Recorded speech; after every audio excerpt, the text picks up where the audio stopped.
more experiences growing up in a renovated funeral home. We lived there for 13 years, 1977 to 1990. It wasn't till after the accident during the storm in 1990 that my father decided it was time to move. I made note of every experience that we had, individually or as a family, in a journal. I'll go room by room. I should note that I wasn't allowed in my parents' room for obvious reasons, and I was able to debunk the noises once my teenage years set in. Parents had a healthy relationship. Okay, strap in, this is going to be long. Every room in common. Cold spots, odd smells were common throughout the house. We attributed that to the old steam radiator heaters. Scratching on the walls at night. No rats or vermin, no insect activity or plumbing issues. Dad was a maintenance foreman. He checked everything out. Also of note that there are no trees close enough to the house. You always felt like you were being watched. None of my friends ever stayed over or wanted to come inside the house. They always said that the house creeped them out. Now, on to the experiences by, specific rooms. Entryway. The interior door to the entryway was wood with glass panes. This opened to a stairwell that led down to the main floor. The entryway door was always locked at night. The door had an old hook and latch-style door closure with thumb buttons to operate it. It was very secure, but on many occasions my father would find the door slightly open or completely open when he got up. Sometimes, if it was early enough in the night, you could hear the click from the latch. The hallway runner would always be bunched up even though the door cleared it easily. Bathroom. This is the room that the thing jumped out into the hallway during the storm. You never entered the bathroom in the dark. Almost the entire back of the door was covered by a mirror. Anyone closing the bathroom door always covered the mirror because it never felt right. You could see the shadows move in the reflection, but not when you turned to see behind you. We couldn't take the mirror down as it had been basically painted into place. The thought of busting the mirror always made you feel nauseous and sick. The kitchen. Cabinets would open and close. The bell for the toaster would ding at odd times, even if the toaster was off or unplugged. Dining room. The main light over the table would turn on dimly red at odd times. The bulb was a bright white incandescent. At nights you could hear the old push-button switch get pushed because the click was so loud. Pantry. This room always sleeved me out. The room was like a walk-in closet for dry goods and the like. As soon as you entered, you felt like bugs were crawling all over you. There was never a bug in sight. No spiders, nothing. Also, you made your selection quickly because you also always felt like something was going to drop on you from above. Very unsettling. Sun porch / sunroom. For Christmas one year, my father got me a Fonzie from Happy Days pinball machine. It was kept unplugged, when it wasn't in use.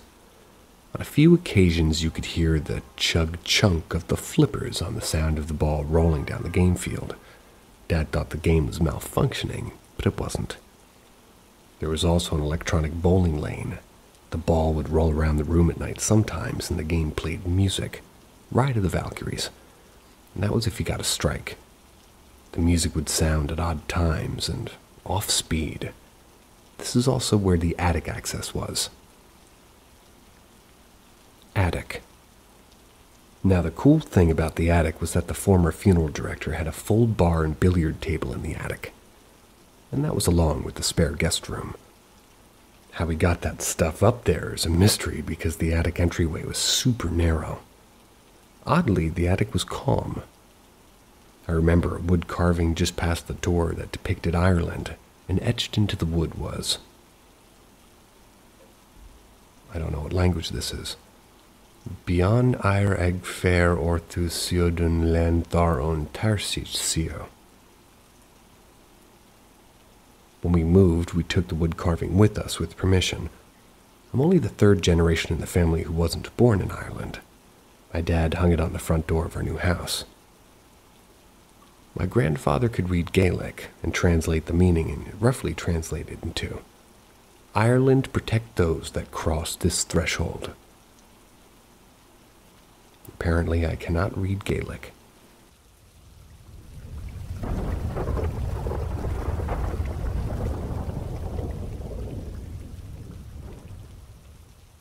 First, except for my journal. More experiences from the converted funeral home. I had some issues as a child. I'm not afraid to admit that now. My parents did the right thing and took me for professional help. One of the recommendations of the psychiatrist was to keep a journal, and I did, faithfully. Now, initially it had things I was experiencing, like difficulty relating to kids at school, or bullying or self-doubt of my abilities, things of that nature. In April of '86, my psychiatrist wanted me to focus on things that frightened me or made me feel uncomfortable. This was what he thought was a significant problem, and now I agree it was. In the end, it really helped find my way in life and face my fears head on, and I attribute my success to these sessions. Never be afraid to get help. If Reddit's shown me anything, there's many people who have experienced similar things. You're not alone. I have to admit, going back and reading this journal, which I kept along with class photos and yearbooks, my spelling and grammar have improved considerably, and there's a lot of things I forgot about. Below is the floor plan to the apartment my parents and I live in. First entry about my house. 4-1986. My bedroom and closet, LNK on the floor plan. It's morning, and I couldn't be happier. Last night was scary. I woke up and it was still very dark. I heard scratching from my closet. I got up and turned on my room light to make sure my hamster didn't escape. She didn't. She's still in her cage. I checked the closet, and it was closed. Turned off the light, went back to bed. Tried to go back to sleep, but I kept hearing sounds. It sounded like my closet latch. I think it was being lifted up. I heard it click. After the latch clicked, it felt like something was in the room with me. I felt like I was being watched. I covered my head with my blankets. I heard something moving in my room. My hamster was quiet. She wasn't running in her wheel tonight or biting her water dispenser. I thought something might have harmed her, but she's okay. I hoped my mom or dad would be checking my window, but it's not summer and the windows are closed. The sound in my room and moving around was there. It was near my toy box, not my window. My toy box is at the foot of my bed. I hear a G.I. Joe fall over. I'm not alone. My dad woke up to get ready for work, which means it was 4. He would always fart or sneeze first thing. That's how I know it's him in the hallway. I'm alone in my room now. I was able to sleep once I heard Dad moving in the house. I told my dad when he got home from work what happened in the night and morning. Dad opened my closet to show me that it was just stuff. It was very cold in the closet. Thinks I might have dreamed it. Mom does too. Could I have? No. My closet was not latched and slightly open this morning. Even now, with the sun up and I'm writing this, something is watching me from the closet. I know I closed it before bedtime. There's also a rip in my Transformer sleeping bag at my feet.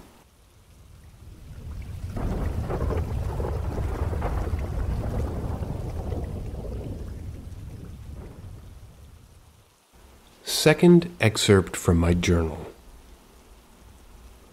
More experiences from the converted funeral home. Second entry about my house. 5-1986. Early evening. I helped my dad cut the grass today. After that, we had to put away the tools and equipment. Fortunately, these have to go back into the basement. I really hate the basement. It doesn't feel right, which means I get goosebumps. It smelled stuffy and heavy, like moss and very old pennies. I was helping to put away the grass catcher. That's when Dad asked me if I saw something move along the tool wall. I think he was trying to tease me because I was really jumpy about being so far into the basement. What I didn't want to tell him was that I did see something move along that wall. It moved to the corner and then it moved up the wall and it was gone. The worst part of the basement was the storage area by the stairs. It's really dark and there's no light to turn on. I won't go in there ever. I won't even shine a light in that room. That's because I have nightmares about that creepy room sometimes. And in them, the floor is blood-stained. I also believe that whatever's been up to my closet at night comes up from this storage room of the basement. I stay as far away from the opening as possible, because also in my nightmares there's something in there that will pull me in if I get too close. We finish putting all the tools away and my dad always has me go in before him, because the old wooden stairs are loose. We make it out of the basement and my dad padlocks the door. We share a key with my aunt and uncle. We usually run into Uncle, and after cutting the grass, he's a nice guy, likes to make models. He's always warned me about going into the basement alone, and I always took him seriously. Dad would say that my uncle was trying to spook me. Anyway, I'm excited because Mom's making casserole. Casserole, S-H-I-T for dinner. Shit casserole. From 2020, the OP, this is the name my father gave my mother's casserole, and it's stuck. It's made of a layer of Kraft mac and cheese, a layer of ground beef mixed with Campbell's tomato soup straight from the can, covered with more Kraft macaroni and cheese, and then baked for like 20 minutes. It was inexpensive, and I still make it to this day. Late evening, rooms G and H. Mom asked me to help make the casserole, asked me to get the mac and cheese and the soup from the pantry. I don't like the pantry either, and it reminds me of that closet. I really want the casserole, so I go into the pantry and try to pull the light cord. Couldn't find it. I think something touched my hand, and I jumped back quickly and I closed the pantry door, trying to calm down when my mom says it's just my imagination. I tried again and found the light cord. The light goes on and I gather the stuff. I think it's odd that I can't smell the basement in the pantry. And just then along the back of the pantry wall I see a large gray pile of what I think are worms. They were wiggling like night crawlers. I drop the stuff to the floor and step back. My mother comes over and I point, and my mom must have seen it too because she let out a gasp and chuckled. Or, excuse me, I screwed that up, and chucked the soup can at it. She then closed the door and called for my dad. Mom said she thinks she saw a squirrel or something in the pantry. Dad had a look, no squirrel. Also no hole in the wall, no nothing. I helped my mom make the casserole, and we both kept an eye on that pantry door while cooking. Mom told me that maybe we both have imaginary issues. Late evening, rooms K and L. As I'm writing this, I'm in my bedroom, burping casserole. I'm a bit worried about tonight as I was in the basement today, and it likely saw me. I know what that means for tonight. 5-1986. Next morning. I woke up and it was morning.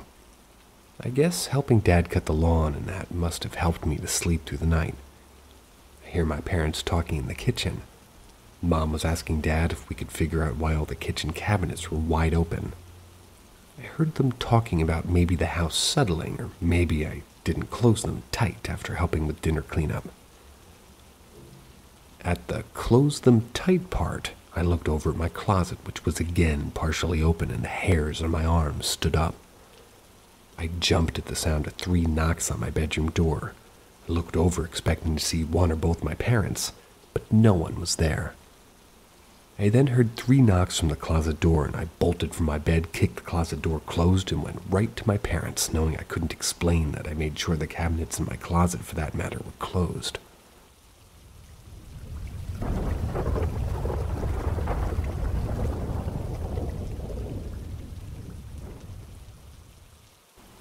Third excerpt from my journal.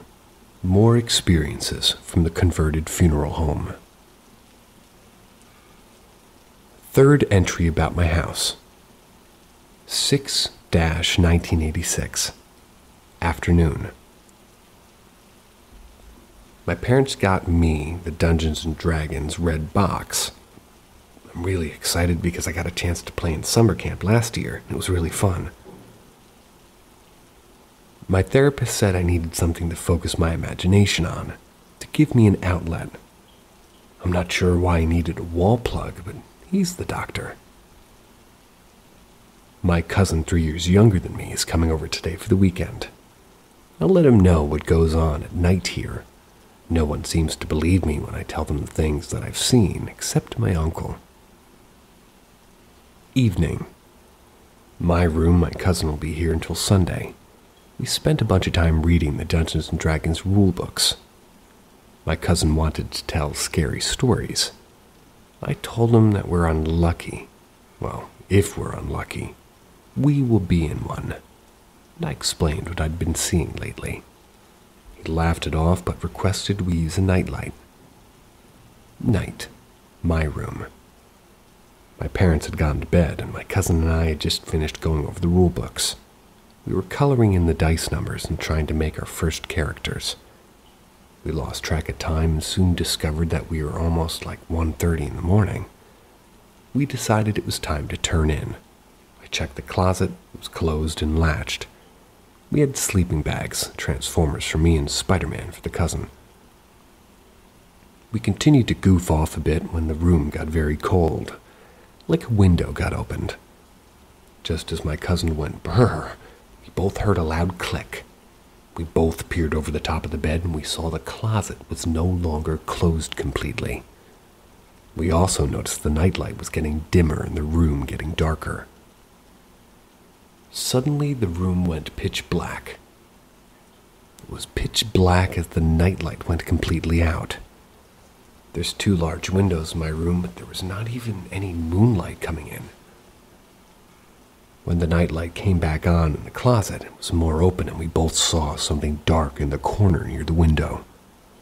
The nightlight went out again. The room got darker except for the moonlight coming in from the window this time. The moonlight was broken by what looked like a set of 3-fingered hands reaching into it. Grabbing our sleeping bags, we ran to the living room, clicked on all the lights, and camped as close as we could to my parents' room. My hamster's cage was moved to the dining room. That was because I kind of told my parents that maybe that was the noise I would hear at night. And that's what was waking me up, maybe.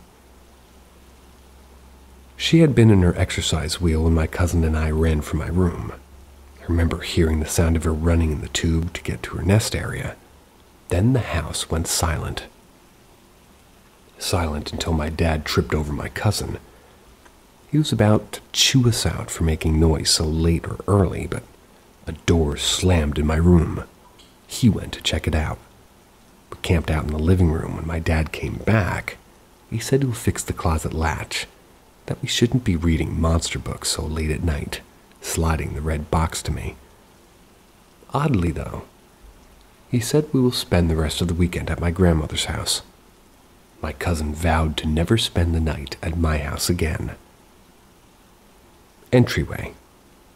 Dad brought me home after spending the weekend with my grandparents. It was honestly the best night's sleep I've had in a long time. Quiet, calm, and smelled like Grandma's cooking.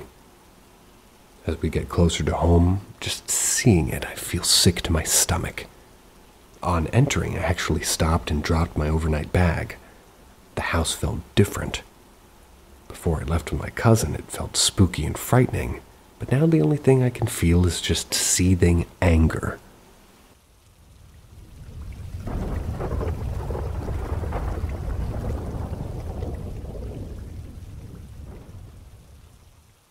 Fourth, except from my journal. More experiences from the converted funeral home. Except I think they mean excerpt. Fourth entry about my house. 7-1986. General observation. I'm out of therapy. No more journal. Oh, I was keeping the journal going for something else, though. I'm feeling better about myself and more self-confident. Meeting weekly in school for Dungeons and Dragons Club transferred to a meeting as a group of friends during summer vacation to play. I can honestly admit that finally feeling more like a kid, or should I say a teenager, is even I've noticed I'm becoming a bit more observant of girls. At least when I'm outside of the house. It's now late July and summer, long hot nights of little sleep. Everyone is always upset and angry at home. We need a few days of rain to cool the house and, temper down, or something was going to give. Night. My room. It's hot and sticky and none of the fans are helping. Dad is working on fixing the air conditioning in the living room, but he's retired for the night after watching the 11 o'clock news. Our neighbors are outside and I can hear them talking, and I can smell whatever they're cooking. They weren't cooking, they were baking. It was my first time smelling weed. I'm just waiting for exhaustion to take me. Early morning, my room. Something hit me in the night. It felt like a punch, and I awoke with my face and chest hurting. My glow-in-the-dark alarm clock showed me it was 3:07 a.m. Got out of bed and flipped my room light on. My eyes immediately looked to the closet, and to my surprise, it was latched and closed. I noticed that my hands have blood on them, and there's blood on my chest. I headed for the bathroom. Night, approximately 3:15 in the bathroom. Light on, I close the door and look at the damage in the medicine cabinet mirror. Split lip, dark muck around the side of my mouth. The busted lip was where the blood came from.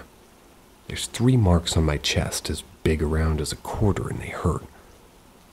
I'm sure that there'll be bruises by tomorrow afternoon, as will my face. For some reason I got angry at my reflection. It felt like every bad thought or negative feeling I've had about myself come back 10 times over, all at once. In disgust with seeing myself and how I was feeling, I opened the cabinet so I don't have to see my reflection. The cabinet mirror is now facing the mirror behind the door. I start to notice small movement in the reflections of the mirror in the door mirror. I caused an infinity reflection due to the mirrors reflecting each other. This meant that there were multiple reflections of me. Now at my limit, I angrily tossed a towel that happens to land on the robe hook. The towel covered the mirror, and I could feel the pressure in the room subside considerably. I gathered myself, went through a few of the coping techniques I learned, finishing cleaning myself up, then exited the bathroom. For some reason, before turning the light to the bathroom off, I looked to the kitchen. The door leading to the sunroom and the back stairs was fully open. I shut the bathroom lights off, but there was still a glow from the room across from me. Dining room. The lights over the table are on, but not on. They're glowing dimly even though we don't have dimmers in the house. I'm still angry from the feeling in the bathroom, and I couldn't stop myself from saying what was on my mind. Go to hell! The lights faded out, but I felt watched still. Suddenly my father is there, and I'm about to jump out of my skin. He asked me what I was doing up. He flipped the light on and saw me, thinking I might have been harming myself. He's checking out the marks on the swollen lip. He's being loud when asking me what I did, loud enough to wake my mother. That angry feeling flooded the room again, and the lights once again glowed dim. My dad looked at them with a puzzled "how the hell" look just as my mom entered the dining room. I again almost jumped out of my skin as my 100-pound, 5'2" mother lunged at my 6', 325-pound dad, howling at Dad to leave him alone and not to touch him. I hit the lights for the dining room, which pretty much came on in a full brilliance. I see my mom has her hands along the side of my father's face, her fingernails digging onto the back of his ears with blood running down his neck. My father has a grip on her shoulders. I forced myself between them and split them apart, telling my mother that Dad didn't do this and explaining what happened. I asked them if I could feel, well, if they could possibly feel that something wasn't right in the house. This seemed to have cleared their minds. Dad and Mom talk. Mom doesn't know what came over her and was just in full mama bear mode. Dad cleaned the blood off his neck, and then we all talked, and this time it seemed my parents might be grasping that something else might be at work here. Dad went to check the door to the back stairs. He said it wasn't wide open, but was mostly closed and unlatched. The afternoon of the day after the fight, my parents had worked things out. My father spoke with Uncle and decided that we might need a vacation. We packed up some things and took off for New Hampshire for 5 days.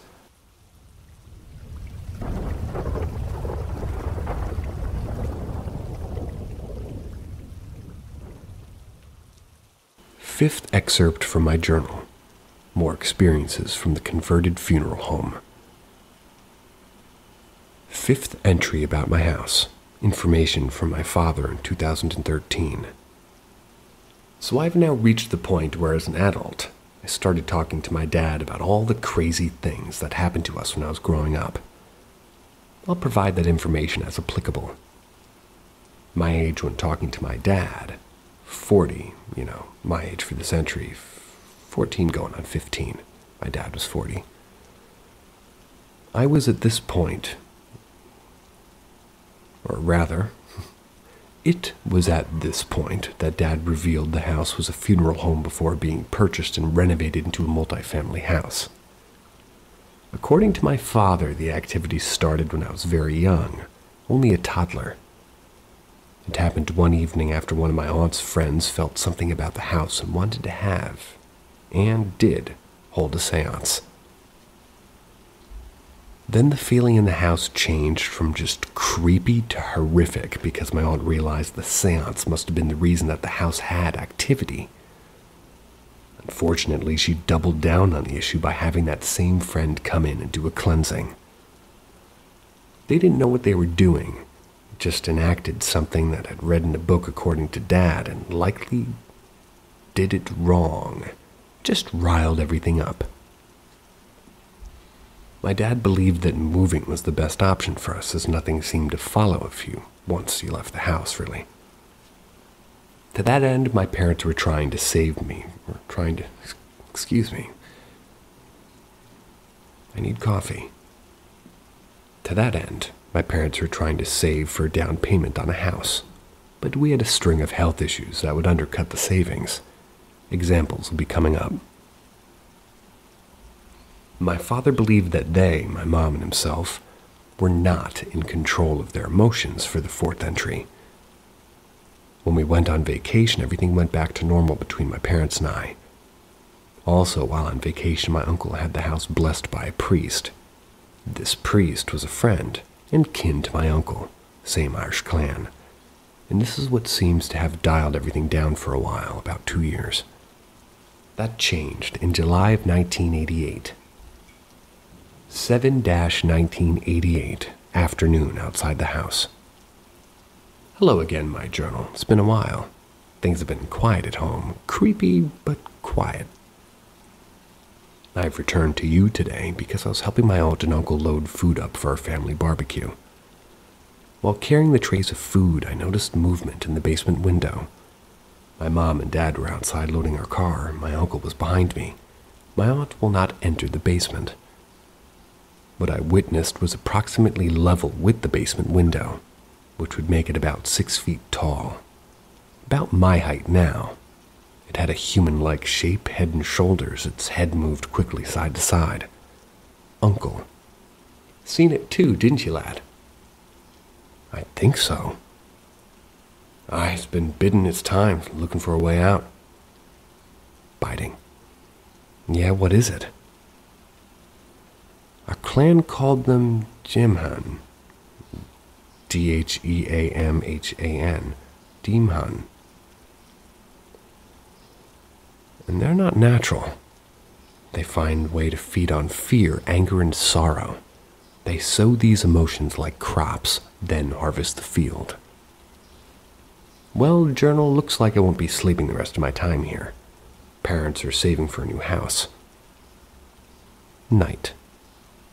Returning home from the barbecue. We've returned home, so something completely unexpected happened. Several police officers are on the front porch. The police talk to my uncle and my dad. My dad comes over to us and tells my mom to take me and go to my grandmother's. Father's mother. My mother's mother is a complete piece of work that you can read more about if you follow my other posts. Dad tells us that apparently the kid broke in and damaged the place and they were checking for missing property. We head to my grandmother's for the night. Morning. Grandmother's house. Dad returned around mid-morning. He tells us that we will likely have to stay here for a while. Nothing was taken, but there's damage and blood in the house. The neighbor called the cops when she noticed a broken window. My dad then goes into what happened to be the best of everyone's knowledge. Someone shattered the basement window along the side of the house near the oil ports. I had a bad feeling because that was the window I saw my uncle's demon in. My dad continued. They apparently cut themselves on the glass. Looks like they slipped into the basement through the broken window, got a pry bar from the tool wall, and pried the basement door open. The cops found the locked padlock on the floor by the door. Then they damaged and destroyed the door to open up the first floor, Aunt and Uncle's, and then proceeded to damage or destroy the interior doors on our floor except for the attic door and our living room doors. Mom asked my dad what he thought would have happened if he had been home. The color left my father's face, and his words chilled me. I don't know.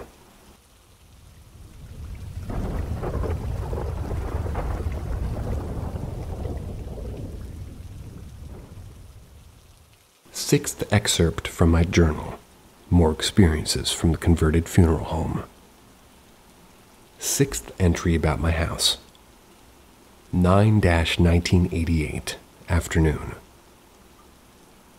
It took us a few weeks, but my dad and I helped my uncle get the doors repaired.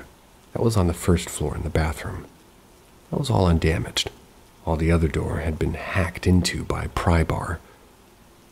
My uncle was a bit skittish with working in the house as it sometimes got things riled up. We finished in relative peace. Being that it was still early in the afternoon, the three of us took the tools down to the tool board. As we passed the step-off for the storage room, the temperature radiating from the room was at least 20 degrees colder. My glasses instantly fogged over and almost fell into the storage room. My uncle caught me and pulled me back. We quickly gathered the tools I dropped, my uncle talking quietly under his breath. Don't look into the room, lad. Seek not the demon. We got the tools over the board only to discover that all the tools are on the floor. Quickly get the tools back on the board, but the three of us can hear booted footsteps behind us by the basement stairs. My uncle decided to use the auxiliary stairs that brings us up a narrow stairway to the first floor, into what I always thought was a closet. It was actually a stairwell into his living room. As we locked the door, something pounded on it 3 times. We run to the basement door, pull it closed, and clap the padlock on it. This door also gets pounded on 3 times. We backed away as the door rattled against the frame and then stopped. I had a quick word with my uncle. Thought it was gone. No, lad, dormant maybe. We all went upstairs to wait in our living room. My uncle for my aunt, who was out with friends, and my father and I for my mother, who was working late. The phone rang, making everyone jump. I go and answer to hear my mother's. She's leaving work, and I let my dad know. My uncle looking out the living room window, so my aunt get dropped off and left me to meet her. Half an hour later, my mother arrived home. I went down to the main entryway, which is room A, to help her with, her belongings. This was something I always did because my mother worked so late before the weekend. As I meet my mother at the door, before I could even greet her properly, my mother exclaimed, "What is that?" looking past my shoulder. And that's when something hit me from behind, launching me outside into my mother, sending her backwards and down the outside stairs. Now at the time, I was about 15.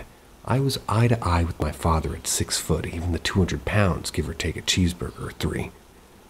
I played a lot of football and hockey, and I knew how to take a hit, even when I didn't see it coming. My mom, 5'3" and 115, if that. Quick math. Mass times acceleration equals a first-class ticket for mom aboard the pain train. The aftermath. ER trip for my mother and I. I got 2 bruised ribs, a bruised back, and a dislocated left shoulder. My mother, 4 bruised ribs, sprained wrist, fractured arm, and sprained ankle. The damage, while not as severe as it could have been, all but wiped out the savings my parents had for moving. The official story was I slipped on a non-existent throw rug at the bottom of the stairs and caused the wipeout. Back at home recovering, I asked my mother what she saw. She took out a Celtic cross necklace, a gift from my grandfather that I rarely see her wearing, the knotwork on it forming a cross itself. She held it in her hand and said only one word: darkness.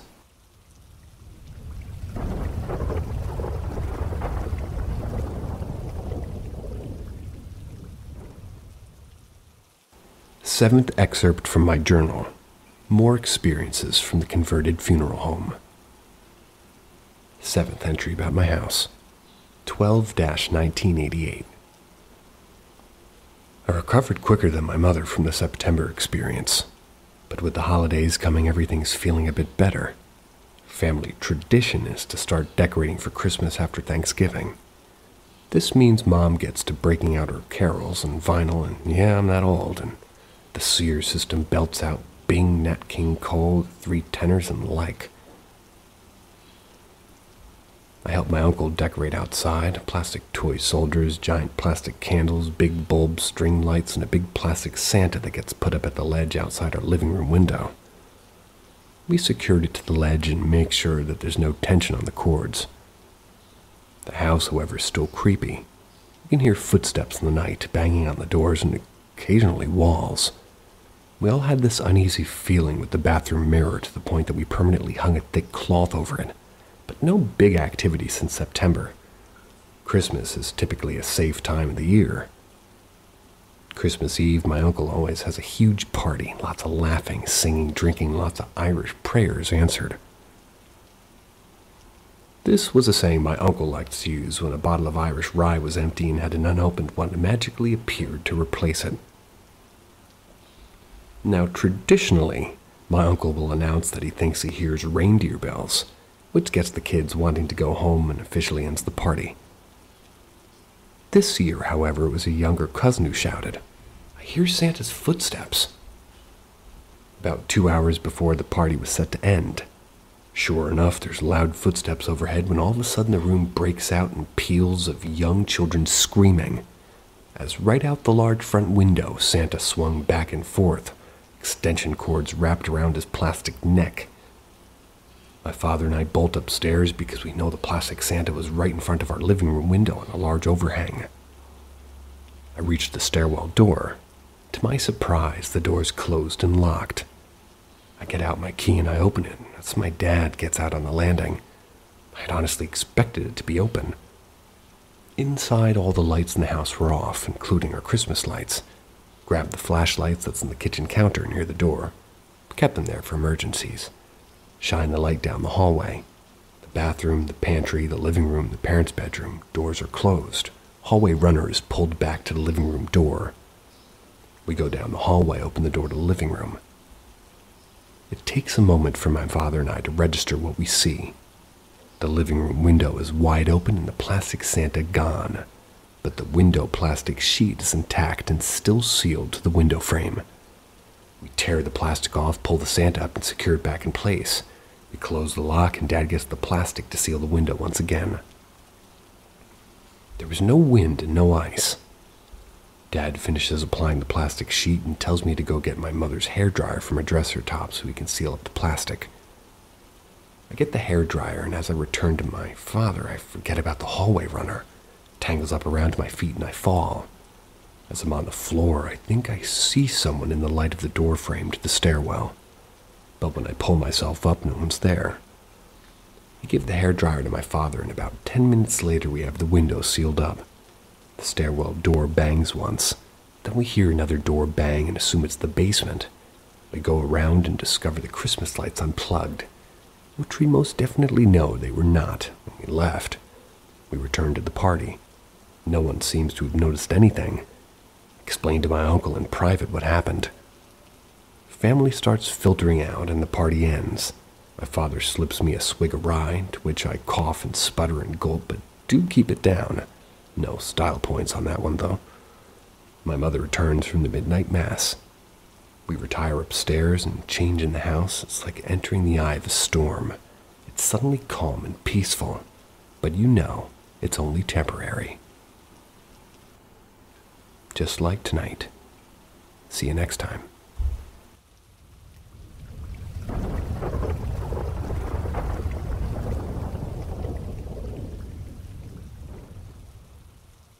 Eighth excerpt from my journal. More experiences from a converted funeral home. Eighth entry about my house. The second month of 1989. Things have changed in the house again, and not for the better. After the new year, I've noticed my dad staying awake longer, late into the night. He had always been a light sleeper, usually got home from work and power napped till my mom got home. But he always went to bed between 10 and 10:30 and was up for work by 3:30. But now I'm hearing him up and it's just after midnight. The weird thing is, I've seen him standing in the middle of the dining room staring into my room. I've also seen him in the middle of the hallway looking into the kitchen. One night he was in the middle of my room looking at me. I tried to talk with him, but he just wouldn't respond. Just shake his head slowly no. He snapped out of it later and just went to bed. I've tried talking to him about it and he said he doesn't remember. Third month, 1989. Dad's still doing that standing in the room thing. Getting worried. Mom doesn't remember him getting him up, so I'm thinking he's not going to bed. Sunday night I found him in the kitchen. He had something in his hand. I could tell from the light of the window it was metal. I backed off to my room. I heard him drop something into the sink before going to bed. In the morning I discovered it was a kitchen knife. I made sure to move the knife back off the counter and into one of the cabinets after that. Late into the third month of 1989. Tonight at about 7, Dad fell asleep on the couch and was having a bad dream. He kept muttering that they're coming, they're here. He started tossing and turning and I tried to sort of wake him up, and as I did, his hand shot out and he grabbed me by the throat. His hands felt like ice. Pounding on his forearm was like punching concrete. His other hand was right in my face, index finger curled as if holding something. His finger flexed and he snapped out of it, pulled me into a hug and apologized. Dad never showed open affection and never apologized. I asked what's going on and he said he would tell me one day, but not today. Mom will be home soon. Tonight is her late night. I moved the knife block into the pan cabinet again. Fourth month of 1989. My dad just woke up from a nap, sweating, having trouble breathing. He was complaining about something inside him, and that it hurt, and that he needs help. Mom takes him to the emergency room. The house is eerily quiet, literally and figuratively. Hours pass when my mother calls and she's crying. She tells me that my father had had a heart attack. She's staying with him and my grandfather's coming to take me to see him. We arrive at the hospital and rush to my father's room. A priest was just leaving the room. Obviously saying a blessing and seeing us, he started to say words that are obviously meant to comfort. But I just wanted to reach my dad. Dad was in his room awake, but in some pain and discomfort. Tubes and wires everywhere. He was going to be headed to surgery for a procedure to clear the blockage. There was some danger involved, but it was less risky than doing nothing at all. They wheeled him from the room, Mom's a wreck, and we all waited together. The surgeon informed us that the procedure was successful and that they still need to evaluate the damage to his heart, but at least he's out of immediate danger for now. Dad spent 8 days in the hospital, a couple weeks more on home rest. It appears our carefree days of large extra cheese, onion, and pepperoni will be at an end. No more standing in the room. He goes to bed at around 9:30 now. Mom's going to church again. I'm just glad to have my dad, even if it costs us the savings from moving out of our own house. It's still quiet, but I can't help but think, was the house doing this to keep us here? I hate this house.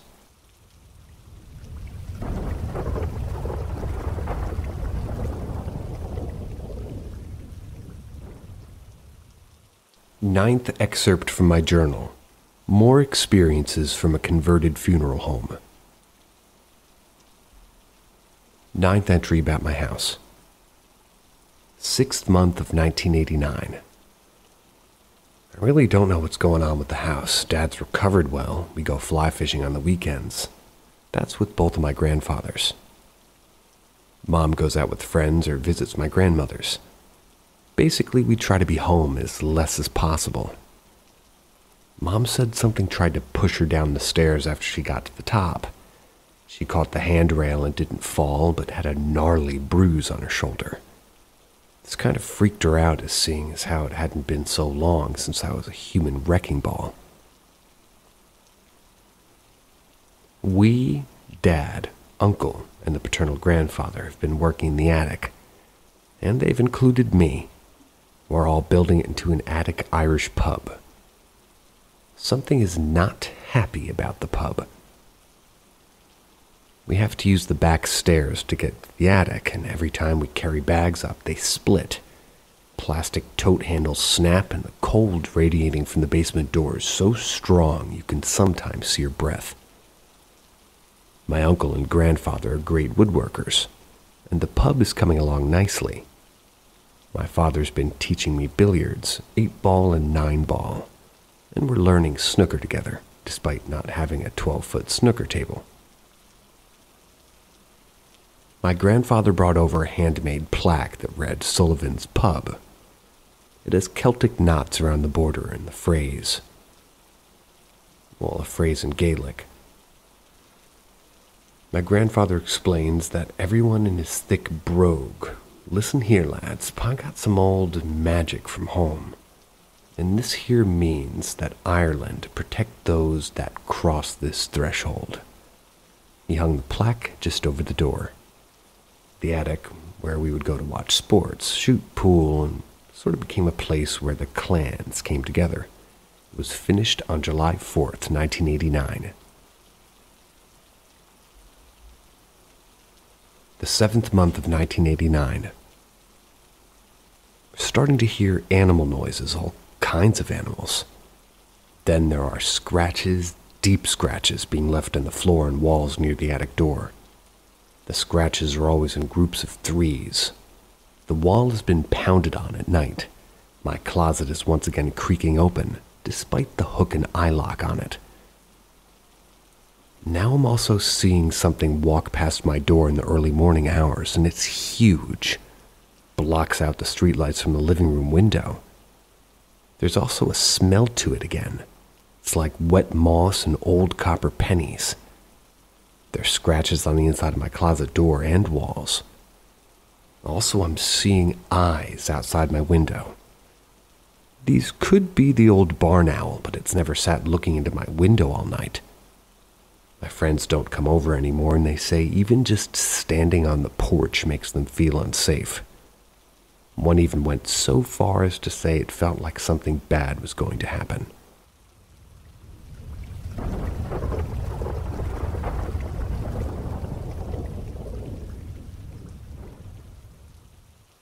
10th excerpt from my journal.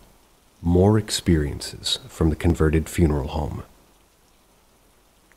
10th entry about my house. 8th month of 1989. Saturday morning. Hot, humid. My mom left for a trip with her sisters. She's headed north where it's a lot cooler, lucky. So it's just Dad and I for the weekend. We have a day of fly fishing, playing pool, and watching old movies together, and generally trying to avoid the sun. Fishing was good. We caught a ton of sunfish. Eventually it just got to be hot and out in the sun, so we just packed it in and headed off for home. Afternoon. By this time, we had to be pushing 100 degrees Fahrenheit. It's so damn hot out. My uncle has installed an old AC in the window. It's good enough to take out the humidity and some of the heat out of the open room. Dad planned ahead and got a case of Yacht Club soda. It's like local soda pop maker. That was for me, and naturally my uncle got some Irish ale. We listened to the Gaelic tunes and played some pool. Now the attic pub has become an oasis in a sea of bizarre events. Nothing happens in the attic outside of it. It's another story, though. Entering the attic, the door will bang as if somebody wants to get in. The finish on the door will be scratched and the walls will pound. Around the door started to smell, and at first it was like wet moss and pennies. Then it got real bad, like rotting food and body odor. After shooting pool and hanging out with my uncle, we head down to our floor. On entering, we hear this high-pitched beeping. We find that it's my father's weather alert receiver. He turns the volume up. Severe thunderstorm watch issued. Tornado watch issued for this afternoon and into the early morning hours. This is a new one for me. We don't get tornado watches issued often. Once every couple of years, if that. That's usually when there's a hurricane. We let my uncle know to stay tuned to the TV or radio. The storm. Nightfall. Dad and I had spent the better part of the evening watching old movies. The Mechanic, The Duel, and we could see flashes of lightning off in the distance outside the living room. It was almost like a strobe light. Dad flipped the TV over to a local station just in time to catch them interrupting the program to let us know that we're now under a severe thunderstorm warning. Vivid lightning, hail, and the possibility of a tornado.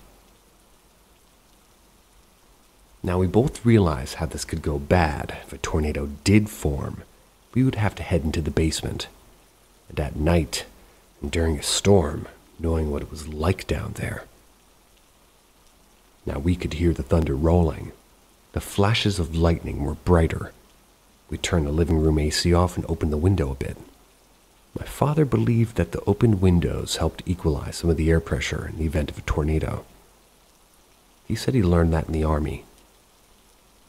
What it did do was let in the outside air, and you could smell the ozone from the charge in the air. Sure enough, the next flash strobed the house white, like blinking your eyes rapidly. Count. Make 5 Mississippis and boom, thunder.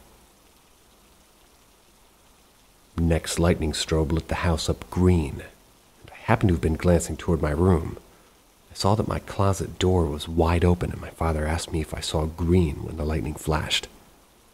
Before I could say anything to my dad, the room lit up purple. Still looked into my room, the door was shut. Another purple flash, and 4 Mississippi boom. More lightning, green and purple, and a huge boom. I saw my closet door fly open. The doorknob had been embedded into the drywall. Green lightning flashed. The entity.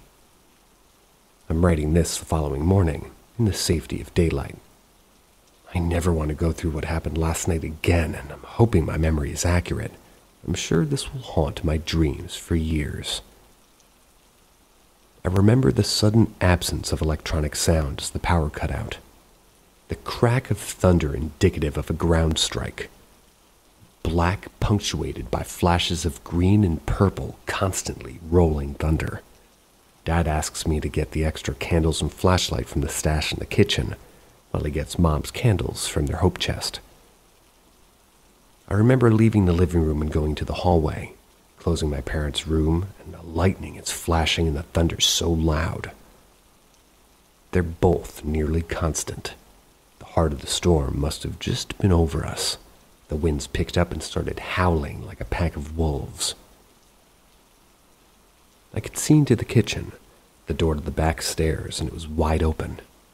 It was locked. I know it was locked because I locked it. Then something stepped out of the bathroom. Not funny, Dad. What was in front of me was as big as my dad. As the lightning flashed, I saw it move to its full height.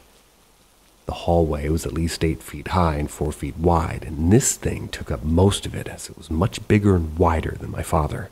And suddenly a hand was on my shoulder pulling me back. "That's not me, boy." Words I hope to forget from my father, and I can't look away as my father tries to pull me back. If the entity is black, even in the lightning, it's as black as can be.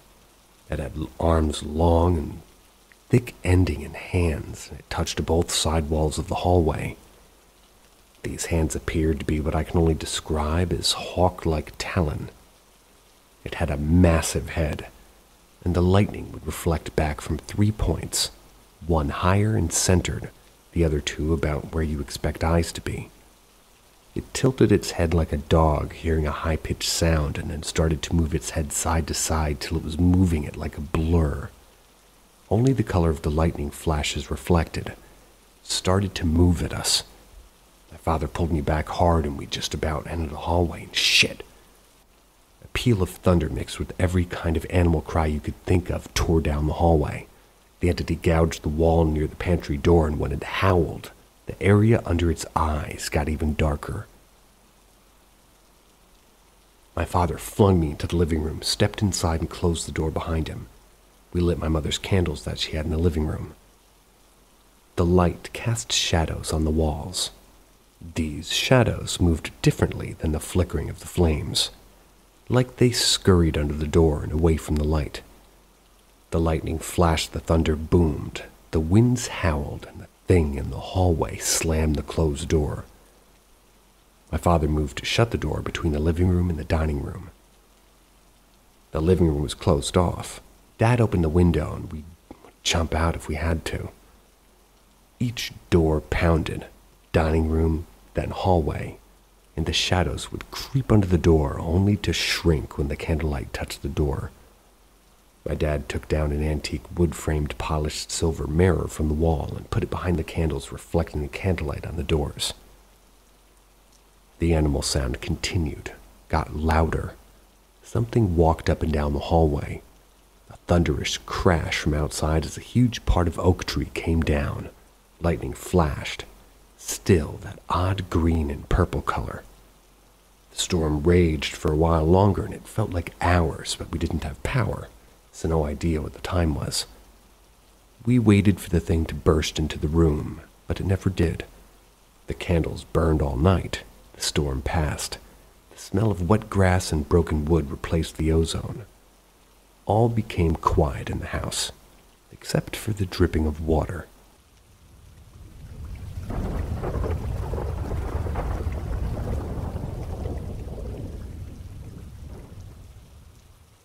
'11th excerpt from my journal. More experiences from the converted funeral home. 11th entry about my house. The 8th month of 1989. After the storm. As I write this, I'm honestly thankful for making it through that storm and that night. First off, Mom is okay. No storms up her way. She'll be home later after learning about the storm damage. As to the storm damage, the winds brought down a good part of the old oak tree in the backyard, hit the AC window unit in the attic and tore the windows and frame out. We salvaged what we could from the attic, notably my grandfather's plaque, but a lot of the woodworking that had been done was lost to rain, wind, and hail. On our floor, the ceilings are damaged from rain that got into the attic when the AC unit tested gravity and lost. They'll need to be replaced. My room, the closet was opened so forcefully that the hinges are partially out of the frame and the doorknob is indeed embedded into the drywall.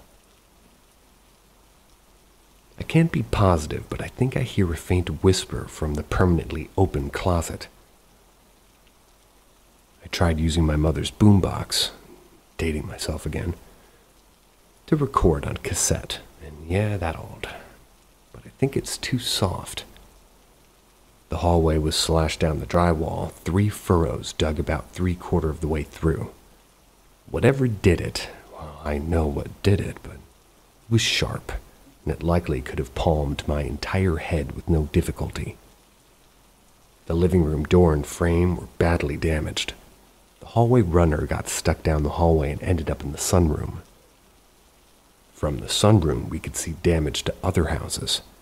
There was a swing set in our backyard, and we don't own a swing set. The garden was crushed. Afternoon. My uncle came upstairs, and I swear he looked older than he did last afternoon. After making sure everyone was okay, my uncle looked at the hallway walls. It was here, wasn't it? My uncle asked us, and we could only nod our heads. Come on. He mentioned us to follow him, and we did. Went down the back stairs to the first floor. Oddly, the stairs were wet from water that came from the attic. The door to the living area was pushed in, wood splinters everywhere. The basement door was crushed outward. The door to the backyard was wide open. Another large branch from the oak tree came down, apparently. A neighbor's cat was sitting in the yard studying herself. I had always given her some food or water when I saw her, and so she came and let me know that she was hungry. When she got near the basement door, there was an odd animal sound from the dark basement, and it was followed by the same breathy whisper from my closet. Come down. This time, I'm positive I could hear a whispered voice. The cat must have heard it too, because it crouched down, side to the door, back arched, and she hissed and spit before running off. The hairs in our arms are standing on end. We continue to hear the whisper of "come see" from the dark open basement. I heard it, I know I did, and with their eyes moving back and forth, I could tell that my dad and uncle heard it too. My uncle regained himself and explained that something, he paused hearing a whisper of the word "me," something appeared to him. My aunt there in the kitchen. My aunt thought it was an animal sort of enraged by the storm. We heard more animal noises from the basement. A growl was my guess. My uncle continued as he mentioned how my aunt bolted to the living room. To their living room. My uncle told us how the entity moved from the kitchen to the stairwell, and he heard what sounded like hooves, bone going up the stairs. My uncle came upstairs to see what damage would be covered by insurance and what damage wouldn't, before heading out to get lumber and plaster. Evening. We boarded up the closet door and we helped my uncle board up the attic window. It felt violated in the attic, like all the joy and hard work was lost. To make matters worse, the whispering could be heard as we put the last screw into the plywood. See ya. Later that evening when my mother returned, Dad and I agreed that we don't want to tell Mom about the entity. Dad talked with my mother and described to pick up extra shifts on the weekend, and Mom would start working on Saturdays in a new pilot program to have banks open on the weekend instead of till 9 p.m. on Fridays. Dad was determined to have us move out by next year. In the meantime, I'll stay with my grandparents over the weekends. They need help around their house and we want to spend the least amount of time and hours. We went to sleep in the early hours of the morning, or at least I tried to.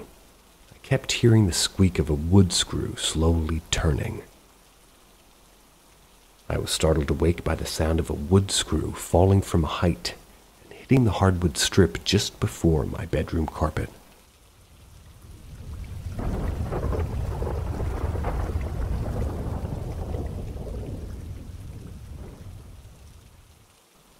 The final excerpt from my journal. More experiences from the converted funeral home.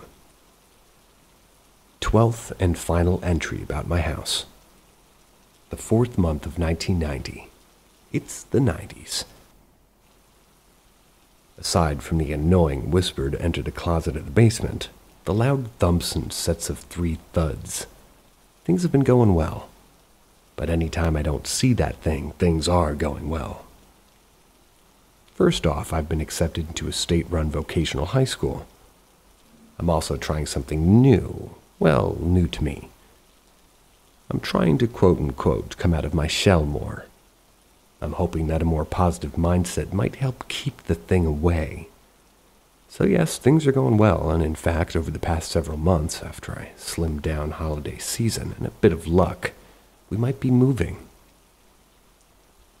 The prospect of moving was slow going at first, but my parents and I stayed positive. And then it happened. My parents got lucky and hit the lottery. Not the jackpot, but enough that after taxes, they now have enough money to do a down payment and reduce the amount of money needed to be borrowed. This nightmare could finally be coming to an end. The light at the end of the tunnel.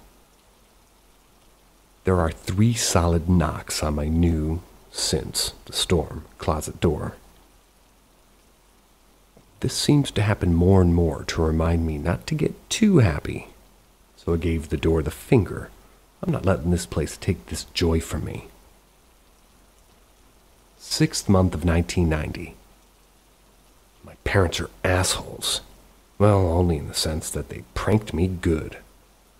It's the last day of school and I'd just gotten home. All my stuff was gone. All my parents' stuff was gone. I went to the phone to call them at work and no dial tone. I went to the living room and no TV. I tried to turn on the lights, no power. The thought that somebody broke in again was quickly put aside when I heard laughing from the sunroom. My parents just pop up from the sunroom and honestly scared the hell out of me to tell me to get my stuff and that we're going for a ride. We head down the stairs and Mom and Dad head outside. As I reach the front door, I hear the hallway door behind and above me open and then the door slammed closed. And what to me sounds like heels moving quickly on stairs. I exit and close and lock the front door. We drove to another town, pull up in front of a blue-sided raised ranch off a back road. We go inside and it felt like what home should feel like. I spotted my grandfather's plaque over the door and that's when I knew this was our home. Found my bed and there's an AC unit in the wall, but underneath my room's window, holy crap, I'm not gonna swelter this summer. This town is like closer to the vocational school I was just accepted into, and the yard was definitely big enough for a dog. My father tells me that we'll no longer be sleeping in our old place. Years of stress just washed away. First night in our new home. Mom's sound asleep. Dad and I are on the back deck, going over how tomorrow we get the rest of the furniture and we'll need to be extra careful not to take anything from the old place that we found if we moved in. Sometimes I think Dad forgets I was 3 when we moved in. Early the next morning. I awoke early from that initial panic of where am I? And I was remembering the new house and I got up and I walked around. I went past my parents' room, past the bathroom and into the kitchen and dining room and into the large common room. Home. I went downstairs into the basement and I was actually in a basement in the middle of the night. Turned on the light and noticed my father had moved all his tools and fishing stuff. I realized that they must have been doing this all week long as I was finishing school. We had to at the end of the month to move our belongings, and we did with my uncle's help. He would meet us at this old place and help us move the larger items like tables and chairs. We left some of our older furniture to keep the place usable for my uncle. There had been talk about bringing his adult kids to fill the apartment as they were getting on to their years, but my uncle would crack jokes like, anything in a basement or a closet you want to take? A good laugh was had, but a nervous laugh. The closet door knocked loudly 3 times. It had to have the final say on our last day. And with that, we finished up and left, giving keys to my uncle. Night. Home. Both my father and I had trouble sleeping. We were concerned that my uncle being so glib might have caused problems and provoked the entity. We both found ourselves looking out over our backyard. Muggy July night, some fog covering the grass. We were both watching something large move around the edge of the property. Carefully. It never crossed the property line, thinking it was a large animal. "Go! You don't belong here. You've no power here." Found myself muttering over and over again. My father pointed out that it looked like a bull pointed out its horns, and then it was gone. The 7th month of 1990. Nothing. Just peace and calm. I got the lawnmower out of the basement today, cut the grass, cleaned it, and put it away. No issue. We got an Australian Shepherd puppy. She's running around on her dog run and digging a hole by the tree to nap in. I think this will likely be my goodbye entry. I think it's finally over. Yeah, it is finally over. To anyone that ever finds this, this is the honest account of life in a, well, I'm not going to say my city, state, or address. May you never see what I saw that night in August of 1989. Peaceful dreams. 8th month of 1990. I had hoped to never write in this journal again, but 1 year to the day that we saw the entity, here I am. No, it's not in our new home, as I've kept this up for so long and he meant so much to me. It's only fitting to enter this here. We received a call from my grandfather. My aunt from our old place had gone away on a trip. When she returned, she couldn't find my uncle. She saw the basement door was open and saw his body crumpled on the stairs. She called the police and rescue, but my uncle had a massive heart attack and this triggered a fall. The fall created any number of life-threatening injuries. They pronounced at the scene, and my uncle has fallen and he's gone. My father and I feel horrible. We got away, but the devil was paid his due.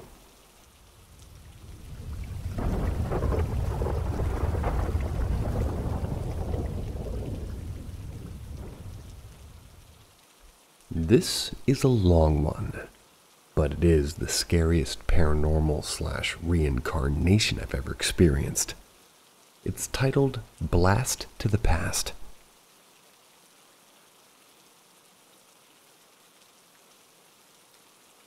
In 2019, me and my now husband were enjoying a cold beer in our rented flat one night.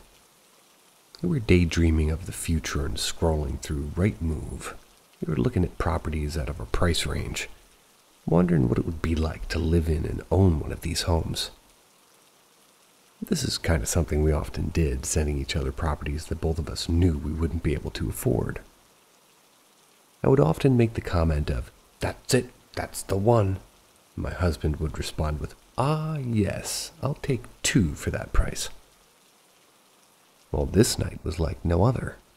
We scoured the web for properties all across the UK with no intention of actually pursuing this dream due to our current financial circumstances. "You're going to love this one," my husband said. "It's right up your street. Cozy cottage, rural, log burner." "Say no more. Send it to me," I said. The moment I heard the words cozy cottage, I was already in love. Bing! He sends across the link, and I excitedly started scrolling through the listing. "Oh my God, that's the one," I said. But this time it was different. This time it really was the one. My heart started racing as I read deeper into the property specifics. It was everything I'd ever dreamed of. My husband knew it too. Just one slight problem. The price. No way would we be able to afford this house. And even if we could save the money, the property would definitely sell before that. "We have to go see it, Leo." "We can't, darling. We can't afford to buy right now, and besides, it's 2 hours away from here. Would you even want to move that far?" "Of course I would. For that house, I would move to the other side of the country. It's perfect." I was hooked. Knew that I needed to at least view this property. a feeling I'd never had before, and we hadn't ever considered actually viewing any of the previous properties that we'd had quote-unquote fallen in love with before. Sorry, love. One day we will have our dream home, Leo said. But I knew that I had to have that house. The next morning I got up for work and noticed my husband was already in the home office. Early start? I asked as I walked into his office. I noticed the house listing open on his computer screen. I can't stop thinking about that house, he said. I'm going to call the estate agents today and maybe book a viewing. Don't get your hopes up, though. I just don't see how we can afford it, but there's no harm in looking, right? I was like a kid in a candy shop. I was so excited to actually view a property, and the fact that it was my dream home, my hopes couldn't be any higher. Leo spoke with the estate agents, booked a viewing for the following Saturday. 5 days I had to wait to view the house. Every day I was certain that we would get a call saying the house had been sold or that they were taking no more viewings. But Saturday came around, and it was finally time to make the 2-hour journey. The car ride felt like a lifetime. We spoke about our future, the house, and the finances. We both knew we wouldn't be able to afford to do this, but we jumped in with this rose-tinted glass anyway. There it is. I pointed at the for sale sign propped up outside the cottage. It looked exactly like the photos. We were greeted at the door by the current owners, and they quickly showed us in. There's not many times in life where I find myself speechless, but this is one of those times. The cottage was surreal and the location was perfect. I looked at my husband and his face said it all. He, too, was in love. The homeowners seemed very nice. They explained that they were in a hurry to sell. They were sad to be leaving after only spending 1 year in the property. 1 year, thought to myself. I would spend the rest of my life here. But little did I know what was to come. Back in the car, me and my husband were silent. We both knew it wouldn't be possible. Told ourselves not to get our hopes up before coming here, but now that we had seen the house, we both knew that it really was the one. That night, we just sat and went through all of our expenses, canceling all of our unnecessary subscriptions, desperately trying to find an inch of possibility to scrape together the deposit needed. But no matter how hard we tried, we would fall at least 10,000 short of what we needed. Disheartened and exhausted, we both agreed it wasn't possible and we would just have to forget that we had ever seen the house. We emailed the estate agents, thanked them for their time, and asked them to keep us in the loop on the sale of the cottage. The following day was as normal as our Sundays were. We met family, went shopping, and continued as if nothing had happened. That was, of course, until Leo had an unexpected business call to take. Really? You're going to answer that? It's a Sunday. Can't it wait until you're back to work? I asked. I won't be long. I'm not sure who it is, but it could be urgent. He took himself off to answer the call. Roughly 5 minutes later, he walked back in the room, only it had looked like he had seen a ghost. What's wrong? I hurried over to him. You're never going to believe it. Somebody had just offered me a job on the side, cash in hand sort of thing. It's great. Do you think you can do it?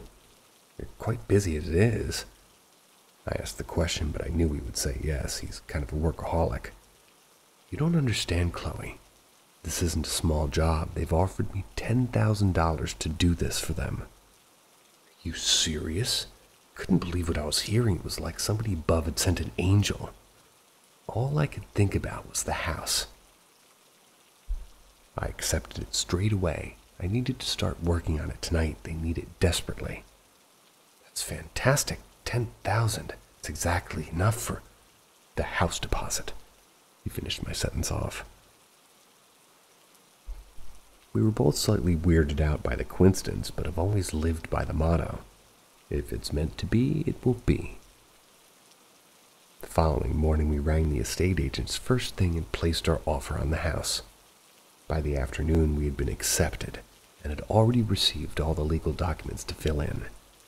We were over the moon, and for the next 4 months we worked relentlessly to save any extra penny, both putting in overtime and my husband working side jobs on an evening and weekend to make sure that we had the best start in our new home. Move-in day came around, and the whole process was so smooth sailing. It really was meant to be, I thought. It took us some time to adjust to our new home, getting our bearings in a new town, coming to terms, that we were homeowners, and making sure every last ornament was placed perfectly. We both often joked that the house felt like it was drawing us in, almost like it had a personality. Maybe this was because the property was nearly 200 years old and had a lot of character. But after a while, I did start to get a slight uneasy feeling. All of the coincidences and the fact that we were actually in the property did make me start to question how this was actually possible. Now, before I continue deeper into this story, I want to pause here and tell you that my husband is the biggest skeptic I've ever met. We couldn't be more opposite when it comes to the paranormal and the supernatural. In some ways, this is a good thing because he would rationalize some of the things I experienced, putting my mind at ease. On the other hand, I would often find it very frustrating when he wouldn't believe the things I was explaining to him. But back to the story. We had now been living in the cottage for a few months. For the most part, we had settled in nicely. There was just a few things that, started to stick out of the ordinary. Items would randomly disappear and reappear in completely different places. Keys placed on the side of the kitchen would go missing for days and show up on the bedside cabinet. TV remotes would randomly appear on the kitchen side after we both had sworn that we had moved them. Starting to get very weirded out by these experiences, but my husband would simply put it down to us being tired. As frustrating as it was, he was probably right, I thought. We were both working hard during the day and decorating at night, and we were probably just misplacing the items ourselves, right? It was Friday night. We had both been up late watching a movie, and I had drank one too many cups of tea. We went to bed as expected, and I was up in the night needing to use the loo. The route to the bathroom from the master bedroom was as follows. Come out of the door, to the right was the staircase, turn left. The bathroom was immediately in front of you, and to the left again was a long dark hallway that led to the spare bedroom. The spare bedroom door was always left shut due to an open fireplace in there that caused a draft down the hall. As I approached the bathroom door, something told me to look down the hallway toward the spare bedroom. To my surprise, the door to the spare bedroom was open, and to my horror, I could make out a dark figure lurking in the corner. I froze in fear, petrified and unable to move. All I could do was watch. Right before my eyes, the house transformed back in time to the 1800s. There was now an iron cot in the corner of the room where we had placed a wardrobe, and the fire was burning even though it was now out of use. So confused, but still unable to move due to the pure adrenaline rushing through my body. I watched as the figure emerged out of the corner of the room and walked toward the cot. It was a woman dressed in white Victorian-style dress. She was crying hysterically, leaning over the cot and looking down, and I could only make out to be a deceased child. My heart racing, I managed to take a step closer to the bathroom door. The floorboards underneath me creaked, and in that moment I felt these eyes burning into the side of my head.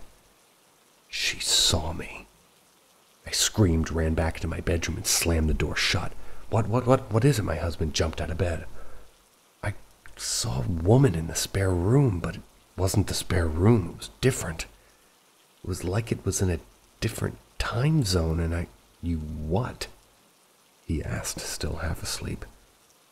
Before I could even answer again, he was walking out of the bedroom door. "Wait!" I shouted as I ran after him. We both walked out into the hallway and the door to the spare room was shut. There's nothing there. He opened the door and looked around. The room was back to normal. "You were probably sleepwalking or something. It's 3 a.m., Chloe. Let's go back to sleep." "I know what I saw," I said, hurrying back into bed. That night I didn't sleep a wink. I kept thinking about the lady that I saw. Who was she? Why was she crying, and what happened to the baby? Questions I knew I'd probably never get answers to. Well, the next day we both went about our day. Whenever I tried to mention the whole ordeal to my husband, he would just put it down to me being tired. Frustrated, I knew the time that this wasn't the case. I knew what I had seen. I just couldn't stop thinking about it. A whole year had passed since that night. It was now 2020. COVID was on the rise and lockdowns were on the way. The past year had been pretty uneventful in the house, and odd items were still being misplaced, and sometimes I would see things out of the corner of my eye, but nothing that couldn't be explained. Things like a breeze moving a curtain or a shadow from a car light shining through the window. One thing is for sure, I hadn't seen that lady again. We were now both working from home, spending 24/7 in the cottage due to COVID. We were both starting to get cabin fever when restrictions finally started to be lifted for the first time. The first thing we did was book a week's stay away in North Wales. Wales had our heart and opened endless countryside and beaches and quaint cottages. We would always visit once or twice a year and always joke that one day we would live there.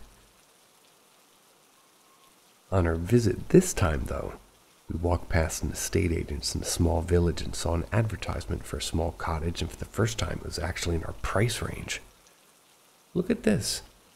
I pointed through the window at the advertisement. "Yeah, it's lovely, but my gosh, that needs some work." He wasn't wrong. It was on the brink of being derelict. No heating, holes in the windows. It's definitely a fixer-upper. "Fancy a project?" I joked. Before we could continue the conversations, there was an emergency news broadcast flashing up on our phones. The country was to go back into lockdown in the next 24 hours. We had to rush back to the holiday let and pack up our belongings and head back home. Back home, our spirits were low. We were always sad when we had to leave Wales, but this was different. We were both mourning the country and wanted nothing more but to return. A few weeks had passed. Out of curiosity, we began searching Rightmove for houses in North Wales. The derelict cottage was no longer for sale, but that was no surprise to me. It was priced perfectly for a builder or a DIYer to just snap it up. We talked at length and decided to put our house up for sale. Maybe it was the lockdowns, maybe it was something else, but our perfect cottage was not so perfect anymore. The inviting feeling that we had once felt had disappeared, and the house felt cold. We spoke to a few estate agents and promptly decided who we would list the house with. Within a few days, it was now had a sale sign standing outside our home, and like I said, the energy had shifted. The house was different, but nothing could have prepared me for what was about to happen. The second that for sale sign went up, it was like we had awoken something evil in the house. That same night we listed the house, me and Leo had been celebrating with a cold beer. "Cheers to whatever the future brings," we said. We had a late one and headed off to bed. I remember feeling uneasy, almost as if I was being watched that night, but put it down to maybe having one too many. Tossing and turning, I struggled to sleep. My husband, on the other hand, was flat out and snoring next to me. I was just about to nod off when something inside me told me to open my eyes. There she was, The woman I'd seen over a year ago in the spare room was now standing over our bed. The unmistakable outline of her Victorian dress and her mousy blonde hair in an update updo. She was staring at my husband sleeping. I closed my eyes, thinking that when I reopened them, she would disappear. I slowly opened my eyes, but she was still there, only now she had her hand out, slowly approaching my husband, heading straight for his throat. I screamed and watched as she contorted her hand toward me, grinning as she was still leaning toward my husband, hands stretched out ready to strangle him. I dived under the covers once again, jolting my husband awake. "Are you okay?" he shouted. I was sobbing, inconsolable, unable to find any words to explain to him what had just happened. "Chloe, what's wrong? You're starting to worry me now." He sat up, giving me a cuddle, and calmed me down before I could talk. "I saw her." "Saw who?" he asked, understandably confused. "The woman. The same woman I saw in the spare room last year, but this time she was trying to kill you." Usually he would just have some witty excuse as to what I had seen, but this time he could tell I was dead serious. I was a wreck. He had never seen me like this before, and somewhere in the back of his mind he could tell that what I was saying was true. I didn't sleep much for the next week, and Leo could see how the house was draining my energy. We pushed on to find a new property as quickly as possible, accepted every house viewing for our cottage. It only took 1 week for us to find a buyer for our house. They put in an offer just above our asking price. We were ecstatic, accepting their offer right away. As usual, that night we just toasted to selling our house. We were stood in the kitchen on FaceTime to family sharing the good news. "I just need to use the loo," I said, running upstairs. Leo was still in the kitchen on FaceTime to his mother. I was washing up in the bathroom when I had an uneasy feeling come over me. Once again, I felt watched. I felt as though someone or something was standing outside of the bathroom door waiting for me to come out. Shaking off the fear, I slowly opened the bathroom door. Standing in the doorway of our master bedroom was the woman. She was partially blocking my only exit to the top of the staircase. I once again froze as she turned to look at me. Her face twisted and her eyes turned black. She began to hysterically scream in my face. Dark tears ran down her angry expression on her face. She started to move closer to me. I ran like hell for the stairs, closing my eyes and screaming myself as I ran past her down the stairs and into the kitchen. "She's here! She's at the top of the stairs!" I cried as I ran to Leo. His mom's still on the other end of the phone. It's okay, you're safe now." Leo once again tried to comfort me, but as before, I was too distraught. We slept in the living room that night and went together on toilet shifts. Whatever, or whoever she was, I could tell that she was angry at us.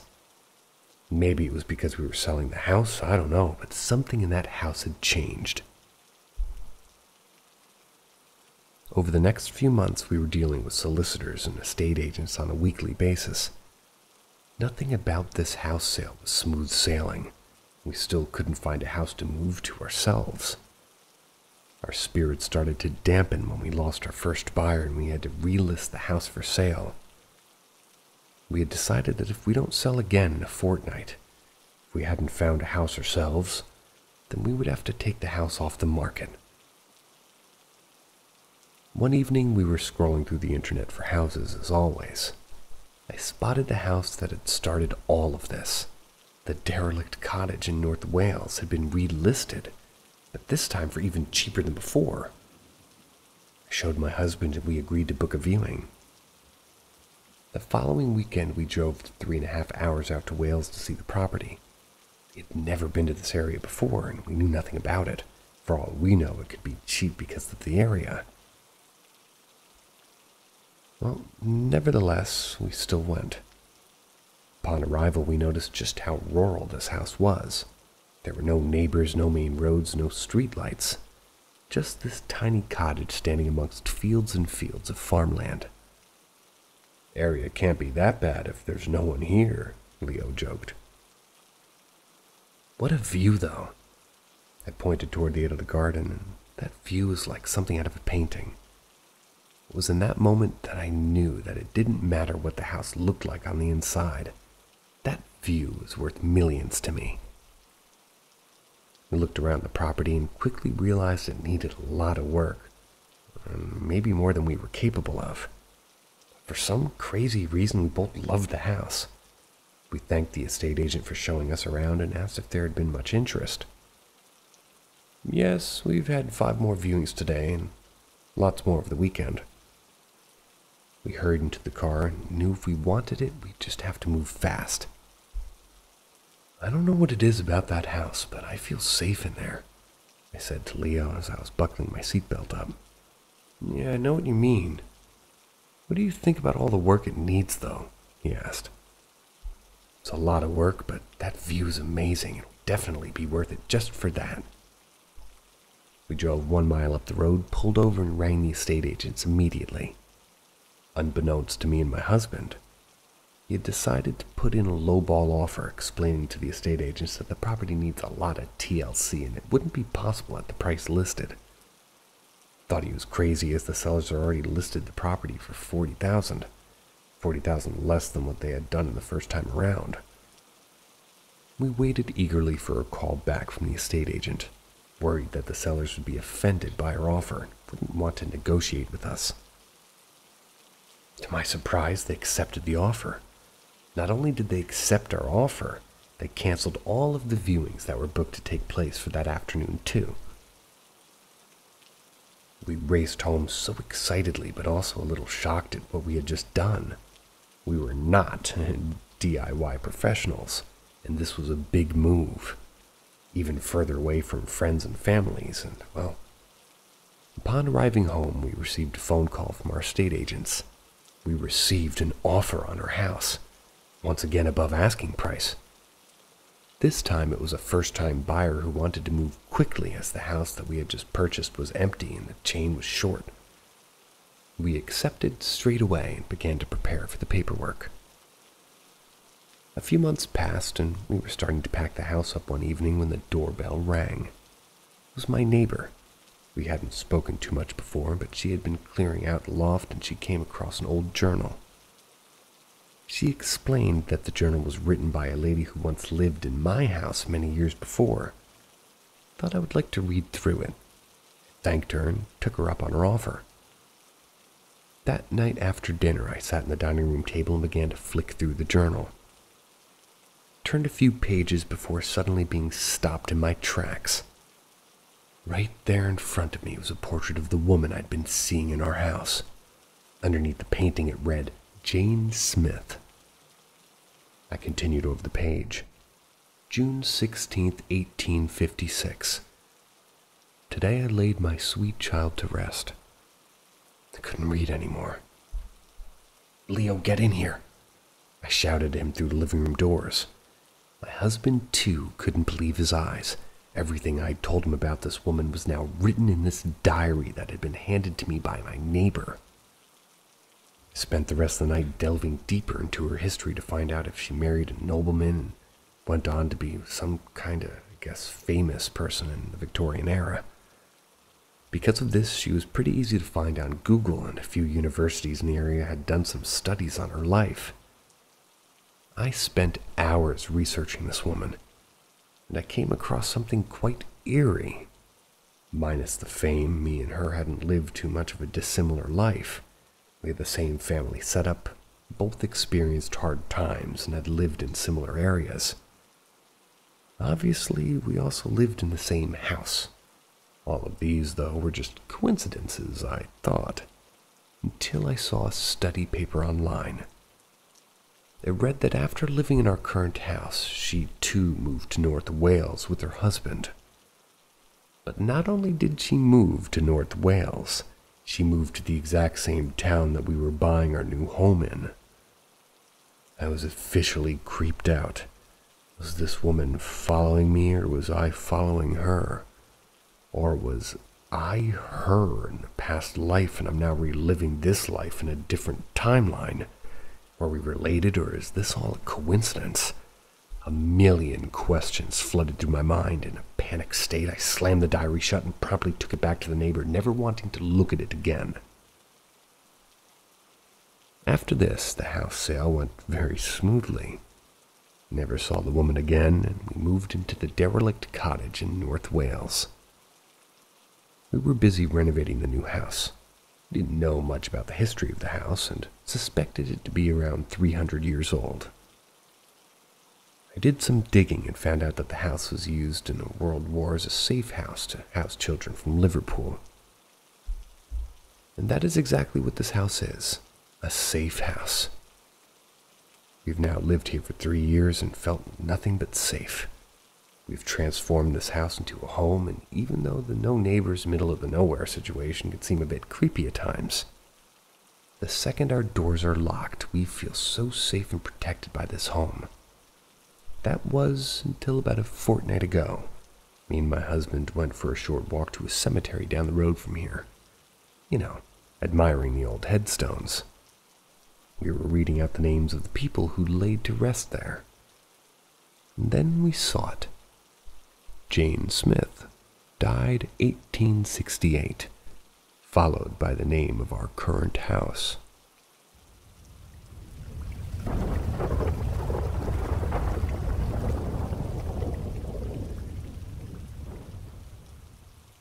Welcome to the enigmatic world of Paranormal M. Prepare to be mesmerized by our tales of the supernatural. Don't forget to subscribe and turn on notifications, and hit that like button if you could, and stay tuned for our latest mind-boggling stories. Epilogue Part 1. Conversations with Dad. More experiences from the converted funeral home. Epilogue Part 1. Conversations with my dad. The 8th month of 2010. First day of hospice care. I'm visiting my father. The doctors have said without any more treatments he has 3 months. Stage 4 cancer riddled throughout his body. My father made the hard choices so he wouldn't have to. He's refusing treatment and signed a DNR because the tumors are in all major organs and inoperable. This larger-than-life man in my younger years who stood 6 feet tall and pushed 375 for most of my childhood was now gaunt and about 110 pounds. When I was a kid, he could easily hoist me into the air with one arm. Now he was able to lift him with one arm, or I was able to. I bring my daughter over to visit as often as I can. She knows Grandpa's sick. They watch Thomas the Tank Engine together, and my father watches even without her to keep up with the plot twists. One afternoon, my daughter went down for a nap, after playing with Grandpa and watching Thomas. It was then that my father decided to show me a Ghost Hunter series he started recording on TiVo. We watch a couple of episodes, and then he decides it's time to talk. Our conversation went like this. Dad: not like your old apartment, huh? Me: no, nothing like that. Dad: too bad these paranormal groups weren't around then. Be no dude run. That would have scared the pimples off their ass. We just had those two from Connecticut, Ed and Rose. Ed and Lorraine Warren. Yeah, those two, yeah. They do assemblies when I was in school. Only ones I wouldn't ditch on. So you know it was an old funeral parlor, right? What was? Our old apartment? Oh yeah, the basement was the embalming room. Uncle's floor was for viewings, and our floor was the funeral director's living space. That closet of yours was the lift to get the bodies up and down. You never worked that one out? No, kind of explains a lot. Oh yeah, creepy shit started happening weeks after we moved in. Minor stuff. Windows opening, doors banging. But when he got older, he started talking to an old man who wasn't there. What the? go through the picture albums you got from Mom. I think there's a few we took of you with the white mist in the background or around you. Ugh, thought that was cigarette smoke. Nope. We were too poor to move. My parents couldn't take us, or your mom's mother. Well, as for me, I would rather naked wrestle a horny porcupine and swim in a pool of Purell than live with that woman. Thanks for the visual, Dad. You're welcome. So the apartment was all we had. You used to talk about the adventure the old man said you would have and the treasure you would find in the cave. I don't recall that. You were just a little shit then. Now you're a big shit, so shut up and listen. The cave was your name for that area under the stairwell in the basement. You know the one. I hated that room. Yeah, that's because that was the first time you ever saw the shadow. What was Uncle Jay's word for it? Demon. It's old Gaelic for demon.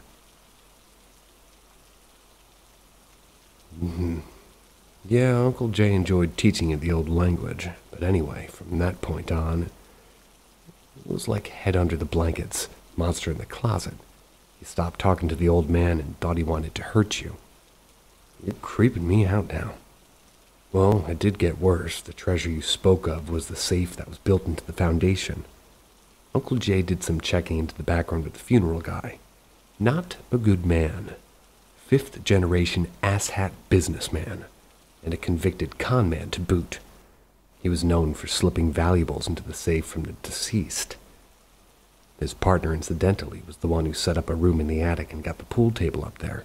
Notified the authorities when he learned of it. What did Uncle Jay, or when, or why did he buy this place? Bought it dirt cheap. Our Uncle Jay never believed this stuff till after we moved in, and the activity increased. Anyway, after things started happening, Uncle Jay just went to the basement when he stashed a trunk of odds and ends that he found in the house, and in the trunk was a set of old ledgers where the last entry in it was. I'm done. That rat bastard turned me in. Family legacy gone to shit. May the devil take him and everybody that comes to this house after us. That night, according to Uncle Jay, both the director and the partner vanished. House went to some nephew who renovated it.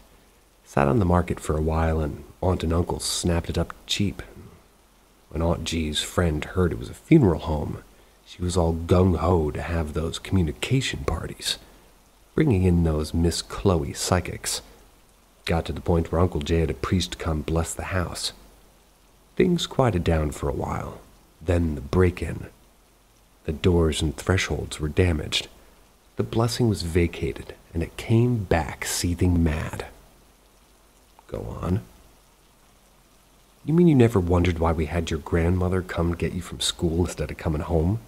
Why we all worked all those weekends and you stayed at your grandparents'? It wasn't until you were older where it was just feasible to have your grandparents watch you after school. That's when you really started to notice things. No, Dad never worked it out. Just thought you were saving money in that. What did it look like to you? To me, it was like shrouded had 3 eyes, hands like hawk talons. Big.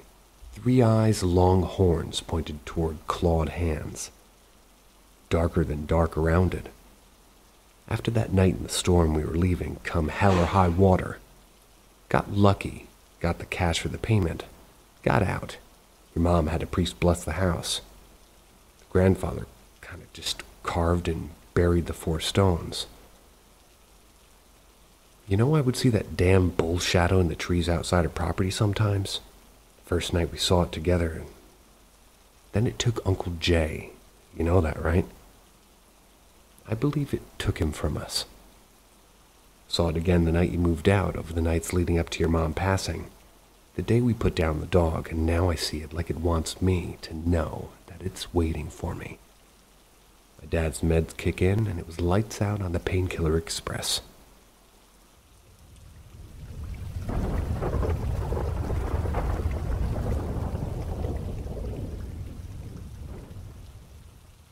Epilogue Part 2.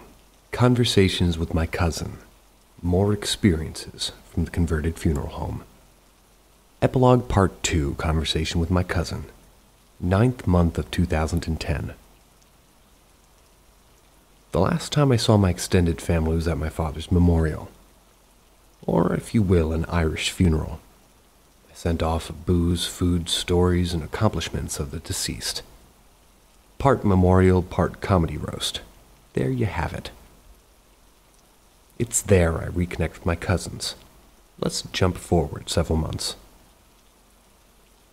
3rd month of 2011. Have you ever felt like your past was on a collision course with your present, and while you're waiting for a thunderous boom as the two meet, instead of a single electronic ringing of a cell phone that heralds the reunion, phone rings, I see the contact info. Hello? Hey, it's cousin number 1. Listen, I wanted to ask you something, but you know it wasn't right last time we all meet. What's up? So my brother and I inherited the old place you used to live at. Yeesh. You've had weird things happen, and now you want to know if I've ever experienced anything like it while I was living there. Dude, yeah. Yep. Everything from noises to smells, banging doors, cabinets opening and closing, toys turning on, lights flickering, temperature differences. My dad and I even saw it once. Really? Yep. There's something dark there. Now, before I go any further, let me get some paper. Okay. Now, are you aware of the house's history? Cousin, I'm going to put you on speakerphone so my brother can join in. How's it going? Not bad, so you guys know the house was a funeral home. No. Yeah, Dad told me, owned by a real crook, stole from the deceased. At this point, I tell them everything I know about the house's past. Stunned silence. Everyone said we shouldn't live there and just sell it, but we thought it would be good to keep it in the family. I've got the 1st floor, brother's got the 2nd. My girlfriend and her kid are with me on the 2nd.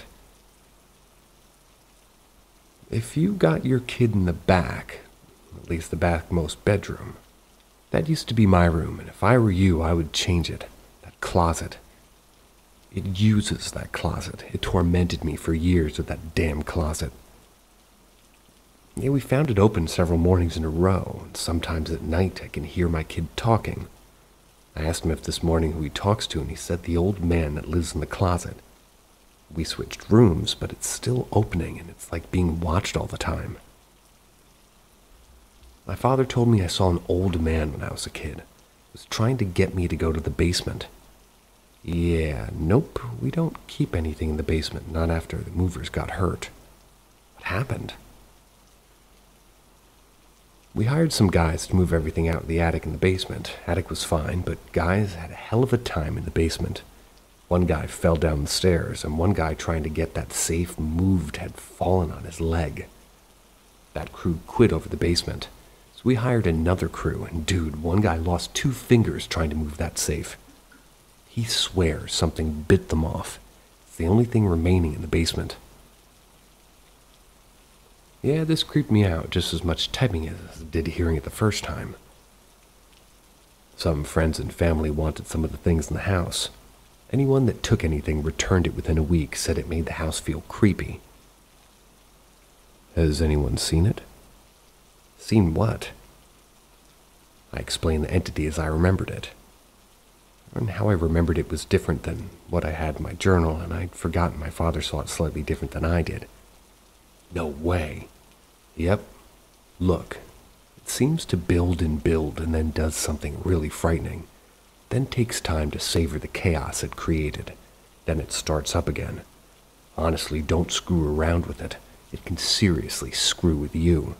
Like you guys ever get into stupid fights, get so angry for no reason? So that's what this thing feeds off of. Yeah, we do. How do we stop it? I don't think you can. But Dad said Uncle Jay had some luck with an Irish priest, but it was always short-lived. It seems to be bound to the house, and no items in the house. When we moved, we left a bunch of stuff just to make sure. Okay, we'll try that. Good luck, guys.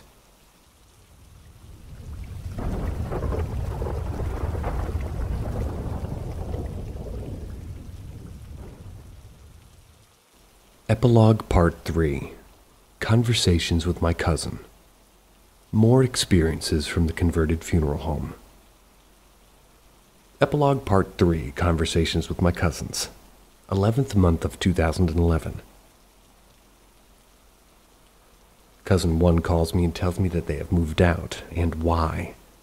I'm obviously on speakerphone. Here's how this conversation goes. Man, we really screwed up. We had to move. We're going to put that place up and never look back. What happened? My brother had a priest from his church visit. They blessed each room of the house, upstairs and downstairs. They said that they would need to do this a few times. After about a month, the house grew calm and we thought that it was over. It really was like a new place. I take it something changed. Yeah, man, I really screwed up. After our Halloween party, see, my brother and I threw a party. Drinking was involved and we'd gotten a good buzz and have been talking about the odd stuff going on. Well, we thought it was finally gone. Torment is more likely. You're right, it was really dumb to think it was gone. Anyway, one of our guests, and this was a guy that we let in the weird things going on, and right from the start, we wanted to try the Ouija board. We told him no constantly, but he would always bring it up. Goes to his car and brings it out. Yep, a Ouija board, and says, let's find out. Please tell me you didn't use that thing, not in that house. I was buzzed. My brother had left the party, but 3 others stayed, and somehow we ended up sitting around this board, lights off, candles burning, asking questions and drinking. So using the board, we asked, is there anyone who will speak with us? No.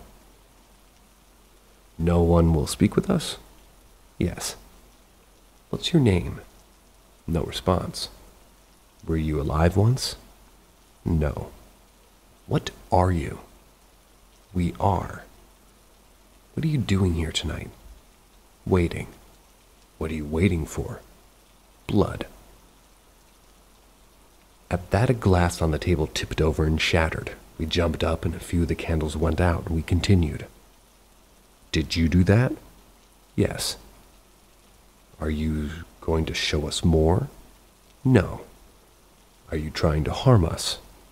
No response. What do you want? Kill. Have you killed before? Yes. What did people do to you? Called. When were you called? 1908.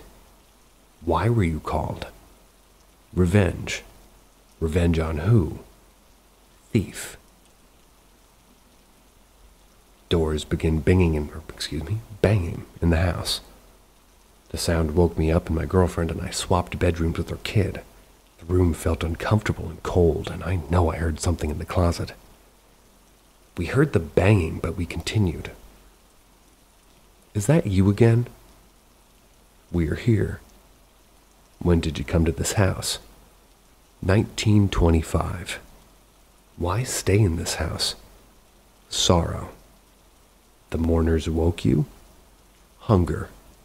Will you ever leave? Never. What if we call the priest again? No response. What if we have a psychic come in? Mad. What if we force you to leave? We're here. The table felt like it lifted, so everybody stood up from the table. Somebody hit the lights and they came on. We could see blood and glass on the planchette. We all had got cuts from the glass on our fingers. Just then the door stopped slamming, the planchette on the board, untouched by anyone, covered in our blood, moves to go say goodbye. That's when it all came on, growling and banging from the door in the living room and head downs to the basement. The light seemed to dim, and it looked like shadows were crawling out and wiggling from under the door. We started shouting. I thought you were pulling up like our chain a bit, but I turned on all the lights on the second floor. And I tried to rush downstairs, but had to stop. Stuff was coming out of the door to the basement and was starting moving up the stairs. It was ice cold if you stepped on it. I raced back upstairs and got my girlfriend. It had started to come out from under our bedroom closet like a black fog. We ran and got her kid, turned to leave, and that's when we saw it standing in the kitchen. My kid said, "Look, it's the old man." But what was in the kitchen was not an old man. It was huge, big head, long arms, ended in clawed hands, and just as black as I've ever seen. I got my keys and we ran. We ran outside, got in the car, and we were gone. Then it appeared downstairs. My friends bolted as it hurled the planchette at us. We ran from the house. What I remembered next was that both outside doors slamming shut at the same time. So everyone's unharmed? Yeah. Did it ever follow you after you left? No, not when we moved, or when I moved out on my own. Yeah, we're done with it. Good call. Take nothing from the house that came with it. That's what we did. The house was sold as a flipper a few months after. My research shows that they had to sit on the house and ended up losing it to the bank. It was then sold to the current owner. Notes from 2020 original post. I understand that my cousins are providing me this information, but I believe them. The detail they both provided was far too similar to my own experience. Some parts of it I didn't tell them about. I'm also not surprised that using the Ouija board provoked it. This would be the last time that I spoke with my cousins about the house. They are alive and well and want nothing more to do with the house or even talk about it anymore. My experiences do not end here. I recently got in contact with the current owner.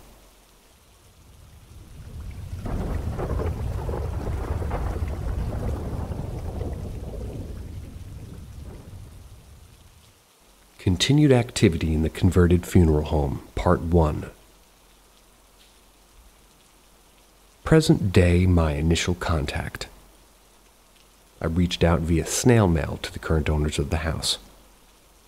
Hello, this will likely be the most bizarre note you will receive. When I was a kid, I grew up on the second floor of this house. I've included a printout of the layout of the second floor. The house was once a funeral home, and I'm writing because I've been sharing my experiences with strangers, and it's really awoken like a sense of responsibility about this house. I'll be blunt. This house has a dark entity in it. I know this will sound crazy, but I've seen it. I lived in terror of it for years. I was terrorized by it, physically assaulted, and I believe it went as far as to oppress my family. The basement is unnerving. Have any children started to have an imaginary friend called the Old Man? Here's an email address where you can respond if you want. Please forgive the lack of identification or return address, but I've learned to be wary of anything physically coming from the house. A few days later, the email address gets a hit. Current owners. You're not crazy, we've seen it too. Your letter arrived, and I admit my partner and I were very skeptical, but you captured the layout of the upper floor just perfectly. It's odd that we actually took comfort from knowing that we're not going crazy. We moved in about 8 or 9 months ago. The house was undervalued for its size, so we thought that we got a good deal. Being non-essential workers, we're both quarantined at home, and it feels like something is drawing on the fear and uncertainty. My partner believes she has a gift, and the night after we closed on the house, she couldn't sleep. She said we made a mistake and that something was waiting for us in the new house. I was always a skeptic about the paranormal, but lately I'm thinking there's more to this world. We moved in, and on the first day the home stunk of rotten eggs, and it would go away and return. When not smelling like eggs, it was like compost. It was so strange. Our cat will hiss and growl in the middle of the night, and we'll find her gaze-locked on the door to the basement on some random corner. We hear the footsteps on the second floor, but no one's renting the apartment. We called the police once, convinced somebody was up there. They heard the steps and started an investigation. The doors and windows were locked. No one was up there. One day we saw a figure a good 7 feet tall taking up the whole window frame of what was your bedroom window as I was gardening. It appeared to be watching us. My partner tried to get a picture of it on her phone, but the file corrupted. You mentioned an old man, and I had a long pause right there. My partner and I don't have any, but we do have a nephew. He's been going on now about the old man that talks to him in his playroom. The room is the one directly under your old bedroom. My partner studied Reiki and is trying to push positive energy into the home to force out the negative, but so far has had no luck.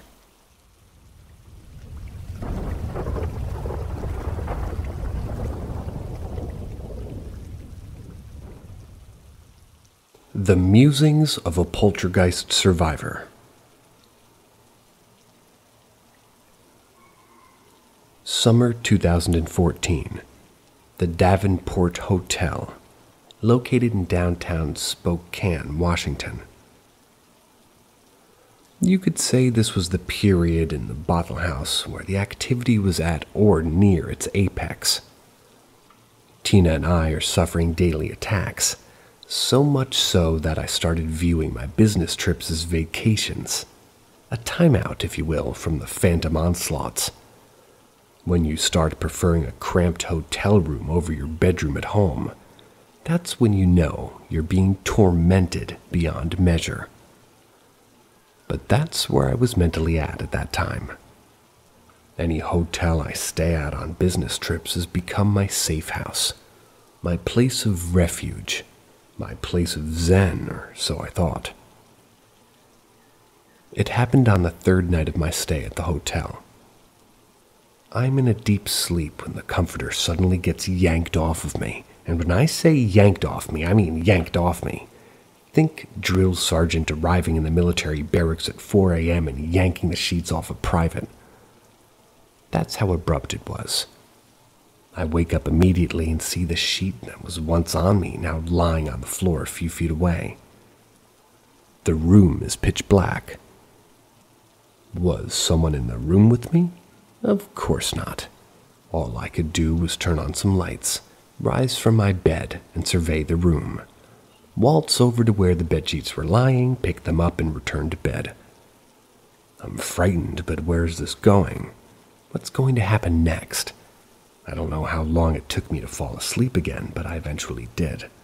But not before replaying the previous evening. I remember my laptop rebooting on its own several times throughout the night. I couldn't explain it.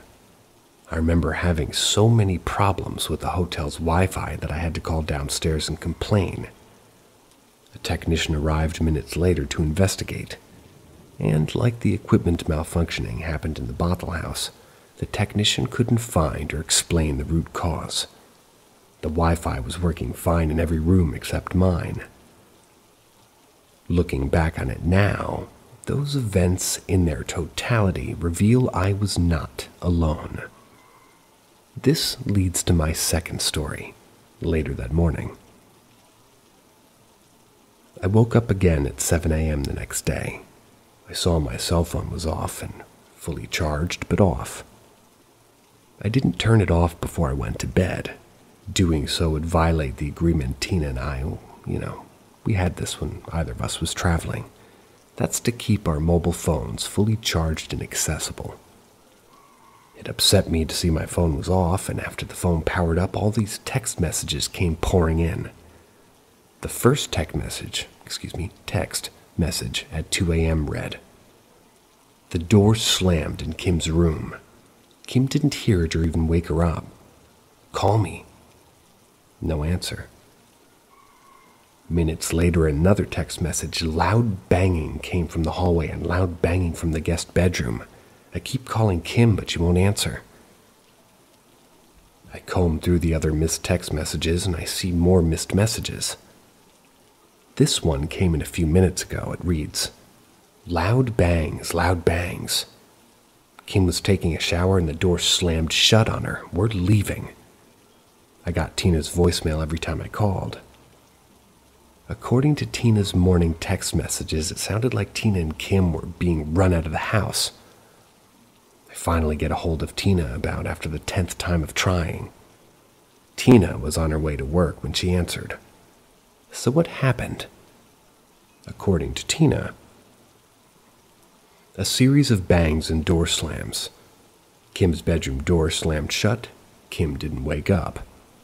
The lights in the hall flickered off and on, followed by more bangs. The bangs kept going throughout the night. The bangs and thuds finally woke Kim, and she walked to Tina's room and they agreed they might as well stay up since the banging was happening. Morning came, Kim left to take a shower. Unfortunately, the bathroom door slammed on her within seconds of her showering.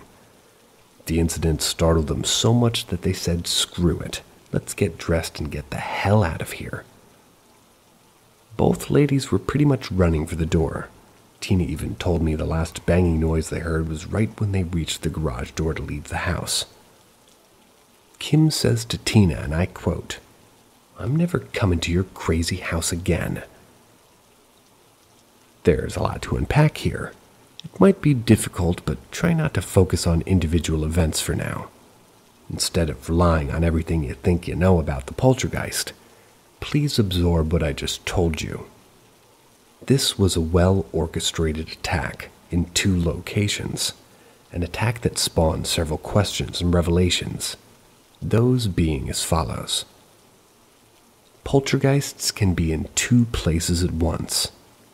How many spirits are we talking about here? Spirits work in tandem. Spirits can follow you. These attacks, like Tina, Kim, and I experienced while I was on a business trip, speak to a level of spying, observation, coordination, premeditation, communication, group thinking amongst the spirits, teamwork, vexation, stalking, harassment, and manipulation. So that's me being attacked 400 plus miles from the Bothell house within the same time frame. And that was the same time frame Tina and her best friend Kim are harassed and attacked. This will not be the last time I was attacked while traveling on business. As mentioned in my first book, The Bothell Hell House, these attacks are like campaigns. There will be other instances where the sheets will be yanked off me while I'm sleeping while home and abroad. I thought it would lessen once I moved out of the Bothell house. It hasn't. Read my second book, Attachments, Poltergeist of Washington State, Part 2. Let me detail how my friends were attacked at the height of me and Tina's activity. Tina and I don't like it, but I can understand or accept my getting attacked elsewhere. Based on ignorance, I assumed that ghosts couldn't follow you. Now I know they can. But why my friends? Why attack Kim? Some of the things my friends have told me rival anything Tina and I have experienced. A triangle of sorts. Poltergeist activity happening simultaneously in 4 locations. Support contagion theory. Might be a square of sorts. Kirkland, Washington, summer 2014. One night I got a phone call from my female friend, a real estate attorney. The lights in her kitchen and living room are going off and on in every room upstairs. At the same time, she's having electrical issues. I'm having difficulty capturing the light show in my upstairs office and guest bedroom using recently bought Foscam cameras with a long F. My cell phone rings and it was my attorney. She was freaking out tremendously. I asked her what was happening and she told me the lights in her house were going off and on like crazy.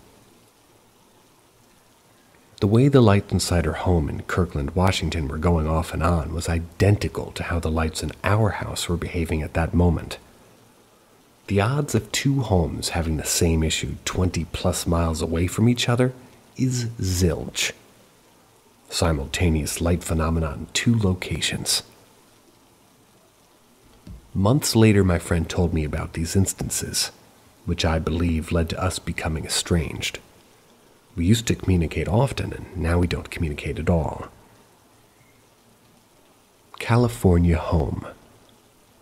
I don't talk about this incident much, and I'm not sure why, but maybe because it involves children. Spring of 2014, my friend calls me. I could tell she was frightened and nervous by the tone of her voice, and rightfully so. Her son comes into her bedroom, sits on her bed, and begins telling her about the horrific events happening at Keith and Tina's house. How could he know that? She's not confided in him about anything. So she asks him, "How do you know these things?" He says a voice told him. Some of you reading, I'm sure, are parents, and it would be frightening to hear your child tell you that they hear voices. Not only that, but he knows the goings-on at the Bothell house. But it gets worse. When my friend asks her son to explain he means by voices, he replies the voices he hears comes from under his bed. But the most unsettling revelation, if not prophetic, is that the voices told him that they're not through haunting us, Keith and Tina. They're just getting started. My friend's son told her during the time that the first Bible reappeared on fire, days before the infamous Katy Perry weekend and poster fire incident. As you know from reading the Bothell Hell House, these are without a doubt the most horrific events we experienced. It was an activity just about every day for about 7 months. Kirkland, Washington, summer through fall of 2014. My attorney was unloading her groceries one day. She made back and forth trips from the car to the kitchen. She returned to the kitchen a few minutes later and discovered half of her groceries were gone. She should have 5 bags on the table, and instead she had 3. Those missing grocery bags were never found. California home. Amid Tina and me fighting for our lives, my female friend, the attorney, tells me about spring to summer of 2014 of 2 unsettling instances. Coat hangers were flying out of her bedroom closet one by one. Now, when I say flying, I mean flinging from the closet, projectile speed to the room's far corner. This happened on multiple occasions. One night while working in her office, my friend is alerted to strange noises from the kitchen. The noise began gradually but picked up in a short time. She rose from her desk area, headed toward the kitchen, and saw corks spread throughout the floor. The popping noise she heard was the sound of corks popping from wine bottles. She then witnessed dozens of corks flying midair, ricocheting off the walls, only to finally rest on the floor. And this happened multiple times. Hawaii home, summer of 2014. My friend arrives in Honolulu to spend a vacation with her children. After seeing her arrive, her next-door neighbor walks over and tells her that he could have sworn she had been home. My friend, with a look of puzzlement, asks why. He tells her that he and his wife have been hearing what he thought was a house party inside her place. For several days, the weekend especially. He and his wife have seen the light go off inside the house and loud music and commotion, what he described as people being festive. My friend tells him the house isn't occupied, no live-in guests whatsoever. He swears up and down. What he heard was so real, so vivid, my friend is even more eager to get into the house to see if it's been vandalized or home-wrecked somehow, only to find that it has not. The security system is still on, nothing's out of place, nothing is missing. The only thing she noticed was weird was that every kitchen cabinet door was wide open. So she called me. If you read my book, The Bothell Hell House, you know I said there were times when I arrived home from work seconds before I stuck my house key in the keyhole of the front door. I could hear sounds coming from the opposite side of the front door, and I described it as a mass chitter-chatter, like conversations between multiple people. Other times I've walked through the front door and heard a massive commotion. The way the noise sounded suggests I walked in and disturbed something. A mass dart of footsteps, multiple footsteps thundering up the stairs, only to fade out as the steps entered the master bedroom of my office. It's as if I caught whoever was there by surprise. The Linder Family, 2001. The Linder Family. During the spring to summer 2020 COVID lockdown, I learned that my mom and my twin brother experienced strange events in their homes during and after I moved out of the Bothell house. If you read my second book, Attachments, Poltergeist of Washington State Part 2, you know there were activities that I began experiencing that I never experienced in the Bothell house itself. It's like I had completed one phase of having done so, graduated into something new, something more sensual, more ethereal. During that period, my family began to have Geist-like activity in their homes, and even weirder, began seeing shadowy figures. Meanwhile, the woman I date and coworkers I ride in the van pool with to work are telling me about events they're experiencing, like missing car key fobs, home television turning off and on at will, and more. In the meantime, I'm being visited at night by beings I can only describe as hideous and kind of beautiful in appearance. All of this is detailed in my second and third books. My younger brother, Michael, reveals during COVID 2020 lockdown, family members had strange encounters, info that was purposely kept from me. My youngest brother, Michael, who lives in Memphis, Tennessee, was dealing with personal issues due to that time and was making frequent trips to visit my mom in Houston, Texas, and our brother in Austin, my fraternal twin. Michael let it be known during our conversations during the COVID nationwide lockdown that our mom saw shadowy figures in the house she lived in. I find it interesting she's confiding in him and not me. What's more interesting than that is that when she began to see these shadowy figures, it was the same time I was physically transitioning into my second place of residence. My fraternal twin brother Kevin was having nightmares and night terrors and experienced what can only be described as attacks. This was news to me. My mom and I were very close. On average, we talked 3 times a week. It surprised me to hear this news based on how often we talked, and as sad, confused, and disappointed as I was, I understood why she kept this information from me. No mother will increase the burden her son might be facing. And in my case, it was the Bothell Hell House. I never told her that's exactly what I was seeing. It made sense, though. If you happen to be a Poltergeist of Washington State Fellow equivalent, or a technical fellow, to my knowledge, there's only one at the time I wrote this. You know, there's an EVP on my YouTube channel that I captured while I was in Houston, Texas. I was visiting my mom where I asked the question while laying in bed in the middle of the night if there were any spirits present. If yes, then where were they from? The answer I got was Bothell. Where are these shadowy figures appearing? According to my brother, my mom's bedroom and closet. Understand, my mom could never get past chapter 1 of the Bothell Hell House. My siblings, 2 brothers and 1 sister, never read my books, not counting myself. African Americans don't like to talk about the paranormal, let alone write a book about it. It's a touchy subject in many African American households. It shouldn't be discussed unless necessary, which means only with one confidant, preferably your minister.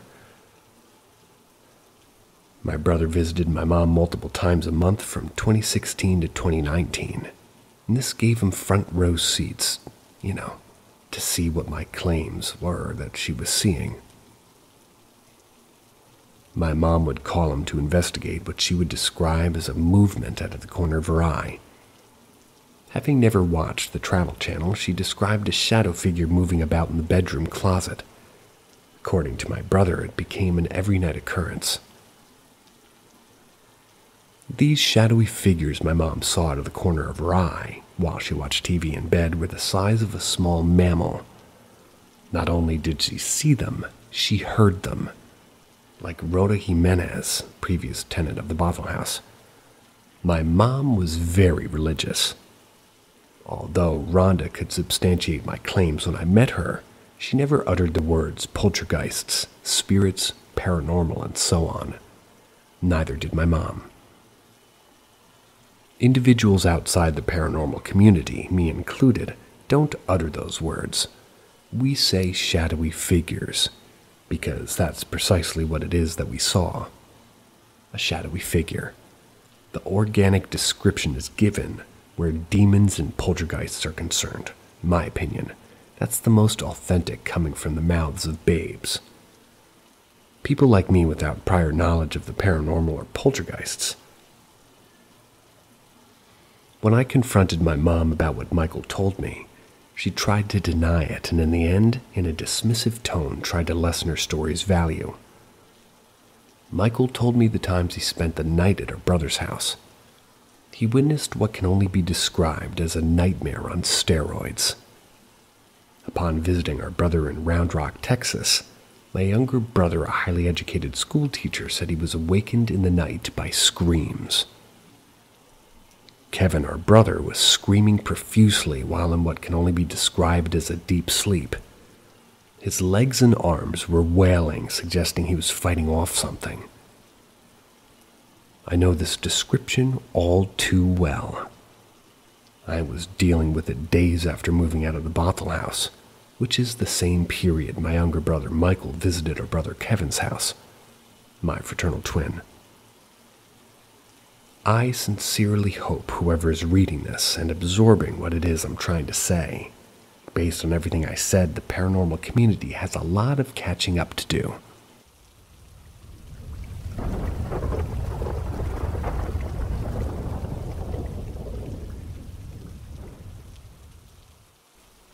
Winding Stream Trail, Part 1, The Lady in Black. When I was 23, my first husband and I purchased our very first home together. The year was 2013. We were newly married, decided it was time for a home of our own. By the time we had settled on this one particular house that we'd been seeing on the market for a few months, most places that we had looked were either kind of too far from work or family, so this house was centered close by everybody, and the commute to work was short enough, so it was perfect. It was definitely a fixer-upper. It was built in the 60s. So, because of its age and the amount of work it needed done to it, we got it for a really cheap price, around $60,000, if I remember correctly. It was a 2-story house with 2 bedrooms and bathrooms with a full basement, 2-car garage, and a beautiful sunroom.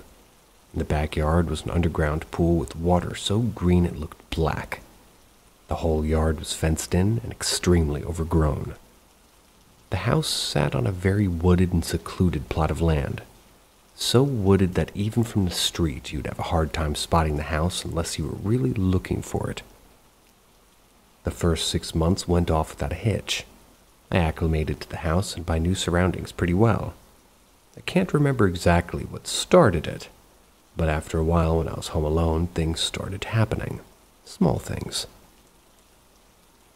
I would get this strange and overwhelming feeling of being watched by someone or something. I would hear strange noises around the house as if someone were walking around when I was the only one home. At first, I just chose to ignore it. If you've read any of my past posts, you will see this is one of my coping mechanisms. I ignore it, and it'll go away. Maybe. Though most of the time, unfortunately for me, that isn't the case. It was close to Christmas, and I remember my husband at the time, I'm going to call him B. We were out visiting with his family, who had come into town for the holidays. That particular year, we had a terrible rainstorm. So bad it was like a monsoon. Because the weather was so bad, we decided to stay overnight with his family members at his aunt's house.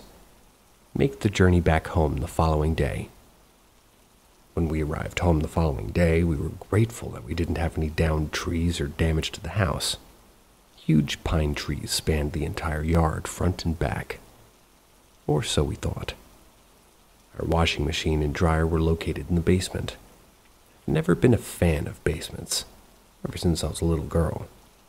So I usually had to haul the clothes hamper from our room upstairs down into the basement to do laundry.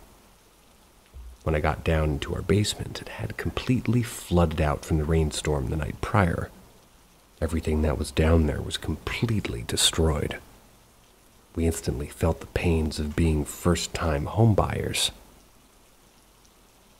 In the following days, we contracted the home insurance company to make a claim.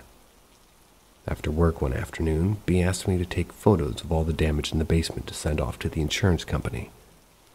I was home alone and loathed going into that basement, especially when I was home alone, but I knew it needed to be done, so I grabbed my digital camera, put my big girl pants on, and made my descent down into the basement.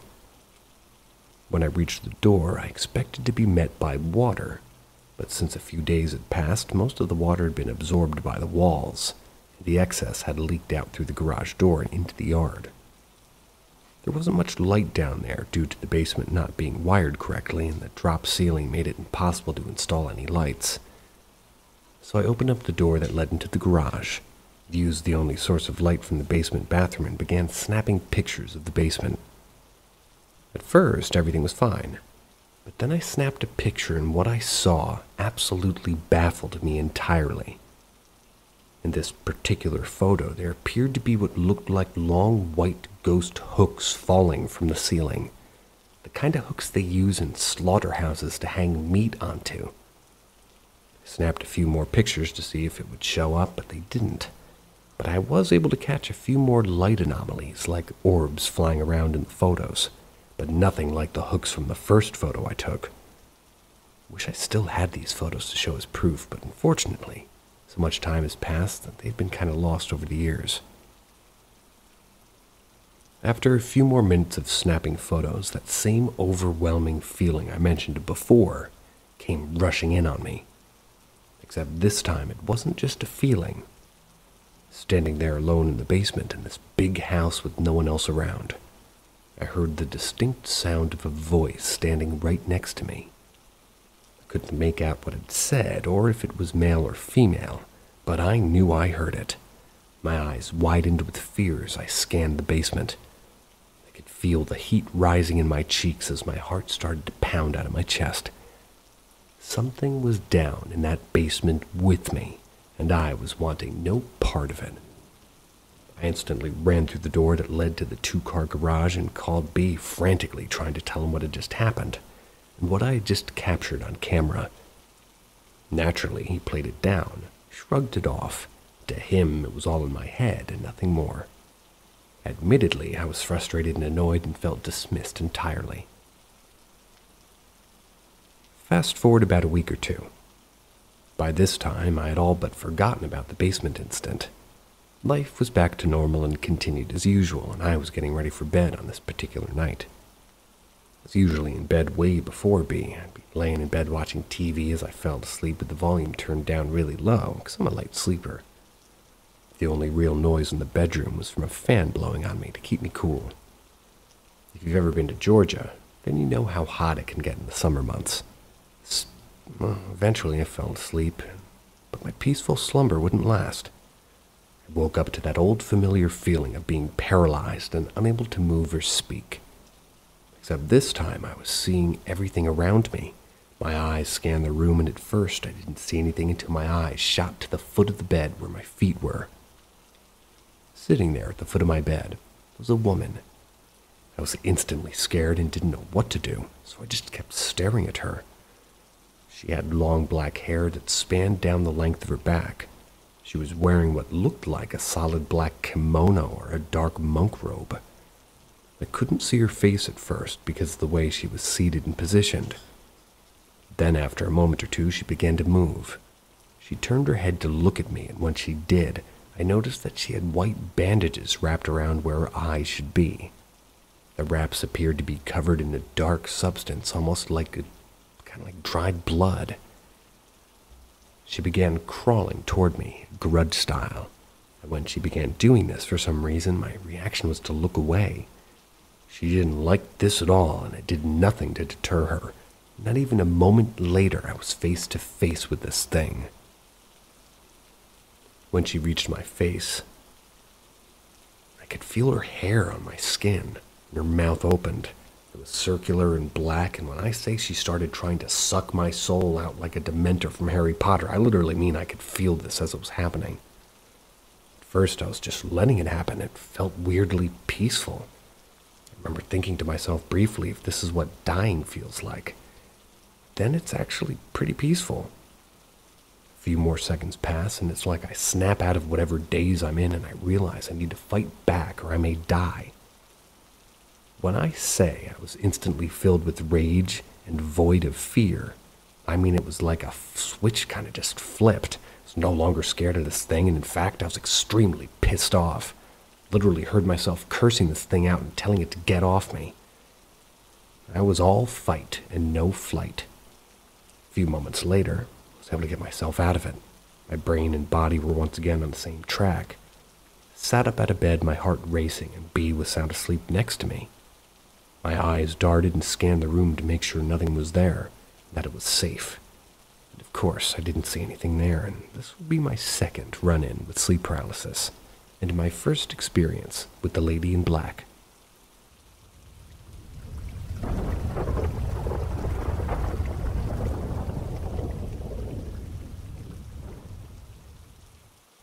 Winding Stream Trail, Part 2, Down the Rabbit Hole.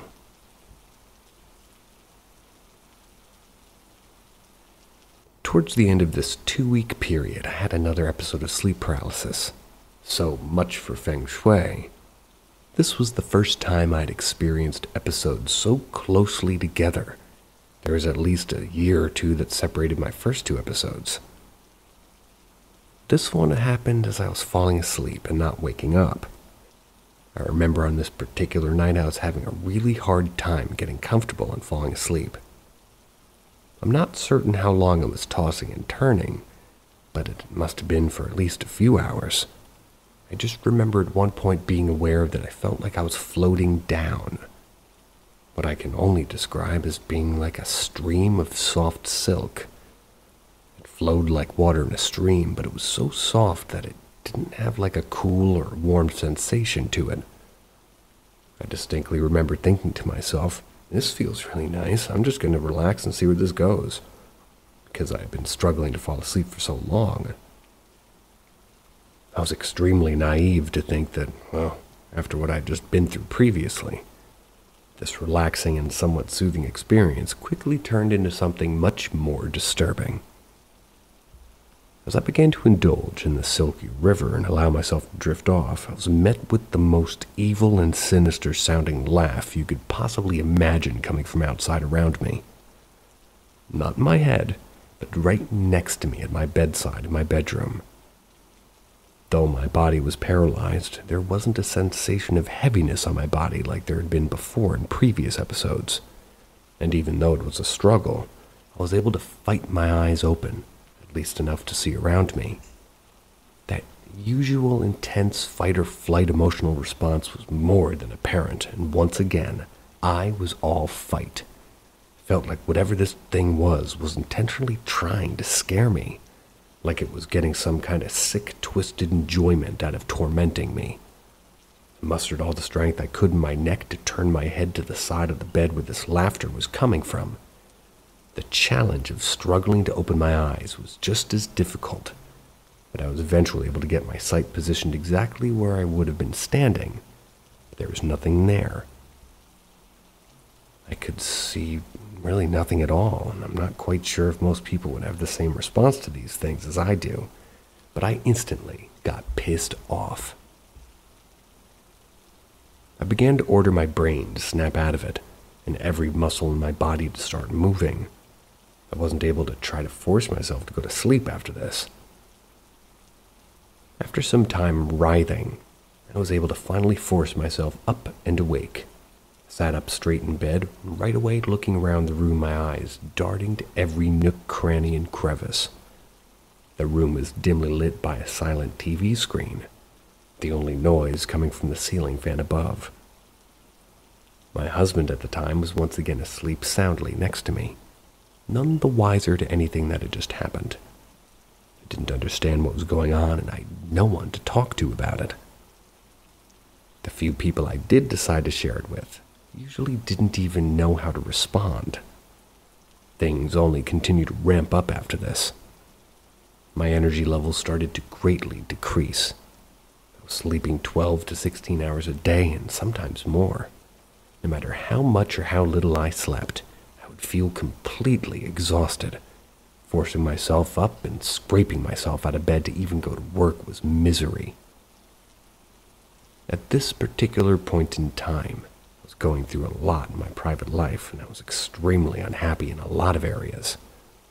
Depression from private life combined with confusion and frustration about all things going on with me, and the things going around me, the things that didn't make sense, depleted my energy basically, entirely. I can't recall how much time exactly had passed in between, but eventually I began to get woken up while sleeping very regularly. Be woken up to my name being called. Sometimes it would sound male, other times kind of female. There were times it sounded demonic or even robotic, but the voice never sounded the same each time it would happen. In the coming weeks, that turned into months, spending a lot of time alone by myself. I'd spend a lot of time just sitting at my PC in the computer room, usually playing video games and listening to music. On this particular day, I was sitting at my computer desk playing World of Warcraft with a friend of mine who lived in Texas. We're going to call him C. We were on voice chat through Discord, and we had just entered into a battleground, PvP arena. All of a sudden, my entire computer just shuts off completely, and so does the light in the room. I look over at my husband at the time's computer desk, and it was close by to mine, as his computer was still on and running like normal. At first, I thought it was a simple power surge or a blip since the house was quite old. But then I started to feel that weird type of energy start to build up in the room around me. That same kind of energy I felt all those years ago when I was 14 in Panama City Beach, Florida. The room started to feel really heavy, like there were too many people crowded into one room, even though I was home completely alone. I don't know why, but I began to feel extremely unsafe, and I told myself to just leave. I low-key started to panic, decided to call my friend back on the mobile. I explained to him what was happening and asked him to stay on the phone with me while I got dressed to leave the house. My bedroom was located right next door to the computer room. As I walk out of the computer room and into my bedroom, it was like whatever it was, I could feel it following me. I grabbed a t-shirt and a pair of jeans from my closet. I tell C to hold on for a few seconds while I get dressed. Set the phone on the bed, rushed as fast as I could to get dressed. As I'm almost finished and pulling my t-shirt over my head, I'm instantly frozen in fear. I hear someone standing next to me whispering something incomprehensible into my ear. It was so low I couldn't even make out if it was supposed to be male or female. Paused for just a few seconds, still hiding within the safety of my cotton-threaded t-shirt, to see if it said something else, and it did. I pulled my shirt over my head and looked next to me, revealing nothing being there. Grabbed my phone and my purse, and I tell C I'm calling my grandfather to come pick me up. Unfortunately, my car had recently broken down, so I was unable to drive. My grandfather only lived about 10 minutes drive away from me, so thankfully it wouldn't take him long to get there. I sat on the steps of my front porch until my grandfather arrived. Even though it was about a 10-minute journey, his arrival seemed to take ages. As soon as his car came to a stop in the driveway, I jumped into the passenger side seat, and I must have appeared to be a bit visibly shaken, because the first thing he asked me was if I was all right. I honestly didn't know what to say or how to begin to explain what was going on with me without sounding completely batshit crazy. For years, I'd been experiencing odd things here and there since being a little girl, but nothing ever like this. Other than my sister and a few friends here and there over the years, I never spoke to anyone about these types of things. Most of the time, it was because I didn't know how to, and honestly, I didn't want others to start judging me or thinking that I'm crazy because it's the easiest thing to do in these kinds of circumstances. to just assume someone's crazy or mentally ill over these sorts of topics, especially when you come from and live in the Bible Belt. When we arrived at my grandparents' house, my grandfather and I sat in his porch smoking a cigarette. We sat in silence for a few minutes. I was inwardly trying to decide if I was going to try to open up to him about some of the things going on with me or not. I thought to myself the worst that could come of it was that he would think I was a complete Fruit Loop who just my cheese maybe slid all the way off its cracker, or mine. Instead of laying it all out, I just asked him a few questions on the subject. I asked him if he ever experienced something he couldn't explain, something that seemed odd and maybe even supernatural. My grandfather was a man's man, very old school. Well, if something upset him emotionally, he wouldn't know it. He never cried in front of anyone except maybe my grandmother, and he wasn't easy to have emotional or even spiritual conversations with. I asked him if he had ever felt things or saw things that he couldn't explain. He looked out into his front yard and took a long drag off his cigarette. Surprisingly, he nods his head and says, "Yep." I'm not sure if the shock was apparent on my face, but so many questions came flooding into my head. I was extremely curious. He continued on to say that there had been a few times in his life that he had seen or felt something strange, but would deal with it by ignoring it. Unfortunately, my curiosity was short-lived, and I decided to just leave it there. I was at a crossroads, and I knew I had two options. I could either choose to embrace what was going on with me and open myself up to it, or possibly find some answers, or I could choose to keep trying to ignore it. Well, since trying to ignore it for so many years didn't seem to be working, I took it upon myself to open myself up to the possibility of something that seemed impossible. It was time to travel willingly down that rabbit hole.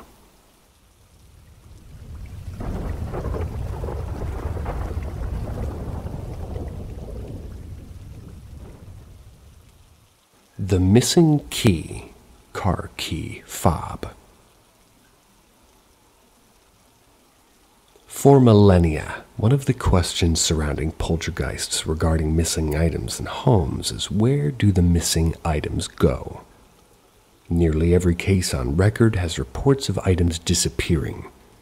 Family heirlooms, jewelry, silverware, personal belongings, electronics, etc. Some are never to be found. Several theories, one in particular I subscribe to, say the items never left. They are still within the house, out of reach and out of sight from the house occupants.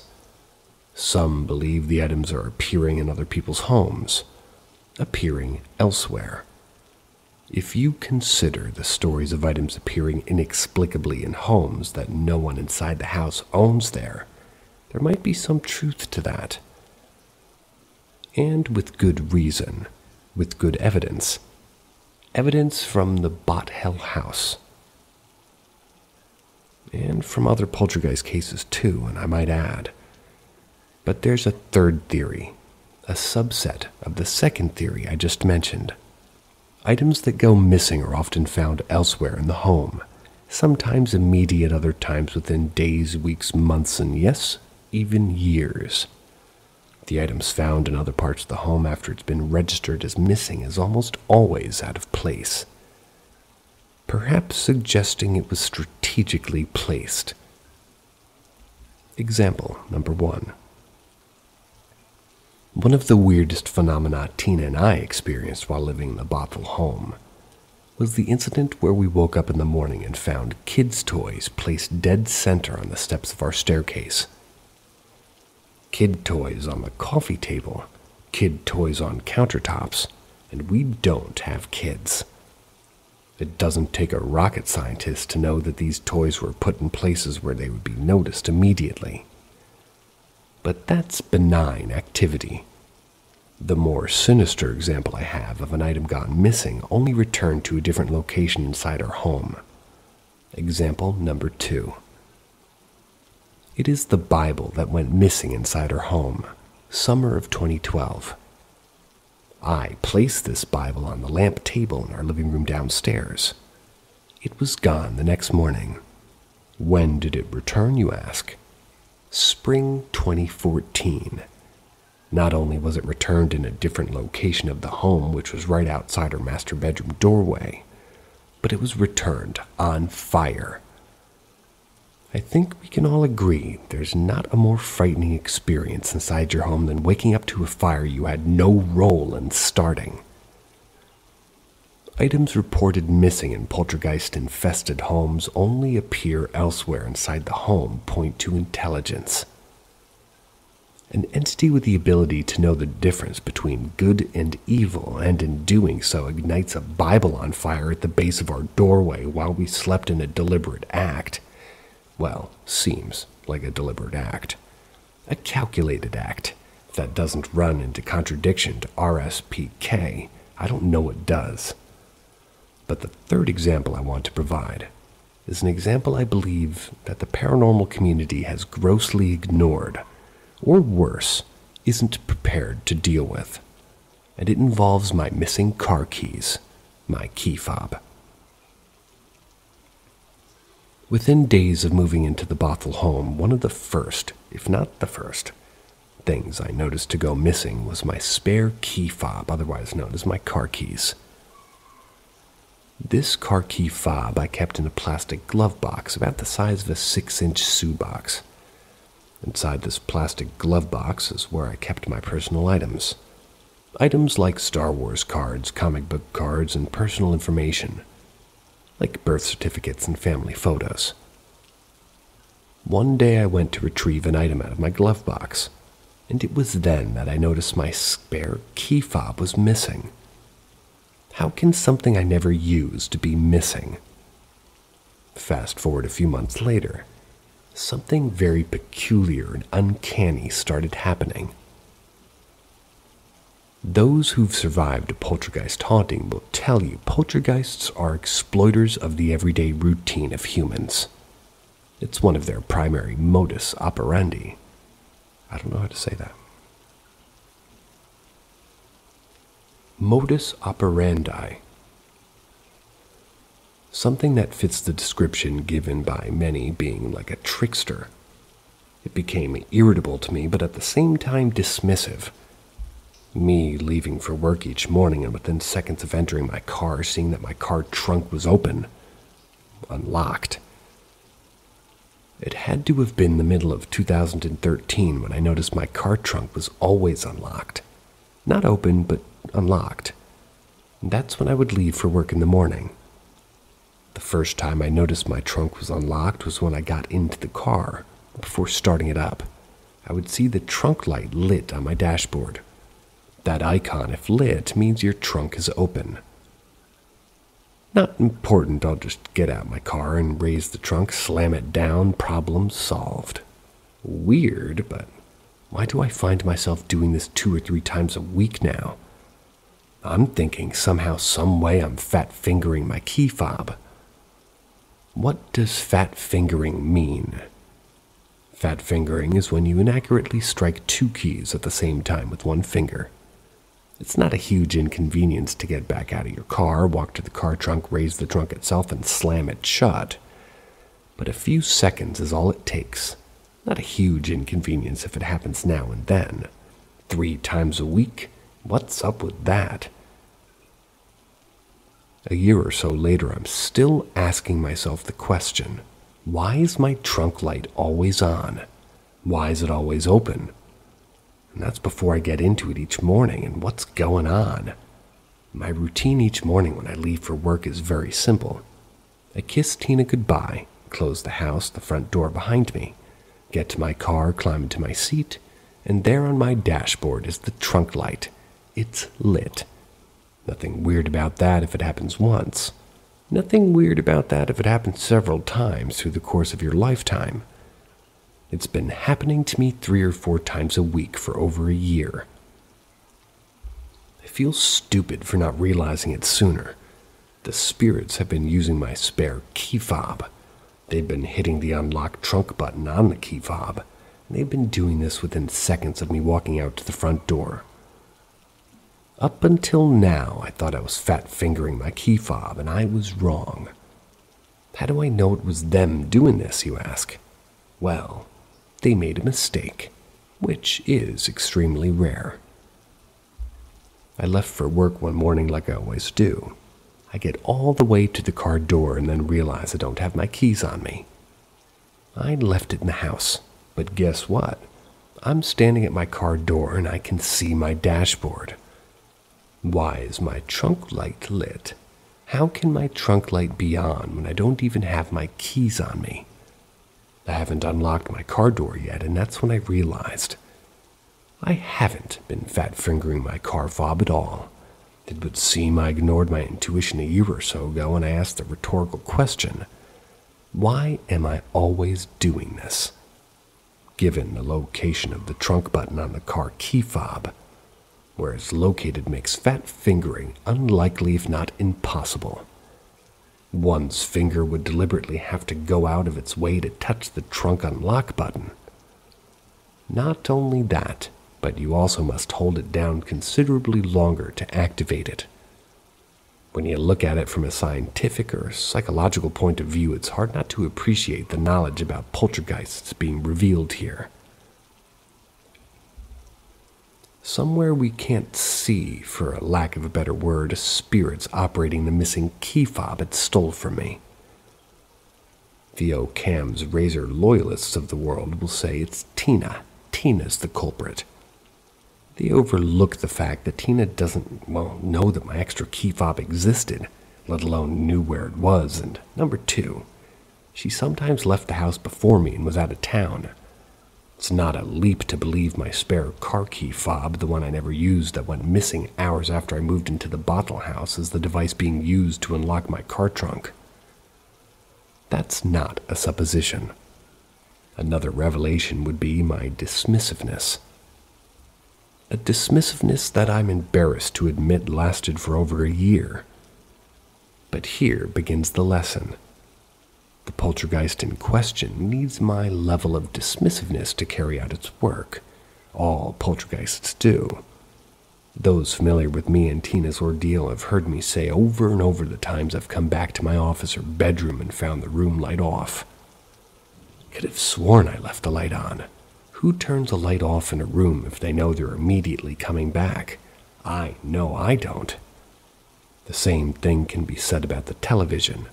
Who turns their television off before they leave a room if they know they're coming back? I don't.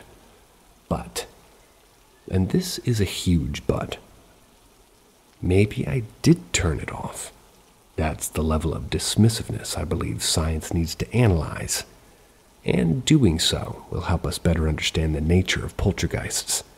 That dismissiveness applies to sporting and the apporting of objects. It's impossible to know every item missing in the bottle house simply for the fact that some items are just too insignificant to remember. As are some of the items that inexplicably appeared. The third revelation I want to talk about, the one I feel the paranormal community ignores, is the amount of observation being levied here. This campaign of me getting into my car each morning and discovering my car trunk door open or unlocked went on for over a year. A huge portion of it happened when the house was least active. I'm talking about when there was no activity in the house whatsoever. I'm often asked this question, and it angers me internally, but I try not to show it. Have I heard from the current occupiers of the home? My answer is no, I haven't. Some people believe it would strengthen me and Tina's claims if the current occupiers of the Bothell house stepped forth with similar claims. But that's not how poltergeists conduct their business. The events that made our case famous, I'm talking about the 3 Bibles that caught on fire, the wall writings, and not the baseline activity. The definition of a baseline is like the minimum or starting point. The minimum starting point with most poltergeists, and by most I mean 99% of the activity that house occupants might not even notice.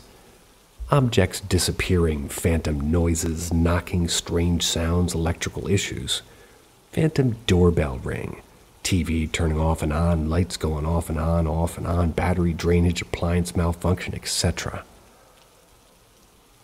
But of these things, they can be easily dismissed as just one of those things, and rightfully so, but not all the time.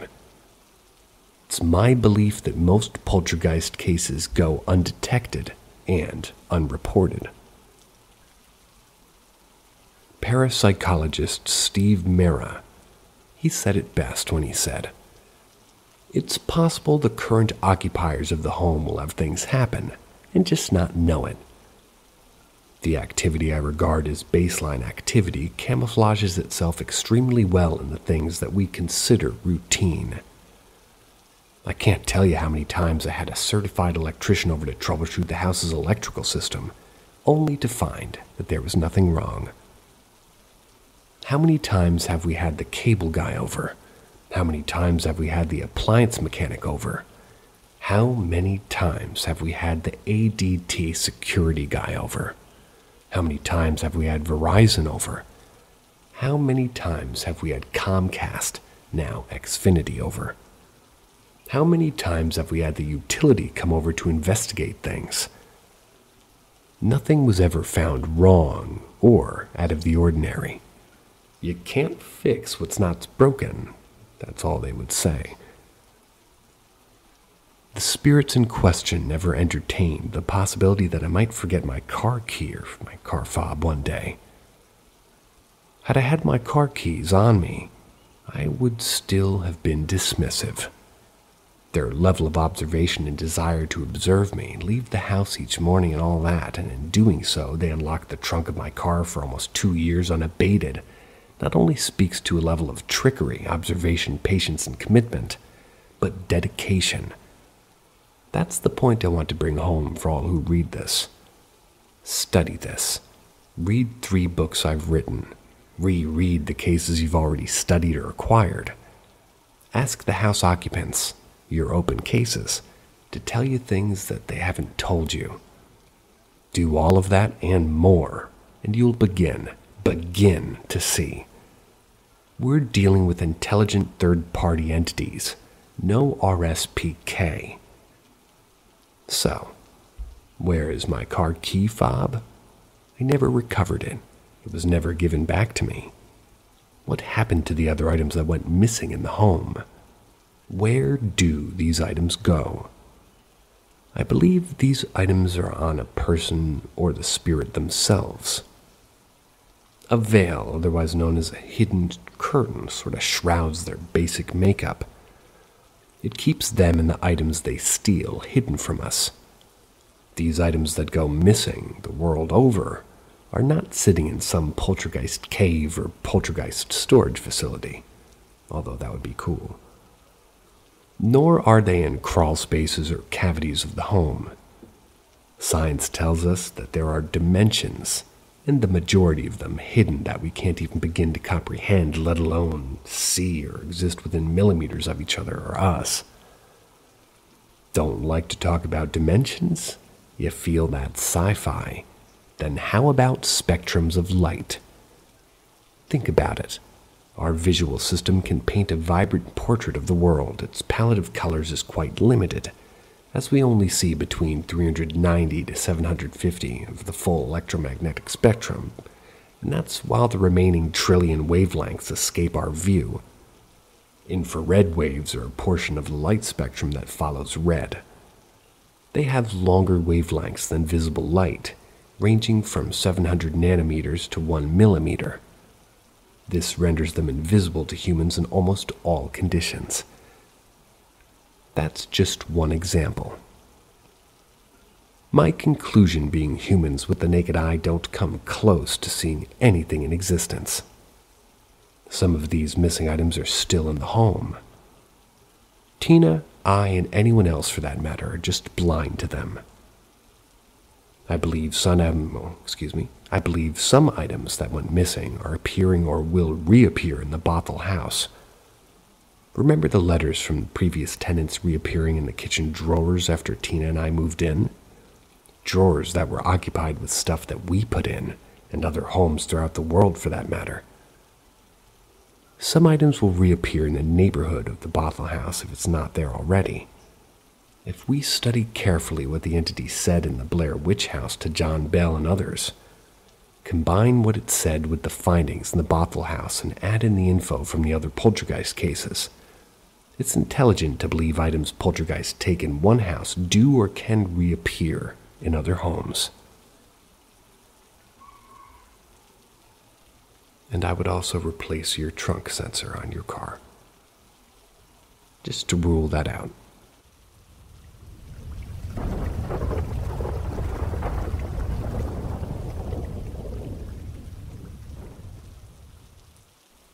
Two weeks of hell.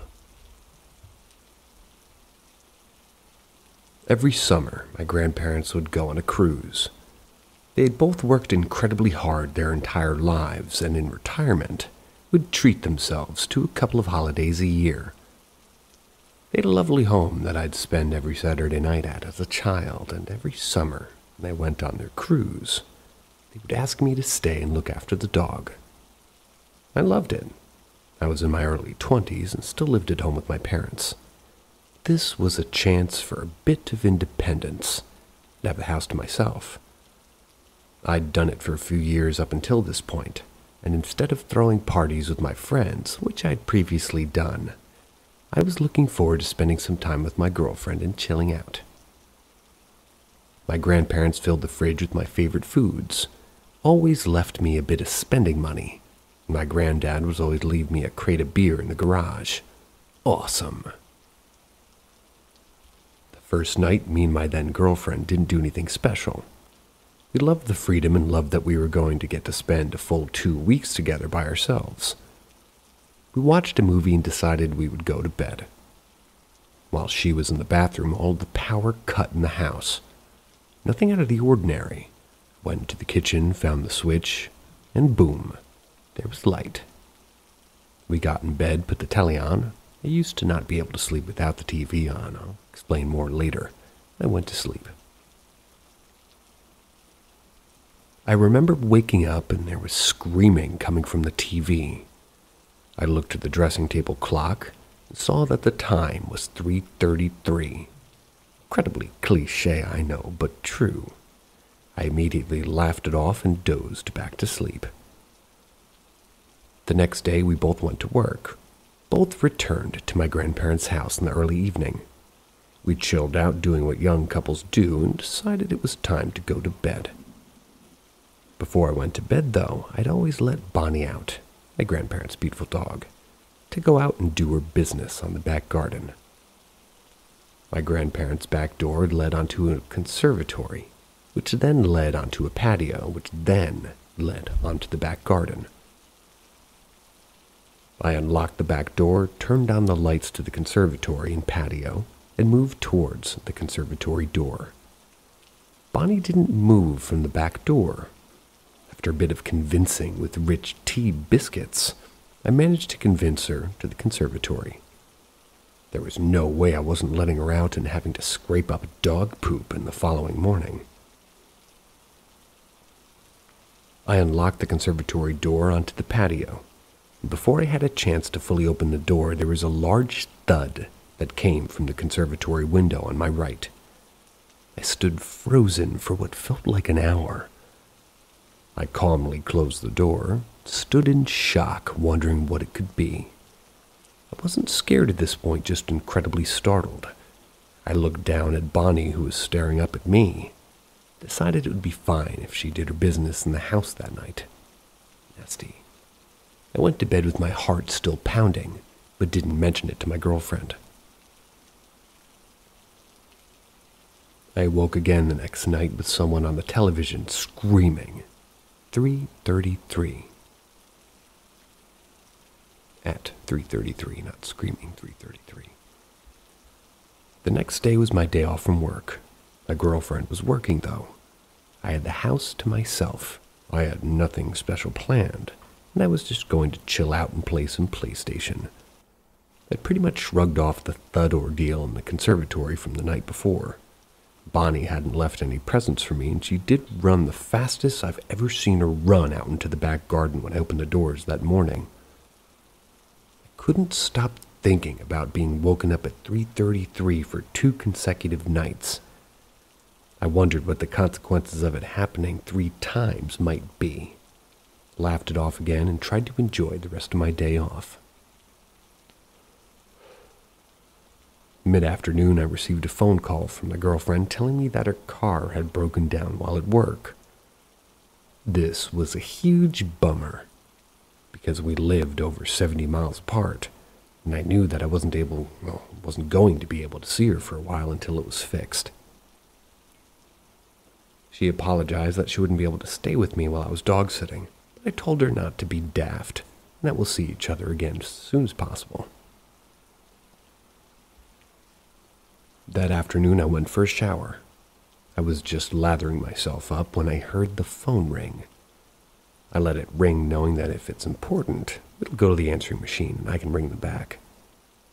The ringing stopped and immediately began once again. I thought that it must be important, so I ran out of the shower, suds and all, to grab the phone.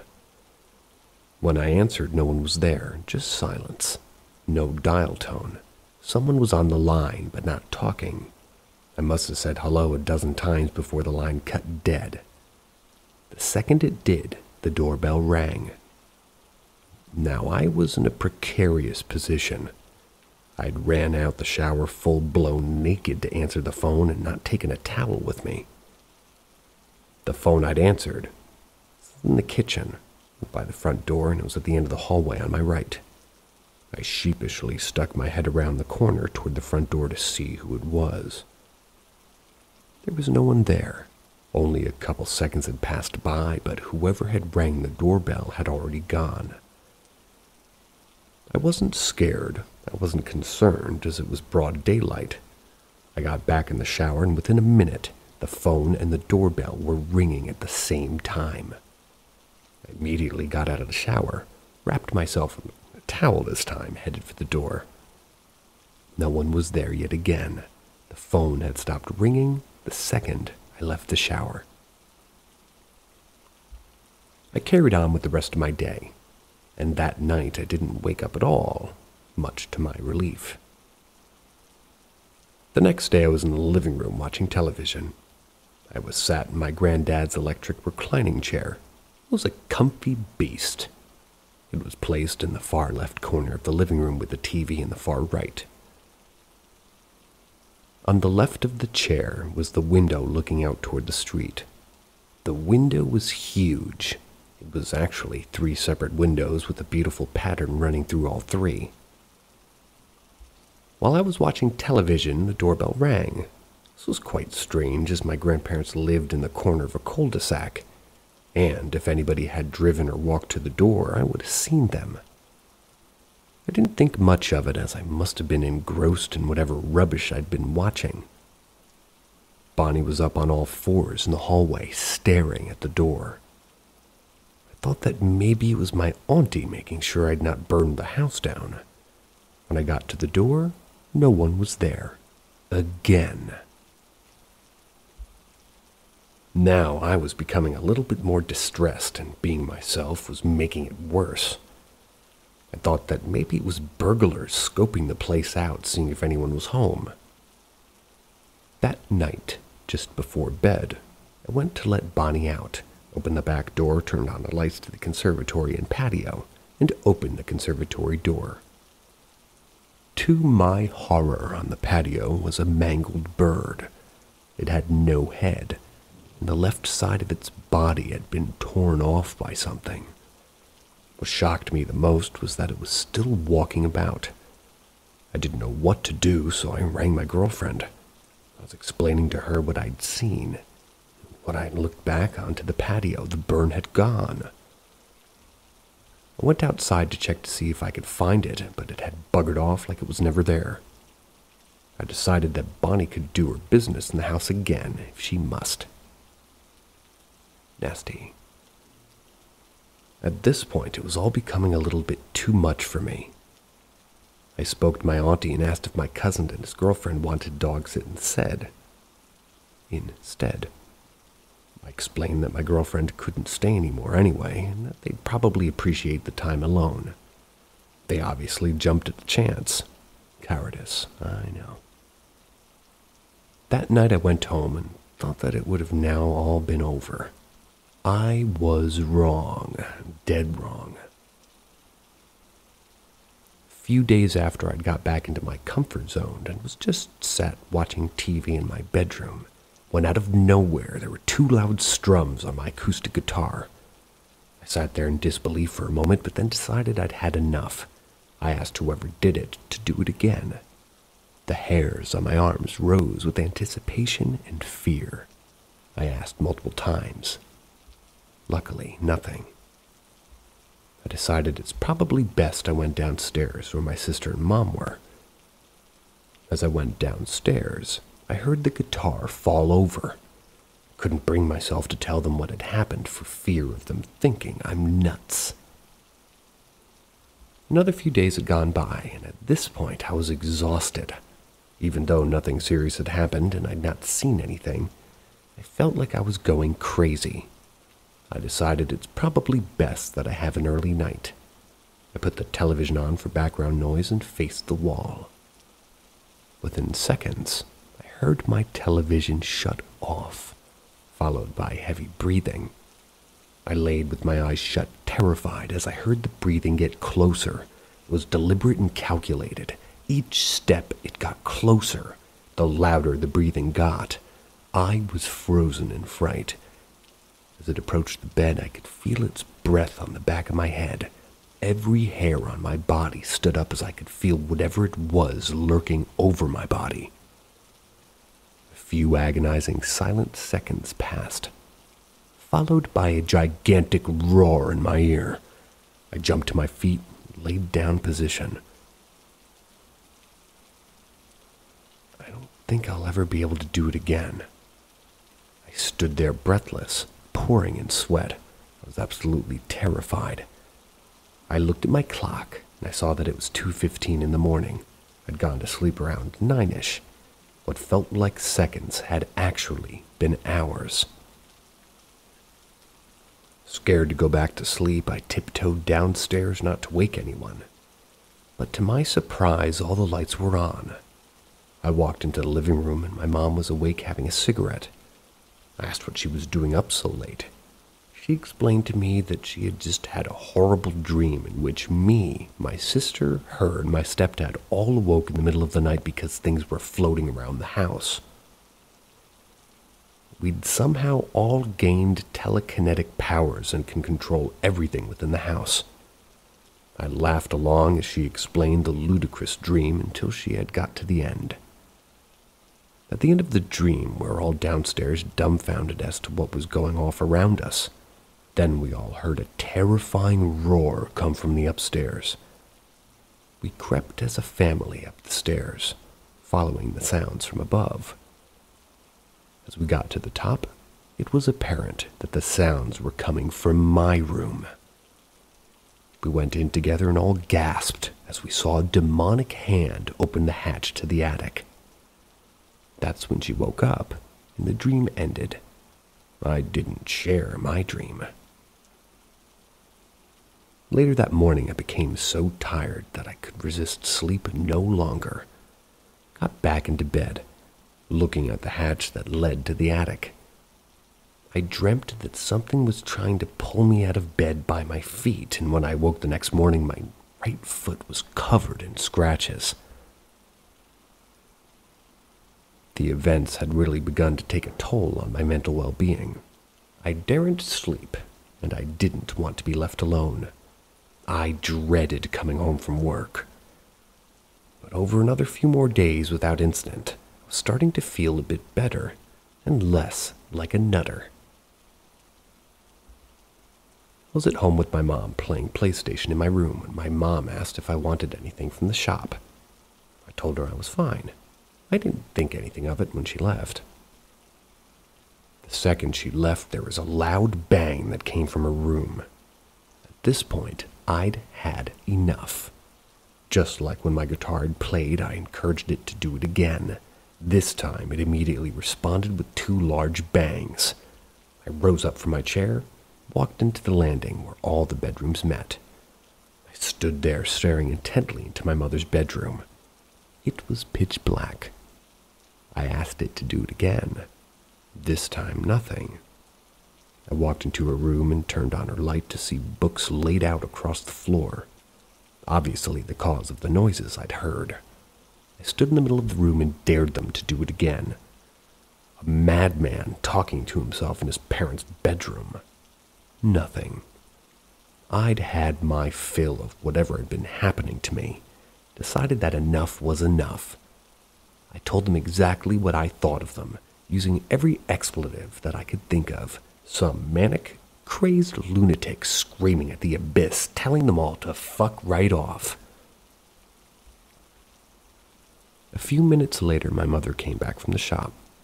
I went downstairs and explained everything that I'd gone through over the last couple of weeks.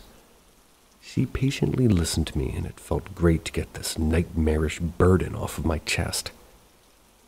When I finished, she told me that her, my stepdad, and sister had always feared my bedroom. It's always made them feel uneasy to enter when I'm not there. She also told me a story. It was while I was at my grandparents'. Her and my stepdad had had an argument, so my dad had decided to sleep in my bed, but he hurriedly ran back to their room as something had pushed him while he was trying to sleep. She also told me that the reason I slept with the TV on is when I was a child. My actual dad passed away. My granddad told me that my dad would come to visit me while I was sleeping. Instead of this being comforting, though, it terrified me, so I could never sleep in the dark again. Since that day, I've never had any more experiences. I still regularly visit my grandparents at their home, and they're still going strong in their 80s. I check back and just as much with the, parentos. Nice. My room is exactly the same as when I left, and no one dare enter when I'm not there.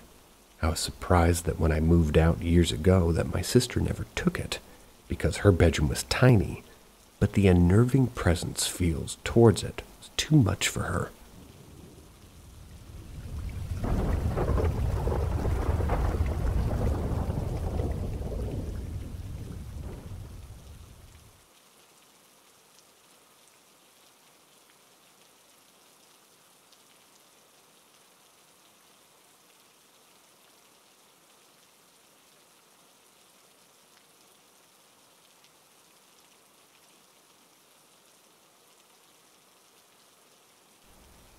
Part 2. Generations of Hauntings. Afternoon, y'all. I started with the part 1, The Doppelganger Underneath My Bed, so if you haven't already, go ahead and give that a read. This story is filled with accounts from multiple family members. It's a long one, but I hope you enjoy. Cheers. My father's side of my family lived in Des Moines. That was in the late 60s to mid-80s. Through divorce and a house, burned to ashes. My grandmother and non-blood grandfather moved into a house suitable to fit the 10 members of their family. Their children consisted of 4 girls and 4 boys. Almost all the experiences were witnessed by the women of my family, which is very important to note. Everything started with an act of kindness. My aunt, we'll call her Jay. They're the 3rd oldest out of the siblings. After moving into the house, Aunt Jay did some exploring, as one would with new territory. She found an old cemetery with her younger sister Kay, being the kind-hearted people they are. They spent a day clearing the overgrown grass and dirt-covered gravestones. The longer she stayed, she felt connected to the people, so she was just taking time to read the names on the stones, hoping to keep their memory alive. Unfortunately, she made a terrible mistake. Shortly after the clearing of the cemetery, subtle but strange things began happening in their home. It started with the smell of roses, almost as if someone had brought fresh flowers from the market. The smell would be brief. It would kind of come at random moments, like walking through the hall or while they sat and ate dinner. They couldn't explain it, but it was pleasant. They never minded. Soon a noticeable stain appeared above the kitchen doorway. My grandmother, being a housewife, spent more than enough time trying to rid the stain, but no matter the cleaning method, it would never fade. The stain turned out to have much more significance than just a visual inconvenience. Around this time, two neighboring boys were walking to school. They came across a grisly sight. A young woman was found in a grassy roadside ditch, dead, covered in morning frost. The area had been seeing a lot of kidnappings and murders of young women at the time. This will be a key element later on in the story. As time passed, the occurrences became more frequent, more intense. The house was 2 stories. Most of the bedrooms were in the basement, which was slightly unfinished, leaving few lights and some doors without doorknobs. As you could imagine, if left, sort of an eerie feeling in the house, already fueled with energy. At the time, the 2 oldest siblings, both boys, had moved out of the house, leaving 6 siblings behind. One of the first visual sightings belonged to my father. He witnessed a green mist flow through the empty hole where the doorknob would be. He would hear knocking at his door and shuffling of objects in his room. My dad was young at the time, so of course he moved into a room with his brother who was basically deaf and never personally experienced anything. I'm not sure if any more personal experiences he had because he would not really share them with me and really acknowledge what he experienced anyway. This explains why he wouldn't listen to me about the creature under my bed. Next was my Aunt S. She might have had the most terrifying experience in the home. S was my grandfather's child. She was adopted during his first marriage as her mother had passed away from cancer. She had already experienced so much in her young life, which led to her being pretty susceptible to the events. On one night, she woke up to the shaking of her bed, and what happened next would shake anyone to their core. She saw faces. Hundreds of ghoulish green and yellow faces covered her walls and ceiling. They were looking straight at her, mouths moving as they were speaking. They didn't make a sound, and after that night, she understandably moved into her sister Kay's room on the upper floor. Aunt L, who was also pretty young at the time, one notable occurrence she experienced was she could never hang anything up in her room. Everything would fall or fly off the wall. One night her mirror flew off the wall, shattering into a million pieces. Objects on dressers would fly across the room. She never got a restful night's sleep. In 2018, I discovered that Aunt L could hear voices of those past. No matter where she goes, she always has experiences to this day. Now, back to the key member of this story, Aunt J. One night, all the siblings camped on the top of the easily accessible carport. As the kids were sleeping, their dog started to bark. Jay woke up and investigated the backyard. They had a shed not too far from the carport. A light pole sat right next to it. At the base of the pole, she saw a glowing sliver of bluish light about 3 feet long standing vertically. The light slowly moved up the length of the light pole to the top of the tree line where it stayed for at least 5 minutes. She told me she felt pretty comfortable, almost as if it were a longtime friend. After some time, the light bent 90 degrees and quickly took off, fading into the night. Fast forward to her senior year of high school. As the school year was ending, she came down with a serious sickness that took her out of school for more than 2 weeks. One day she needed to go to school later in the morning, which caused her to have to walk almost a mile distance to her school. The neighborhood was familiar to her, knowing almost every family in the area, so she walked comfortably to school. About halfway, an older and loud muscle car passed her slowly. It would turn around and make a couple of slow passes. As he passed her the last time, she heard a crystal-clear voice of a woman in her ear say, "Run!" And so she ran. Jay could hear the car door open and footsteps trailing behind her. The school was surrounded by a green belt, so taking the road to the school would be a death sentence. But taking the shortcut through the green belt could save her life. As she ran through the dirt trail, she heard the voice again telling her to relax your arms. So she did, and the man ripped her backpack off her shoulders. She ran as her life depended on it. As she made it to the edge of the school parking lot, she jumped over like a log into the parking lot, just escaping his grip on her jacket. She ran into the school immediately, reporting it to the principal. They never found the man. Jay believes, along with the rest of my family, that it was the man who murdered the young girl that was found in the ditch. Jay also believes that the sliver of light was the girl's spirit that truthfully saved her life. When enough became enough, my family spoke to priests at the University of Washington, leading to an exorcism and blessing of the home. A medium came to the home and told them that a man and his wife lived on the property in a house that no longer stood. From an unfortunate event, the wife died, and the husband died shortly after. The gravestones my aunt had, they were those of the husband and wife. Turns out that the smell of roses was the wife. The priest spread holy water over the house, even on the stain over the kitchen doorway, which eventually disappeared. After that day, the energy seemed to die off. Things began to feel as a house should. Their story ended up in the newspaper, all identities hidden, but their accounts had been recorded for the public to read and believe for themselves.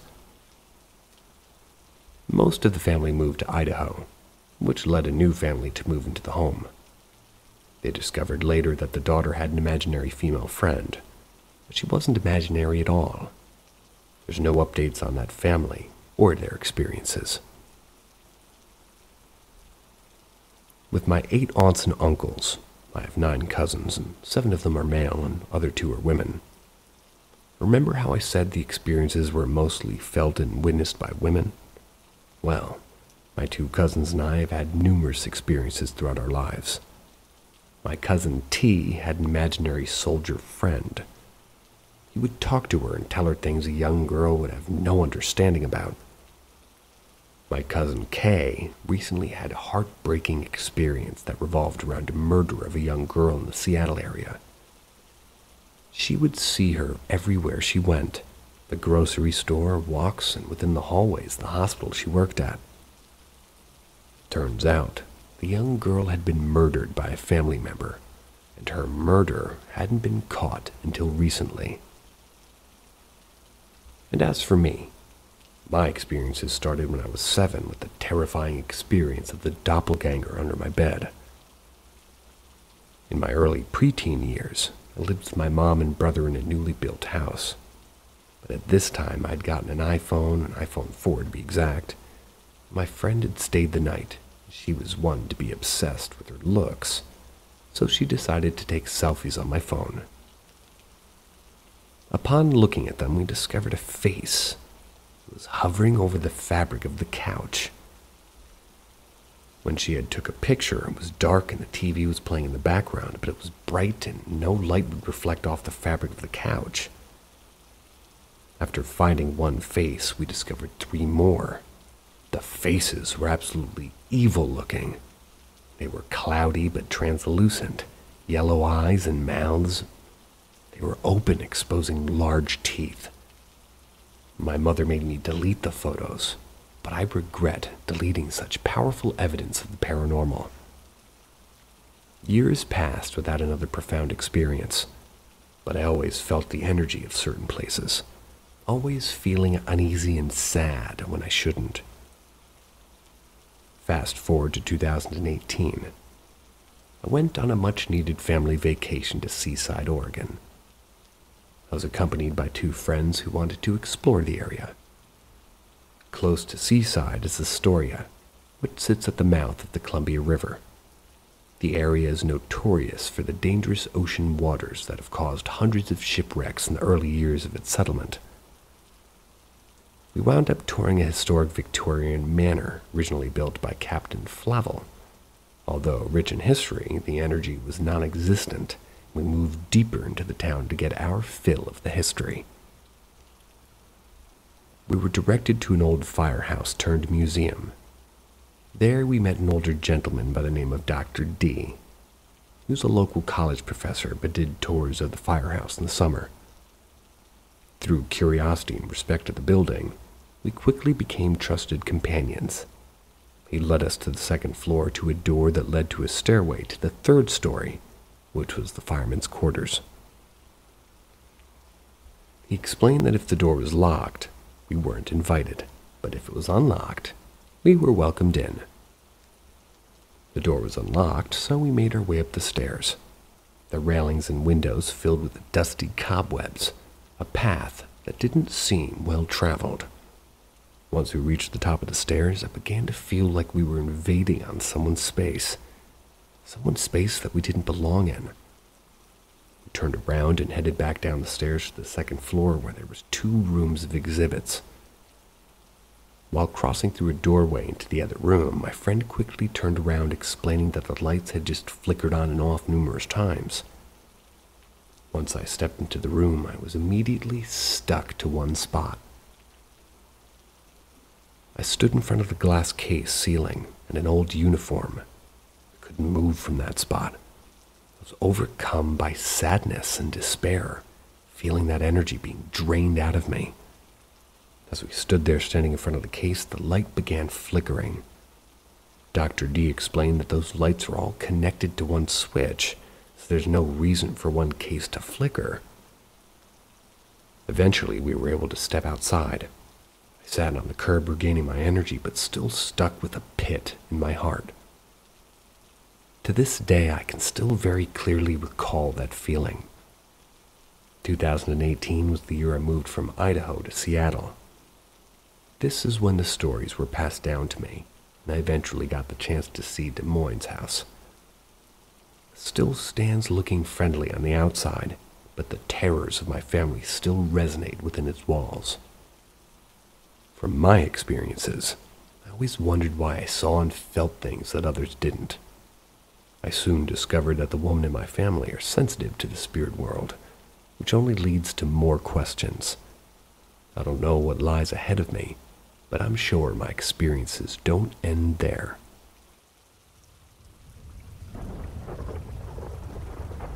You are listening to the content of ParanormalM.com. The Bothell Hell House. Who's watching me? Before I share this story, I need to paint a picture of where I was in my relationship with Tina, and talk about the darkness I was living in. The relationship in all senses and purposes was over. Tina and I are essentially roommates, and by roommates I mean we share a roof, not a bed. January 2015. Neither one of us wants to call it quits. Neither one of us wants to be the first to say goodbye. We're not even making eye contact anymore, and those pillow talks we had before we fell asleep, gone. Dinner together, not anymore. Joint social outings, gone. The kisses we gave each other before leaving for work or arriving home have stopped. As depressing and sad as it was internally for me, it was also a moment where I was furious. I'm angry at Tina. I felt she abandoned me. She abandoned the united front that we had. Tina refused to understand that the female jewelry she was finding and sex with other women innuendos were the product of the poltergeist, not me. The spirits in the house knew this. They were successful in separating us romantically, emotionally, spiritually, socially, and physically. The only chance Tina and I had of beating this was to remain united. The idea of me cheating on her created a wedge between us. Metaphorically, that wedge put me on an island by myself. I was now easy pickings. Now the poltergeist can focus on me, and that's precisely what they did. The die is cast. the darkness. I was attacked from mid-November to late February of 2015. Tina and I on occasion would sleep in different bedrooms. That's one example of how our physical relationship was deteriorating. Tina knew the activity had switched to just happening around me and therefore can go about her daily routine. Ironing board, and candles encased in glass are hurled at me the second I lay down, making sleeping impossible. Understand that there's not a moment where Tina and I are in the house where I'm not being attacked. There is no such thing as hyperbole when describing what a poltergeist attack is like. When a spirit decides to center all activity in and around you, you've entered a dangerous phase. You contemplate suicide as a viable option for ridding yourself of the activity. The world you live in becomes small. Every day I walk through the front door of my house after work, the lights flicker off and on, or off and on and off and on, depending on which room I'm in. The chair I sit in when eating dinner in the dining room table has just been inexplicably relocated to my office. Sometimes with a note that reads, "Die." How did my kitchen chair or bar stool get past the ADT motion sensors? I'm still sitting in my office, trying to have some semblance of an ordinary evening, when suddenly, objects small, medium, and large come flying in. Imagine a chef knife being thrown at you. Imagine it being thrown at you multiple times. How about a beer bottle? How about a cologne bottle? Candles encased in thick glass resting on a bookshelf are harmless. Those same candles hurled at you or in your vicinity at incredible speeds. Very dangerous. Oh, you want to watch TV? Good luck with that. The TV in my office is cut off and on. The channels turn by themselves. The internet, the main tool I use to research my predicament, constantly fails. The Wi-Fi is failing. The computer reboots or locks up constantly. And then it happened. That horrific morning. I had a rough night. Do you know the game musical chairs? How about musical bedrooms? The attacks on me had become so frequent while I was trying to sleep that I had to really get up and switch bedrooms.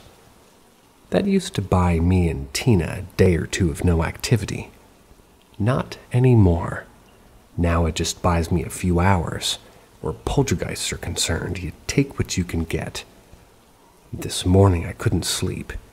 I was looking up at the ceiling when the lamp to my left suddenly flew across the room. That was my signal to get up finally. Get the fuck out of this house. Keith is what my brain was telling me. Or, get the fuck out of this house, Keith, is what my brain was telling me. Tina, bless her heart, had not moved a muscle. The noise didn't even make her budge.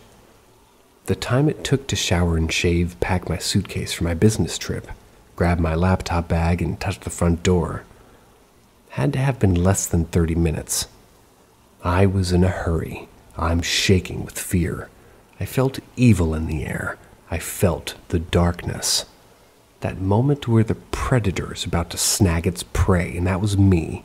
I was the prey. I was being haunted. The feeling of being watched was intense. How intense? You're about to find out. There's something about the feeling of being watched. Some instinct embedded into human beings. Be it an inner sense, a spider sense if you will, or better still, a disturbance in the force. You feel it, and when you feel it, you know it's true. You know something's trying to tell you something. One thing I view as a gift and a curse is my ability to sense certain things before they happen. I've always had enhanced intuition. My encounter with these entities seemed to have sharpened it.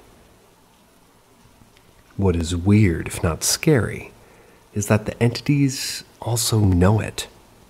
I'm talking about my high sense of awareness. the entities are exploiting it, or at times become a victim to it. This intuition or instinct or whatever you want to call it deserves attention. Ignore it at your peril. Not me, not today. I've made multiple trips to my office to my car, and I was loading up my belongings in the trunk of my car when something told me to turn around. Turn around, Keith Linder. Something is looking at you. Something's been watching you ever since you got up. Turn around right now. I did. I turned away from the trunk of my car and looked up, and guess what I saw? My inner voice was correct. The light in my office was off. It shouldn't be. I just walked out of that room 20 seconds ago. There was no reason for that light to be off. I was coming back to that room to get some more things. Wait a minute. Someone is in my room. The Venetian blind is pierced open like somebody was peeking through. And that's when it happened. Right before my eyes, as I looked up at my office window from the driveway, the Venetian blinds, the two blades pierced open. They slowly closed. Someone or something was peeking through the blinds, looking dead at me. The timing couldn't have been more perfect. Deductive reason immediately kicks in at an alarming pace. Who's on the other side of that window? Who is in my office? Oh my God, somebody's in the house with Tina. Tina's asleep. Why is the light in my office off? Something just lowered the blinds in my office. Could that be the Gray Lady? Was this a minion? It must be the spirit that threw the lamp off the drawer a few minutes ago. Why else would it be watching me? I should leap in my car and drive off. Drive, Keith. Get to SeaTac, your hotel, and sleep. Those questions run through my head as I stand outside in my driveway.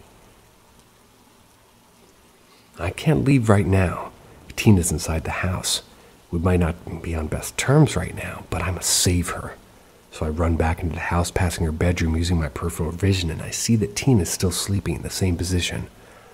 I reach my office thinking Tina's not in the hallway. Did the person reading this... Hi. This is going to sound weird. I would have preferred to have caught Tina coming out of the office versus what I'm about to find, which is nothing. I got to my office to confirm that the lights were indeed off, and I walked out of this office a minute ago. My heart is pitter-pattering. Not because I ran up the stairs at lightning speed. No, I'm frightened.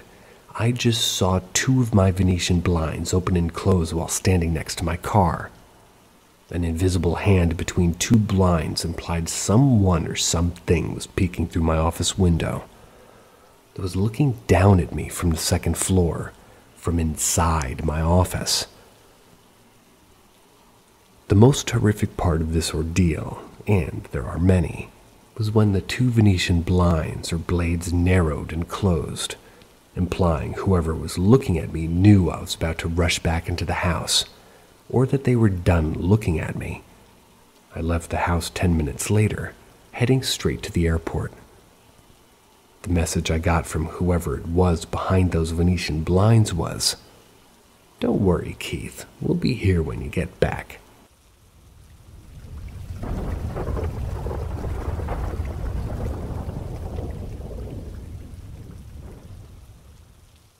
I need some help with Beardstown, Illinois. There's a town in Illinois called Beardstown. The town is really small itself. Sundowner town that's run down and just wrong. I have stories upon stories about this place, but I need more information from people outside of my circles. The townspeople are complacent in their existence and seemingly have a jaded emotion to any mention of supernatural or just weird happenings in the town. If you happen to know anything or have any details of Cass County in general, I would appreciate any information on it. You heard him. While I'm at it, I'll share a story. I would often visit Beardstown to see my partner during my spring break. It was an escape from my life, and one of the only times that we saw each other before we moved in together. He lived with his grandparents off of US 67, heading into town by the Swift plant. The road had houses on the left and fields to the right. Closer into town was a massive cemetery across from the plant. That was the main area that we would occupy since it was a little bit out of town. I think out of all of the stories I have, a good starter might be the night the moon disappeared. A lot of things happened that night. They were kind of bizarre and just, well, not right. My fiancé and I were headed back from St. Louis. It was March 22nd, 2019. It was specifically a waning gibbous, and was directly behind us for the drive. We were driving through Little Indian when I noticed the moon was gone. No clouds that you could see, no stars, but no moon. We stopped at a Kanoko on the road and got out to look because it felt absolutely wrong. It was nowhere in sight, but we had to get home and it was 8 p.m. We drove into the area and was headed toward this creepy-ass church outside of town called Shiloh Church. It was abandoned and creepy and, well, a whole different entity.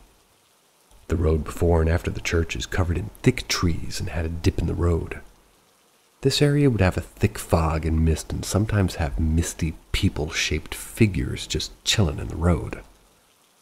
We had the radio on low at like 5 or 6, just because we were a bit freaked out about everything. When we hit the dip in the road, our radio jumped up and down in volume and my fiancé turned the radio off. It immediately turned back on and the lights started flickering. The air got heavy and cold and suddenly, my fiancé slows down and then speeds up. It scared me and all he said was, "Deer." After a bit, we started getting to Beardstown. He breathes out really long and tells me what he saw. Disclaimer. I will not be saying the name of the creature. They are taboo to say. And I believe in the evoking of the name, if you know what I mean. The most roundabout way I can explain what was in the description, it's like Native American folktale of cannibalism and loss of humanity. It's become super popular recently. Starts with a W. He saw this creature running through the trees alongside our car when he started to slow it and it turned and started to rush the car. Luckily he sped past and we were okay. After we got home after dinner, the moon was visible, but we were still shaken. Could have been a cloud. There's also a thing called a new moon. Moving on.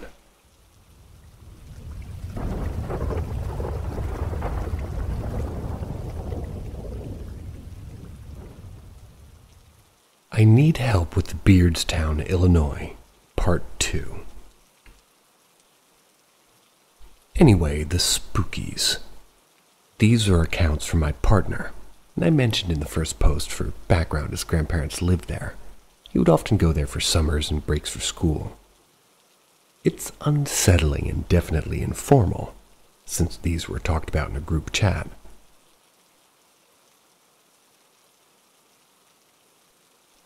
So there was one night when I was a kid, and I couldn't sleep. So I was sneezing out to the computer room to just go play Webkins or something silly, kid stuff. As I was walking past those big wall-to-floor windows facing the woods leading to the computer room, there was something that wasn't quite a person and wasn't quite an animal on the back porch. It was crouched, pressing its face against the glass. I don't know if you guys have ever seen that video of the rabid coyote that's snarling up against a window or a glass door and it's like smacking its muzzle into the glass all violently. It was like that. That same feeling of danger and wrongness, but little kid me was like almost hypnotized by it. It was just standing there and trying to push through the glass and would sometimes smack whatever kind of mouth it had against the window. Almost like it was trying to bite or break the glass. But eventually I snapped out of it and ran back to my room and didn't come out until morning. Another one I was present over the phone with, it was this.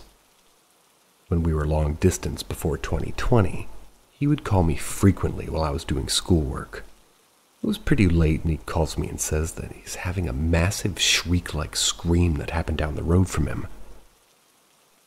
If anyone's familiar with hearing a guttural scream, you know how unsettling and icing it can be. Freaked him out a bit and we heard a crash happen. He lived off of a massive highway with crop fields on either side. The fields had these rain banks that sort of ran between them and, well, that and the highway. It was about 5 to 6 feet deep. A little after the scream, we hear a crash, metal on metal of 2 cars crashing. Soon after, sirens flying from down the highway past his house. He has me on call and decides, well, as any Midwesterner would, to go see what's going on. He gets to the police barricade and they tell him to turn around. And apparently, quote unquote, you'll hear about it in the news. And that was it. He couldn't see super well, but there was police activity all in the field yards away, looking at 2 different crumpled cars. The next morning he goes out, and while the wreck was cleared, there was still debris. There were signs of 2 cars being there deep into the fields like they had been tossed or thrown. No real news happened on it at all besides town rumors that drug deal went wrong was the only explanation. Date was December 27th, 2019. This is an account by a few of us on this note from our document that we share. The airport runway that goes on with, no end at night is just like woods and surrounding grass. It pulls you towards it.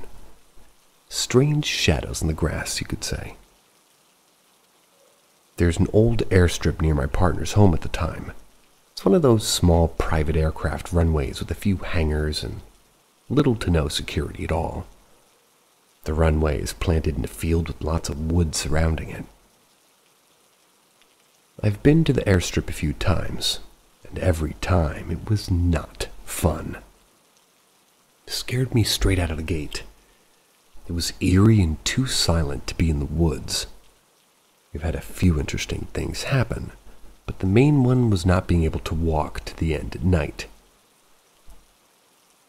On foot, you'd be able to walk to the end of the strip in about 5 to 10 minutes, and during the day, in the car, both at night and day. On foot, we had never been able to reach the end at night. We had walked it several times, just the 2 of us or in a group with other friends, and every time we could walk for what felt like hours with the dim lights of the runway stretching into the distance. Never growing closer to this end. Few of our friends reported feelings of dizziness or wrongness in these walks. My partner told me stories about a junkyard that was also back in the same woods behind his grandparents' house. No fence, no security. Nobody else ever there. But there were cars or chunks of cars. They ranged back as old as like the 70s in various states of disrepair. Or possibly with trees growing through them, or practically seeming to be sunken into the ground, overgrown with bramble and weeds. He says the whole place was eerie and quiet. No birds or animals around other than the faint smell of rot or rust or cat urine. One more. This one's on the night train. The last train of the night gave my partner and the friend that we had that lived in town nightmares. Our friend had them more often, but the train would seemingly run way too long, honking for hours. My partner mentioned when it came through, it would sound and shake like it was right outside when it was across town from both of them. The train noises would distort for me, waning and pitching incorrectly while making my hair stand on end. It felt wrong and horrible, causing panic attacks and terror for my friends and me.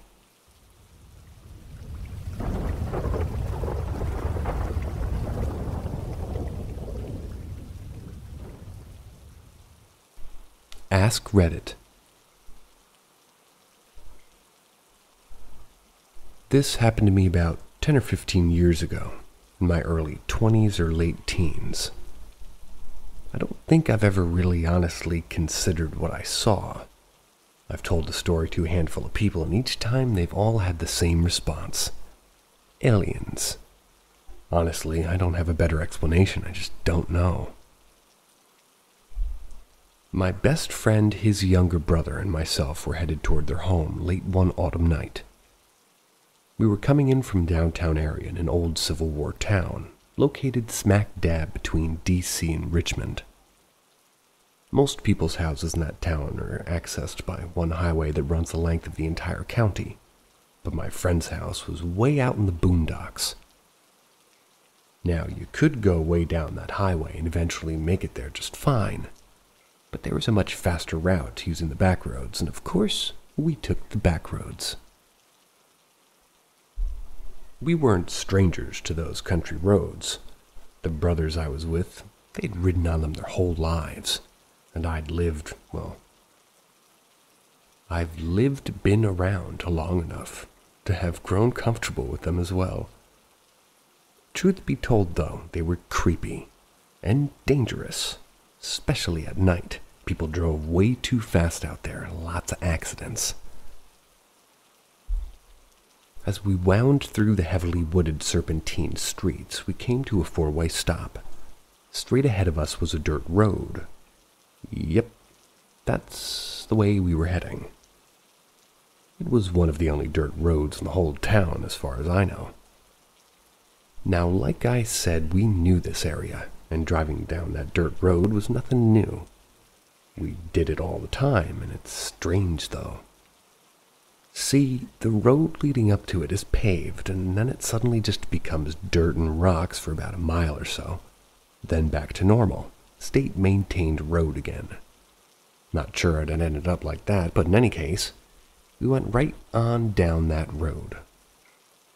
Up until then, it was kind of a totally average night for us. The rocks and sticks we're driving over, and it has this car shaking like mad. The trees are so thick overhead that you can't see a star in the sky. We're just chatting away, laughing, listening to music in my friend's ancient Thunderbird. We round another sharp turn and the car hits one last huge bump before the mud gives way to asphalt again. My friend begins to bring the car up to speed, and the looming forest thins, revealing a star-studded sky and rolling cow pastures on either side. "Holy fuck, stop the car, man!" his brother yelled from the back seat. It scared the living shit out of us because he'd been quiet for a little while. My friend asks what his problem is, and his brother starts gesturing out of his small window in the back seat. "There's something over the dam." We couldn't see anything out of the windshield just then, but his brother's freaking out, pulling his seatbelt off and telling us to stop the car. My friend hits the brakes and his brother bends me in half as he sort of folds the seat forward to get out from the back seat. His brother scrambles out of the car, rolls to a stop, and runs up in front of the car a few paces. "What the fuck is that?" My friend and I jump out and run up to where his brother is standing, and holy shit, what the fuck is that? About a mile up the road, we're heading down. It was like a rather large dam, about 150 feet in height, twice that across. We used to sled down the hills that led up to the top, so I'd been up there many times. You couldn't see it from where we were because of the topography and another forest sort of beginning a couple hundred yards ahead. Still, we knew exactly where the dam was located from the spot we were standing, and something massive was hovering just above it. I'll do my best to describe the whatever it was. It's a sight that I still can't believe I actually saw. Can't really give an accurate estimate on its size, but I'll say it seemed to be pretty goddamned huge. Easily twice the size of the damn wall itself. I feel like I'm being extremely conservative on that estimate. It seems to be an ovoid in shape. Something akin to a football with too much air pumped in, bulbous at the top and bottom. The most striking and blatant feature, however, was the lights adorning this thing. They were bright neon fucking green, a few shades darker than the uranium cylinders you see on The Simpsons, but glowing just like that. one massive beam or bulb sat at the bottom of the thing, which I imagine seemed even brighter to me as it would have been reflecting off the surface of the reservoir that it was hovering above. From our vantage point, I believe it couldn't have been more than 100 feet above the surface of the water, very low to the ground. Running up and down the sides of this thing in lines, imagine the latitude and longitude lines on a globe. They were like rivulets of the same green light through these. They're not really as bright as the one at the bottom. And so we just stood there for a minute, slack-jawed, I'm sure. I remember after the initial shock passed, the first thing I felt was an intense wave of dread. It was just too fucking close. People see shit like this way up in the sky. Usually so far away that the camera zoom wobbles like a top when they try to film it. I just felt that I was in genuine danger.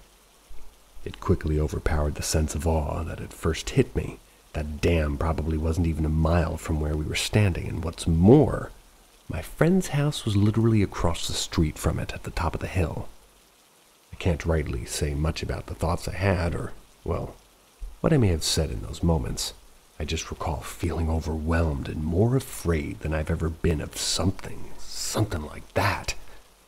It's hard to explain. Different fears all have their own subtleties and emotions when you experience them, you know? Like being caught in a riptide doesn't feel quite the same as being told you have to bury your dog. It was completely unique and extremely visceral. The next thing I knew, my friend's brother had pushed me in the back seat and we were flying down the road toward that dam. "Keep an eye on it," he said to his brother. "I can still see it now, but as soon as we hit those trees, I won't be able to see it anymore." I finally piped up, "Guys, fuck this, let's go to my house. I don't want to go near that thing." They weren't hearing that, though, and I don't blame them in hindsight. You don't get to see shit like that, ever. But I was well and truly fucking terrified. His brother was right. We lost direction of the sight moments after passing into that forest, but the light it was pumping out was so brilliant, mixing with the fog rolling off the reservoir, that we knew it was still there. 10 seconds or so, we would be out of those woods and at the top of a massive hill that led down to the dam. Still, just before that road took a pretty large dip and a very sharp turn that would head back taken at like 10 miles an hour or you'd wreck. We came out of that turn. We were climbing the last ridge before the damn hill. Dam with one M. That thunderbird was screeching when we sped out of those trees. The brothers were laughing with excitement. It felt like a battle cry. But of course, that fucking thing was gone, and I was relieved. From the top of that hill, you could see the whole reservoir, and anything else in a 3-mile radius not blocked off by trees. He hit the brakes. They hopped out, with me shortly behind. We all craned our necks looking to the horizon, to the sky, for any sign of that thing. But it was just gone. I'll say that we didn't hear any sound from it when we saw it about a mile or so off. We didn't hear it leave as we approached it, though the car really was loud, and it's completely possible that we just couldn't hear it over the engine. And the size of it was mind-boggling. More because of how close we were to it, because it wasn't the size of a skyscraper or anything, but still. I know, had I been at the top of the hill when I'd seen it, it would have dwarfed the dam in comparison. This has gotten way longer than I intended, but I wanted to give you a thorough account of the events. Hope I didn't leave anything crucial out, but what do you guys think? Was it aliens? Something else? Who knows? What's funny is that I'm not sure that we ever talked about this again outside of the week immediately after it happened. I've never even thought about that.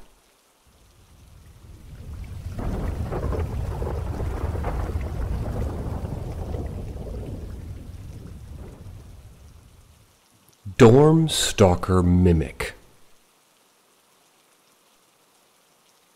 I lived on a college campus. And one night my roommate and I decided to walk across campus, about a mile. We were going to a dining hall that we'd never really been to in order to try some new foods. We get outside and we're greeted by a full campus. People are playing volleyball, they're biking around, they're talking loudly, and just having a good time. The walk itself was mostly fine, with the exception of 2 spin scooters kind of failing on us. One being completely broken, and the other just refusing payment, which forced us to walk on foot. We left the scooters there and continued to dinner. More on that later. We finished the whole walk in about 5 minutes, and once we were in the building, everything immediately got really weird. It instantly became quiet. Apart from the sounds of cooking, it was damn near silent in the dining hall. Everyone we could see was staring at us. Some were even very obviously taking pictures with their flash on. My food was raw and my roommate's overcooked. Needless to say, we left within 10 minutes because we felt extremely uncomfortable. Upon leaving, there was a police car with its flashing lights on, but no siren. Just sitting out in front of the building with no driver, and, well, we continued past with no issues. But we quickly noticed that there was now absolutely nobody outside. It was anywhere on campus. There was no wind, no sounds of people talking. It was dead silent. Not even crickets, despite it being 6 p.m. on a notoriously party-filled campus. It was eerily dark, and the air just felt thick. It was almost like a fog, but if fog were blacker than black. It was at this point that we conveniently found another spin scooter. But that one wasn't working either.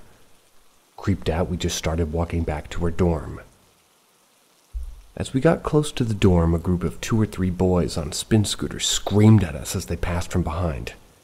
Both of us felt like if we were alone, something worse would have happened, but regardless, that was weird.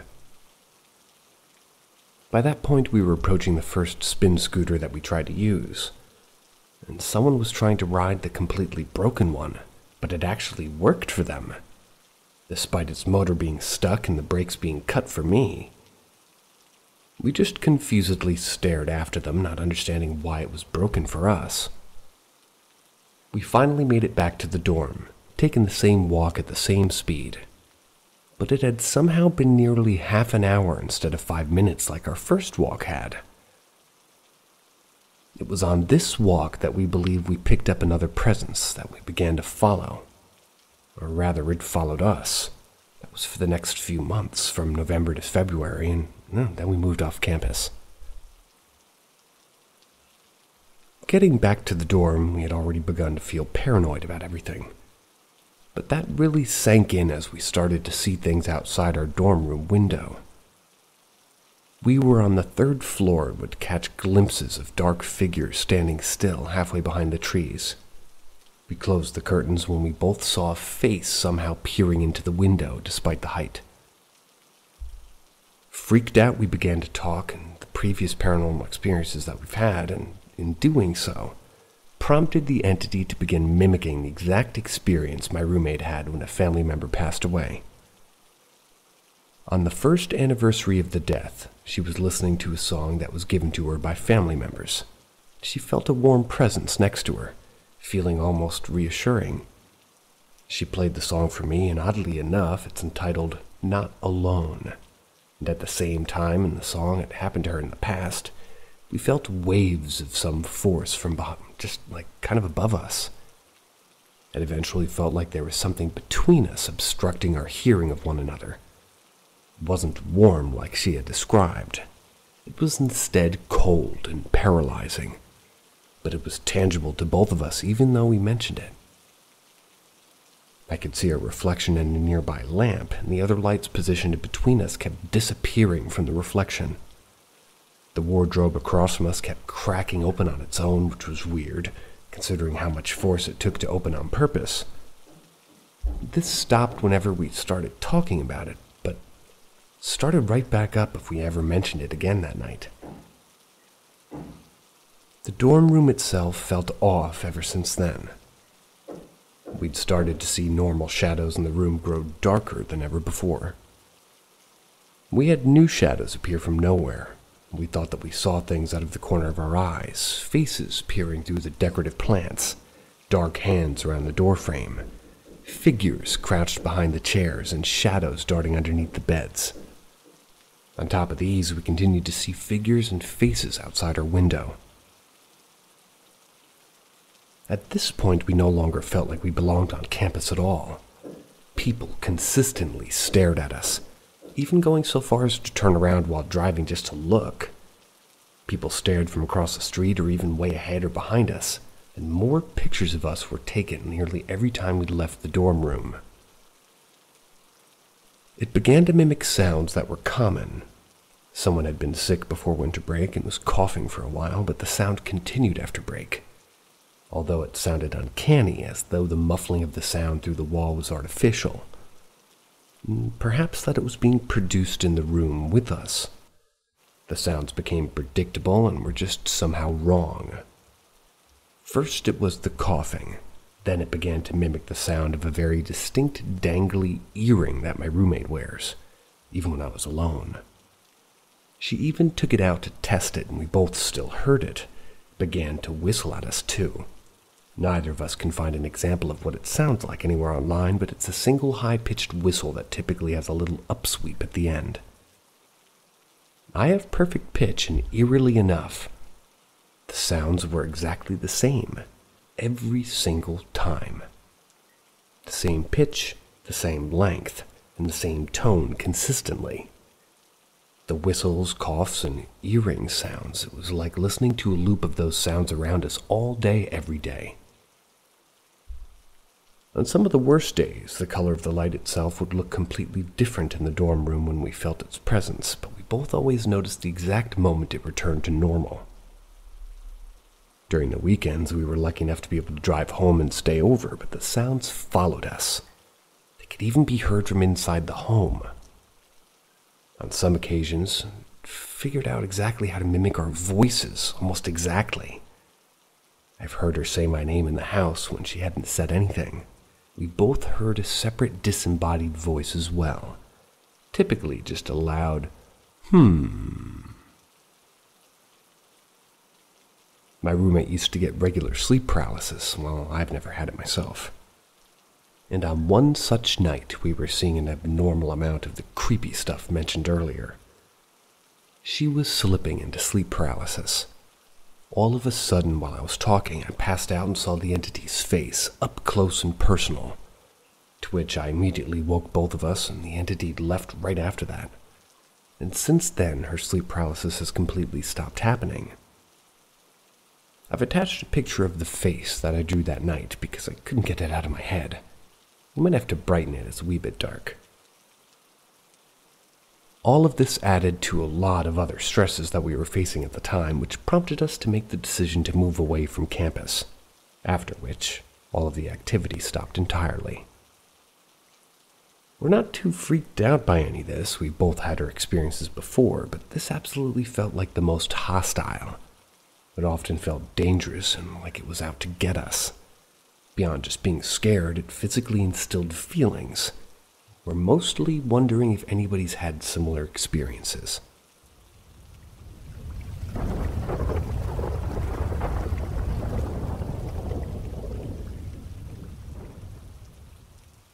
I had these experiences a while ago.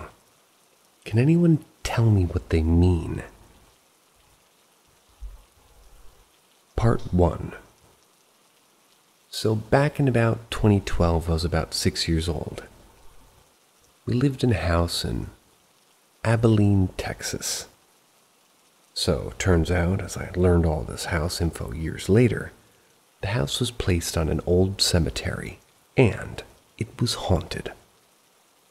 Well, on this exact date that I remember, it was May 5th, 2012 at 9:20 p.m.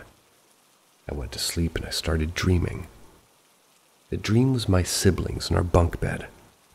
The way our house was built was that there was this short hallway to our rooms, and ours was kind of in the very back. The front of the room faced directly across the hallway to my parents' room. Down the end before my bedroom on the right in the hallway, there's a bathroom, and another bedroom before that bathroom. There's another room on the left before the master bedroom, and a closet before it also. Well, it was dark all the way down there to the end of the hallway. All the lights that were on in the whole house was like the living room lights. Everywhere else was black. You could barely see into the rooms. I remember I jumped out of bed and all my siblings raced to the end of the hall. I remember I was the last one out of the room. There's 3 things I saw at once. 1, I looked into my parents' room across the hallway and I saw a shadowy figure standing in the room in front of a window next to the bed in the master bedroom. 2, I saw my siblings at the end of the hallway all of a sudden. 3, I felt a gravity pin me against the wall. I tried to move and scream, but I couldn't. I was pinned against the wall and I couldn't move, couldn't talk. Think of it almost like sleep paralysis. I looked to the left into our room and we had a short dresser, maybe 2.5 feet tall, and on it we had a box television like big-ass old ones. I was able to hear everything. The TV started playing this very disturbing but extremely clear-sounding orchestra sound. And on top of the TV, on somewhat of a big, kind of a green font, it said these exact words: "This was not a escape from your judgment." I looked left into my parents' room and I saw the shadow again. Except I saw it very slowly creeping up to the end of their room and across their room against a wall, staring at me pinned against the wall. I remember the moment I saw the shadow, I looked down the hall and everyone was gone. The light in the living room shut off and it was dead silent. I swear I could hear my own blood rushing through my body in my dream. It was so silent. Not a single thing was making a noise. And in that exact moment, I heard a whisper. I can't remake what it fully said, but it was something like, "I'm never gonna." And I spun my head to the area to see the shadow staring at me still. The moment I looked, it flew into my face. The last image was a cloudy cloak and huge white eyes like pearls going into my vision. I felt my body rush cold like a breeze of air in the fall. Once it got back to the distance to where I saw nothing but black, I woke up. I was sweaty, and I was disturbed. I didn't know what it meant because my conscience was so young at the time, but I knew what nightmares were, so I played it off like a normal scary dream. Then, exactly 4 years later on May 5th of 2016 at 9:20 p.m., I, for some reason, remembered everything. Then I started piecing everything together. The moment I realized what it was, I felt my heart in my throat and my blood went cold. Something so much more than a simple nightmare. It's no coincidence. It was clear in my entire family in this dream at the same time. I realized that that wasn't a nightmare. It seemed more like something was trying to communicate with me through a dream, or it was something taking over in my sleep. And now, fast forward almost 10 years later, I have no answers to what that dream meant. Part 2. To give even a bit of backstory of what went on in that house, I've seen some things fully conscious too. I was with my family in the living room. We were watching Paranormal Activity, and the way our TV was set up it was like in an entertainment center about 2 feet tall, and there was a window behind it. The TV was far enough over to the left where the window had a small opening where you could open the curtain about 6 to 9 inches wide. Now, even to add on this day, it was raining. Thunder and lightning was striking every second, like a World War II war zone. I remember all of a sudden looking to the right slightly out of the window because there was a tiny sliver of a window visible just looking outside, and lightning struck down. As soon as it lit up the sky, I saw a silhouette of a man leaning in through the curtains, like it was watching all of us. The moment I saw it, as young and innocent as my mind was at the time, I knew it wasn't human and my spine tingled throughout my body. and immediately I started sweating. I wasn't sure what to do. I didn't want to freak anybody out, so I decided to not say anything. It stuck in my mind for a few weeks after that. After a few months, I kind of forgot about it. Fast forward 9 years later, I was with my oldest brother. He's the oldest one out of 4, including myself. We were talking about this house like one day, and, well, I was in his room hanging out with him one summer night. Now keep in mind, I never told my parents nor my siblings or anyone about this, really. I decided to tell him. When I finished watching, his face drained of all color and he started to freak out, saying he saw the same thing. He decided to never tell anybody. We ran to our parents and we told them. When I tell you their facial expressions went to the most scared I'd ever seen them ever in their lives, I am not exaggerating. I don't mean to make him sound like a Greek god or anything, but my dad isn't the type to really be intimidated or scared. But when he is scared of someone or something, I know he's scared. Now what they saw wasn't what me and my brother saw. They said after the movie, well, after it was said and done, we went to our room to go mess around in there. Now, they were in the living room together and they went to go to the theater room to watch a movie by themselves. When they got up and walked to the theater, they saw a boy about 4.5 feet tall with a red shirt and blue shorts. They stared at it for a few moments. As they went to go see who it was, it jumped into our room. Our parents raced into the room and asked if we were okay. We were fine, and, well, I actually remember them running in, and I was super confused, but never got an actual answer as to why they did that until that day. To anyone who may be curious, we've left that house over a decade ago. Yet to this day, in a few houses we've moved to, there have been times where some things would happen, but it was never to this degree that we experienced in this house in Abilene. There would be stuff making weird noises or random noises that you would hear outside of windows at night, or even things being open even after you swore you closed them moments before you left it the last time. Usually I play it off easily because the homes we lived in were a bit older. I figured maybe it's just an old home being an old home, you know? I have never, nor my family, have seen a priest or used a Ouija board to find out who these phenomena were that messed with us, and we strictly refused to find one or the other.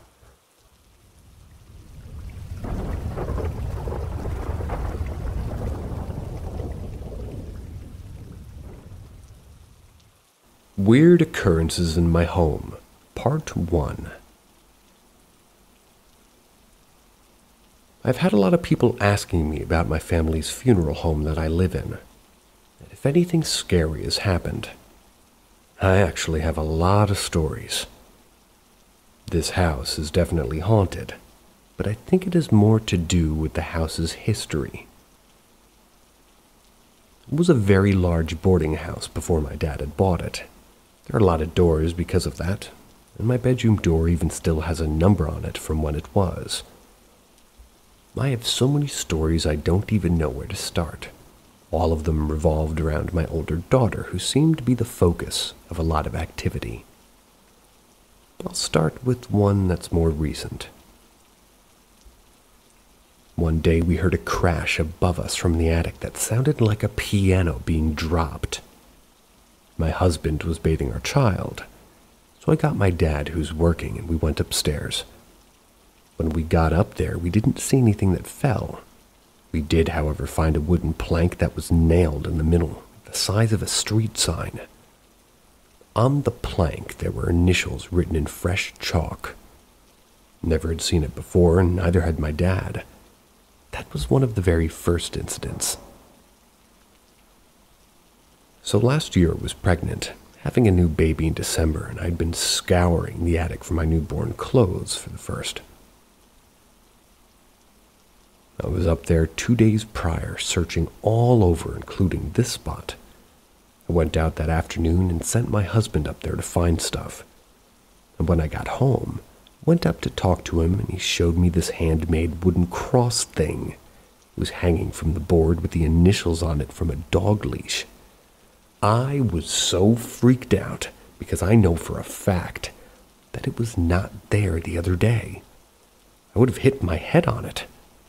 I texted my brother who works at the funeral home if he had been up there, and only entrance to the attic is in my apartment. He insisted that he had not been up there, but that he did make the cross out of Lincoln logs when he was a kid. So I know who made it, but had no idea why it was all of a sudden hanging there in plain sight.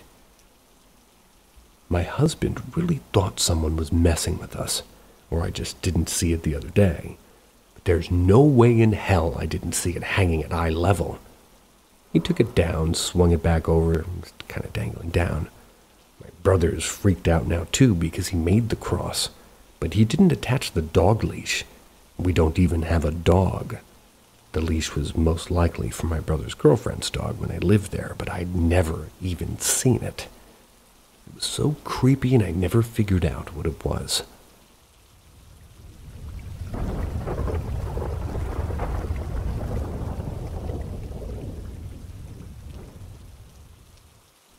Weird Happenings in My Home, Part 2. So a lot of my paranormal experiences have involved my daughter, who's now 7. It slowed down a lot for a few years, but actually started up again a lot more when I was pregnant with my second last year. But there were several really creepy things my daughter said. These are all from when she was between 2 and 3 because she was talking but still very young. One night, I was sitting on her bed, tucking her in. We had the lights out, but a pretty bright nightlight. I was singing to her like I do every single night. That's nice. All of a sudden, she pulls the blanket up to her face and had a weird look. She then says to me, "Mommy, the man said to stop singing." I was thinking, what? She was now hiding underneath the covers and was actually really scared, so I said, "Who said that, baby?" She pointed over and said, "The man over there doesn't like it." I'm not gonna lie, I'm totally embarrassed that I'm a shit mom, apparently, but I tucked her in, left real quick. Felt bad, but I wasn't gonna scare her more. She was okay when I left. She had said so many weird things. Once she said to me, "My friend Ida comes visit me at night. She has long black hair and a black dress and black shoes." I asked her, "Oh, really? Does she live here or just come to visit?" And she said that she just comes in to visit her. She was not even 3, and I'd never spoken of anyone named Ida ever. Another time she told me there was an owl in her closet at night that made noise, and also told me that her little birdhouse that she had hanging in her room had someone in it that talked to her. There was a time at my parents' house we were sitting at the dining room table, and it's like in a sort of alcove type area with windows all around facing just all woods. All of a sudden she stops in her high chair and gets super serious and says, "Shh, everyone be quiet, there's a ghost in the trees," and pointed outside. It was terrifying. She was always talking to someone in a room and always saying weird things that she shouldn't know. The craziest one will be in part 3 with a picture attached.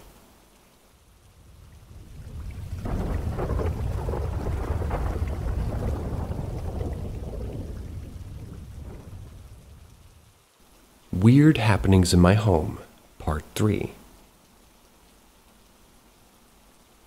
Now I want to be clear, even though my house is definitely haunted, I don't feel threatened.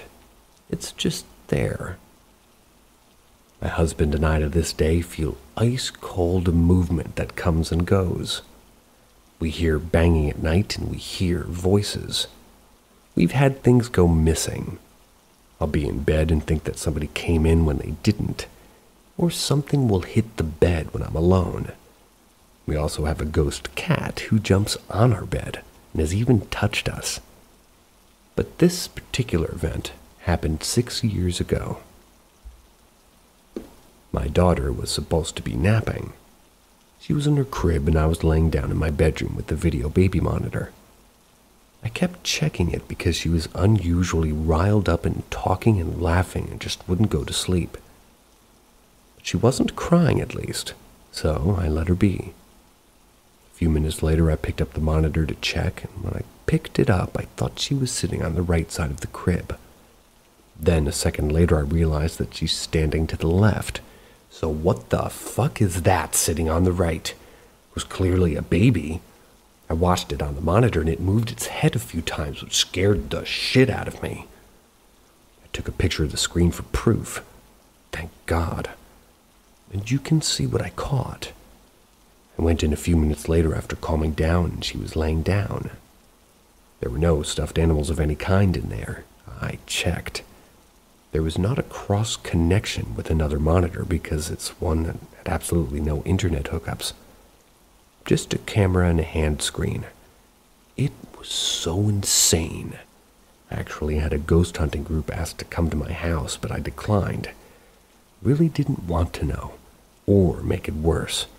It wasn't hurting anyone, at least, interestingly enough, too. My dad said that the people who lived here before it became a boarding house.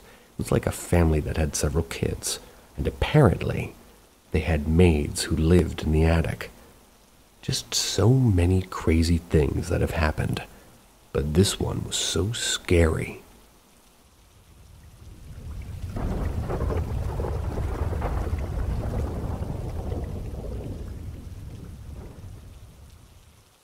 Shadow People Experience. I'm 29 years old, and I'm a quadriplegic. I'm wheelchair bound due to an accident when I was 14. This left me paralyzed with no feeling or movement below my nipples. After years of consideration to make my life easier and more stress-free, I decided to get a colostomy. Made the most sense for me to do to make, the ease of life easier. For this surgery, I would need to do 48 hours of a fast before the colonoscopy. And the next day, I'd have my colostomy. And I could still not really have any food up until that surgery. I roughly went 4 days without eating. Day of the surgery. Very thick, foggy weather. Besides my surgery getting pushed back 3 hours, the surgery went well, and when I awoke, it was conscious, and everything went as planned. I would need to be hospitalized that evening, and the next day, possibility maybe a third, depending on how the nurses felt, but... That night, as my day winded down and my visitors would leave, I would spend the evening watching TV on my phone until I got tired enough to try to fall asleep. I can't feel that part of my body, so I wasn't in any pain, but they were giving me small doses of a pain medicine called Dilaudid, just to keep me comfortable and help me get some sleep. My room was dark with just the lights from my IV machine and the crack of the blinds from my window illuminating the room from the parking lot streetlights from the hospital. I would have some trouble sleeping that night, mostly feeling like I would sleep 5 or 10 minutes and then suddenly just awaken. But then I would quickly fall back asleep, just for the same process to happen again and again. This would go on until about 3 a.m. I would eventually fall asleep once again, but then I suddenly awoke, but this time it felt like I was awakened for a purpose, or I was being watched. The visit.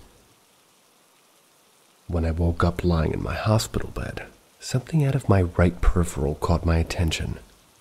I would turn my head to the right and see a very tall, and I mean at least 10 feet tall, like a silhouette sitting on the hospital chair next to my window. Sitting down, this figure was so tall its head was almost hitting the ceiling. I would close my eyes and reopen them as if to make my vision clear, as I didn't know what I was looking at. After doing that, the tall dark figure was still sitting there, and it seemed like he was looking at me, although he had no eyes or facial features. Oddly enough, I wasn't scared, nor did I feel uncomfortable.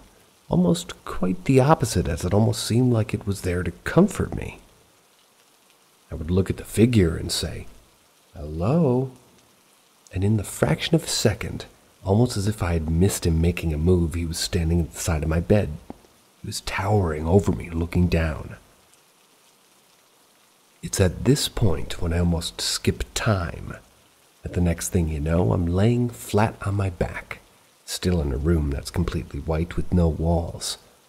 No source of light, but very well illuminated. It seemed like I was laying on a piece of maybe hard rock, something similar to granite. When I look up now, there's two black figures, both the same size with the same body structure. What was weird is I felt I knew, which one had taken me to this new place and what one I had not had any confrontation with as of yet. At this point, I'm still very calm and not scared. I don't feel any harm will be done to me, per se. Then as I'm lying there, I turn to the first figure and ask him, "Is everything okay?" He responded with a simple yes, followed by a second figure saying to me, "We are just mending you." Then the first figure will pull a silver dome with bright shining lights beaming down over the top of my head. This is where I have my second lapse in time until this dome is pulled away from my face. Once I awaken, I turn to the first figure who I felt I had a better connection with, or possibly just felt like that's who I should be speaking to. I asked him, "What was the purpose of this?" He doesn't answer, but the second figure turns toward me and says, "It's that you have a new purpose." This is where my third lapse of time happens, and I'm floating through the foggy air from outside through my hospital window back into my bed. Almost as soon as I was back in my bed, I was asleep. I would then sleep until 8:30 in the morning, and immediately when I woke up, this is the first thing I thought about. It felt so real, nothing like any dream I've ever had, and I can recall every part of this experience. Immediately, I would Google the definition of mending, a word which I would almost likely never use in my life. Definition: to repair something that is broken or damaged, or return to health or heal. Improve an unpleasant situation. After that, I would call my wife and tell her the story of what I called being abducted by shadow people. Both of us are really confused on what the meaning of this was, but we both feel it was real and not a dream. I also don't believe it was a hallucination based on the pain medicine I was on, as it was such a low dose and I remember it so vividly. The figures. Both of them were very tall, at least 10 feet, and both were pitch black with no human features I could distinguish, other than the shape of their body, although I do remember seeing no fingers or nose or any facial features for that matter. It was more or less just a shadow. I don't necessarily know if they talked back to me or if I heard their voice telepathically, mainly because there was no mouth. As I stated before, they didn't scare me and really make me uncomfortable, and in fact almost felt like I was in a bliss of comfort when I was around them. For some reason, I do feel like the second figure was in charge, or the boss, mainly because he seemed to answer for the first figure certain questions, and it seemed like he was leading the process. As I stated before, I never saw them walk toward me or necessarily move other than turn their body. It almost seemed like the silver dome wasn't even pulled down over my head by an arm or anything. Both of their voices were different, but both very monotone. Aftermath. Since having this experience, I have not seen the shadow figures anymore, but the memory is still very strong and vivid in my mind, almost as if I'm, never going to forget it. At the time of writing this, it's now been a little over 2 months since it happened. My wife recommended I just post it on here to see if anybody else has had any similar situations, or maybe be able to make light of what it is that happened. I did tell my nurse later that day about my experience, and she just said that, well, that's creepy, that most people don't hallucinate off of that pain medicine, especially at the dose I was given. Overall, it wasn't a bad experience. I actually really feel good about it. And as I stated before, I was not scared or uncomfortable at any moment.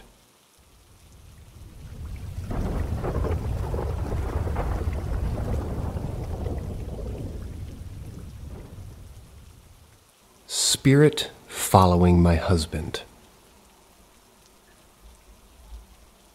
Stay with me. This started before my husband and I met. Weird things started happening to him when moving into an old rental home. Objects being moved and finding them in different spots, having to keep heaters on in the summer. Middle of the night waking to sounds like someone walking into his front door. Investigating and finding nothing. Knocking, things falling over, and footstep sounds. It all came to a head when he found black handprints on his attic door above his bed. He decided that was too creepy. Stayed the night at a friend's house. Everything was fine and he left the next day. Later that day, his friends called him, asking him if he was messing with them. Obviously, he was confused. They said they found black handprints around their attic door. Really, nothing could explain it. Where we live, attic doors are normally on the ceiling and they pull down. He finally decided to move and moved into a second-floor apartment. Everything was fine for a few weeks. He comes home one day before he can get to his front door. His neighbors ask if he has a roommate. Again, confused by the question, he says no, and just why? They said it sounds like someone has been going in and out of their apartment. All day, too, with the front door slamming and stomping around. He just assumes maybe it was maintenance because there's kind of older apartments. He walks in to find more black handprints and smudges all around the inside of the door and the entryway walls. Thankfully, his neighbor downstairs is a religious woman. She blessed the apartment, and nothing more has happened there. That's when we met and started dating. We fell in love and blah, blah, blah, blah. I move in and I never experienced anything. I definitely believed him because I myself have experienced a lot of paranormal activity growing up. We eventually moved because he got a promotion and his job relocated him, but we think nothing more of this weird spirit. We finally settle in and everything is going great. One day I'm home by myself with the dogs. Our house had a downstairs with like half being a garage and the other half being what I would call a man cave. Tile floors, rock walls with a cabin-looking bar. Very echoey down there because we didn't use it, so it was pretty much an empty room. From upstairs, I hear what sounds like things being thrown. I can hear the bouncing of an object once it hits the floor. It only lasted about 30 seconds, and I thought somebody had broken in, so I locked the door that leads down there. For extra measures, I shove a chair under the door handle. I knew my husband was getting home soon, so I just sat on the couch in silence, watching the door. I was watching for movement and listening for more noise. Nothing. He gets home and checks it out, and again nothing. Nothing on the floor, nothing to identify what could make that sound. We let it go and we move past it. Everything goes back to normal. A few weeks pass. He's in the bed for some night and maybe laid down for about 10 minutes, and I'm in the living room. All of a sudden, beating on the wall. It's so hard it shakes things hanging on our wall. Our dog starts freaking. I'm still too scared to even get off the couch, so I start screaming for him to come in the living room. And I asked if it was him. He was asleep and heard nothing. We can't find the source of the noise and he eventually goes to bed, and I don't really sleep that night. Nothing else happens, though. The only thing that really continued happening after that was what sounds like scratching on the walls. Still can't explain what it was. We move again because he put in for a transfer, so we can get back to the state we originally lived in. That's where we wanted to be, after all. I don't take any chances this time. I believe in God. I have a relationship with him. Always have. I bless the house, make him do it with me, and I believe with all my heart in the name of Jesus, demons flee. Nothing happens in that home. We lived there for several years, and he eventually quits that job. He gets a job closer to my family and we move. All this stuff is years in the past, so I think nothing of it. Everything is fine for months. And one day it's Saturday afternoon. We both had a long week. So he ends up falling asleep in the living room and I fall asleep in our bedroom. I wake up, go into the living room, and he eventually wakes up and goes into the bathroom. Coming out, he has a weird look on his face telling me, "You're messing with me." I'm clueless, so I ask him what's up. He just tells me to come here. Walk into the bathroom, all of his bathroom things are neatly stacked on the sink. And I mean everything he uses. Shampoo, body wash, razors, anything you'd expect somebody to keep in the bathroom. It was neatly put onto the counter. We're baffled, so I just start praying. We calm down and go on with our lives. Eventually more black smudges and handprints are around the attic, and I had enough. So I bless the house. We've been living here for years now, and nothing has happened. I think it's back. We've been having some financial hardship. It's causing both of us to be stressed, kind of just casting a dark cloud due to our circumstances. The other night I'm laying in bed and he's letting the dogs out to potty before we go to bed. I hear banging on the wall. Kind of weirded me out, but I thought maybe it was just my husband. I asked him if he dropped something or banged on the wall, and he said no, and I don't say anything more, mostly because I don't want to give him something more to stress about. It's now 2 a.m. here. He's asleep, and a very deep sleeper at that.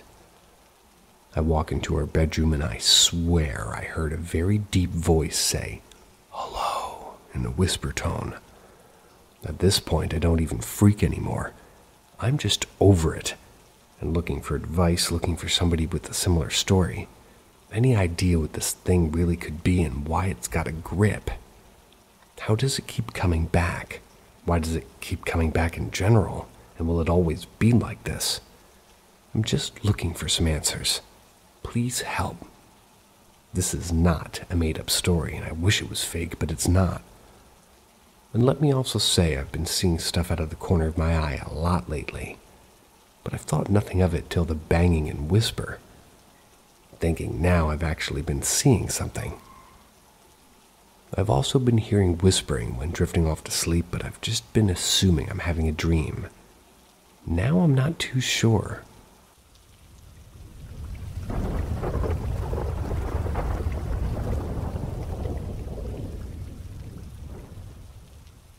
Air Force Demon Possession at Golf 1. I've been asked over the past 6 years to retell this story over and over by other airmen, so I feel it's necessary to share it with everyone. We were stationed at F.E. Warren, which is a nuclear weapon-oriented base to say the least. The weapons are always stored off in the middle of, bumfuck nowhere, usually with nothing but flat dirt roads and cornfields for as long as the eye can see. You could watch your dog run away for 2 days. Fast forward to my fire team sort of talking up this haunted school, less than a mile away. My dog is barking. I get amped and persuade the FSC to let us sight off to the school. He lets us go since he felt it was necessary to see this place. So we prepared the trip by ensuring all of our NVGs, thermals, and our flashlights were highly operational, because somebody said ghosts drain batteries. We hop in a truck and make our way. The first thing we notice upon approaching this old decrepit school was that something from the deep dark was absolutely screeching at us. It was screeching so loudly that it almost didn't seem real. Turns out it was an owl in a pipe that was projecting a screech. My fire team partner, Saldivar, he points out that owls are a bad omen in his religion. Crap. The only entrance point is the front door that's been busted wide open from all the storms. We enter into the main hallway. It's long, dark, dank, but definitely not alone. Immediately in front of us is the auditorium, at a bloody owl shredded to bits in the direct center. The four of us are huddled together when my fire team leader Curtis sees something run from the auditorium that we're standing in. Ran down the hallway, like a shadow. That's what I remember him saying. We walk down to the end of that terrifying hallway and come to the entrance to this notorious basement. I was walking through and I just continually looked over my shoulder because something kept touching my neck softly. My spine is shivering cold. My entire body is hot as fire. Made no sense at all. Blood is scribbled poorly on the walls, spelling out the phrase, "Get out." Well, okay then. I try to act like this isn't terrifying and tell the boys to head up. We get back up to the top and lo and behold, there's a giant opened maintenance shaft in the wall right at the entrance to the basement. It wasn't open. Walk back to entry of the hallway and attempt to turn on the devices that we had. NVGs were on low battery. What? This is where it gets weird. We're in a line formation, basically four dudes crapping their pants in a row, staring off into this dark, horrifying long hallway. We get the thermals up and basically we make out these two tiny glowing balls that are basically at the end of the hallway, just intertwining with one another. We pass the thermals back and forth, debating whether it's a spirit or dust picking up low light. We conclude that it was not dust, as we could clearly see dust around these glowing balls. The glowing balls stop moving, stand still all of a sudden. Thermals die, NVGs die. From the deepest part of the hallway, a ceramic plate flies straight at us and shatters loudly at our feet. We panic, and in the confusion we separate. I bolt straight through what's left of the door, tearing it off the wall. One of the other two guys, Saldivar, he just went into the auditorium. Bad idea. He doesn't come out for a solid 2 minutes of terror. We all link up and absolutely sprint back to our driver, who is patiently waiting in the truck, to tell him to floor it. We're hyperventilating and can't process the feeling of terror that we just encountered. We approach the gate to Golf 1, and the radio starts acting up, changing dial to the static station and then cranking itself to the max. Now I feel that I'm a calm person and kind of a rational human being, but I falcon punched that radio so hard it broke. We get into the station and tell the FSC what went down. He notices that our gunners, Saldivar, is just acting weird and quiet. We calm down and try to settle for the rest of our long 14-hour shifts into the morning. After an hour, we all notice that Saldivar's strangeness is now concerning. He was staring at a blank wall for more than an hour, muttering.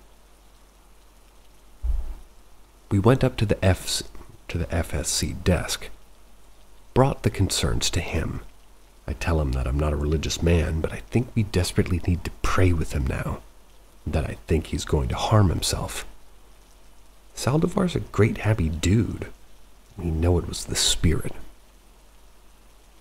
We walk out past 2 secured doors, 2 separate rooms, to see Saldivar slowly turning his head from the blank wall, smile, and say, "I don't want you to pray for me, and I'm not going to harm myself."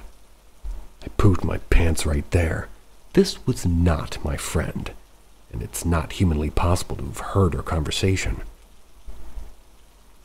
We get an alarm activation at one of our sites.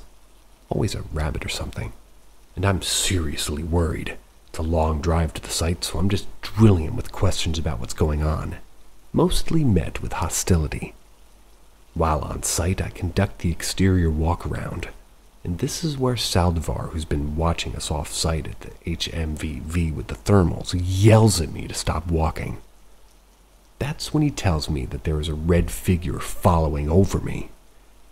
Just a heads up, thermals don't pick up anything other than black and white. Alarm gets cleared and we head back. Saldivar snaps back to his muttering again. This continues until I get so uncomfortable that I pull the HMVEE over, get out to talk. As soon as we get face to face and I put my hand on him, he has no recollection of any of the crazy shit that he's been spewing off. Shakes it off for the rest of the night and we press. Finish shift, rack out. Woken up to Saldivar complaining about somebody going in his room and trashing it, and then beating the crap out of his back. Sure enough, his room is trashed with 3 other mattresses all over and stuff just wrecked. Lift his shirt and yep, the guy got some serious markings on his back. We were just new cops, but we could tell that these were not self-inflicted. I told my flight chief the story that day. Told him that if he ever tried to set me up for a trip out to Golf 1, that I would be going AWOL. By the way, Saldivar is still a good dude and not possessed anymore. Guy had his grandma rub an egg on his body and I'm pretty sure we're all good now. Well, that's good.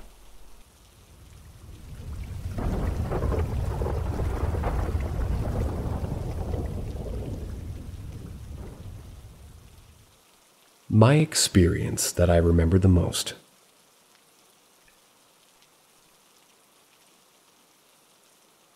When I was 14, I needed a heart transplant. Once I did get one, I had one experience which started for it all. I was in the ICU during heart rejection. Being on dialysis and not sleeping, it could have been anything. I remember myself slowly slipping into sleep when I heard what I would recall to be a radio flipping their channels. I didn't know where it was coming from because it was so faint. The idea of a radio playing in the hospital wasn't totally out of the ordinary, but I just tried to ignore it. However, it became harder and harder to ignore. I opened my eyes and the hallway light was flickering. Couldn't move my body. I tried to, but I couldn't.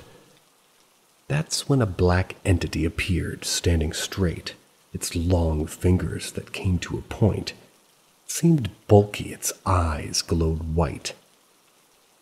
I remember it slowly raised its hand and pointed it at me loosely. I remember it slowly moved closer to the glass door, and once its finger touched it, a loud thunder banged with a female scream. The lights flickered quickly before it went to normal. The heart monitor was going off. The nurses rush in. My heart rate was 140/50. I told them what happened, but they thought I might have been half asleep, and I tried to convince myself of the same thing. Months later, finally out of the hospital, I was recovering. My mom and I were at the store. I remember she saw an old friend. I don't remember her name, but let's call her M. Good choice. M was a very religious woman who just got back from pilgrimage. They were chatting in line while I, as a teen boy, just rolled my eyes and texted away on my phone. Outside, they chatted. My mom was explaining about my heart transplant. M was ecstatic and said, "I think this was destined." She went into her car and grabbed 2 blessed medals that she had explained and told us to hold on to. She then splashed herself and us with holy water. Now, mind you, I thought holy water was just water, prayed or blessed over by a priest. Nothing special, I assumed. It hits me. I became weak and dizzy. My chest became hot, and I told my mother I wasn't feeling good after I was splashed. Em grabbed my hand and told me that I was being healed. She then prayed over me. Mind you, in the middle of a parking lot at a grocery store. So I was embarrassed and, well, confused. Little did I know that this little splash of water had opened up a can of worms that I wish stayed closed. That night I felt like my shirt was being tugged on. I was poked and grabbed, and I kept trying to make excuses and reasons why this was happening. But I think deep down I know. At school it didn't stop. During a test I was having this dizzy headache. I thought maybe I was feeling off or feeling sick. Then a woman's voice whispered in my ear. But the only girl near me was next to me. She was too busy with her paper to be whispering in my ear. I asked just in case, and she said no, so I just tried to ignore it. I moved to my mother's house, which was down the street and had my own space. It was downstairs in the basement. That's when the stuff began to pick up. At night I'll be in bed with the lights off, and the only light on was from the little red dot from a TV.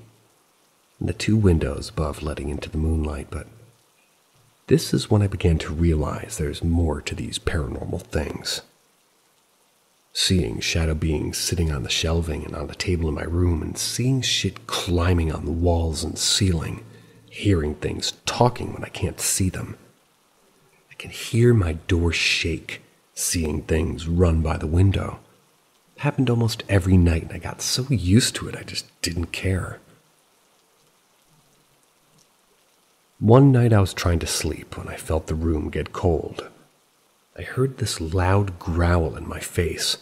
Feeling the cold air as it hit me, I just sprung up from my bed. I told my mother. She went down there with her boyfriend. They said my room was so dark that the little red light didn't cast any sort of light at all. Come to find out that her boyfriend felt a hand grab him down in the basement too when they first moved in. After a bit, I went back down and the room was normal. Another experience was that I was outside. I don't remember what, but it was dark out and I was in the back patio. That's when I saw a tall, bluish shadow standing at the edge of the stone wall. It had to have been 8 feet tall or more, and I remember feeling drawn to it, like it wanted me to go towards it. That's when my mother steps out to smoke and snapped me out of it. I looked behind me at my mother and then back at where I saw the thing, and it was gone. I told my mother what I saw, and she was surprised. "You saw it too?" I was confused. She explained that one night the dogs were barking and she looked outside and saw someone walking along the stone wall. She thought it was my brother's friend who lived in the woods, but then she realized it would have been too tall. That night we both knew we saw the same thing at different times. One night that honestly gives me major chills and anxiety. Sometimes talking about this gives me panic attacks, and I haven't told really much of anyone, fearing that they would be thinking I was making it up. One night I was sleeping when I woke up. Couldn't move. I couldn't talk. I felt my thing being gripped, and the pain was something I never felt before. It was pleasure, but really painful, and my eyes wouldn't move, so I just was stuck looking at my TV. I felt someone lean on me with a cold touch. Long hair hit my face, and I heard a low growl and a laugh that kind of blended into other laughs. "You're so weak and pathetic," a woman's voice said in my ear. That's before she squeezed really hard and laughed. Passed out from the pain and woke up in pain and sore and had scratches on my back and neck, and I had a burn mark on my back, which I still have. I went to my mother and told her what happened, and that was while I was shaking. I went to a doctor about the burn mark, and he asked, "Did you lean on something hot?" I told him no, that I woke up with it. Interesting, it's a burn, but it doesn't look too recent. He asked if I was in pain, and I said I was sore. He just kind of shrugged and didn't know what to make of it. I've been seeing this doctor since I was a baby. I trust this man with my life. If he doesn't know what to make of it, then what am I supposed to say?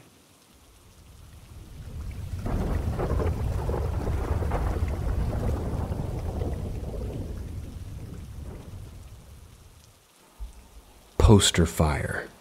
The Bothell Hell House. Spring 2014. Not that many poltergeist survivors can say they witnessed seeing a poltergeist flee the scene of a crime. And by crime, I mean arson. I can. One of the most horrifying events I faced while living at the Bothell home was the day the poster caught fire in my office. Recap. Tina and I had witnessed a lot of activity in the weeks leading up to the poster catching fire, and I'm talking about bar stools being thrown. Our bedroom light was going off and turning back on by itself in the middle of our sleeping. Loud bangs, loud footsteps, door slams, and yes, one Bible catching fire. All of that happened within a week of the story I'm about to tell. The advice given to us by friends and family was to smudge the house. The internet said the same thing. Smudging lessens the activity, they say. And let me tell you, smudging never lessened the activity, not in our house. It made it worse. The story is proof of that. The night before the poster caught fire, I asked Tina if she would feel comfortable smudging the house. Tina is an excellent smudge person. Tina's more thorough than me, and she smudges every nook and cranny. The next day we woke up and got ourselves ready for work.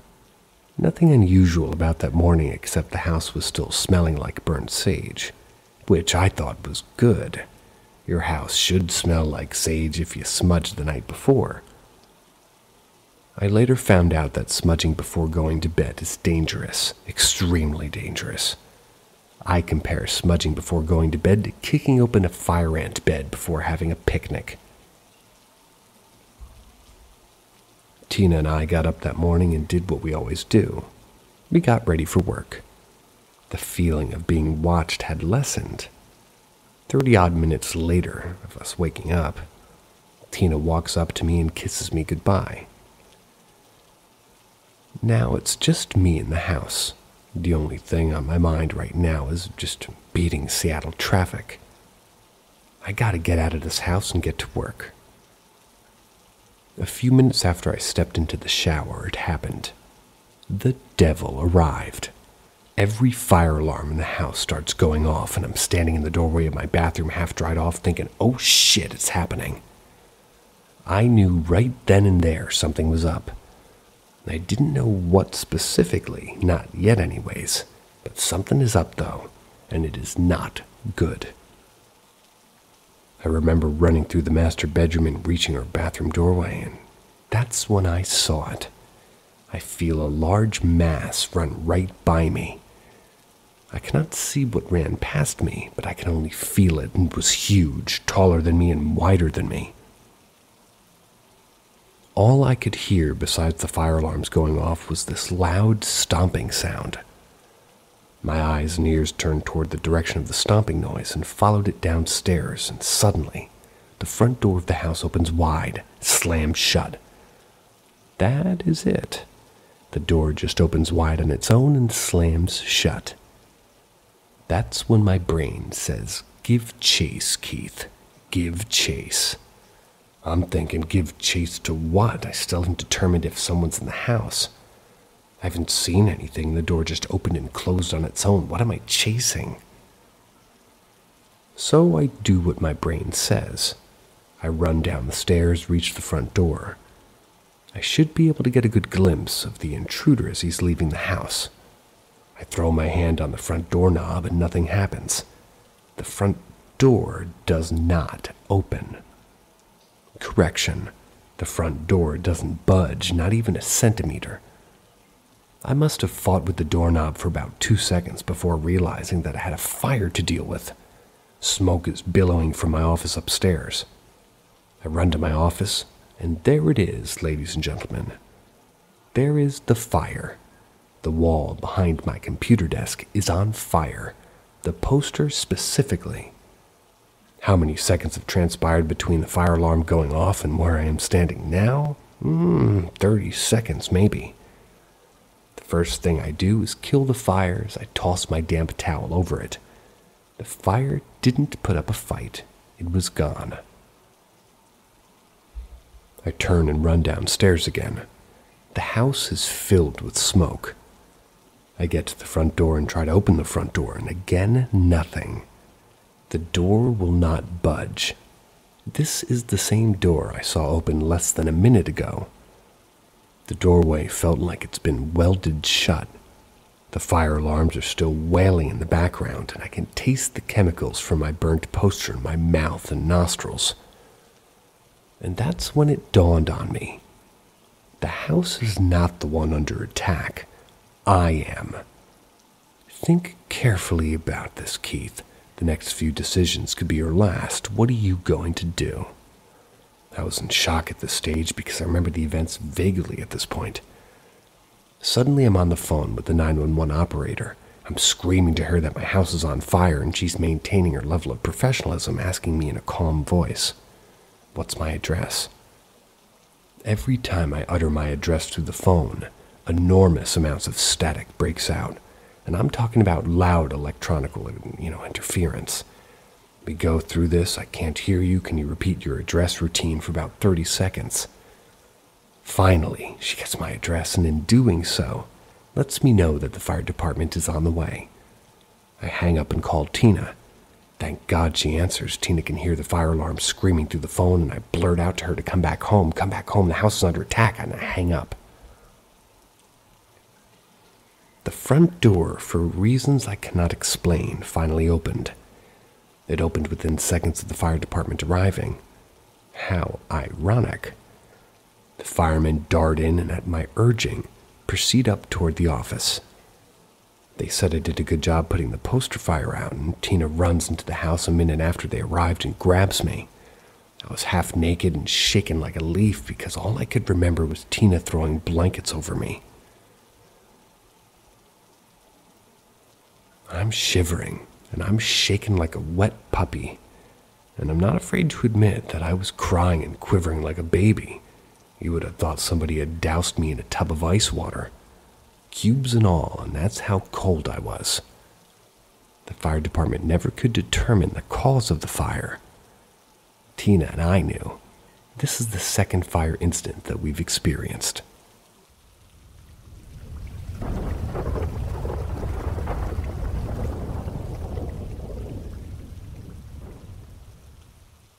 Minions. My experience with shadow figures in the house I lived in. What are minions? Minions is the name I gave them, but many people, rightfully so, call them shadow figures.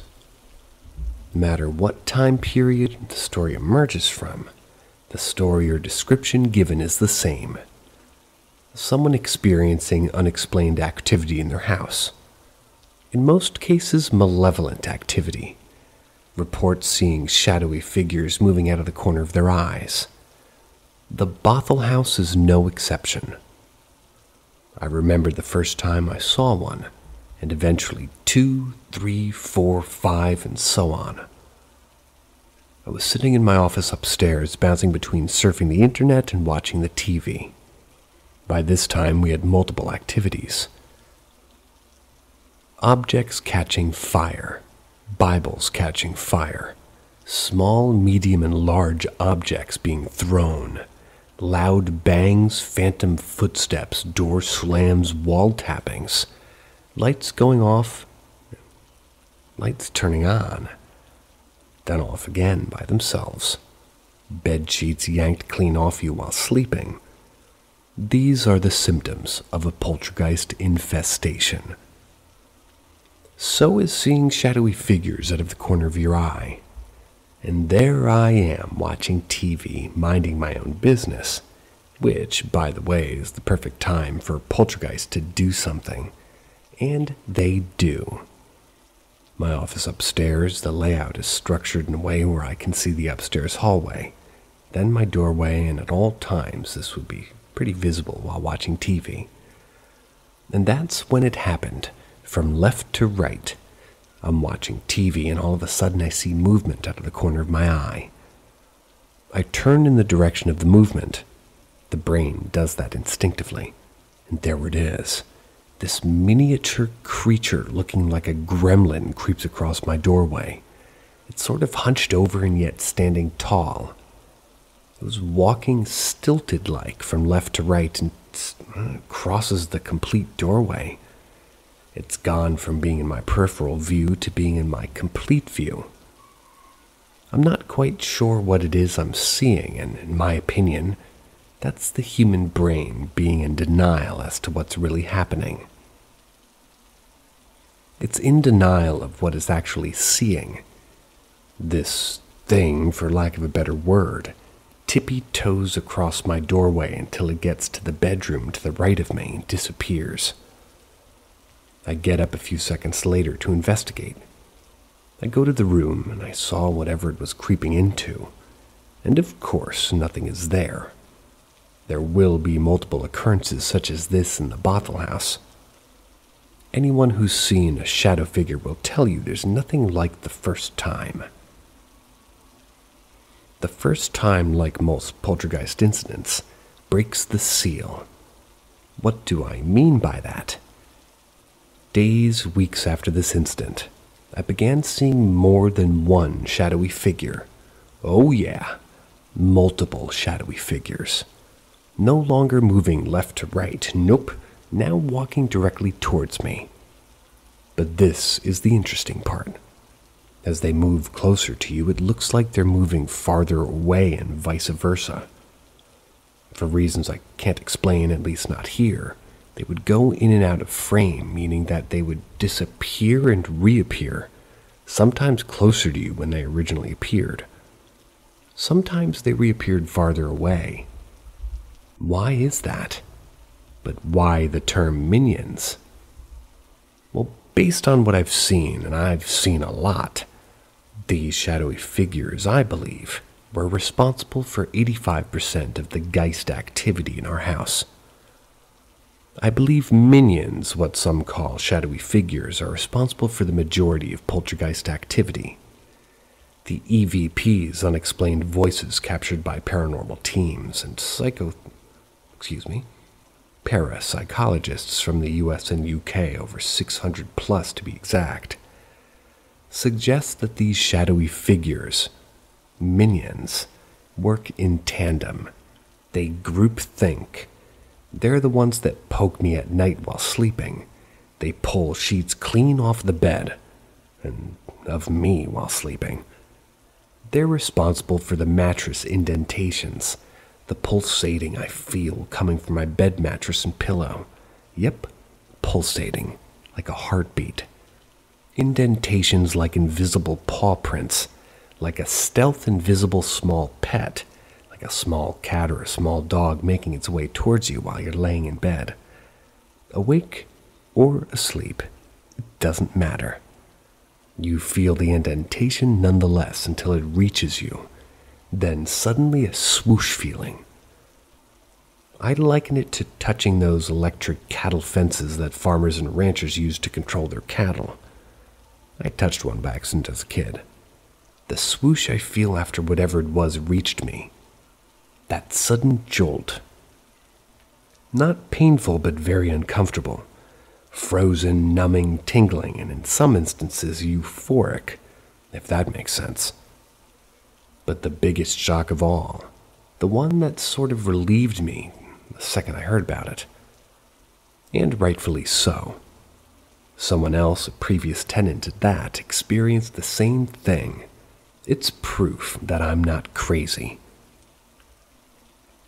When I finally got a hold of one of the previous tenants of the Bothell house, a family that lived in the house 5 years before we did, The wife and the mom, may she rest in peace, told me that she and her son both saw a shadowy figure out of the corner of their eye. His bedroom is now my office, but it gets scarier. In 2014, when she finally reached out to me, she said he occasionally tells her that he still sees them out of the corner of his eye today. 5 years later, ladies and gentlemen, after they moved out of the brothel house. That worried me, and guess what? 7 years after moving out of the brothel house, I still occasionally see them, as do some of my friends who associate with me, especially those who have a self-sense of righteousness. Make of that what you will.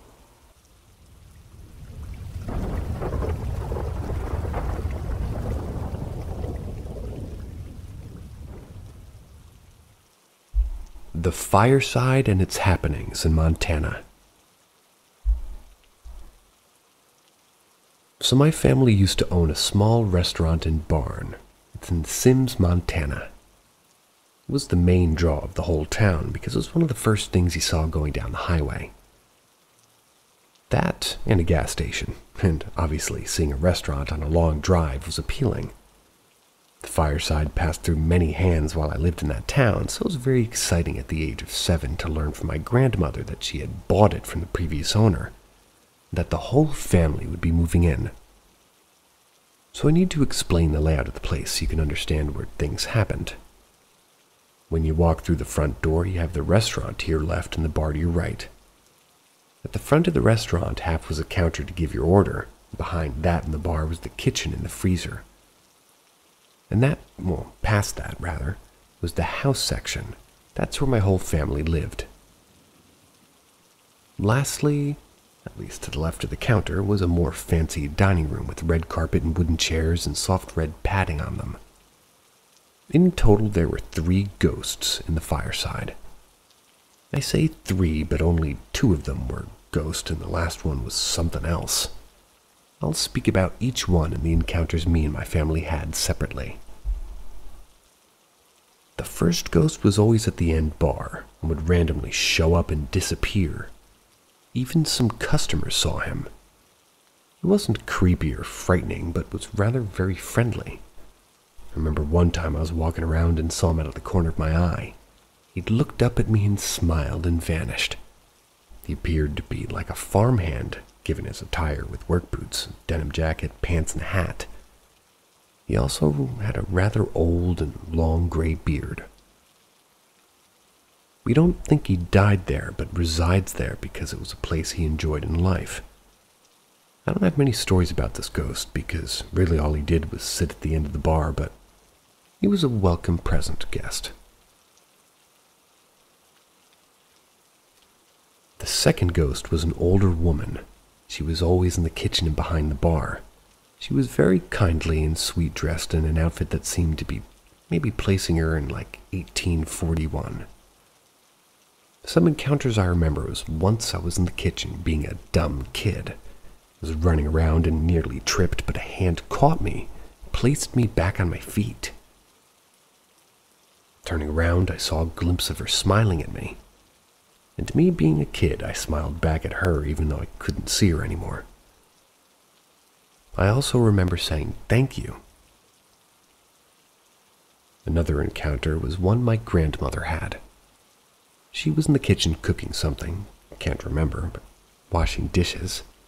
She had a pot on the stove when suddenly when looking to her left, she saw the woman looking at the stove and said, "It's gonna burn, love." To which my grandmother turned to the stove and saw indeed it was beginning to burn. She quickly removed it from the hot top and turned off the stove, and upon looking back at the woman, she was gone. I enjoyed having her around, and my family definitely agreed. She was very sweet. But my father said one time he swore that she put on us like a saffron on the counter next to him while they were cooking, and, well, no one tells him how to cook. The last thing was in a fancy dinner room. That was on the far left corner. But unlike the other two, it moved wherever it wished, and we all hated that damn thing. My mother would not go into the dining room herself because it scared the hell out of her. It just sat there sometimes in the perfect spot, like where no light reached, and we would always pray that it just didn't look at us, because even that was just too much. One encounter I have is when me and my little brother were in the dining room playing the Pac-Man game that was in there. My brother began pulling on his shirt, but I thought he wanted his turn. But I was so close to winning, but when he spoke, I could tell he was scared. I turned around and saw that thing rocking back and forth in a chair. It wasn't looking at us. I quickly grabbed my brother's hand and ran out of the room. Another one I had was when I was in my room late at night. I had woke up in the middle of the night and got the feeling that something was looking at me. So I looked up at my door, and standing in the doorway was that thing. It was somehow so dark that the darkness around it seemed so much brighter. Then it looked up at me. Its eyes were pale, white, and the feeling I got made me want to puke. I quickly hid under the covers and somehow managed to fall back asleep. My grandmother had an encounter with it once. She didn't see it, but when she was in the area right in front of the bar, mopping up when she had pushed to the ground. She literally got pushed to the ground, and when she looked up, there was nothing there. The most passive encounter with it was with my mom and dad, and they were sitting at one of the regular tables in the main restaurant area after my birthday party. That's when my mom saw one of the balloons moving. When she pointed it out to my dad, he saw it too. The balloon soon did a full lap from the counter to the dining room back to the counter that it was from originally, and I'm not sure how to describe it, because I never really looked the same. Well, it rather never looked the same, even when you're looking at it from like its form changed. But it was always just a black silhouette constantly changing like a wound in existence. Some may say demon, but my grandmother and I don't buy it. That thing wasn't human, but I didn't seem like a demon either. A demon would feel evil. This thing felt empty, like it was hostile towards us, but it wasn't evil, it was just with no good or evil intent. We would eventually move out after my sister was born. We didn't have the money to maintain the fireside. We would move out of the Sims after that. If you have any questions about this encounter, let me know. My family's had many encounters with all sorts of things over the years, so if you want to talk about them, let me know.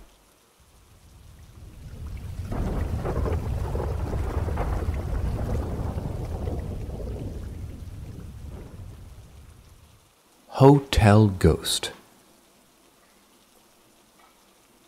It was 2008, and my daughter, 16 now 31, was an all-star cheerleader, which meant we traveled for competitions across the U.S.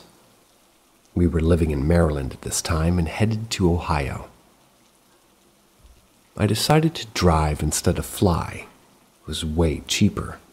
We would first drive 8 hours or so and cross the border into Ohio and stay in a hotel. Then we'd get up early and just drive 2 hours to comp. The hotel was only a few years old. It was a Marriott. And as soon as we entered the room, my daughter looks around, heads to the bathroom, walks out, and says, "I don't like this room." So, of course, I'm mom and mentioned how new the hotel is. It was nice, clean, and honestly, I didn't get it. I couldn't understand why she didn't like it because that's all she said several times. Anyway, we went to eat and came back to go to bed. Again, she says she doesn't like that room, and I'm thinking, teenagers. And oddly, she's using the bathroom with the door open, telling me not to walk over. Again, teenagers. As usual, I watch TV until I fall asleep. She's already sleeping. I wish I could fall asleep that fast. Later, I turn off the TV as sleep is headed my way. That's when I hear her rustle in those new crisp sheets. And then again, it was loud, crisp, almost like a whoosh sound. I figured she was pulling those tightly tucked sheets out. I'm laying on my left side, her bed on my right. That's when the whoosh happens again, loudly. So I turn to see what she's doing when I hear the whoosh going straight up between our beds, crisp as can be. And there, between our beds, is what I think is my daughter standing with the sheets over her head. I'm like, what the heck is she doing? I quickly realize it can't be her because it's almost to the ceiling, and there's nothing under the sheet like a human structure when suddenly it drops into the floor fast, making a swooshing sound as it did with a rippling effect, all the while plummeting down. I was so freaked out I sat up super fast, trembling, scared, confused, turning the light on, and there's Christine, sleeping in her bed. I didn't know what to do. Turned the TV on, and when it's fully illuminated, turned off the light as I was starting to wake her. I was frozen in my bed. There was no way I was getting out to look around, and at that point, the TV would stay on all night. I was so scared, my heart pounding and my breath erratic. It took a while to calm down. I stayed awake a long time, my eyes constantly surveying the room. When I finally fell asleep, a depression on the corner of my bed, like someone sitting down, woke me. I didn't move much, just my eyes. I was scared and very cautious. I thought maybe it was Chrissy, but nothing was there, and again I'm awake and then fall back asleep. Early in the morning, before the alarm would sound, I feel someone bending down to me. Like, you know how you feel, like, without hearing it, that sort of movement?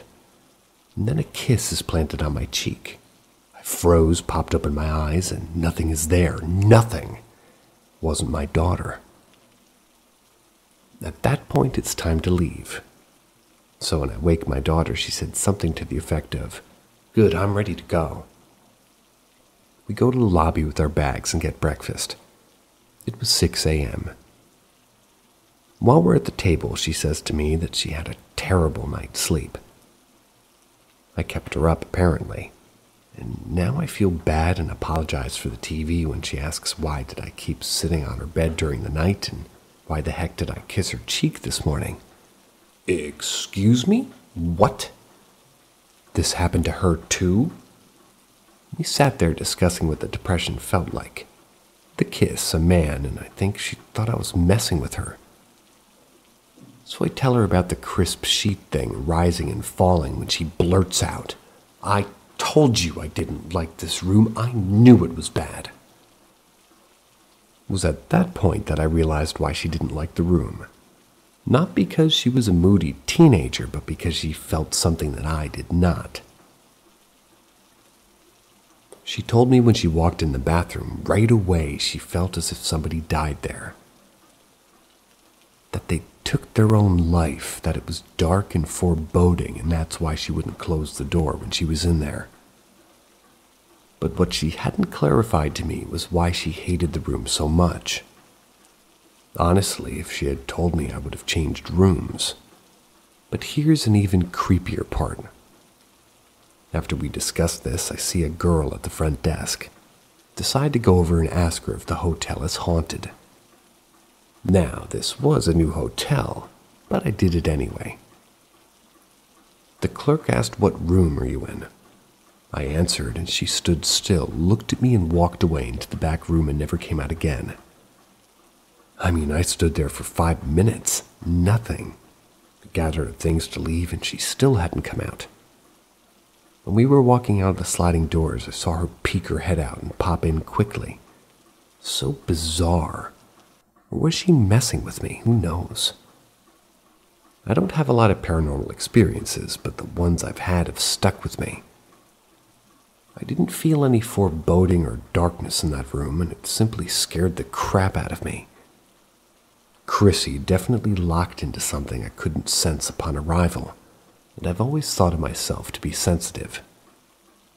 I've told this story to many people, but Chrissy doesn't like hearing it at all. She won't discuss it. To her, it's over and done, but truth is, we know it scared the daylights out of her too, which is why she won't relive it.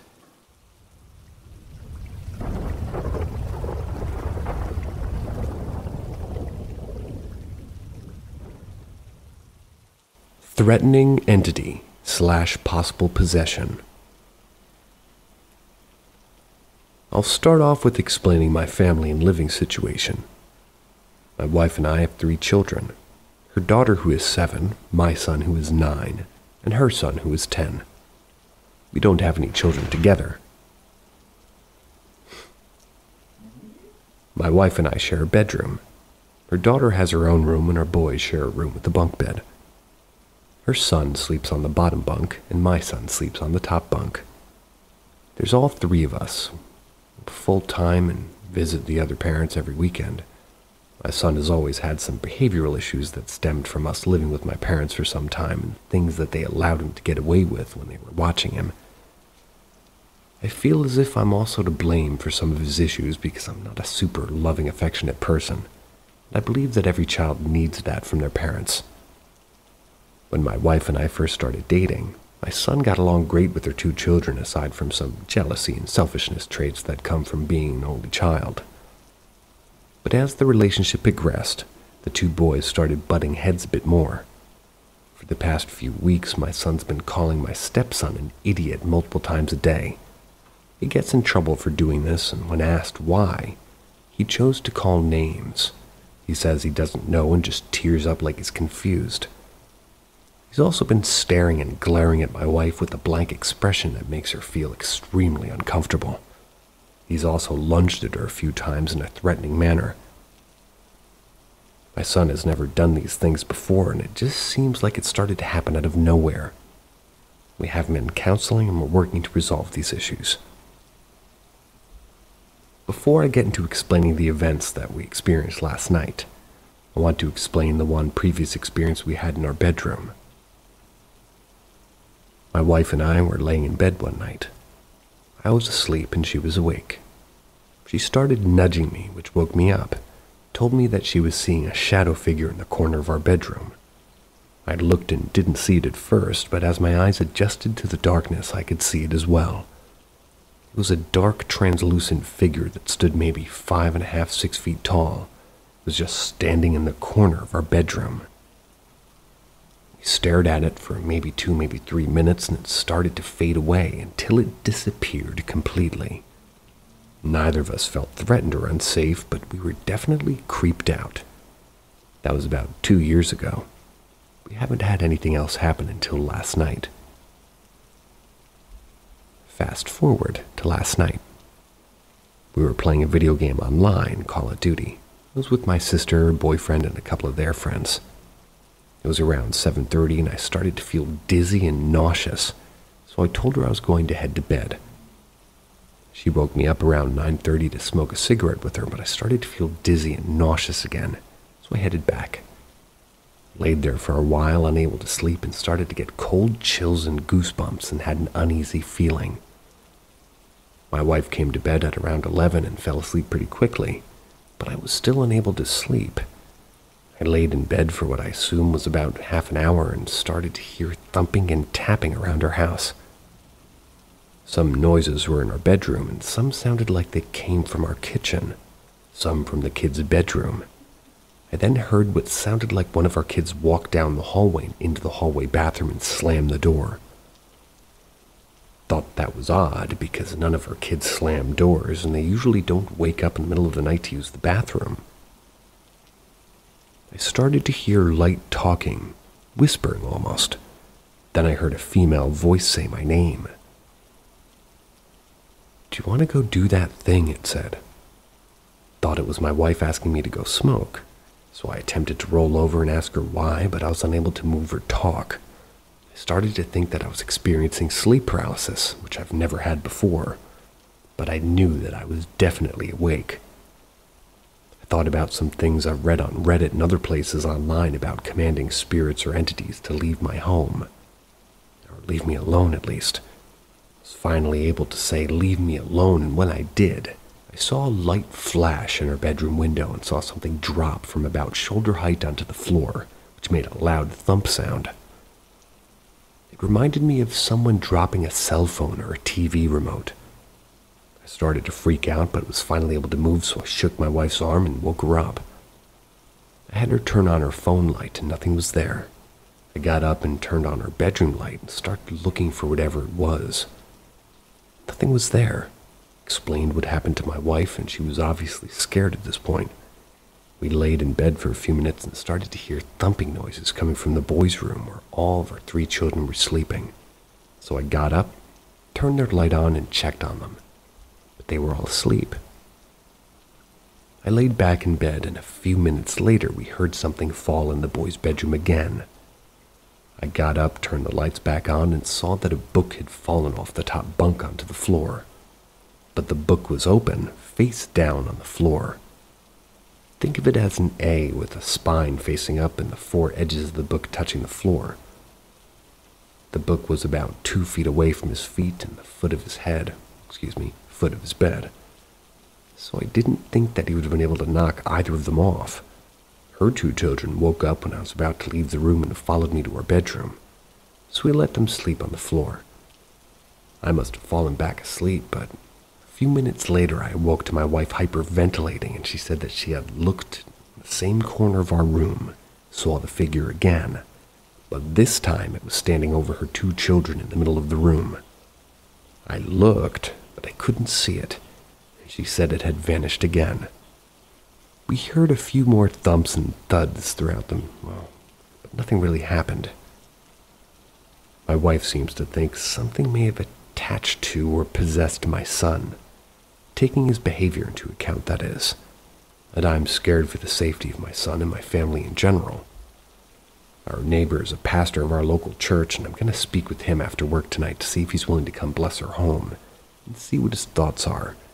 But at this time, we're scared to go back to our home because of what happened last night. Gran has saved my life multiple times. So I've had a couple of incidents in my life, and these popped into my head today because, well, while grocery shopping, I passed a woman wearing Aquanet hairspray. It's like a smell I associate with my grandma. So my gran passed a month before I turned 16. She was my rock and helped raise me. She lived 900 feet down the road from us. I spent as much time at her house as I did at home. I was devastated when she passed. But throughout my life, she's been about, still looking after me. The first time was when I was 18. I was at a friend's house. There were 5 other people that night, and me, my 2 best friends, the parents, and younger brother. We'd stayed up talking about graduation and our summer plans, when suddenly we all heard Gran's voice. "Girls, there's a fire!" Her room was in the walkout basement, and we all kind of looked at each other like, "You heard that, right?" Well, it came again, only louder. "Girls, there's a fire!" We both bolt out the door, and the stairs are full of smoke. So out the door we go, screaming for her parents and brother. We run around to the front and start pounding on windows. The whole kitchen area was engulfed in flames. We got our family out, and a neighbor called the fire department. The second time I was in my early 20s and living in the Rockies. I was camping with my then significant other in Medicine Bow National Forest. We were doing backcountry, so not in one of the campgrounds. Beautiful, clear night. I wake up horrified and confused. That's when I suddenly hear softly, "Leave now, pack out." I sit up and listen. I hear normal night sounds, and I kind of shake it off as a dream and lay back down. Suddenly, Grant's yelling, "Pack out!"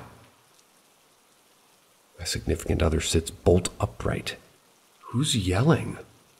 I'm like, my Gran." He's like, "Huh?" And there she is again. "Go now!" We sit there wide-eyed for a minute when he says, "Time to go." He was indigenous and, well, wasn't messing about. We dropped camp, packed up, and hiked down to the truck. The next afternoon, we went into the ranger station to pull out our names off the book when we found out a couple about a half mile from where we were camping were struck by lightning in their tent the night before. The third time wasn't as life or death as the others. but it was still something that saved me. I was 25, and the significant other from the previous story had become my husband. When just after our small human was born, that's a weird way to say that, he passed away unexpectedly. Sorry. I was a widow with a newborn. I was devastated and lost and just kind of existed. My baby was the only thing I had anymore. I moved back home to have help, and I couldn't have stayed in the place I'd lost my husband. You lost your baby or your husband? I'm a little bit confused. I'd been home for a few months, but I was very depressed and had postpartum issues too, and I went to work, cared for my son, and slept. I didn't want to be anywhere near my baby, but one night I was sitting on the back porch rocking the baby, watching it rain. Suddenly I felt someone sit on the swing with me. I could smell her Aquanet and lotion and the smell of her fresh cup of coffee, and then I felt a hand on my knee. He's fine, sweetheart. Your man's getting on with the house fire with your uncle and Pawpaw. He wanted you to heal, to be yourself again. I was like the other times. I didn't physically hear her. It was more in my head. But it was a turning point for me. Got myself into therapy, and it wasn't a quick fix, but I learned how to deal with my grief. When I met my current significant other, my baby was 7. We were friends first, and I still wasn't sure I wanted to even have a partner again until I was packing to move and found a box of Grant's letters and such. One was a letter she had wrote to Pawpaw after he had passed. She promised him that she wouldn't waste away without him, that even though they had loved each other, she wouldn't lock up her heart if somebody special came along. So she helped me decide that he was worth risking my heart again. The most recent was a bit over a decade ago, and I was pregnant for a second small human.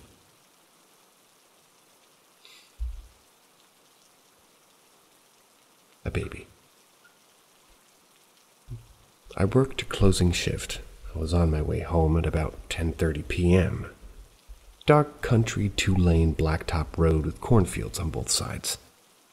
Had the top off of my Jeep, because it was a mild September night and I was 7 months pregnant.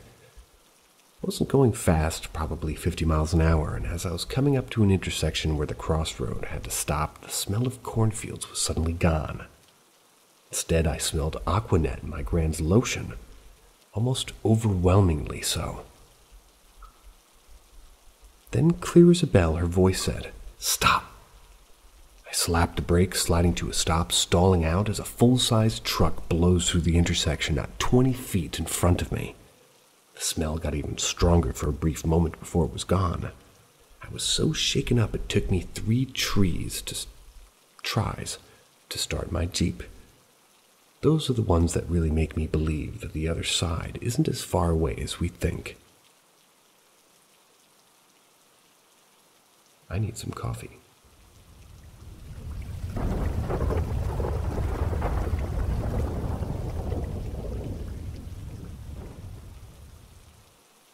The earth is an old cemetery.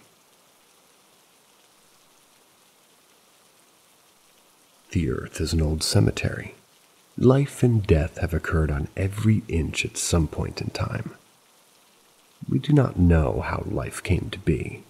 It's a scientific enigma how 2 inorganic components fused to create the first living creature. Until we do, the living will never know for certain what that means for us when we die.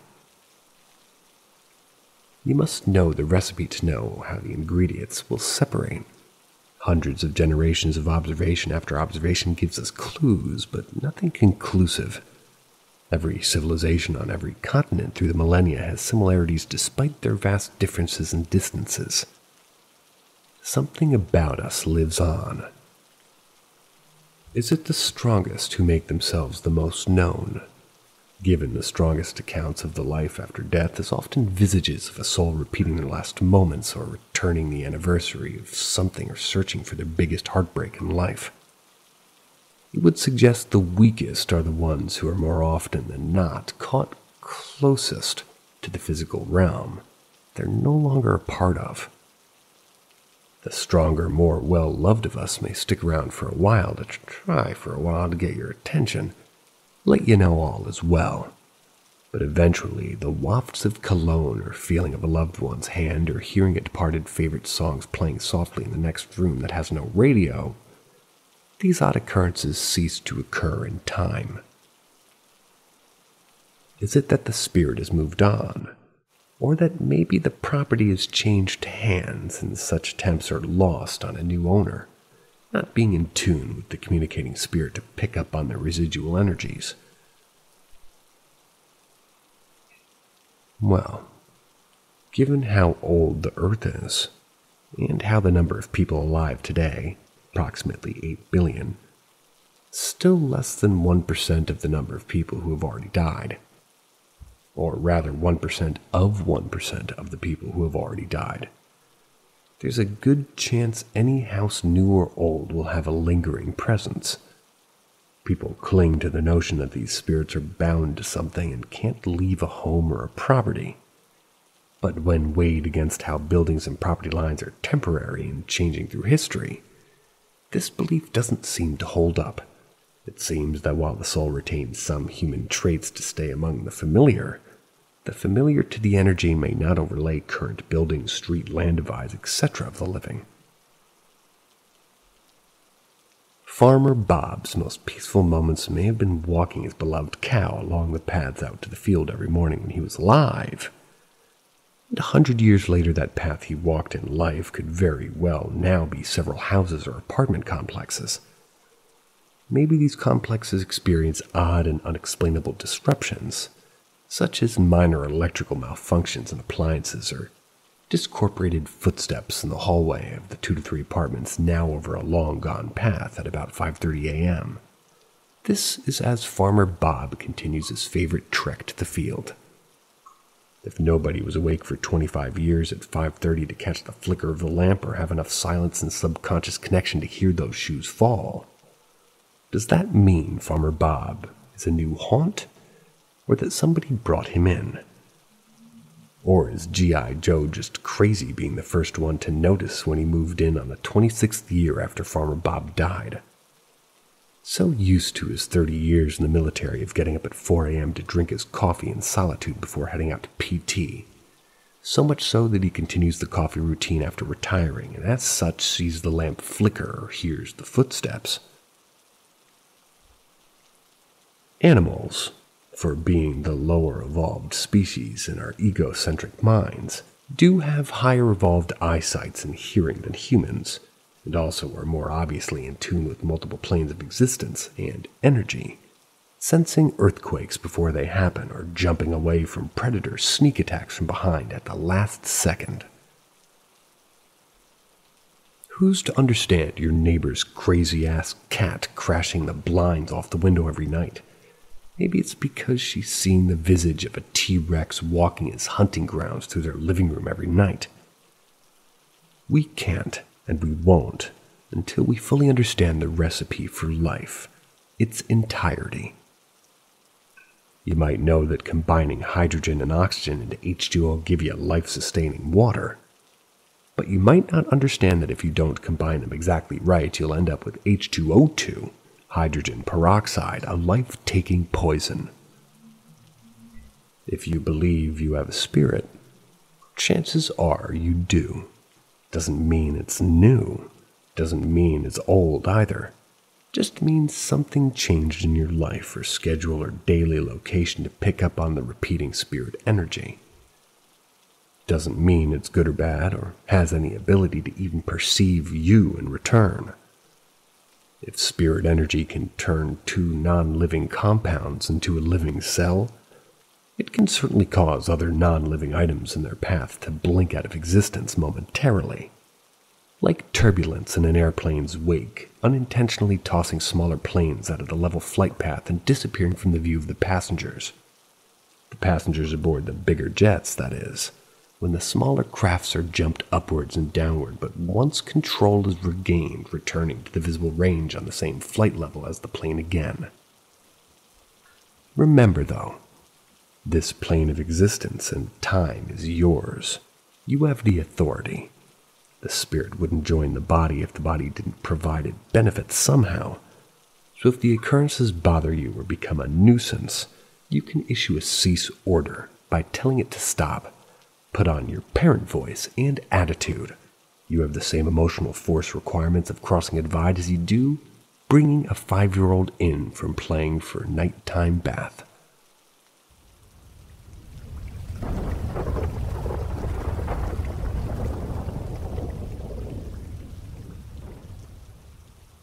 My encounter with the black dog of Hanging Hills. In Meriden, Connecticut, about 40 minutes outside of where I live, there exists a range of mountainous trap rock ridges called Hanging Hills.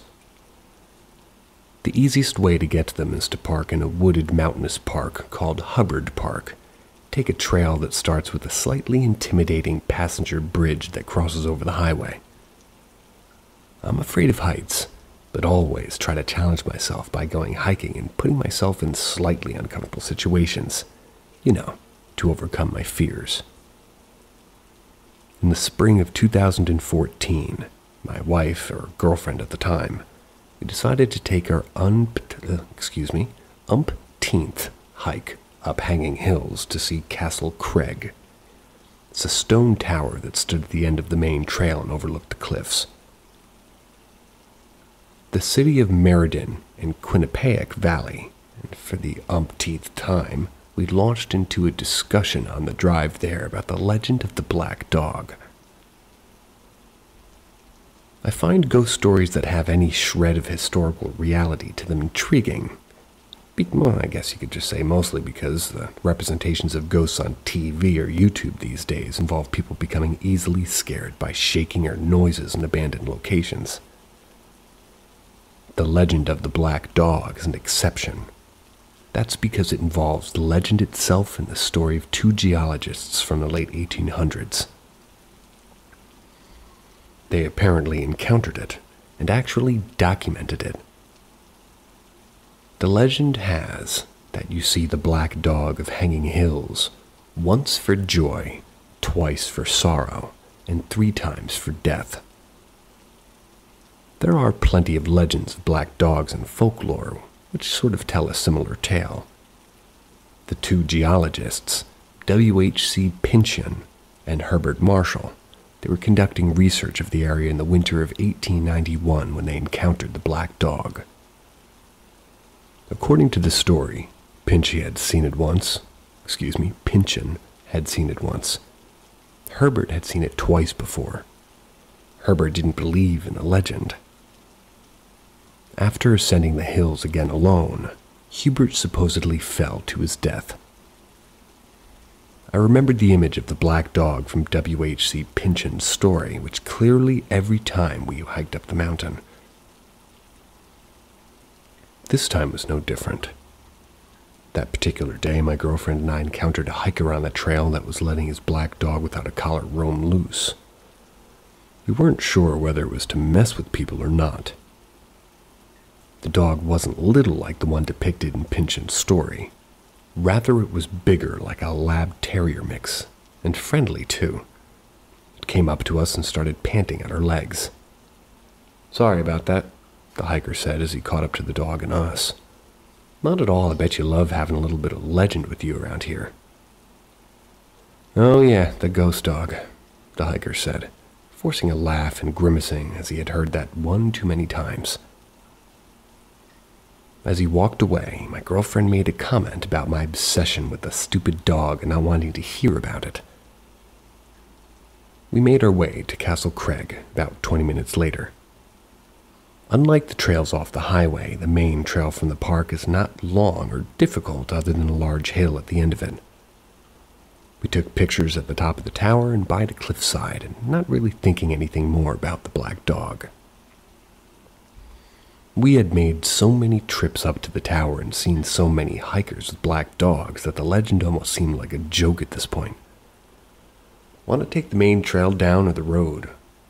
I asked as we finished up taking pictures and drinking whatever water or Gatorade we had left in our packs. "The road," she insisted. "We can see that river." The road leading up to Castle Craig is typically taken by cars and bikers. We sometimes hike down it to catch a glimpse of the Quinnipiac River on the way back to the park. Despite it being a warm April day, there were very few cars or bikers on the way down. It was nice and quiet.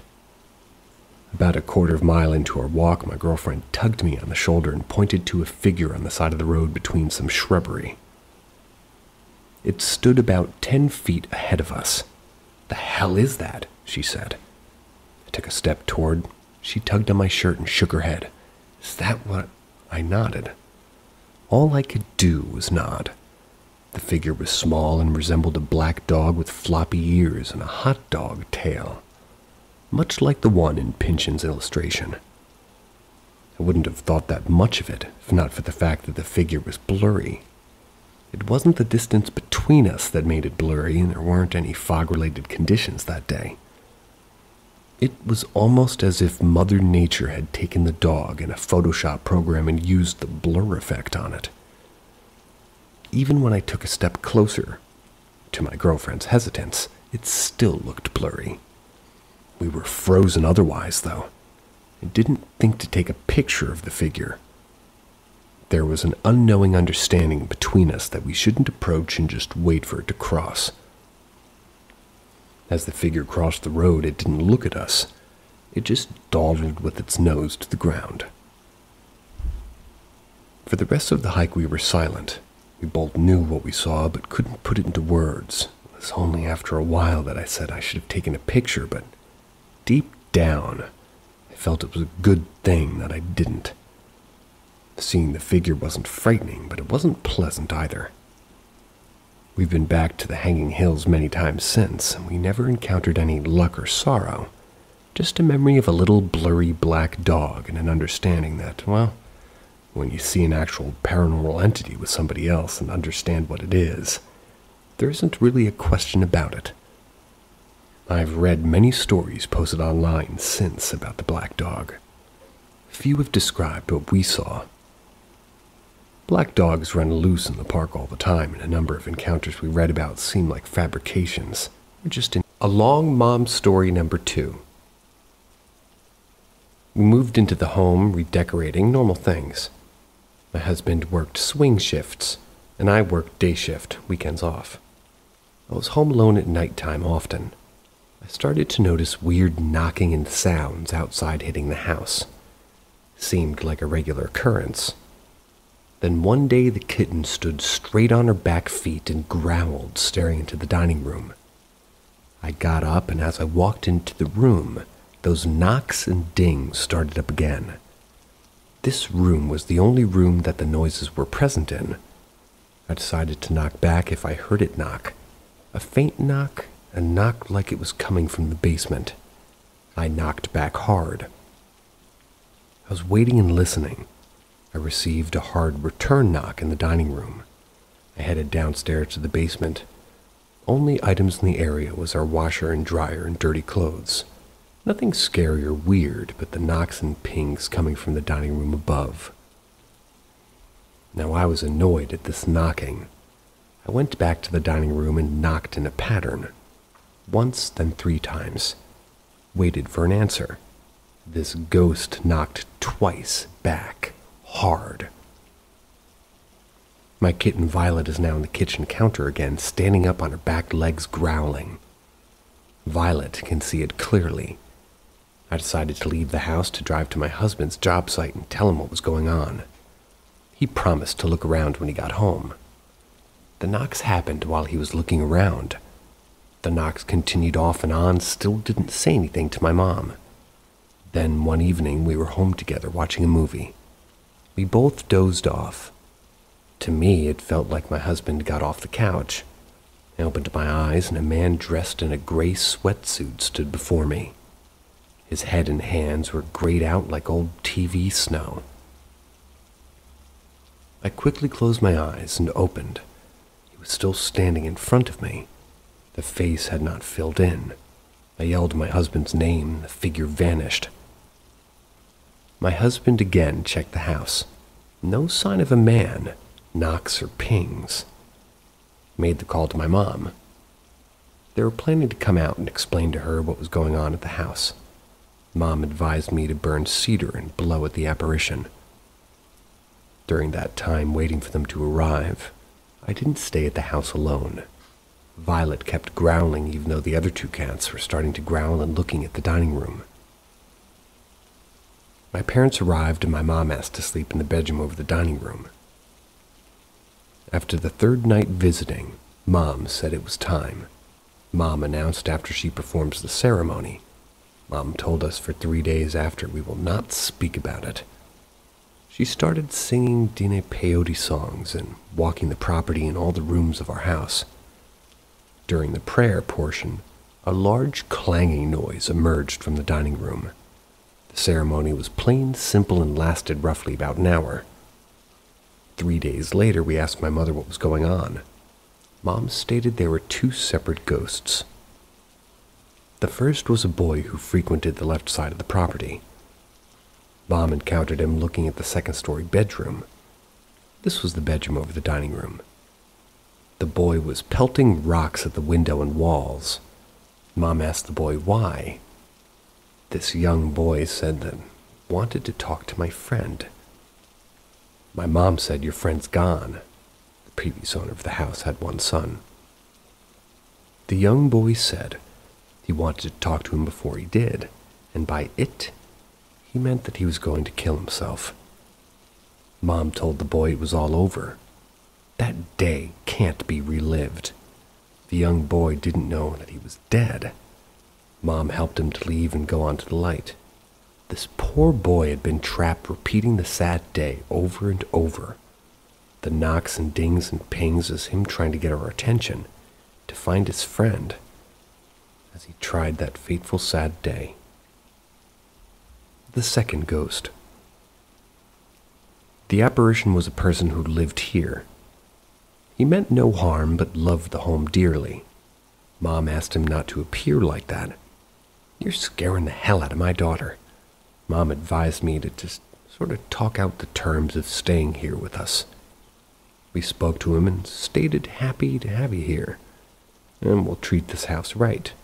But to this day, it's worked out between us. After my parents left, I asked across the street neighbors about our west side next door neighbor. All this time we kept our distance from her. The window was always drunk, loud, generally scary. We didn't know anything about the suicide and what had transpired. 1 year before we moved in, their son, west side neighbor, committed suicide in their basement. The mother had found him. We now understood her behavior. After that, we've always been kind to her. You truly don't know why people drink or abuse drugs. Now we do. I asked about her previous owner's son, if he was close to the deceased boy. Aaron, our owner's son, had been a very close friend to the deceased boy. They had grown up together. And one added tidbit. A year from when my mom performed the ceremony, Aaron, the neighbor's son, was visiting other friends on the street. He came to our door and asked to look at the house, his old home. Aaron took us to each room and told us what upstairs his dad would appreciate. I asked Aaron which bedroom was his, and it was the one my mom spent the night in. Aaron looked out the window and talked about his childhood friend who used to pelt his window. Then, Aaron stated his father always regretted leaving the home. We didn't know the father had passed away shortly after selling the house. This was my first solo dealing with ghosts in a home, but we all, my husband, my father, and I, experienced the paranormal and the power. Afterlife visit with my grandma. When I was young, around 8, my grandma always used to tell me that she wouldn't be around forever. I always used to respond with, "Oh, Grandma, don't say that. Yeah, you will. But if you do go, you better visit me in a dream." She passed when I was 22. When I was 27, and I'm currently 39, I dreamt that my family was taking a vacation to a special spot where people could go visit their loved ones who had crossed over. It was some neutral zone for the realm of the living and dead to reunite, located somewhere in the southwestern United States. If I were to guess, it would probably be New Mexico, but I'm uncertain. The geographical landscape reminded me a lot of northern Argentina, but I know it wasn't that far. It seems pretty far out, but it was like a completely normal, everyday place in my dream world. My family and I arrived at the hostel. We checked in, and the entire ground floor reminded me of one of those cottagecore family diners. An aesthetic that's 100% my grandma, but sort of with a hotel feel. There were other families sitting in the booth talking. We made small talk with some of the people about the whole process since we were, first-timers. They informed us of some of the rules. We could only visit one at a time, and it had to be in a specific place. We went upstairs and unpacked our luggage. We all sat down and tried to figure out who would go visit first. They all volunteered me to go first, since I was the oldest grandchild. I obliged and went downstairs to the pre-visit counselor. It was required that you spoke with the counselor before visiting to go over all the rules. The rules were as follows. Once you walk out the door, turn to the left and follow the path until you get to the bench. Wait at the bench until your loved one arrives. Stay on the path and don't leave the path. No more than 1 hour per visit. I questioned the reasoning behind some of the rules, but I was surprised they weren't more strict. I signed the disclosure stating that I had gone over the rules and proceeded to walk out the door. The scenery outside the hostel was very surreal and looked like a ghost town, literally, I suppose. And sort of what I could only describe as the most beautiful, majestic sunset that I'd ever seen. I turned to the left as I was instructed, and I saw a grassy field with a paved winding path and a huge, lonely, dead tree in the background. I must say that it was very stereotypical. I approached the bench and sat on it to wait for my grandma. When she appeared, she looked kind of like the version of her that I remember. She wasn't a ghost or glowing or anything like that. She didn't act 100% like her spunky, sassy self, though. She was more somber and serious, with semi-vacant eyes that lacked life and personality, for lack of a better way to describe them. She looked at me, grabbed my hand, and said, "Let's go." We proceeded to walk down the path toward the tree in silence as I gathered my thoughts and tried to figure out where to even begin. I started the conversation by profusely apologizing. I apologized for how moody and apathetic I was shortly before she died. I apologized for forgetting her Frosty at Wendy's. I apologized for so many little things that had happened during the last few months leading up to her death. For context, my grandma and I had always been close when I was younger. We did many things together. I would visit her for what seems like every weekend. We would go bowling, go out to eat, and visit all the little stores in the small town that she lived in. When I became a teenager, and all through my 20s, I really sucked in all aspects of life. But that's a story for another time, because this is going to be long enough. After I finished crying and apologizing to her, she looked down at me and told me that she understood and not to beat myself up. She paused for a moment and then asked me if I had any questions for her.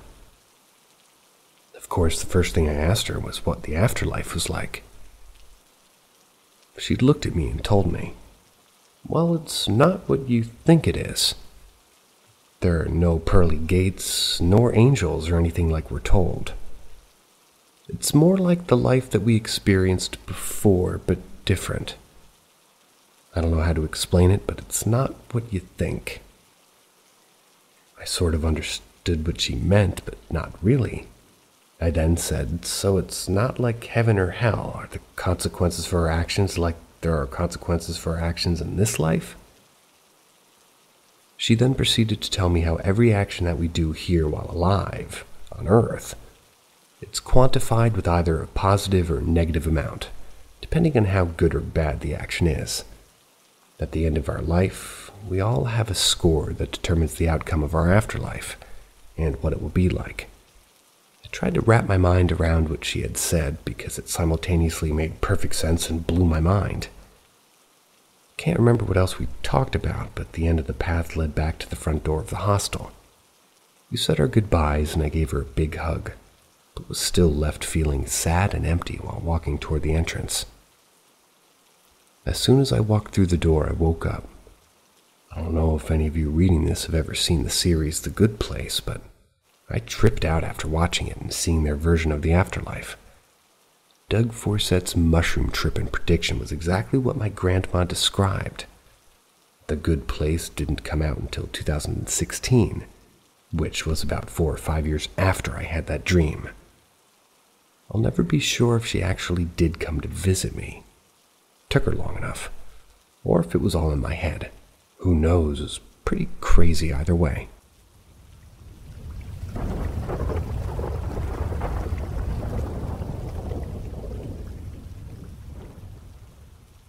Enter the realm of the extraordinary with Paranormal M. Subscribe and turn on notifications to journey with us through the bizarre and inexplicable. Get ready to have your beliefs challenged and your curiosity piqued. Ex-Death Row Wing. To give some background to working on G-Wing or Golf Wing, G-Wing used to house death row inmates as they await their executions in the prison. It's set up similarly to other wings in the prison, except a little bit different. The wing is divided between 3 floors and 6 rows of 17 cells each row.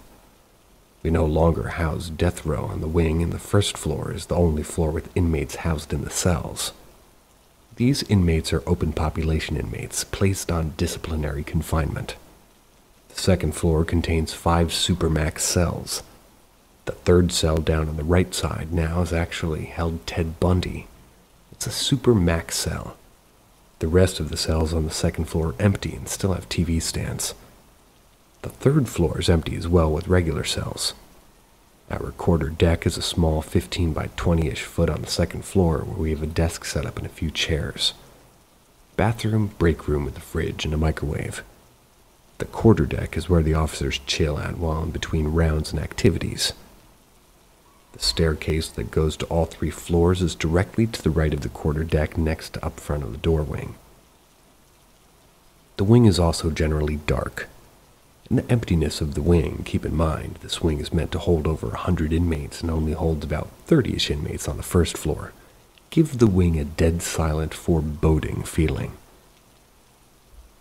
Now that you understand the way the ex-death row wing is set up, I can go ahead with the stories.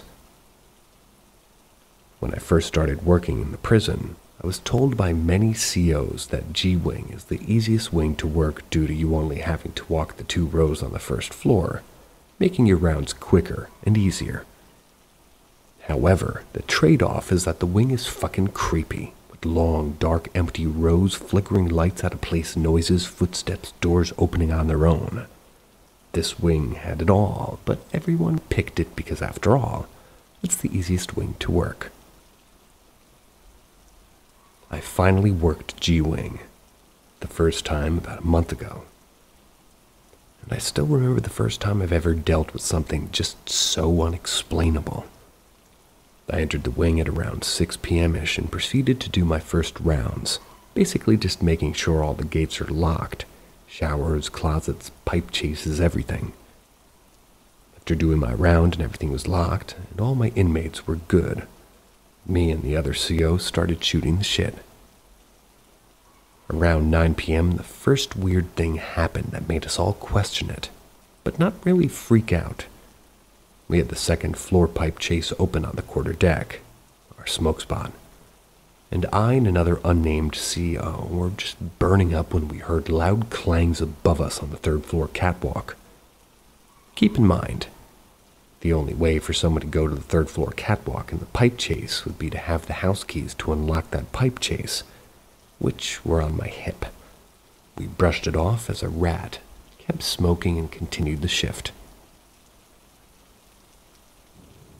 I'm unsure of the exact time this happened, but it was after 2 a.m. and before 5 a.m. Me and the other two COs were on the quarter deck. We were just talking. That's when we were cut off by a loud and long creaking noise on the third floor. We all agreed that it sounded like the row gate being opened on the third, so we grabbed our flashlights and ran up the stairs, thinking that somehow an inmate from the first floor escaped, made it up to the third floor without us noticing. All of which was very improbable, but it was the only logical thing we could come up with. We arrived on the third floor and immediately began checking the row gates, which were locked. And so were all the closets and the cell doors. But we know we heard it, all three of us. And we're certain it was a door or a gate swinging open. We went back down the quarter deck and quietly talked the rest of the night. My second experience actually happened recently when I was assigned to G-Wing again, and genuinely shook me worse than the last experience. We were hanging out on the quarter deck when I decided to kind of fuck with Bundy. I grabbed my flashlight, walked down the side 2 row with the Supermax cells until I came up to the third cell. The lights were already on in all the cells. I looked inside the cell, just checking it out and building up my confidence before yelling, "Ted Bundy, you son of a bitch!" Right as the last word left my mouth and the cell light turned off and turned back on, I felt like I was freezing. I quickly ran back to the quarter deck and told the others what happened, and I could tell they were each trying to figure out whether or not to believe me. Needless to say, I do not mess with Bundy anymore in that wing. Those are my 2 personal stories. But any CO that has worked that wing can tell you a thing or two. Even the inmates that are housed on that wing are terrified and always silent. I remember asking them why they're so quiet, to which one who had been in G for a while stated, "Because, sir, the police aren't the only ones that are walking down the row." And left it at that. Another inmate who used to be on death row and housed in Ted Bundy's old cell was hearing Ted in the cell along with other voices. Tried telling the wing sergeant that he had needed to be pulled out. The wing sergeant wouldn't pull him out, so this inmate cut up his arms and passed out from how much blood loss, and he almost died, just so he wouldn't be in that specific cell. Other COs and myself also talk about feeling a sense of dread when walking down the empty rows, which I have also felt and seen shadows move from their peripheral view.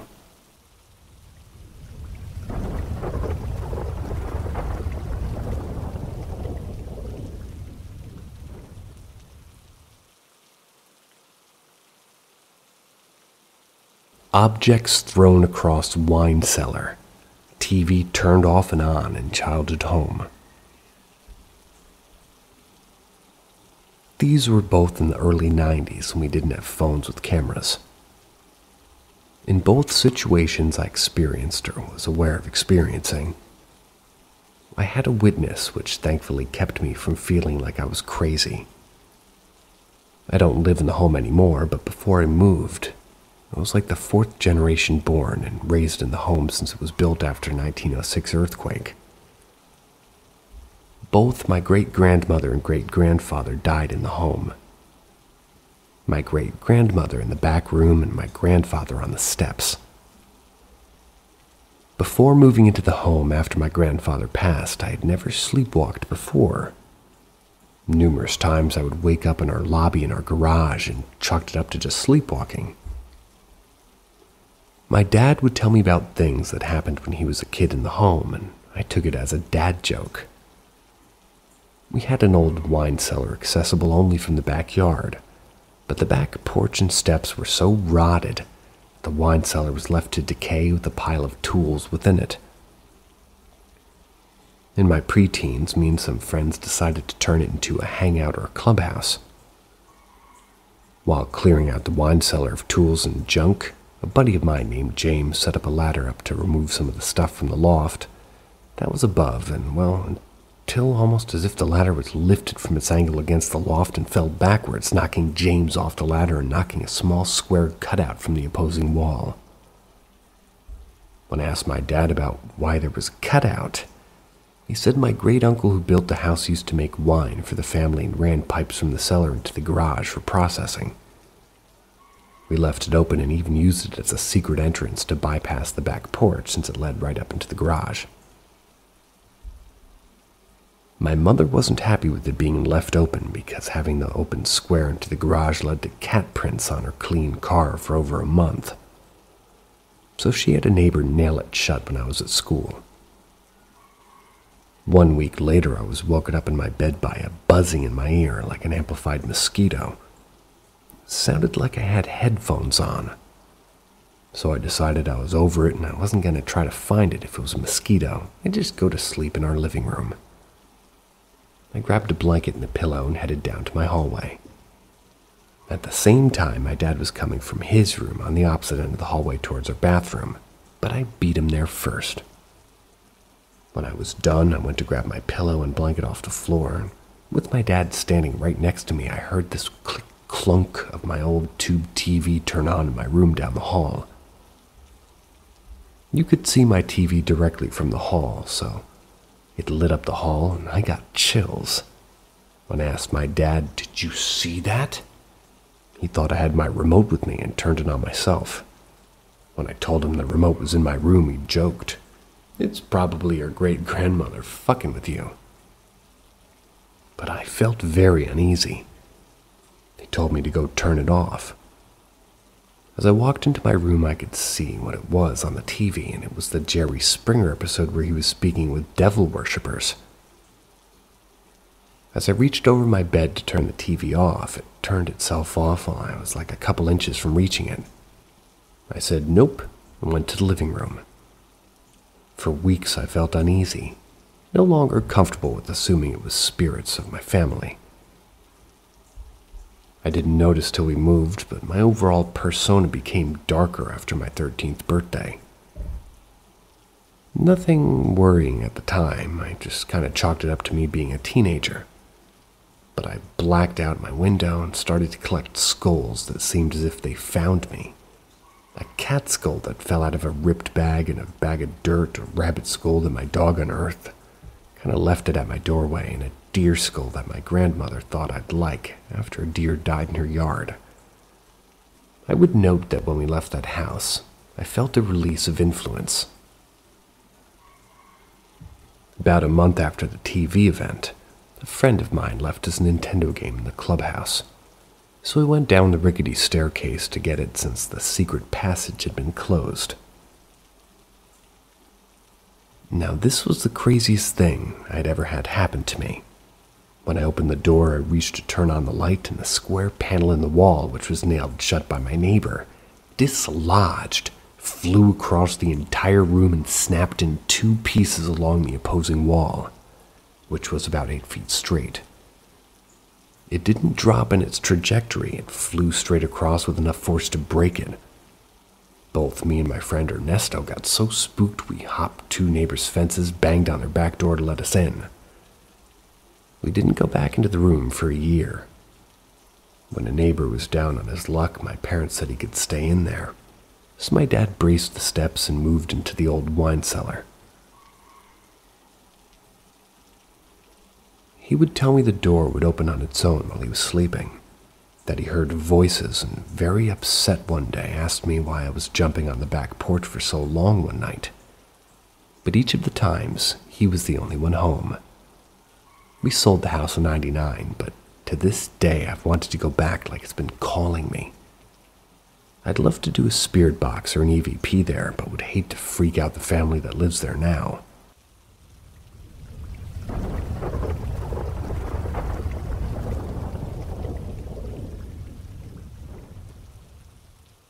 My creepiest Ouija board experience. My freshman year of high school, my friends and I were really into playing with Ouija boards. I was always skeptical of whether or not they actually worked until this experience. My friends and I had gotten word that a few people at our school had started a paranormal club. I know it sounds stupid, but this was actually a thing in my high school. We were all pretty excited to hear about this since we were all into this type of stuff. A group of about 9 of us decided to go into the first meeting held after school one day. When we showed up to the room where the meeting was held, we were surprised to find that it was just us and a few others, as well as the two girls that had started the club and the teacher chaperoning the meeting. One of the girls who started the club announced that for our first meeting, we were going to be watching an episode of Ghost Adventures, since it had some good paranormal encounters. My friends and I were pretty bummed that we were just watching a TV show. We expected to be doing something totally different. About 10 minutes into the episode, me and 4 of my other friends got bored. And since we were only 14 or 15 at the time, we couldn't leave until our parents picked us up. We decided to go hang out in one of our favorite teacher's rooms. His room was across the hall from the classroom Paranormal Club.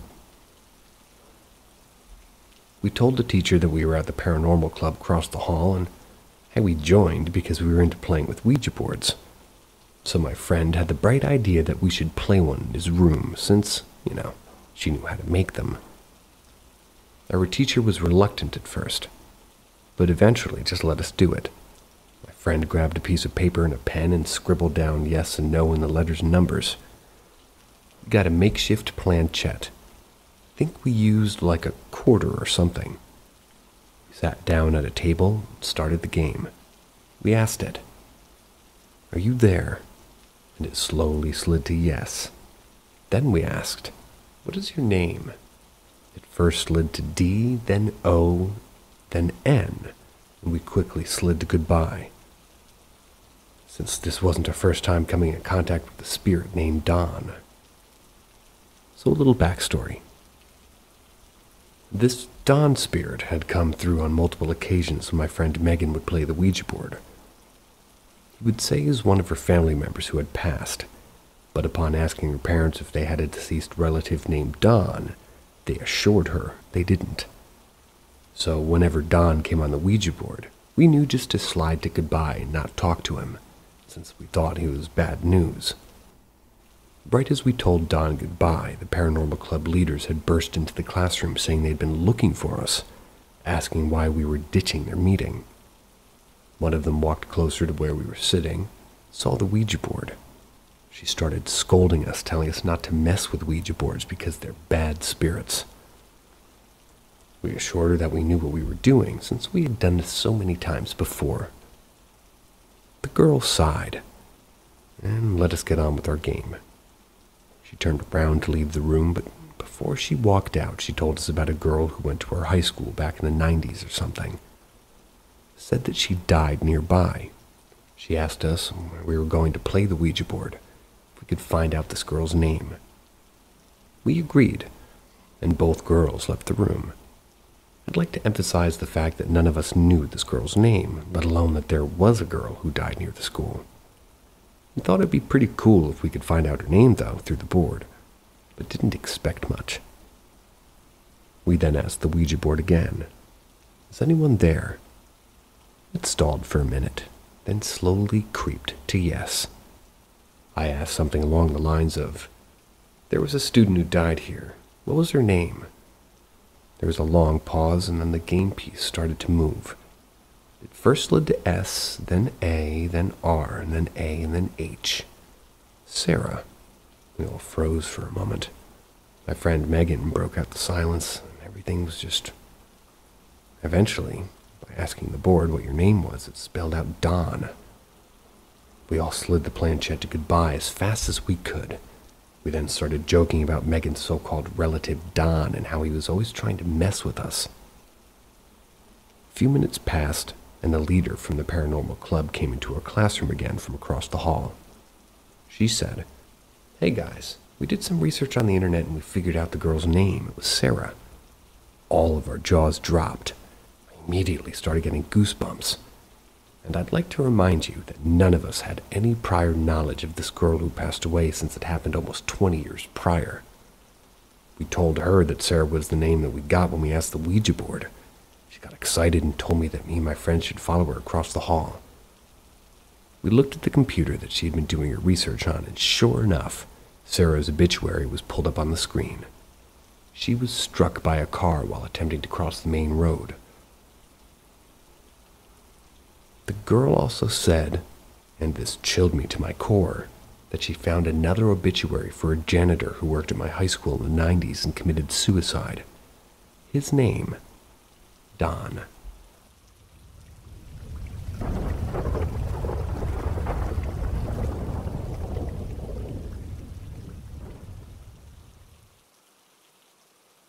Weird UFO and unexplained experience in Hatch, Utah. A few months back, my wife posted this story of our experience, but it made her uneasy, so she removed it. I, however, don't mind discussing it, and I would encourage discussion to help understand the situation. Back in August of 2023, we were staying at an Airbnb in Hatch, Utah. This place didn't have any air conditioning considering the elevation of Hatch, and the temperature was pretty comfortable. This will be relevant later. On the first night, my wife and I were out stargazing since the sky was devoid of light pollution and clouds. I had my GoPro set up and my phone taking photos. We were just staring up, enjoying the stars. That's when my wife pointed out to me what appeared to be a single small satellite floating across the sky. As we were looking at it, however, it multiplied into 3 lights in a triangle shape. It continued to expand in the same manner until there were about 7 lights in a larger triangle pattern. That in and of itself is pretty weird, but what really was just bizarre was the sky was visible within that triangle shape more or less froze like a screenshot.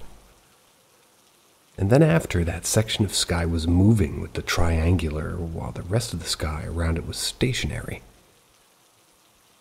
The best way I can think to describe it would be like in the movie Predator, his active camo, his invisibility tech. The world behind him was visible but skewed. This triangle, in quotes, passed over the sky for a few short minutes until it just seemed to either rise rapidly and disappear or shrink rapidly. It was about that time that we noticed that it had gone eerily silent outside with us. No crickets, no anything. Even the wind seemed to stop. We decided to go in for the night after, and we were both pretty weirded out. We were in awe, but definitely weirded out.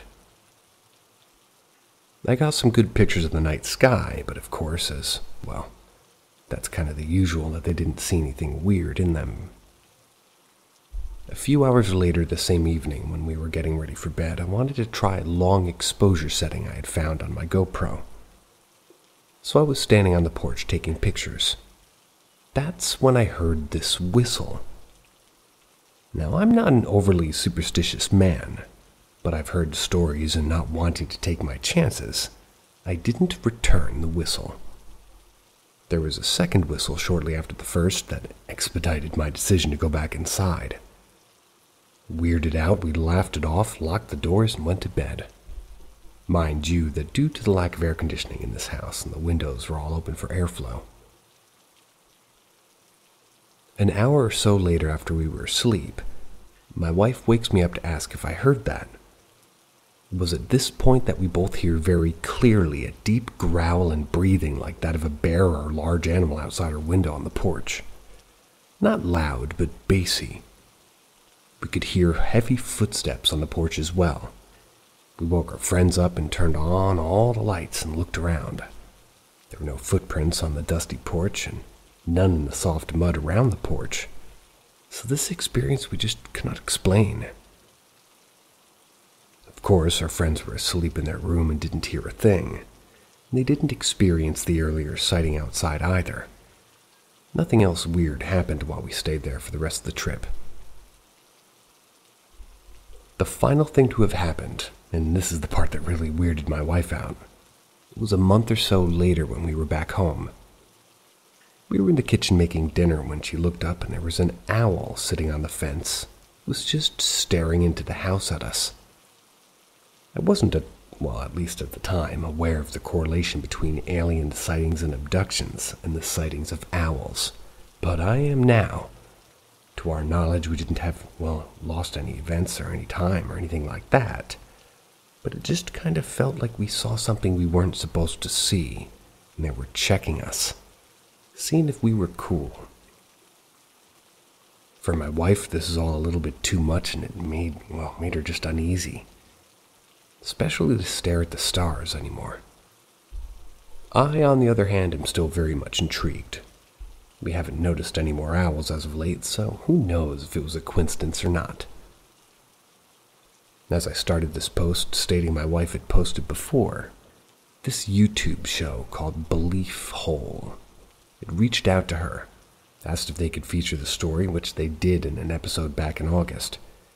The episode is Paranormal Railways, Cursed Death Cars, Diamond-Eyed Drifters, and ET Altercations, if you're interested in hearing her original post of the story. Plus, on their page for this episode, they showed a picture of the owl my wife sent them. I commented on the episode trying to open a discussion, but I never heard back.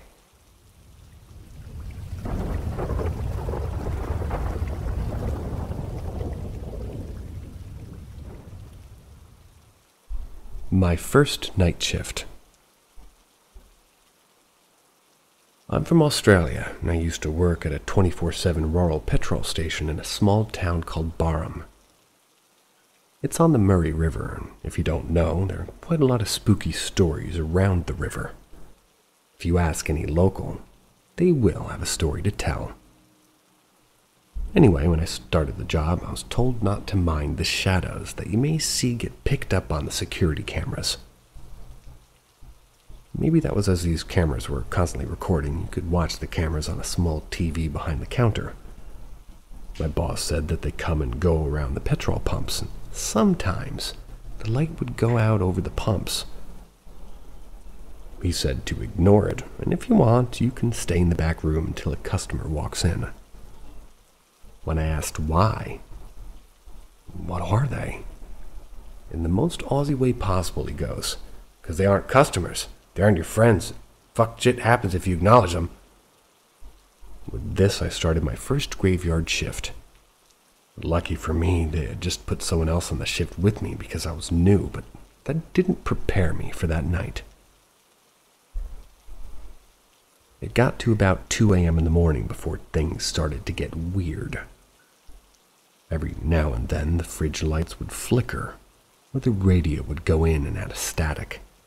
But what was truly unsettling was watching this figure on the cameras going back and forth just on the edge where the overhead light for the pump stopped, and just beyond being pitch black in the road. The other worker, his name was Tony, he could also see it, seemed to try and ignore it. Felt like he was trying to not seem spooked for my sake. Bless you, Tony. What was strange was that when the car headlights shone onto the road where the figure was pacing, it would just vanish, confirming that it wasn't physical. When the owner of the car finished filling up and came to the counter to pay, I tried my hardest not to look like I'd just seen a ghost, but what the man said to me next just tipped me over that night. He said, "Just had my first experience of a ghost car.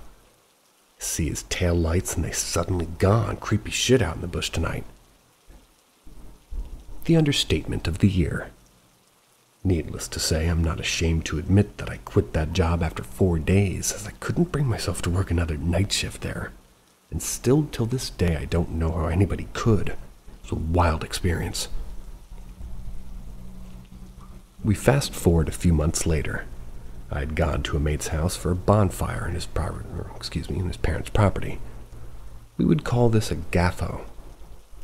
We would kind of burn off garden waste, sit around the fire having a chat with a few drinks, maybe a joint to share. It was always really chill. It was mid-July, so it was quite a cold night. Now, this is a small town, so it's not uncommon to know everyone, especially teenagers, but it was no surprise to see Tony from the petrol station at the gatho. I knew I had to pick this guy's brain for some context of what happened that night. As soon as I sat down to chat with him, we got to talking. I remember him saying, "You know you got out of that place at the right time." I asked him why that was.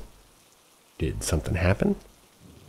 He said one of them managed to speak. I saw the shadow pacing, but then it started to call my name. remember at this point that poor Tony looked really uncomfortable. I remember his eyes getting teary when he said it. Sounded like my mom. She passed away when I was like 12. He struggled so hard to get the next part out. Showed up every night after that using the same voice asking me to come outside. I quit about 2 weeks after you did because of that, and I still can't get the voice out of my head. Sounded like my mom, but it was way too sinister. When he said that last part, I felt that chill you get on your butt cheeks. The kind that you know what you're being told is legit. Even if this wasn't a paranormal encounter, whatever Tony did hear or see really got him. After that, a few more of us joined in the conversation, talked about our encounters and other things that we saw out in the bush. I now live in Brisbane. City life is completely different, but the paranormal doesn't stop. Ever since that night, I have a huge interest in the paranormal and started to find tools for skeptical thinking. I learned pretty quickly that most of the time, paranormal activity can definitely be explained, but I do have a few more stories of encounters I've had that I cannot explain to this day. But Barham will forever be the most haunted place I've ever lived. I'm convinced that the land is haunted there. I'm going back there in winter, back to the petrol station, to see if I can capture this encounter again.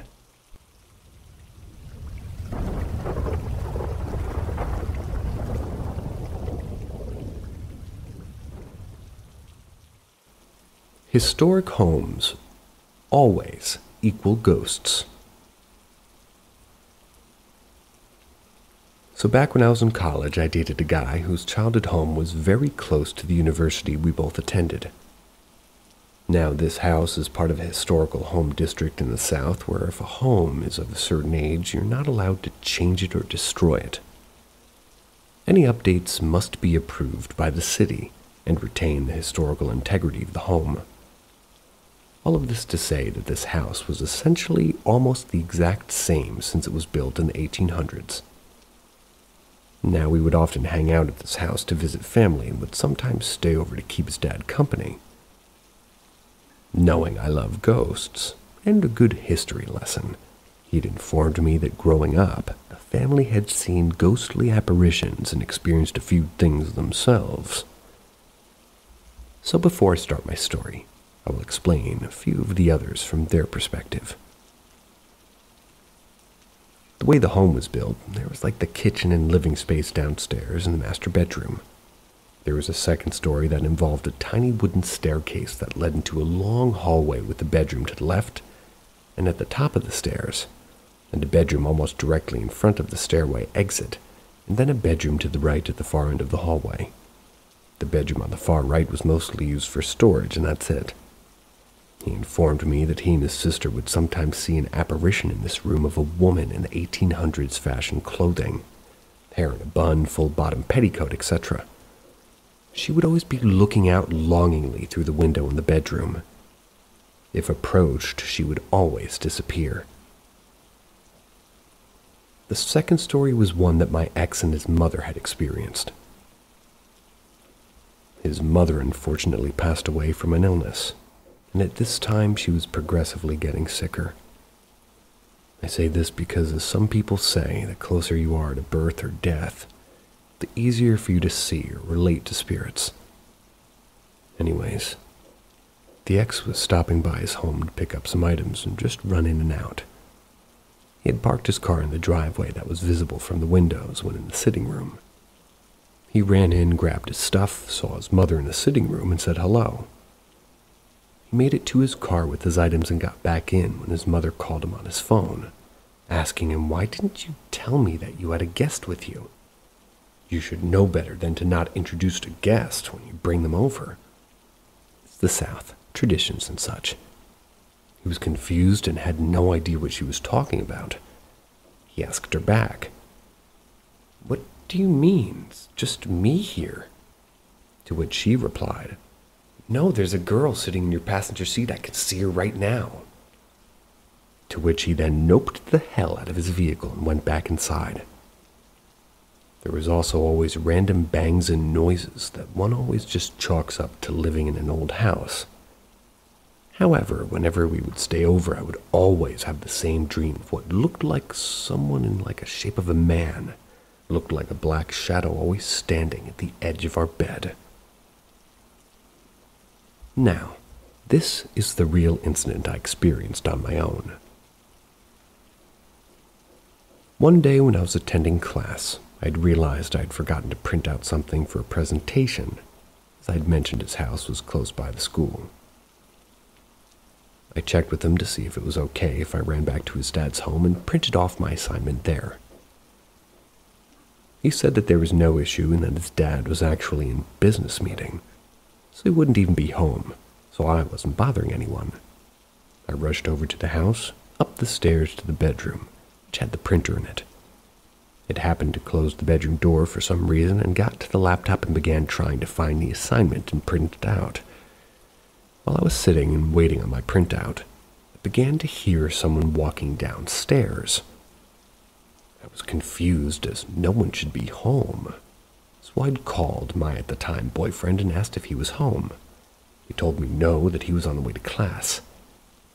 I asked if his dad maybe came home, to which he replied his dad was just going into a meeting. He had just talked to him. As we were on the phone, I heard the noise from downstairs begin to head in my direction. I heard footsteps clearly stomping up the stairs, and now I got scared, but possibly thinking somebody had broken into the home. I just happened to be there. I told my boyfriend to stay on the phone with me. I heard the footsteps get to the top of the hallway and all of a sudden stop outside the door of the room I was in. I freaked out, ready to run or attack, one of the two. I opened the door and no one was standing there. Absolutely no one was in the house. I then grabbed my assignment and have probably never ran so fast in my life.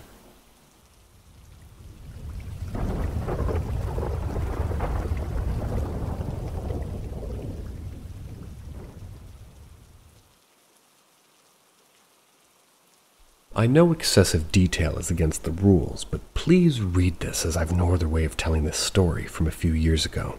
Please. So I would like to start this off by saying two things. One being, if you've already started reading this, please finish, because I want to know if you had a similar encounter. And two being, that I don't intend to be rude whatsoever. I just don't care if anybody believes me or not. I know it would be likely it'd be hard for anybody to read an encounter story and instantly buy it, but I don't know how to state that I'm not lying or over-exaggerating any detail of this. Every moment has been stained in my mind. So, with that being said, I'm not going to go off on any tangents about, what you should believe me or not, but let's start. About 2 years ago, I was 13, almost 14 at the time. I was still quite immature for my age, and I enjoyed role-playing as Mortal Kombat characters. Like fighting with my little brother who's now almost 13. By the way, I live in Whitefish, Montana, near a place called Olney.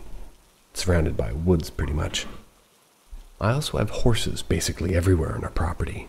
It's going to be important information for later. Anyways, me and my little brother decided to go outside to the back of my house.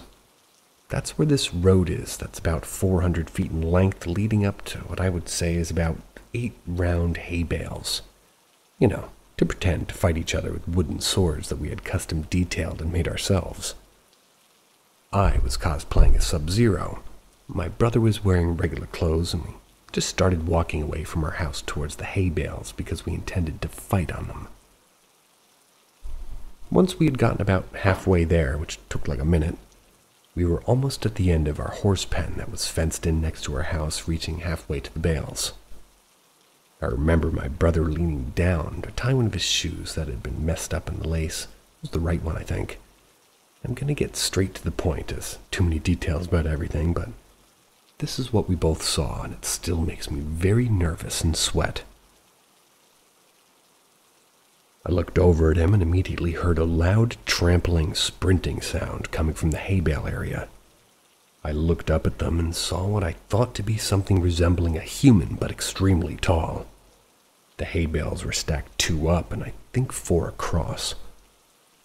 It was grayish white and ran behind the bales in what I assumed to be pretty much a straight line, then going past them, disappearing into the woods. That went from behind the hay all the way around my house. It went beside the main gravel road that brings you to the highway, of course.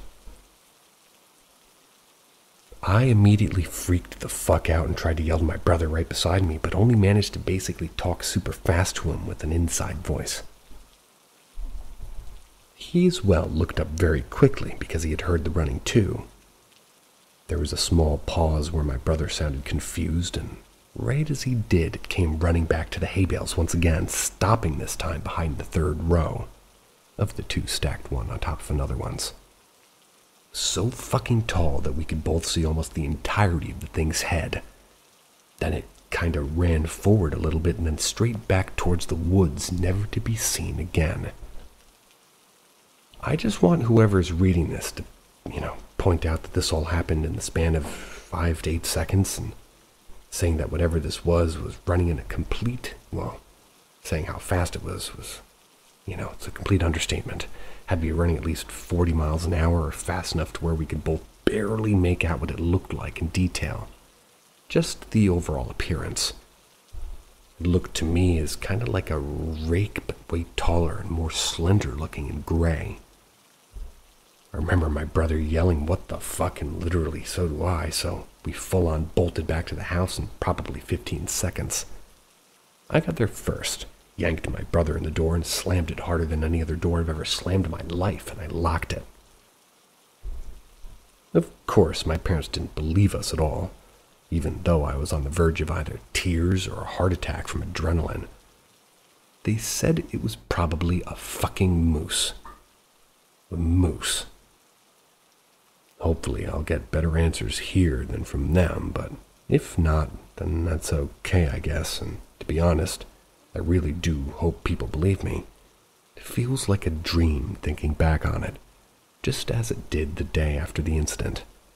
It's weird that I remembered this again suddenly today while watching a military crawler horror story on YouTube.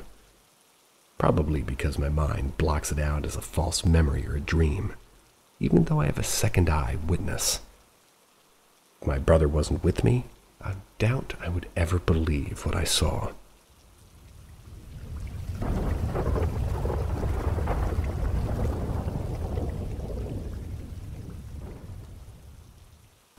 The Peach Tree.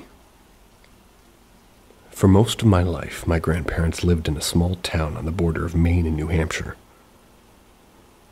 To really even get in the house, you had to travel through several back roads that were not lit by any streetlights. They built the house from the ground up in the early 90s with the help of family members and a small construction crew. It was an idealistic brick and wood style house with 3 bedrooms, a half-finished basement, and a porch that was sealed off from the rest of the house. Growing up, my brother and I used to spend at least 1 week a summer alone at that house. My grandparents weren't the warm type, but they would take us hiking and bring us to the beach and let us roam the property on our own. My grandparents' house had what seemed like endless woods surrounding it, miles of tall grass that separated their property from their neighbor's house. When my brother was 11 and I was 8, we went exploring one afternoon in an attempt to find that neighbor's house. My grandparents were off gardening and didn't care so much about where they went, so as long as we were home for dinner. That's the way it was with the 7 boys they raised, and they didn't feel it would be any different from their grandkids. As we made our way through the tall grass, we cut ourselves on the blades, and I was bit by a gardener snake. We were unfazed because, unless we were seriously injured, my grandparents paid no mind and had the boys will be boys attitude. But the grass so tall, it was tough to know how far we were from either house. Eventually, we stumbled upon a patch of dead grass and a peach tree. It seemed odd to find a peach tree in the middle of nowhere, but we were excited and started picking peaches off the tree. We sat atop the branches, burying our faces in the juiciest peaches. Nothing like what our mom bought us from the grocery store, but after a few minutes, we saw a figure standing underneath it. It was an African-American woman in a rose-pink embroidered dress. She looked middle-aged and tired. A moment later, we noticed a young boy and a girl about our age standing behind her. The boy was wearing overalls and a white t-shirt, and the girl was wearing a sundress. Their outfits looked unusual, but we didn't question them. We just stared as though, well, this woman was just smiling. "Go ahead and eat the peaches," she said, smiling. We just stared blankly at her. "It's okay." We smiled, said thanks, and grabbed a few peaches to take with us. "You two look tired. Where do you live?" "We're at our grandparents' house over there." She nodded, but never told us where they lived. My brother had spotted another snake in the grass, darted after it. The two kids laughed and watched as he wrangled the snake and slung it over his shoulder as he was like Indiana Jones. I tried to catch another nearby snake, but fell flat on my face. By the time I got up off the ground, the woman and her children were gone. When we went back to my grandparents' house, we told them about finding a peach tree and coming across her neighbors and kids. She was only half paying attention, though, made some sort of comment about how it was nice kids are still playing outside. About 20 years later, when my grandparents had sold the house and moved to a mobile home in New Hampshire, I asked her if she remembered her African-American neighbors that lived next door. This gave her pause as she struggled to remember. "There was a French woman who lived there," she told me, "but not African-American." "Maybe she had friends over." "Nope," she said, confused. "She lived alone and hardly anyone visited her." I started to think that I had dreamt the event because it had happened so long ago. That's when I recently asked my brother. He thought it was interesting that I never brought it up after all this time. He had thought he might have dreamt it too. He remembered the family and remembered the peach tree, but a couple summers later when we went up to my grandparents' house alone, he tried to retrace our steps, but couldn't find any peach tree. He only saw the old French woman that lived there for many years, and I struggled to think of a logical explanation for the event. I even tried my best to research the property that we had searched for. It turns out, like my grandparents, the French woman had her house built on the property. Before then, the property had just been woods, one long flowing field of tall grass. I also discovered that peach trees don't grow in Maine. The type of clothing I remember the woman and her children wearing were most popular in the 1930s. There were no record of the property before the 60s, though when the French woman had built her house.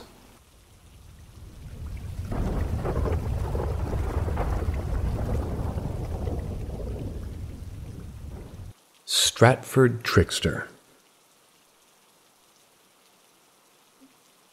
One of the first jobs I got when I arrived at the UK was at a hotel in Stratford-upon-Avon. I might be saying that wrong. Somebody correct me, please.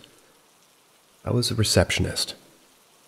It will remain nameless, as I'm aware that they don't want the reputation of being haunted. The hotel/pub was a country home back in the 1500s. A pub that even Shakespeare tried to quarantine at, and during both world wars it was a hospital. The history of the site isn't hidden, but it isn't publicized or exploited in any way. Marketing-wise, I mean. I used to work evenings by myself, leaving at around 11 p.m. with only 2 other workers being at the restaurant and the pub. It was right down the hall. I could see him through the glass door. Usually in the late evenings, I would prepare the next day and kind of draw to pass the time. Occasionally I'd be looking up at the 2 best friends working behind the bar, and that'd be after the restaurant closing. During one particular cold November evening, I received a call from the Hamlet suite. I hesitated to answer as I moved the guests that were meant to be there into another room. The radiators weren't working. My mind quickly made the explanation that I mustn't not change the keys. The couple went back as they had forgotten something behind. Maybe they found the radiator working, yay. Pick up the phone. There's no noise on the other side, so I quickly glanced at the boys who were still in a pretty good but mostly importantly loud mood. Couldn't be them playing pranks. Quickly hang up and I call the new room where the couple are just saying, "Hi, just checking, are you okay with the new room and is it nice and toasty?" Before I could even finish, the other phone at the other end of the desk rings from the Hamlet suite. "It's so nice in here. Thank you for moving us. It was just so cold tonight." "No problem. We'll have a nice night then." The other phone was still ringing and I picked up. Could swear I could hear breathing, but maybe it was my own. Then a squeaky laugh and the line disconnects. I quickly grab my master key and head to the room. I walk in after fighting with an old door and the windows partially open. Blinds open and look around and there's nothing to be seen. I close the window and the blinds and leave. That night I called my dad on the way home, told him what happened. My dad has worked in hotels in Portugal since he was 15, so we just casually explained it as, "It's probably haunted, but you don't have to be afraid. Not all spirits want to harm. Some just seem to be bored." I laughed it off and was kind of able to sleep that night. A few weeks later, our December Christmas wedding started. It was our habit to allocate the Hamlet suite to the newlyweds and the Macbeth suite right next door to the parents of the bride, and across the hall, the Othello suite to the parents of the groom. Every time we would do this, the parents of the bride would complain that they had not slept well, and I had complaints after complaints of items missing. Veils, teddies, envelopes with cash. The list was infinite. The 2 night porters would come and go with the only clothes in their bodies and walk home. No bags of any kind. We didn't know where to start looking or who to ask for the items lost. One morning very close to Christmas, a very angry mother comes downstairs to the reception. Ignoring 2 of my colleagues' good mornings along the way, "This is inadmissible. I wish to make a formal complaint." I tried to calm her down and get to the bottom of what was bothering her. Most of the times at hotels we're able to correct our wrongs. She continued, "You must speak to your housekeeping staff. They can't be cleaning in the middle of the night, let alone taking a rest on other people's beds." I explained, "Our housekeeping staff just started their day now. During the night, we only have our night porter in case of emergencies." She seemed to get even angrier. "Are you telling me I'm lying? There's a woman seated at the end of the bed by my husband's feet. It must have been some of your staff." I apologized and assured her I believe her, and I'd try to get to the bottom of who it was. Items started showing up in weird places for the next upcoming weeks, like in drains outside on the table behind the bar. None of it made the staff look good, but at least I didn't get another phone call.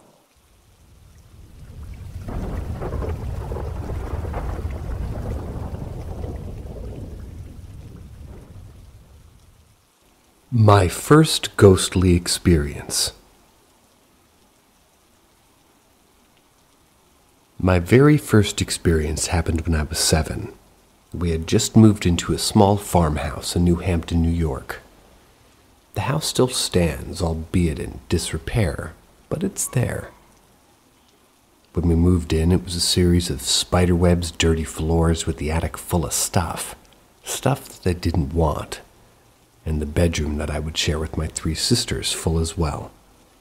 We found dolls from the 1920s, old newspapers, and even an entire series of Life magazine in pristine condition, all of which they let my mom sell. Took us weeks to clear that room from all the boxes. When we finally got our cots in there, we had no curtains on the 2 windows to my right that my sister slept under. The moon shone through, illuminating right up to the edge of my cot. We had those thin blankets with one edge that had silk on it. I lay there under my thin blanket, hoping to sleep, But just as I started to doze off, I heard heavy breathing coming from the right side down past the windows. It was slowly moving toward me. Assuming it was my sister, I yelled, "Knock it off!" It went quiet, and I fell asleep. The second night with my sister sound asleep, the labored breathing began again. It was raspy, desperate, and slowly moving toward me. So I sat up and yelled again to knock it off and lay back down. It did not stop. It just seemed to get heavier and darker and creeping closer to me. So I sit up again, full moon illuminating the area of the room where the breathing was. I thought this time I'll see which sister's trying to scare me and yelled, "Stop it!" Now I can see most of the room, and there was nothing there but that terrifying, dark, raspy, and desperate breath. It was getting to the foot of my bed. There was nothing there. Quickly laid down, covering myself with that thin blanket, horrified as the breath creeped closer to my bed, inch by horrifying inch. I don't remember falling asleep. I do remember it stayed by my bed and I was too scared to look. The next night the same thing, but this time it's moving a little faster to me. Again I yelled for any sister to knock it off as I sat up. And again the moon cast its light in that room with nothing but a deep, dark, nasty breath headed my way. As it approached my bed I could hear it crystal clear. But there was nothing there. I went flat so fast and pulled that thin blanket over my head. It worked last night. I prayed it would work again. But this time it inches closer and closer as it gets more desperate and grotesque. Now it's next to my bed as it begins to lean over and breathing hard. It's getting closer to me.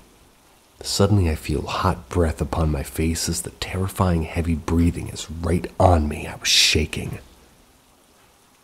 I figured it had to be me. It had to be my hot breath I was feeling through that thin blanket. I hold my breath. More hot breath. I hold my breath tighter when the breathing takes in a large raspy breath and it blows it hard through my blanket.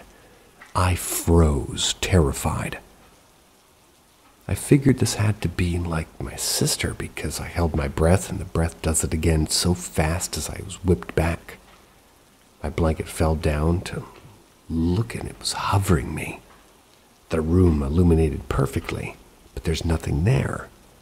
Then all of a sudden, right in front of my face, that hot, raspy, heavy breath blows again with nothing attached to it. I screamed in horror, running as fast as I could. It was hard for my family to calm me down, and I know what I experienced being real and terrifying. In the 5 to 6 years we lived in that rental, I never went back in that room. Not once. I wouldn't cross the threshold. It was shortly after my experience that we found out that an old man living there alone for years after his wife passed died in that room. He died amongst his hoard of boxes. Not one of my sisters had that experience. I never had it again, but I avoided that room like the plague. This experience made me interested in what haunts us.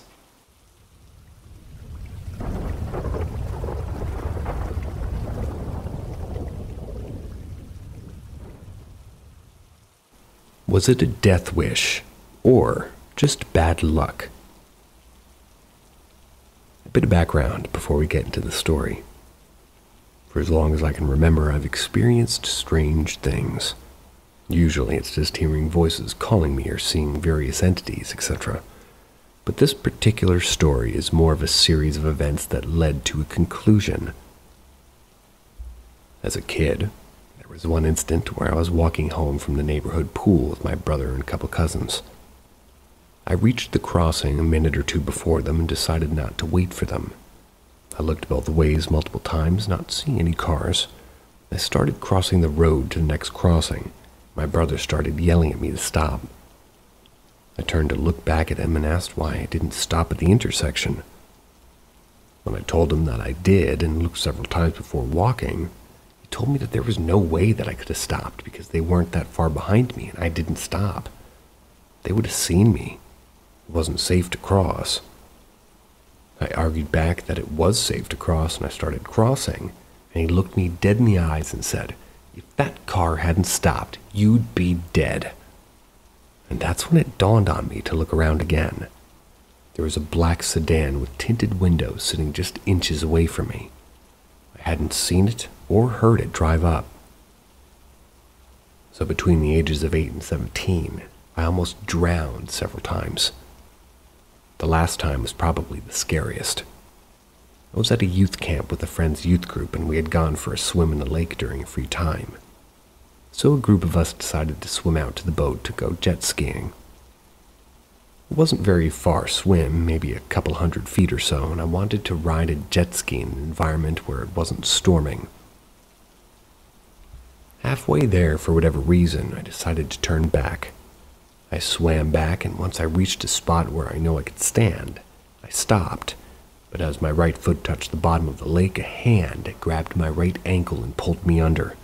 It was gripping me so tightly I could feel the claws digging into my skin. I struggled and called for help until I heard a voice say, "Stop struggling, no one's coming." And I felt myself go limp and be pulled further under the water. Right as I was beginning to lose consciousness, I was pulled out by a girl I had just met. She helped me back to the dock where I coughed up a lot of water and cried for a bit. It'll be 5 years this summer, and to this day I can still feel the hand gripping onto my ankle with the force to crush it. After I got my license, I spent a lot of time with friends when I could. The first time anything weird happened was while I was driving. I was out with a friend, and we'd run a few errands for her mom before going to pick up her cousin. We stopped at an intersection, and the light had just turned red. As we sat there, I watched the light change from red to green, and so I accelerated, thinking that it was a standard green light. But it almost felt heavy, if that makes sense. I described it as feeling kind of like I was in a trance. My friend started yelling, "What are you doing? Stop!" I snapped out of whatever state I was in and realized that we were seconds away from being T-boned, possibly killed by this massive white van. Moved back into my new original spot, and I just kept trying to tell my friend that the light had been green. She didn't believe me. After that, I started getting into accidents. Mostly just minor things like accidental bumper taps. The second of the 3 I was in, which was the most major, I was driving to a job interview. My vision went white. It was almost like somebody put a white cloth over my head, and by the time I could see again, I was plowing into the back of another SUV. About 6 months to a year after that, my parents took me to see a therapist because they were worried that I might have been suicidal. The therapist asked general questions about my behavior leading up to not only seeing her, but also to some of the events. I was honest with her. When she asked me if I'd ever heard of a death wish, I admitted that I hadn't. She told me that she figured I had one. I'm still not sure what to think. Haven't had any more accidents, but it can be argued that I've simply just found a car more suited to me instead of a death wish. However, I haven't been able to find a lot about it, but if you guys have any ideas on what could have been happening, let me know.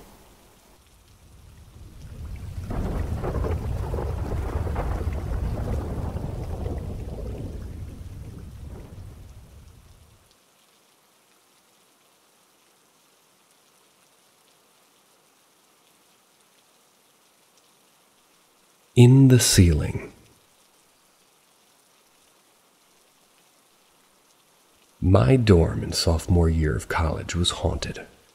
Strange events happened all the time, and as an apartment full of very excitable girls, we were all easily spooked. One of my roommates tried to calm us down by searching for logical explanations for everything that happened. But there were way too many coincidences. Started with little things. The lights would flicker off every now and then. A strange singing sound echoed in the walls. And it would be at strange hours of the day, too, and we could all hear a door opening at one end of the apartment. We didn't see anything move, but we all heard it as clear as day. Outside of the apartment in that direction, there were no doors. Our bathrooms had motion-detecting lights, and I walk out at night a lot, really, to go to the bathroom. The light would be on. I didn't think anything of it until one night. My roommate and I were talking at like 2 a.m. with the door closed. She saw the bathroom light come on. I didn't see it because I'm virtually blind. I can only really see bright lights, but we noticed the bathroom light doing this for a few nights. Then we started noticing that not long after the light would turn on, we'd hear a door slam. So, one night after the slam, we left our room and knocked on our other roommate's door. They were dead asleep. The only other door in their direction wasn't one that you could slam. It was definitely spooky. Around the time all these strange little things were happening, I started feeling a very dark presence. I wouldn't say I'm the most sensitive to things like this. I tried to pretend sometimes that I don't hear things that go bump in the night, but this darkness couldn't be ignored. It hovered low over me and it gripped me with panic at random moments. I didn't understand it. It would come out of nowhere. One night my roommate and I were just the last two getting ready for bed, and she had just gotten out of the shower and brushed her hair. She wedged her hairbrush back into the shelf. I say it that way because of what happened next. She crammed that brush between various objects on the shelf that held it tight, turned to me. We were talking, and then the hairbrush fell off the shelf. Okay, whatever. She lodged it back in place, and we weren't talking for 2 more minutes before this time it was ejected from the shelf. We both went silent as she picked it up. And then, of course, her music box started to play, and it never played. She never had it play ever before, but it started softly, slowly playing I Know My Savior Loves Me, which was quite possibly one of the scariest songs that could have played at that moment. Well, maybe barring something like Ring Around the Rosie. But we went to bed. I remember it wasn't as darkly scary as normal. I was able to, sleep for a few hours, and then I woke up with a darkness right over me. Of course, I couldn't see anything, but I could feel it, inches away and looking down at me and hating me. I jumped out of bed sobbing. I really didn't want to wake up my roommate since, we always went to bed at such ridiculous hours, but I cried enough that she woke up. When I told her what I felt, she took me seriously. We pushed our beds together for comfort, and because we're Christians, we prayed together. I laid down, and suddenly everything was different. The cold darkness was gone. I felt a warm and powerful love, a familiar spirit that I knew. One of my best friends had killed himself a couple years earlier, and I swear that in that moment, I could feel her holding me and telling me everything was all right. Next year, the university converted that building into boys' dorms instead of girls' dorms, since it was on the street and some creepers were looking at girls through the windows. But the coincidences didn't end. A boy killed himself on one of the upper floors. The boys would talk about the building not feeling right. And then one day, one of my friends was looking in the ceiling of his apartment, which was the apartment where my friends and I used to live. He found a Ouija board. We destroyed it right away and moved out of the area, and don't really know what happened after that. But I know that that apartment was haunted, and it wasn't by anybody very nice.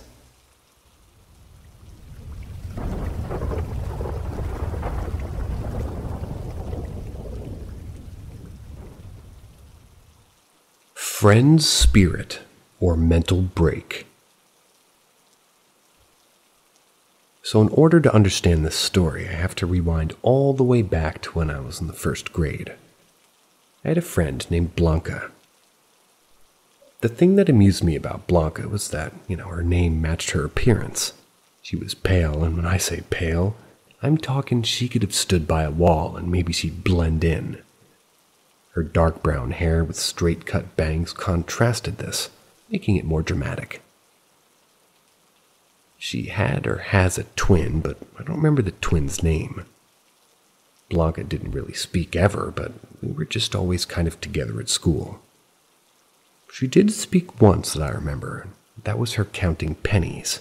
1, 2, 3, 4. She continued until she got to 100. She was so happy to have $1 in pennies. Very nice. I moved after the first grade, and this was the year 2000, so we didn't have cell phones. We didn't stay in touch. Fast forward roughly 7 years. I was in middle school. I began having this reoccurring nightmare. And in this dream, I was sitting on a swing in one of those tree swings that's really just a piece of wood on some rope. I was facing a fence that had a hole in it. I could see a back door and a girl who looked like Blanca, but she was exiting the house, and from behind her, a man stepped out and ended her life via a bullet to the head. I'd wake up at that point. I was a little edgy kid who brought up the dumb idea to have a seance. Stupidly enough, me, 2 cousins, and my sister agreed to hold it in my bedroom. We didn't have a Ouija board, so I think we just lit some candles, sat in a circle, and almost dark and just kind of chanted something. The candles were blown out, and we panicked, ran out of the room. I decided not to sleep in my room and opted to sleep in the family room for maybe a week. I was honestly too scared thinking of if my room was haunted. When I did return to sleeping in my room, all was peaceful for a while. But then it started happening, the feeling that I was being watched.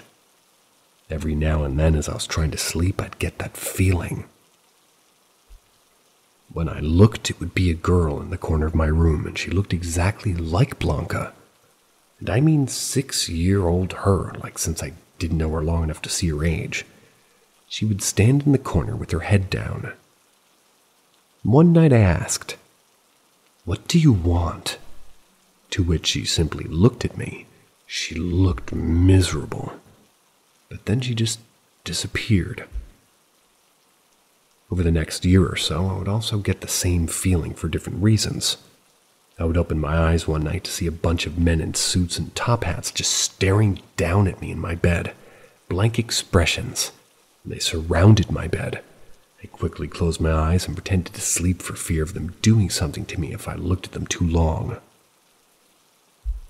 Fast forward another 3 years, and I now live in a new house. I shared a bedroom with my little sister at that time.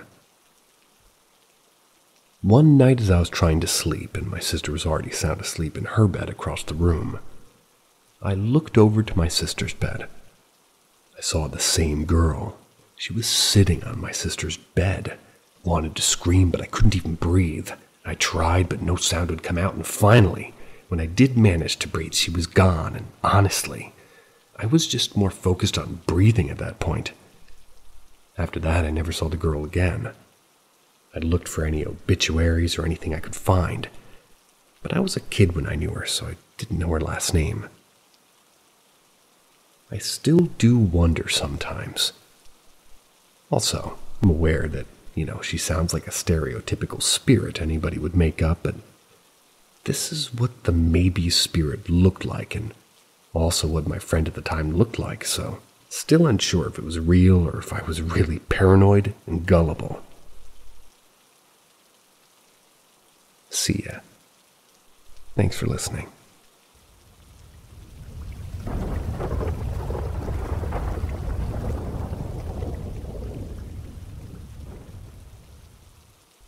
My stories. My grandmother was very sick, always in bed, and died. Something strange happened after this. She lived in the house with our relatives, and they told us what happened. It was wintertime with snow outside, and they heard the bell. They went to open the door, and there was no one, but there was footprints only in front of the door, so it's really strange, because if somebody was there and went away, then there would be footprints where they'd gone, but there was only footprints in front of the door. They called it, quote-unquote, grandmother visiting us. 2. My sister worked at a bar, and the bar was outside. There was a building, but after work she had to turn off the lights, and there was a window in every room, so she turned the lights off, came out, and they were all on again. She was really surprised and went to do it again, but it happened again, same thing. Then she called a friend, and they both went to look if there was somebody out there. No one was out there. It was like 10 or 11 p.m., and then I forgot what happened, but probably they turned off the lights and it stayed off. 3. My sister also worked for a nurse at one point, and she said that one old lady said to her one time, "Where's this young girl who always comes with you?" But she always came alone. 4. We visited Mom's friend on the weekend. She's old and her husband and son died already, so she was all alone in a big house. We went there for Saturday and Sunday on like one night's sleep, and I and my twin brother slept in one room where the son of this old lady slept when he was alive. Parents slept in the other room. So what happened is, while Knight and I, brother woke up and wanted to go drink. As we were young, we was scared and texted Mother if she can go with us. Then we went alone and saw her phone on the table in the kitchen charging. We drank water, went back to sleep. When we woke up, we just went to look on Mother's phone, and there was a text, which was just written and not sent. It said, "You don't need go, they already went." We told this to the parents, and they said that they didn't write it. Father also said when he woke up that he saw a shadow near the closet. So scary. As we were leaving, I and my brother went to the car, and then a box fell from the stairs all the way down. We were like, what the fuck? Then we went home, finally. 5. I and my twin brother had the same room, and we were fighting for fun because it was boring. It was already like 6 p.m. or even later, so it was dark outside. We went in our room, and then I was following him and turned off the lights so we could barely see each other. This way I could more easily attack him. Then a small green trash fell from the closet. It was near the switch for the light, but I swear I didn't touch it. It also happened like 10 seconds after I turned the lights off. So what's strange is that this trash was there for 4 to 5 years and never fell. But when it was dark and we didn't look at it, it just fell, so I think it must be something. We both think that somebody wanted to stop the fight so we don't hurt each other. 6. So my twin brother and I have the same room. When everybody else was living in the room far away from our rooms, something happened twice when I was alone in our room, and once when my brother was alone in our room. Bathroom is in the opposite of our room. There's a broom behind the door. Door open on inside, so broom was on the wall and then somehow turned on opposite way, like somebody would pick it up and throw it the other way. Fell on the door. I don't know how this happened. It looked like somebody wanted to lock the door. We could open door only for little small and push broom with hand. LOL.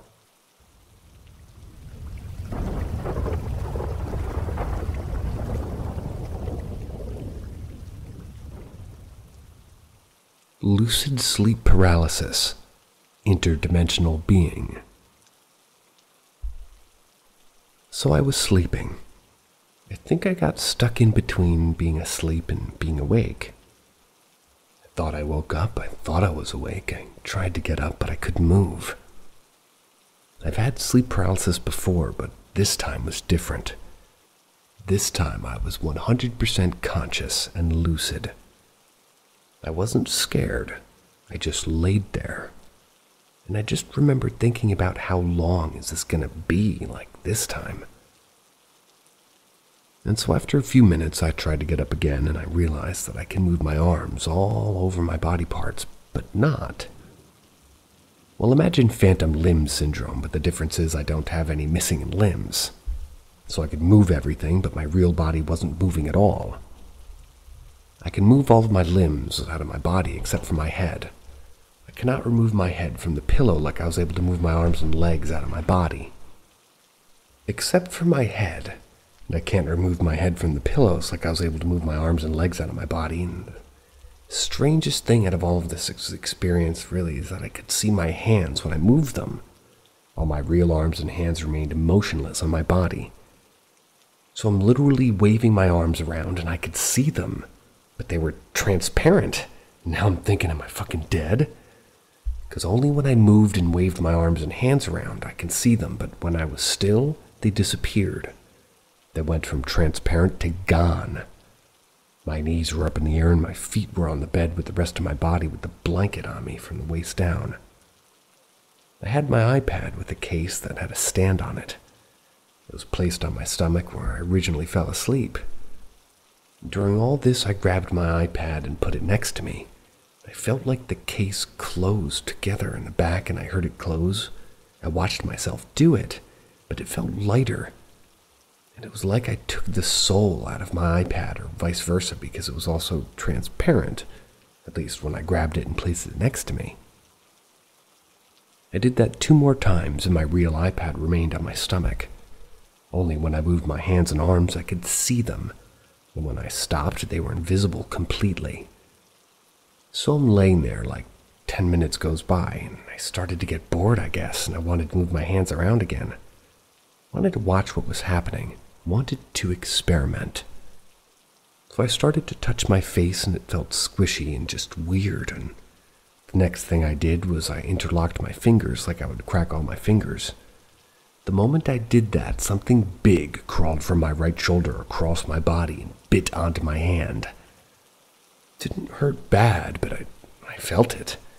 It felt like needle teeth like a cat, and it stayed on biting into me. When it ran across my body, it's when I could see it. It was humanoid, but moved like a primate. It had long, very skinny arms and ran like a monkey, like on its knees next to its shoulders like. This part happened in a matter of seconds, mind you. So when it bit down, it was for like 19 seconds, which is pretty long because I couldn't move my head. I could only move my arms, and they were only my spirit arms, you could say. I have this reminder, while I'm reading this, that it definitely wasn't a dream. I was 100% conscious and lucid. Couldn't move my physical body, though. I was thinking and looking around for 15 to 20 minutes before this happened. For some reason, I have no idea why I did this, but I reached with my other hand and I grabbed the back of its head, and it felt like short hair like a pit bull, like a scruff of the back of a dog's neck. I saw it look at me. It had dark holes where its eyes should have been. I don't know if there were eyes there or not, because it was only for a split second and I let it go, and I watched it run behind my legs and then peek around my legs and looked at me. And then when it stopped moving, of course it disappeared, because when it moved I could see it. After that I just broke out of the paralysis, and I can still feel the bite on my hand for like 15 minutes. I was so like, what the fuck just happened?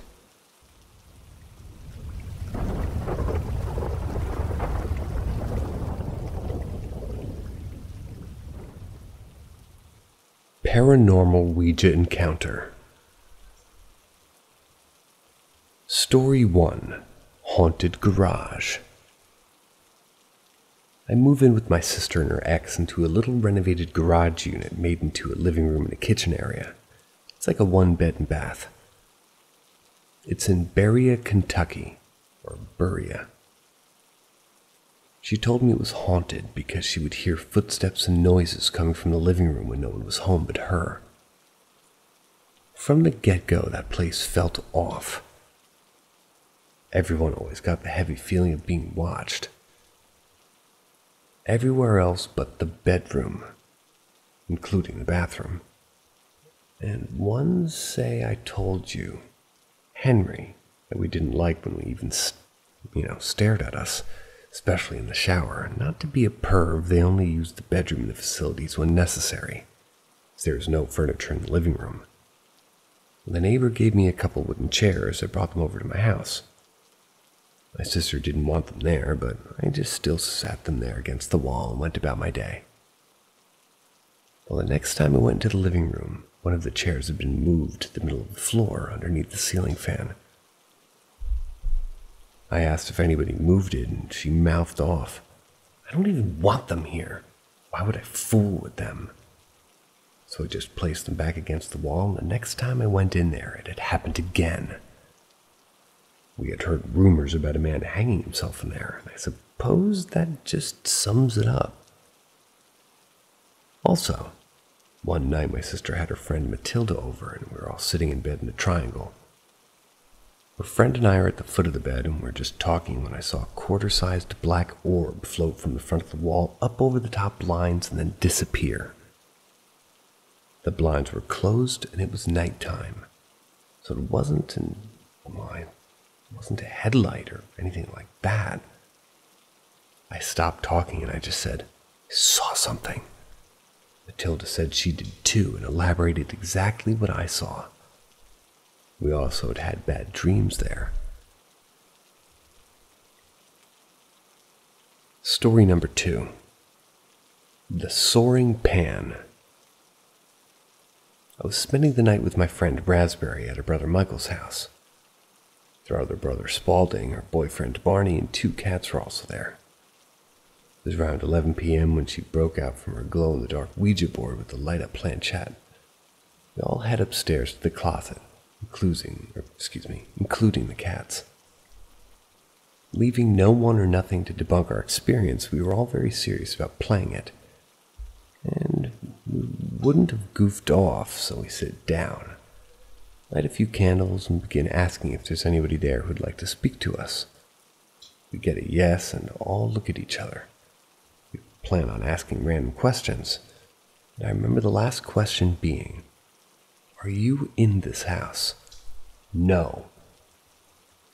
It reads then immediately after that we hear a bang downstairs. We do a half-assed goodbye by pushing ourselves and burst out of the closet and down the stairs. We find that the pan we had used to make biscuits earlier, and obviously, left out on top of the stove, it had been completely thrown across the room. It was thrown into the living room, and safe to say, our adrenaline was pumping for a while that night. It was incredible. Story 3. Non-human. Later that night, it was just Michael and I playing another round of the Ouija board, and we asked the spirit, "Are you human?" It said no. And then they're scratching on the closet door, and then banging and scratching as if something was trying to get in. And like I said, we were all very serious about it. We wouldn't have messed around. Besides, somebody always freezes up at some point, and when they do a prank like that, well, no one ever did. We left the closet to find rather deep claw marks on it, and that was the last time we played.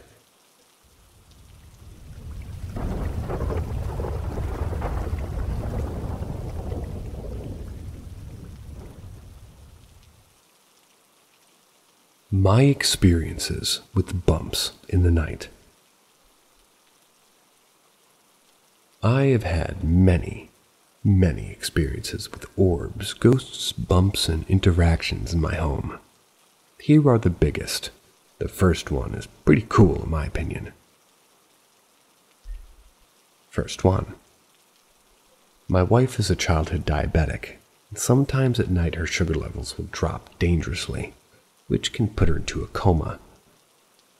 I am a very light sleeper, and I have trouble sleeping in general, so one night at about 2 a.m., I got up to go watch TV, and as I walked past my wife, I looked at her, noticed 2 orbs above her head.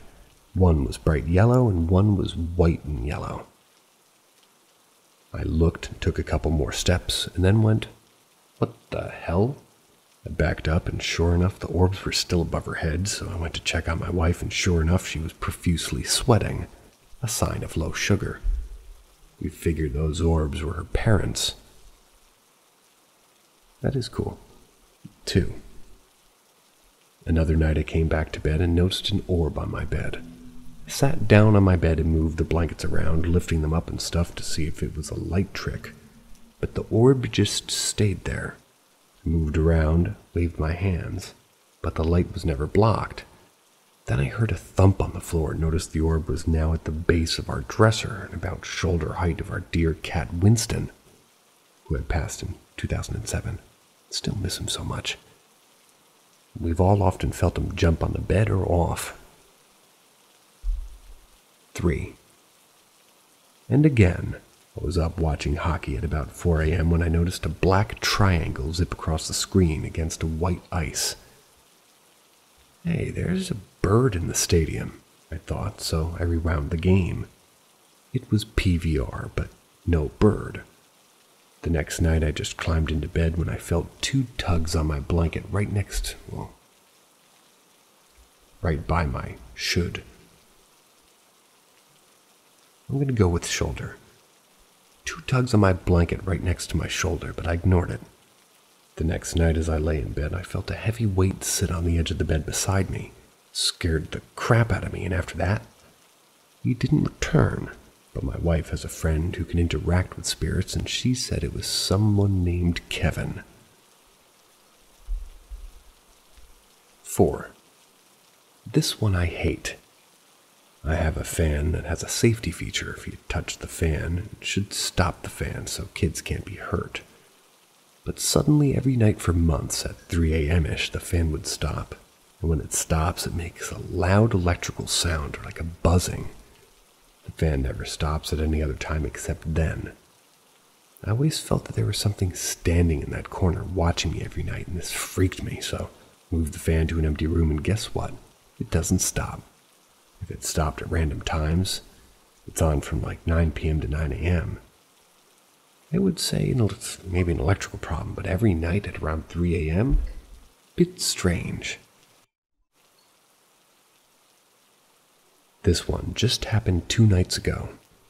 I was awake lying in the bed, and I could hear somebody walking back and forth to the foot of the bed. It was keeping me awake.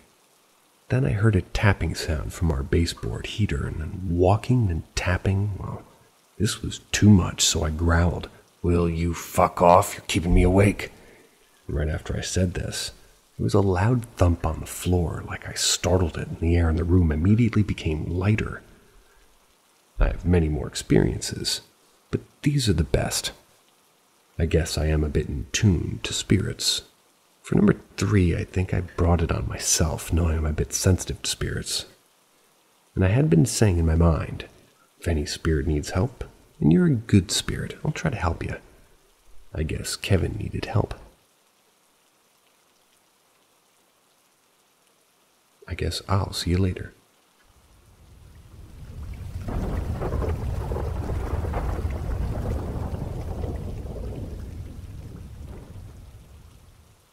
Long story about one ceremony done.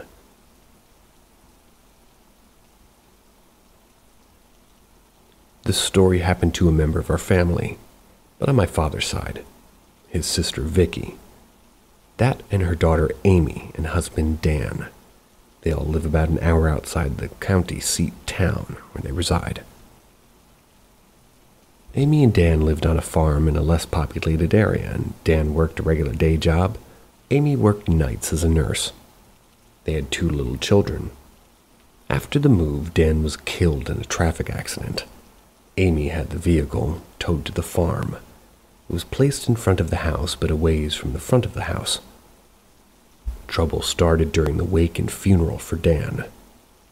Both Aunt Vicky and Amy started seeing Dan sitting in the driver's seat at all times. Amy once walked up to the truck. When she got to the truck, it was empty.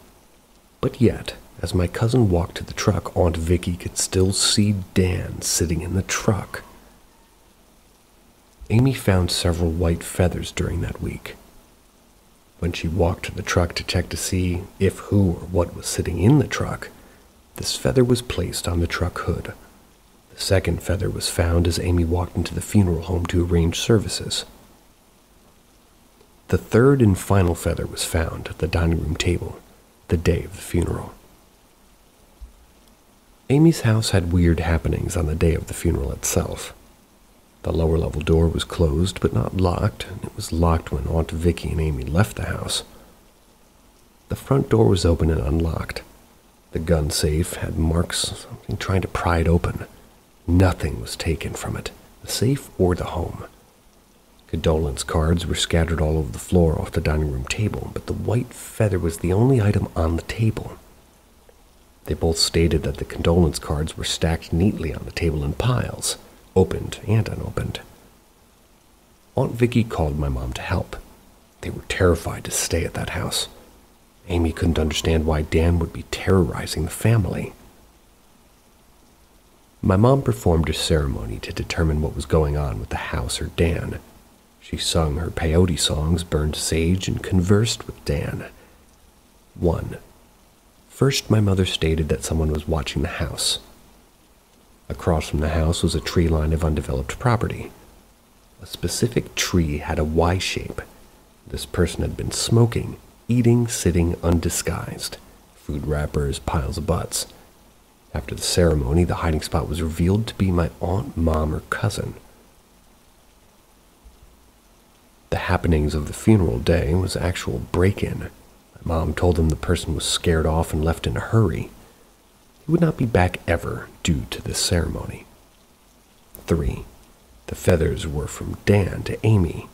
He was expressing his love, caring, and saying goodbye. My mom told me what she did not tell my relatives. She saw why the burglar didn't finish the crime. The burglar went through the bottom level door. The man closed the door and went directly to the gun safe. This person had been able to get the keys to the door and used a bag of tools for the safe. As the burglar was working to get the safe open, Dan materialized. Dan scared the hell out of the burglar. The burglar was pushed physically out of the house, hence why the card was blown off the table. In the burglar's haste, he left the front door open, and to say a final goodbye to Amy, he left the third feather for her. The reason my mom said none of this to me or my aunt and cousin, or rather to me instead of my aunt and cousin. The burglar was their estranged son/brother, who was looking for some antique guns that he thought Amy and Dan possessed. The guns had been sold to my dead uncle prior to his passing. My mom turned the whole thing over to nature. Let nature exact justice. This male relative eventually lost everything in life, including his sanity.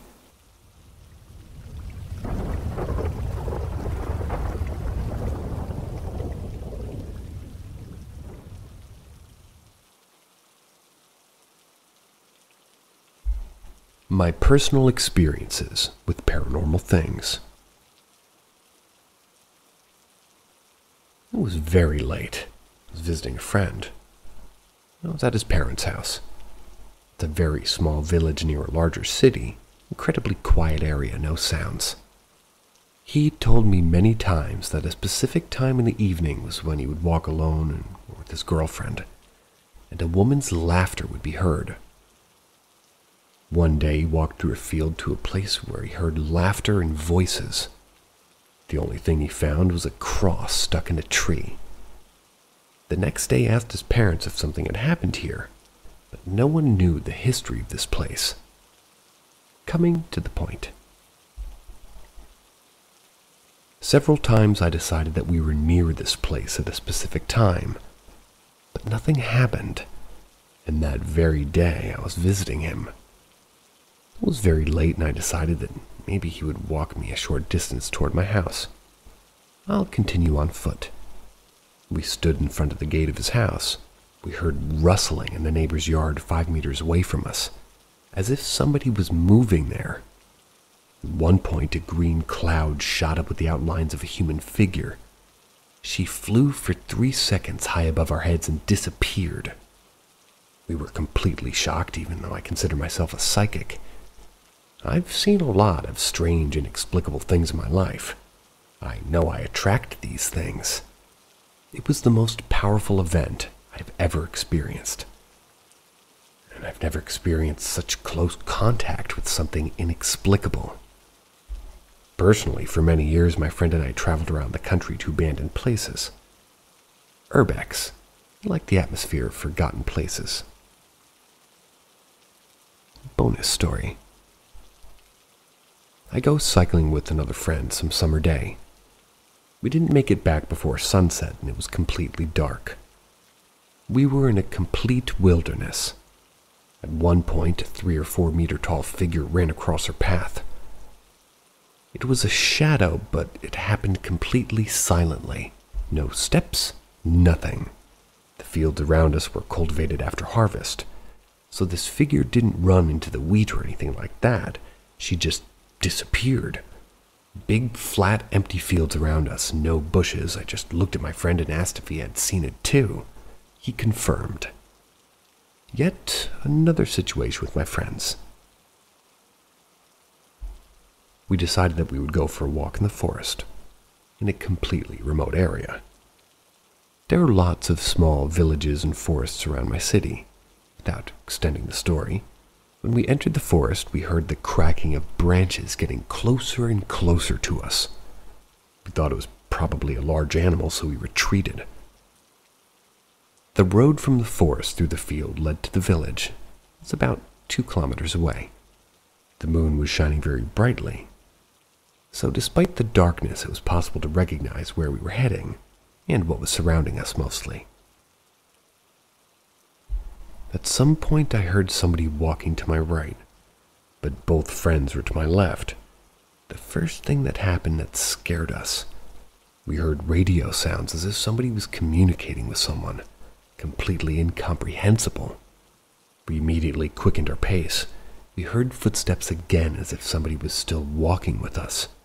And the radio again. This time we heard 2 people. One was saying something and someone was replying, but it was impossible to understand at all. In my area, as this is Europe, many people died, especially because of World War II. Many partisans were hiding in our lands. There are a few more minor stories, but I managed to explain them scientifically, so I won't mention them here. Thank you for your attention. Never felt the need to brag about it to a wider audience, but since it happened to me, maybe someone will be interested in reading it, or hearing it.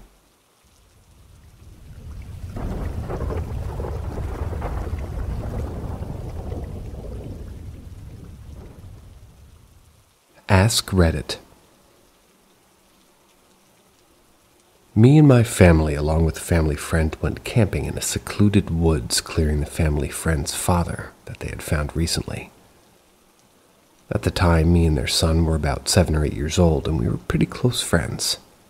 But since it was a new part of the woods, and due to the fact that the parents had one tent big enough, we had to sleep in the camper. The time came when the sun set, and we all went to our places.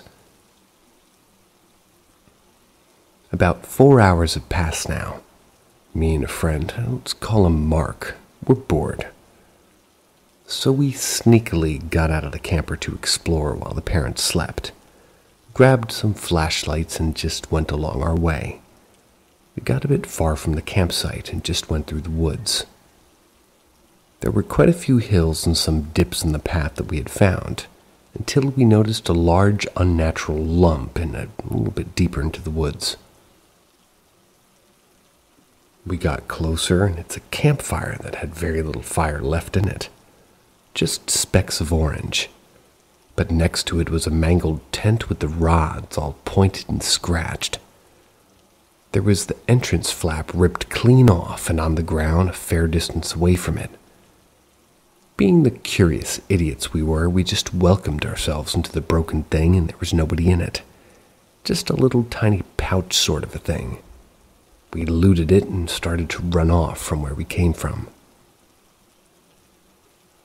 So we're a little ways back, and that's when we hear footsteps and voices, and thinking it was our parents, we found sort of a hill with a bit of rock pile and laid down flat next to it. But it seemed to be teenage girls, about 17 or so sounding. I don't know. We were just laughing it up about something. No flashlights or anything, just walking. One of them distinctly says, "Oh no, our tent," and both inhumanly fast. Not the casual I'm wearing boots or flip-flops in the woods and tripping kind of a run. I mean straight up zipped away until we couldn't see them anymore. It's like they vanished in what seems like seconds. So we're terrified we just robbed 2 girls and ran back to the camper in fear of punishment. We finally make it and slow down for a sneak. Then we shut the door to the camper and crawl into one of the bunks together. We were panicked and in a cold sweat staring at the pouch. But still, curiosity took us and we opened it. It was just a bunch of rocks and leaves and about 6 or 7 Polaroid pictures. It looked like 2 girls having a blast setting up a tent and looking over the hills. But 2 of them were weird as fuck. One had a guy who we didn't see at all with a stone-cold stare looking at the camera. We had a long, skinny face and some sort of white shirt on with big eyes, and behind him were 2 girls sleeping in the tent, or just some odd shadow lumps. Then the last was sort of a large pile of dirt with leaves surrounding it, and next to it one of the girls halfway buried with a crazed look on her face. It shook us to our cores and we didn't sleep at all, just stared at the pictures. The next morning we ran to our parents and vaguely described what happened. We found this pouch today and it had this, but our parents just scolded us. We'd kind of take it to the ranger when we got back and claimed that somebody could have just lost it. No way in hell we were exploring again, so we just kind of emptily agreed to do so. I have my friend as living proof that it happened, and he has the Polaroids. I've asked him to send them or a picture of them to me to prove this, because damn, it's been 8 or so years and both of us still bring it up and still get shivers.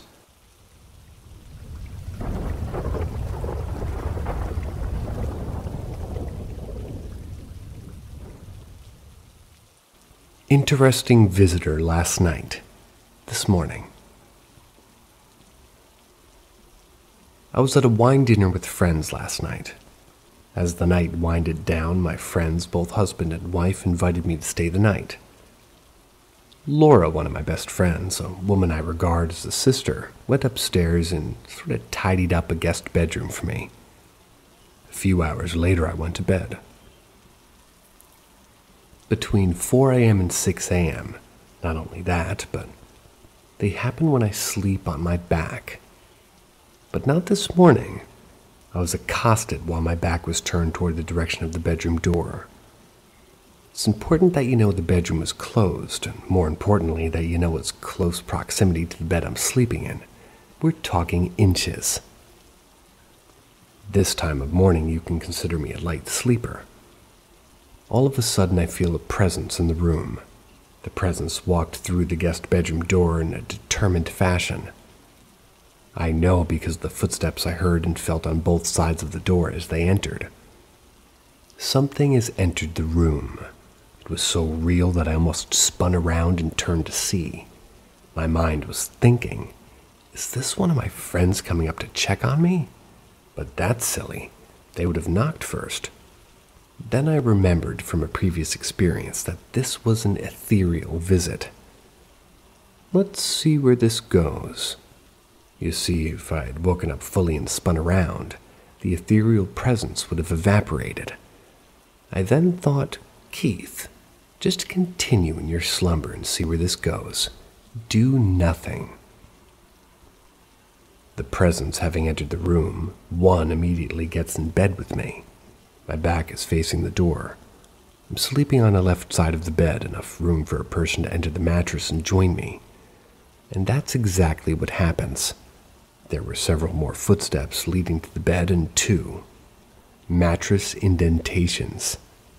3, 4 loud bangs, which I thought was interesting. A heavy feeling entered the bed. The mattress went down and squeaked due to the extra weight now being in the bed. Then something I never experienced happened.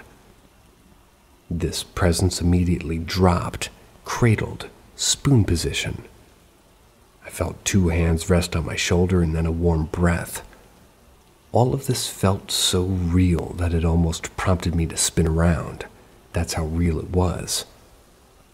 I was 100% sure it was a woman climbing in bed with me. Fearful it be Laura. Is she sleepwalking? I didn't panic. Not totally anyway. I wanted to see what happens next. All of a sudden, I started receiving and feeling warm kisses on the back of my neck. The kisses went from left to right and right to left. How tight was this presence holding me? How tight were they cradling me? Very tight. Sensual tight, love-making tight. But no intercourse, just a multitude of kisses, soft pecks, and gingerly, I might add, very soft, delicate, and sensual. As always, whenever an entity, i.e. an ethereal presence, touches me, the feeling of euphoria quickly sets in. I had soon evaporated. How long did this last? 1 to 2 minutes. A sense of euphoria leads to my energy being drained. Energy draining then puts me to sleep. I have to admit, from the manner in which the kisses were applied and the manner I was being held, I have no choice but to believe this presence, wherever it came from, loves me. That's the energy I felt throughout the entire ordeal. Euphoria aside and the feeling of my energy being drained from physical contact, I don't view this encounter as malevolent. Based on what I remember, the word that comes to mind is angelic.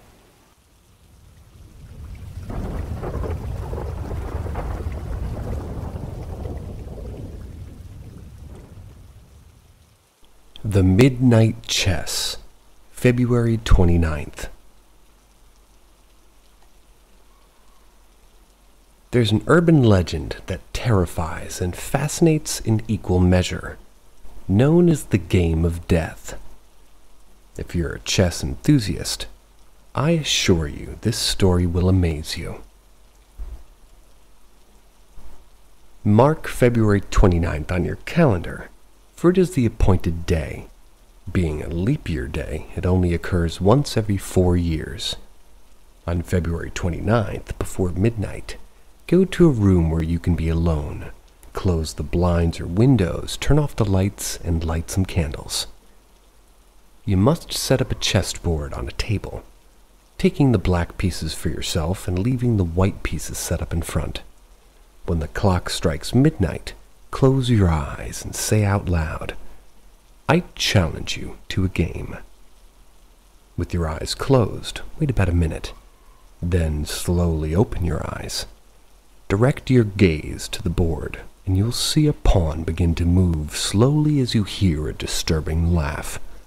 At that moment, you understand that the game has begun, and your challenge has been accepted. The legend says that each piece represents your loved ones. Rooks or children, knights or siblings, bishops, parents, queen, your partner, king, the player himself. Each piece holds a significant sentimental value for the challenger, making the game progressively harder. The challenge consists of a traditional chess game where a wish and a penalty are at stake. If you win the game, you'll have a successful life of luxury and money before the next February 29th arrives. However, if you lose, every piece you lost in the game representing a loved one will die tragically within 4 years, with the challenger being the last to die when February 29th comes around again. If you were defeated, but some of your pieces remain on the board at the end of the game, those represented by the remaining pieces will be spared from the curse and continue their lives as before. This particular aspect of the game makes every decision more difficult and horrifying, since you're not just looking at pieces on a board, but your own family members fighting for their lives. There's only one piece that will always suffer the consequences of the curse in case of defeat, and that's the king himself, the piece of the challenger. It's rumored that the pawns are former participants who are defeated and are trying to help you win the game. They say that when you're about to move a pawn, making a bad decision, the pawn will be hard to pick up, giving you a few seconds to think and possibly avoid it. But there's one last option, a draw. If this happens, the resolution will be pending for 4 years. However, there's a benefit to a draw. Since the game was undecided and still pending resolution, neither party will receive benefits or penalties. That means during these years you won't become rich or successful, but your loved ones will stay alive. Some great chess players reportedly prepare and wait for this day to challenge the spirit and force a draw, thus keeping their close family members alive with the risk of playing a bad game and dooming them all to a certain death. If a draw occurs and you do not attend the tiebreaker within 4 years, it will be considered a forfeit, and therefore you will suffer the same consequences as if you had lost. In 2024, we have a leap year, and in a few days, February 29th, will appear on our calendar,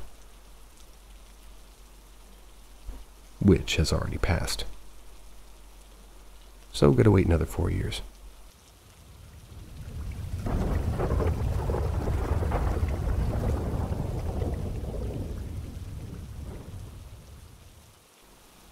Lived beside a Canadian heritage dollhouse built in 1898. A bit of background, so I'm a 28-year-old male who lives in BC, Canada. This experience had happened when I was about 9 years old. During the time, we used to live by a heritage site which was called the Pillath House. You can Google it, Pillath. My family and pretty much the whole neighborhood used to refer to this house as the creepy doll house. Every time we drove by or spoke of it, this experience happened on like a windy but somewhat rainy fall day. I was sick that day, so my mom made me stay home and not show up to school. At the time, it was only me and my mom at home. I had 2 older sisters that were in high school and my dad was at work. My mom used to sew clothes for a living and worked from home a couple of days during the week. Right outside the rear sliding door, the exits to the backyard, we built a small shed like a room area where my mom could sew and store sewing machines, supplies, and etc. She would be there a couple of hours a day and we would kind of just wind up checking on me, at least when it was time for lunch. On this particular day, it was a normal sick day for me, just like every other sick day. I woke up, had some cereal, and turned on the TV and watched some Barney while my mom was in the backyard sewing her clothes. The couch I was on was facing the TV, so my head was turned to the left, and in front of me was a black glass fireplace with a reflection where my feet were facing. We also had a sort of a hallway that would lead up into the bedrooms where my head was pointing at. As I was watching Barney, and I remember this pretty vividly, I noticed a dark figure with its knees bent, hunched over and swaying side to side with its arms bent out in the reflection of my fireplace. This figure was dancing, quote-unquote, for a couple of seconds. It was until I turned around to look down the hallway and nothing was there. It was almost as if it was mimicking what Barney was doing on TV. I wasn't frightened because I thought it could have been one of my siblings home from lunch just screwing with me. I called out my siblings' names, but no one answered. I even ran down the hallway and checked out all the rooms, but again, no one was there. Ran out to get my mom and told her what happened, so we both came inside to look around, but the house was empty. But here's the strangest part. Sometimes I'll leave this part out because it just makes it even more unbelievable. But here we go. As we were coming out of the hallway, the front door slammed open, so I had to go downstairs and close and lock it. It was windy that day, but the door should have been locked. We didn't think much of it and sort of just brushed it off. Fast forward more than 10 years later, by this time we'd already moved out. My sister came to visit me and my parents were just sort of talking over lunch. My sister had recently learned that her friend's dad works for the government and was assigned to take care and maintain the Pillath House. She only brought this up because the Pillath House, again, used to be right beside us.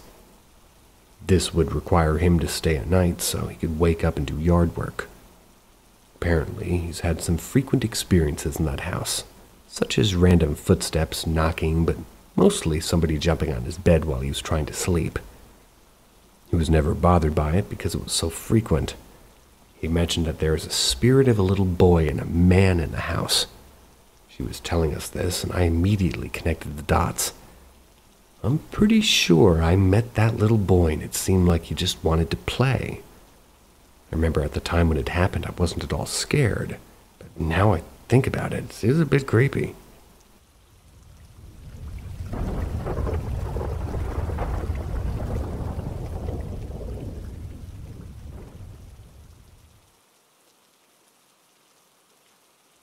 Can a shadow person try to strangle you? So yesterday I found this subreddit, spent the day reading it, and at a certain point I feel like I needed to stop reading it, because I was having some kind of feeling that it might attract the attention of a nasty critter. But I didn't really have anything to base this on, so I stopped for a while, then started up again. I've been reading a lot of posts about shadow people, and in the comments, there's a lot about sleep paralysis, which I had previously never experienced, at least not in a terrifying way that everybody describes, but it is a symptom of restless leg syndrome, which I do have, but I'm also medicated for it. Brutal. So when I go to bed, I was kind of wishing that I hadn't read so many spooky stories before bed. In the middle of the night, I feel like I've woken up and above me on the bed is a humanoid figure made of shadows. I have the impression that its hands are around my throat, although I'm not experiencing any trouble breathing. I can't move.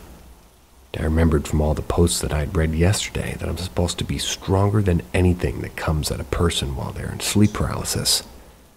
So I fight the paralysis, and I have a bite guard in my mouth because I clench my teeth at night and I start trying to force the words go away out of my mouth and move my arm and wake my fiance.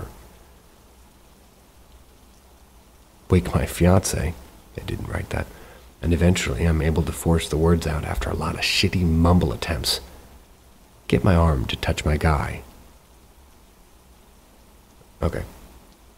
And after I say go away, it does, and the sun comes up, and my guy wakes up in my dream and is like admiring the way the sunlight hits my face, and I sleep with blackout curtains, so this part's definitely fiction.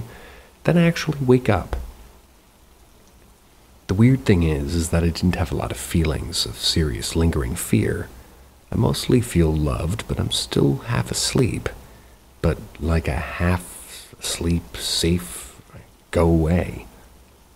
I say this out loud for real this time, and then I roll over to snuggle with my guy, even though it was too warm and I fell back asleep. Now, until yesterday, I didn't know anything about shadow people specifically. But when I was a sophomore in high school, I would go on walks with my dog at the local park at night. Night's a stretch. I live in Minnesota, so it was like going at 6, but it was dark. I always had the impression of shadows being where they didn't belong and watching me, and with a sensation of movement at the corners of my eyes, and, well, when I'd get home, I'd find new bruises on my arms and legs. At the time, I had just read the book Tith, T-I-T-H-E, and at the time, I convinced myself that it was get creatures.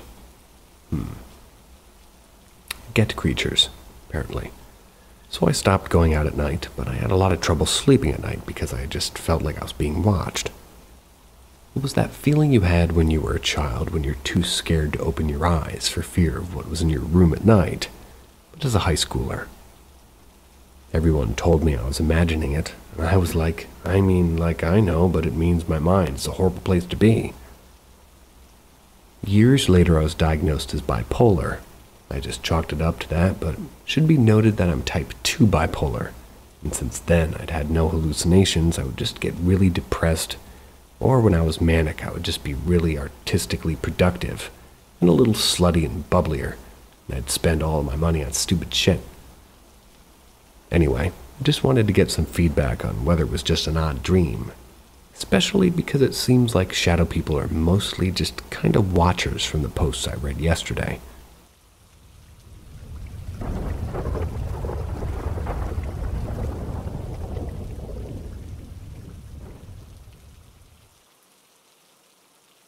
My ghost story from when my ex and I explored a graveyard. Back when I was still in high school, I think it was during my junior year, I was dating this girl who was a year or two below me. We'll call her May. We had been dating for about 2 months or so, and we were both into the paranormal and the unexplained. So one night, May and I decided to go out to the graveyard down the road from her house. She used to live in one of those apartment complexes which were side by side, 2 connecting apartments for each building. So you could basically go outside and take a piss, and the neighbors could probably see you if they looked out their side windows, but it was kind of also in the ghetto area of my hometown, so you probably wouldn't want to take a piss outside, especially at night anyways. It was about 6 p.m., so right before the sunset, May and I had decided to start at the opposite end of the graveyard, and we would work our way back to the side that was closest to her house. Her house wasn't right next to it or anything, it was actually a couple of blocks down the road. We were in the graveyard reading the headstones and exploring the plots and all that. I think we were somewhere around 45 minutes into our exploration and had decided to look at one last spot. It was the corner closest to exit, which was closest to her house. It was a pretty fancy plot with cream-colored headstones and a flagpole right in the center of it with the American flag flying at the top. It might have been a veteran burial ground or something, but nonetheless May and I checked it out for a minute or so and decided to leave toward the gate. It was about 30 yards from the plot that we came from and left. I turned around to have one last look as we were walking and holding hands because something was grabbing my attention to the area from the moment I saw the plot. Plus, I thought it was cool looking. I stopped dead in my tracks. My eyes got so big and I jumped out of my skin and squeezed May's hand. I saw what looked like an actual ghost that you see in movies like Ghostbusters or The Frighteners, but with like a blue aura around it. It almost looked like an angel or something, but I didn't have my glasses on, so I didn't really get to see much details. All I know is it looked humanoid and was floating above one of the graves, just staring at us. May noticed that I was looking at something, and she definitely felt the tension on her hand as I was squeezing it. So she asked me what was wrong. I then asked her, "What the hell is that?" She turned to look, she squeezed my hand even harder. I hadn't taken my gaze off of the thing, and I blinked a couple of times to make sure I wasn't seeing things. I indeed was not, because now she saw it too. The thing then launched right at us, and my heart leapt out of my chest. May then turned around and pulled me toward the gate, which we were just a few yards away from. When she pulled me, she had sort of jerked me out of my trance, and I just sort of turned my head forward as to not trip on something and bust my ass. We booked it out of there, but I took another look behind us before we jumped over the gate, and the thing was about where we were standing before we started running. I turned back to May and we ran as fast as I can remember running in my life. There was a road right outside the gate, and in order to get back to her house, we had to pass by that plot on our side of the fence because that's the direction that we had to go. As we passed, I took one last look and saw nothing. We made it back and didn't have really anything happen to us after that. Haven't seen anything like that since. One of the scariest moments of my life. I think about it at least 3 times a week.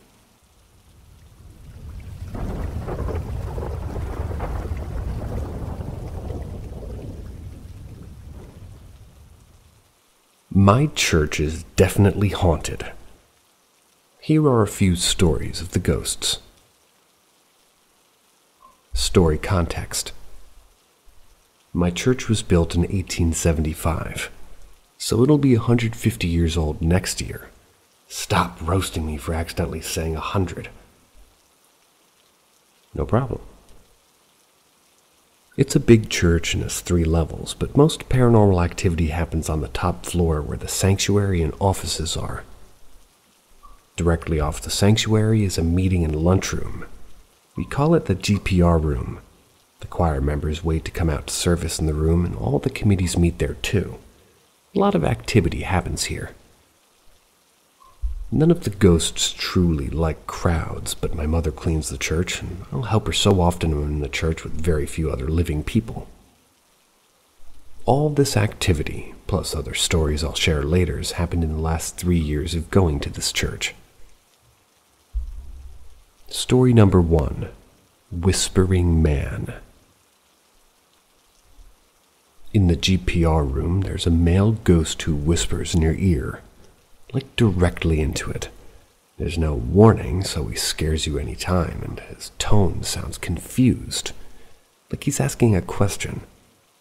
He'll repeat the question a minute or so later, and if you don't talk back to him, but the thing is, you can't understand the words as they're muffled, so you have to tell him, "Sorry, sir, can't understand you," and he'll repeat the question or leave. He only talks to you if you're alone in the GPR room, and only once did he speak to me when there was another person in the room. At least me, my mother, and my sister have experienced the Whispering Man. I've heard about him about 4 times now. Chatty Ladies, Story 2. In the sanctuary there used to be 2 fancy green felted wooden chairs directly behind the altar. When the altar area was renovated, the green chairs were moved to a different area of the sanctuary. Sometimes I'd be here laughing, and, well, I guess rather I would hear laughing, and a conversation would be coming from the area where the chairs were located in. It would sound like feminine voices, and I'd hear their voices in the pauses between. One lady would talk, another answering back to her. Sadly, again, their words were muffled, and the chairs were recently sold, so I haven't heard of them in a while. I'm the only one to have experienced them. Story number 3. The Little Girl. There's a little girl who probably is no older than 8, who is the only ghost that you can actually see. She wears a white dress from, I could tell from Googling dates back to the late 1800s and early 1900s. She had Shirley Temple curls, and she appeared like a physical person, but was gray like a black and white movie. She often plays and giggles at the back of the sanctuary. But one night last fall, I was sitting in the GPR room practicing music for choir. I looked up in the doorway to the hallway because I thought I saw something, and I definitely did. The little girl was pinching the sides of her dress up so she didn't trip, and twirling around and around, watching her dress catch the air and blow up against a giant smile on her face. I sat there watching her, smiled to myself. I was mesmerized by the pure joy she was having as the pianist played the song. The ghost girl looked up and saw me watching her, and just as quickly as I noticed her, she suddenly vanished with the blink of an eye. My mother and sister have heard her giggle, and my friend saw her, and we think, more of a swoosh of her dress as she went running across the back of the sanctuary where she plays.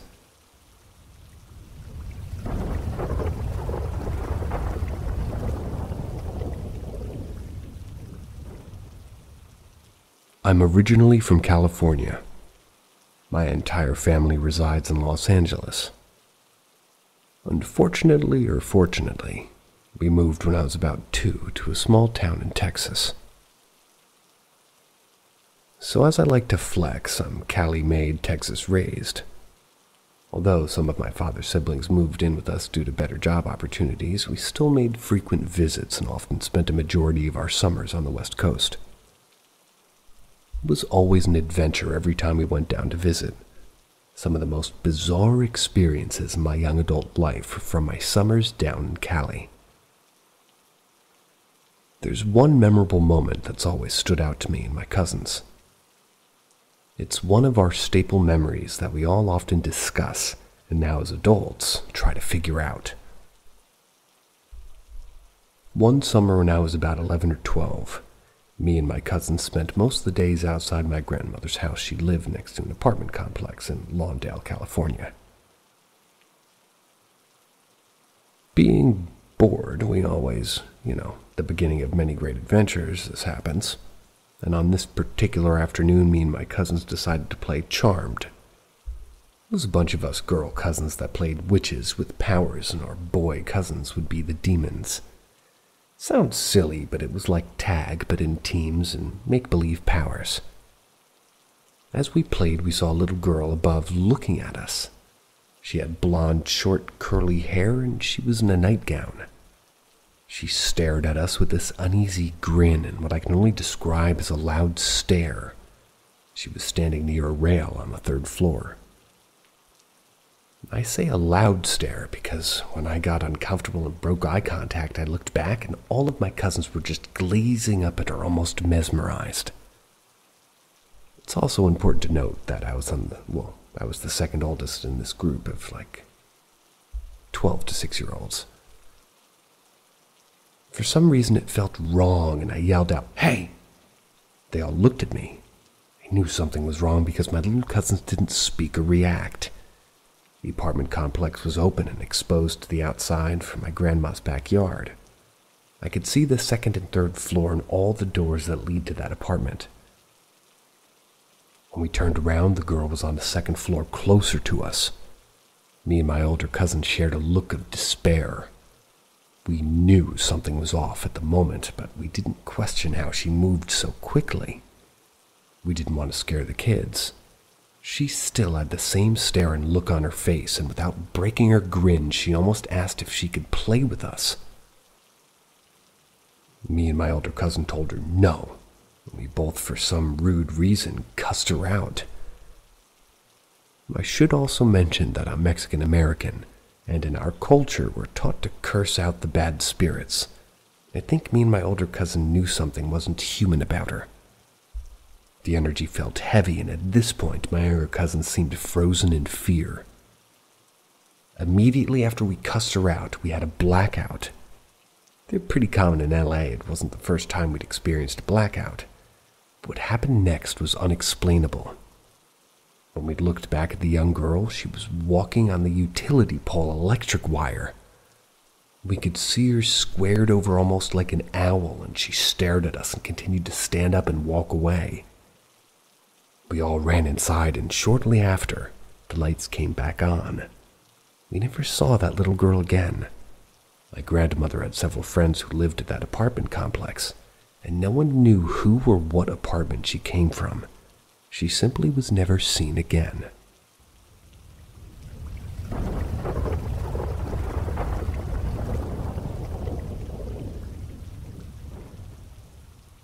I don't know what to think, but I may have encountered a ghost. It started with my significant other, and I'll call them J.A. for short. J.A. has been through the most trauma I've seen a person go through. I won't go into specifics of the trauma, but it's horrific at times of their life, and I try my best to help them through coping with all of it. Each time they're depressed or suicidal, an apparition appears called Tommy Cade. They kinda just go by Tommy. I just first started knowing about this apparition as of last night. J.A. can hear him and can see him at only the worst parts of their depression or coping with the trauma. We both thought this apparition was a result of trauma and that he or it was a reaction to trauma. That was until I started asking questions to Tommy. According to J.A., Tommy said that he had a brother named Samuel. The mother named Meredith and dad was named Harrison, and his full name was Tommy Marcus Cade Jr. I don't believe in ghosts and still don't, but what happened after boggled my mind. I told J.A. to go into the other room and for me to talk to Tommy alone. I said something like Red Rover. J.A. came back into the room and said Tommy had said Red Clover. Thought in my head, okay, she just somehow heard the mumbles of me talking. So we tried again. She went even further, about 3 rooms away, and said something to Tommy. We did this 3 more times, and each time she would get it right. We asked her brother to check and make sure that she was far enough and had her ears shut with her hands. Still, when she came back in blue Ford, orange Hippo, etc., she would get it right. So we tried another test. We had her sit in the corner looking away and closed her eyes. Tommy would tell her how many fingers I was holding. We tried a couple, and 90% of the time, AJ would get the amount right. We tried this 2 more times, and this time with a pillow to her face. I gave generic numbers and then I gave a thumbs up, and I shit you not that she said 1 thumb up. Weird, right? I tried again and I gave her double middle finger, and I shit you not, 2 fingers gives Tommy the bird. Well, I'm in all honesty just confused and astonished. I don't think we could ever prove ghosts like in movies exist or spirits in religion, but this is not normal, right? Like I feel like I'm losing my mind. Have I scientifically proven something unnatural? I wouldn't say proved, but at least tested to raise suspicion. If so, how many tests should I do? How much evidence to show probability likelihood that it would kind of throw coincidence out the window? How much data would I need, and how would I publish such a paper? I would obviously need to get more people to observe and spectate and validate. Well, how would I go forward and do that? You can believe whatever you want to believe, read this or not, but as a man of science, how do I satisfy this itch in the back of my brain that something somewhere could exist? Also, Tommy claims to be from 1870 to 1890, and to be 13 years old at the time of death. Also, mind you, I cannot see Tommy myself, which is why we thought it was hallucination.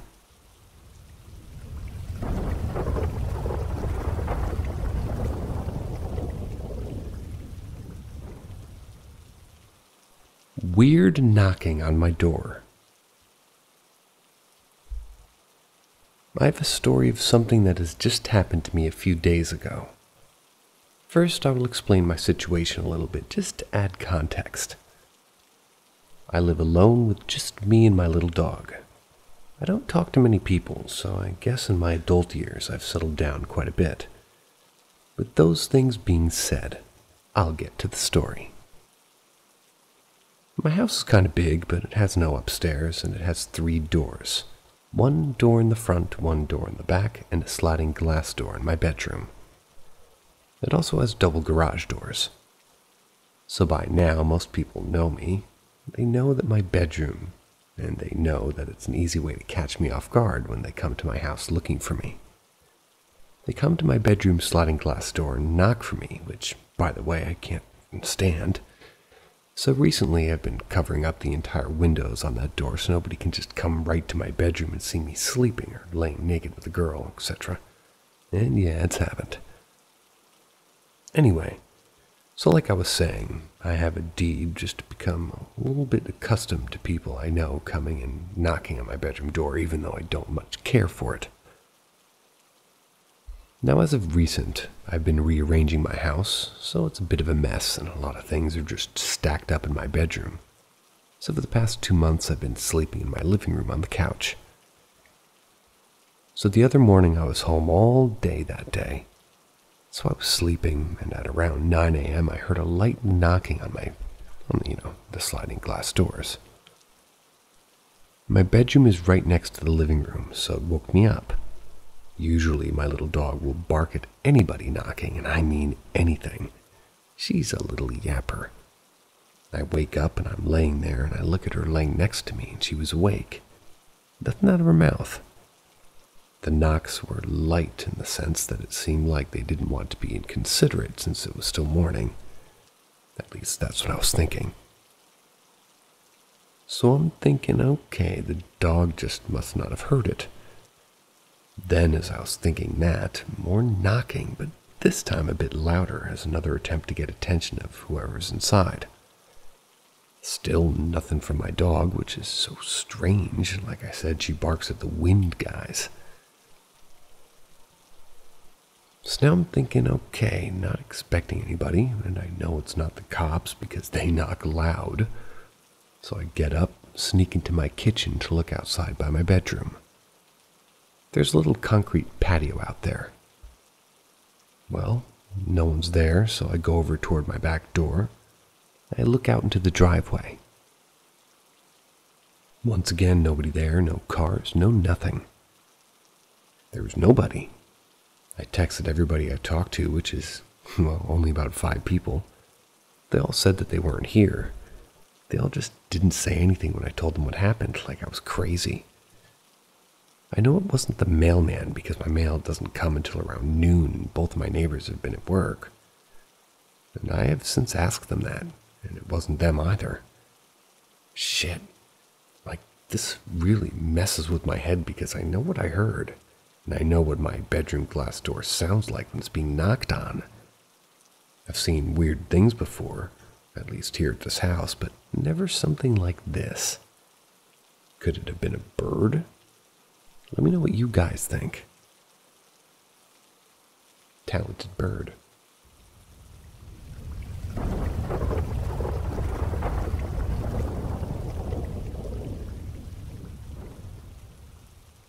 Ghost Girl. So a good few years ago, I'd say maybe 7 years ago, when I was 18, my dad got me a World War II air raid siren for Christmas.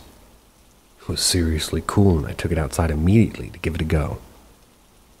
It made the typical eerie air raid siren sound. I loved it. Now, nothing happened for a long time, but then I started feeling as if I was being watched, usually at night.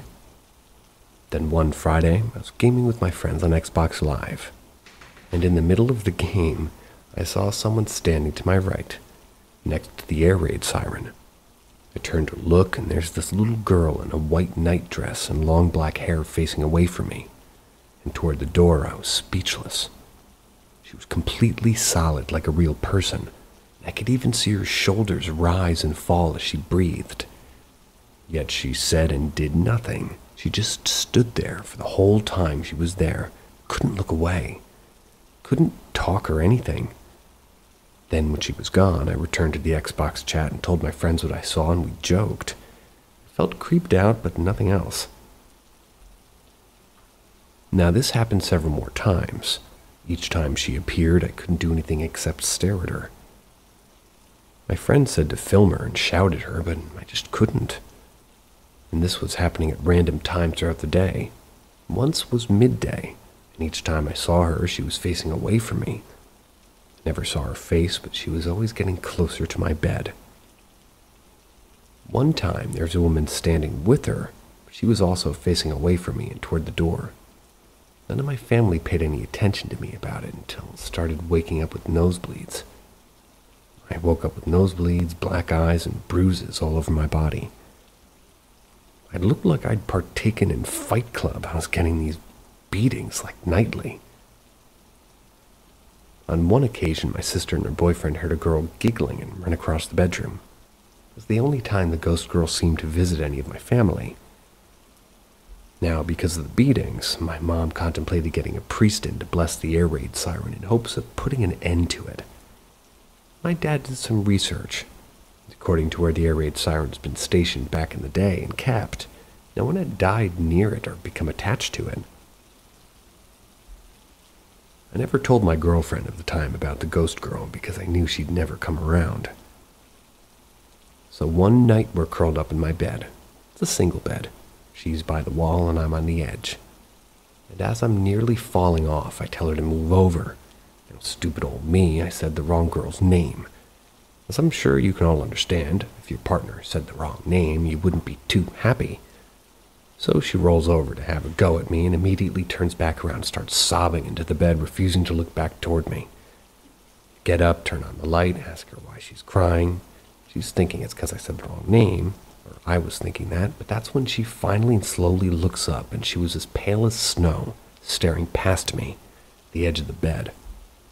This is when she told me that when she turned over toward me, there was a little girl in a white nightdress and long black hair standing directly behind me, staring down at her. I freaked the fuck out. After that night, moved the air raid siren into the barn, and immediately I could feel her presence gone from my room and the house. It was as if she couldn't get in. Whenever I go out into the barn, I can feel her there. Sometimes I see her standing near the siren, and I can feel her outside my bedroom window now and again. But still can't get in and still can't hurt me. A loose doorknob. This experience is one I share with my sister. The beginnings of it are a bit hazy, I'll admit. For whatever reason, I was sleeping in my sister's room. I think we may have watched a scary movie and I was too chicken to sleep on my own, but needless to say, I don't remember why I was in there, but that's where the story takes place. We're sitting on her bed around 1 a.m. We had a dog that slept in my sister's room at the time, so he was there too. Parker, the dog, had fallen asleep, so we were trying not to wake him up. He's loud when he's rowdy. So we're just playing on our phones, showing each other videos, and cracking jokes, the usual. We had to be quiet because both parents were in bed and it was a weeknight. I think we were on the same school break. I'm not 100% sure though. After a while of nothing interesting happening, Parker shoots his head up. My sister and I are both caught off guard. We stop what we're doing and listen to see what woke him up. We don't hear anything in the hall, and we turn our attention back to our phones. Parker is still staring at the door a few minutes after we stop paying attention. My sister tries to get his attention so we would lay back down and go to sleep. She has no luck getting Parker to even acknowledge that she's there, let alone responding to his name or pets. After a few more minutes of him staring the door down and my sister trying to get his attention, something happens. The doorknob was a bit loose in the door. Years of kids grabbing and pulling will do that to a doorknob. But it looked and sounded like somebody was on the other side of the door wiggling the knob up and down extremely fast. Parker hears and sees this and goes nuts. He jumps off the bed, gets between the door and the bed that we're sitting on at this point, and he just is snapping and snarling in a way that we've never, ever heard from him before. It was honestly terrifying. My sister and I were completely frozen. We didn't know what to do. Parker was showing all the signs of a dog in full-on aggression mode. His ears were back, his hackles were raised, and it looked like he was trembling. I thought at the time that maybe he was so angry he was shaking, but looking back, I honestly think he was trembling out of fear. Of course, because it was 1 a.m. on a weeknight, it took my parents about maybe 3 seconds to get out of bed and come storming into the room. My dad throws open the door and starts yelling at everybody. He thought that we got Parker started. He soon realizes that my sister and I are crying, and Parker peacefully laying down on the floor and was watching my dad. My mom comes in and asks why we got Parker started and why we were crying so hard. We told her that we didn't do anything. Parker heard the doorknob being wiggled around and jumped up and went nuts. Of course, my dad is your typical non-believer and said that we must have had a dream and scared Parker when we woke up. We knew there was no point in arguing with him. He's never believed us when we told him, that kind of weird shit in our house. My mom was a bit more reassuring and laid back for us. Nothing else happened after my parents came in the room, though.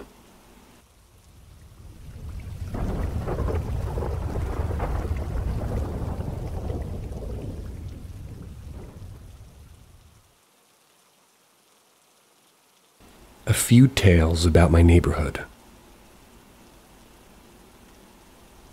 Growing up in my childhood home, my friends and I spent a lot of time in the ditch between my neighbor's house and mine.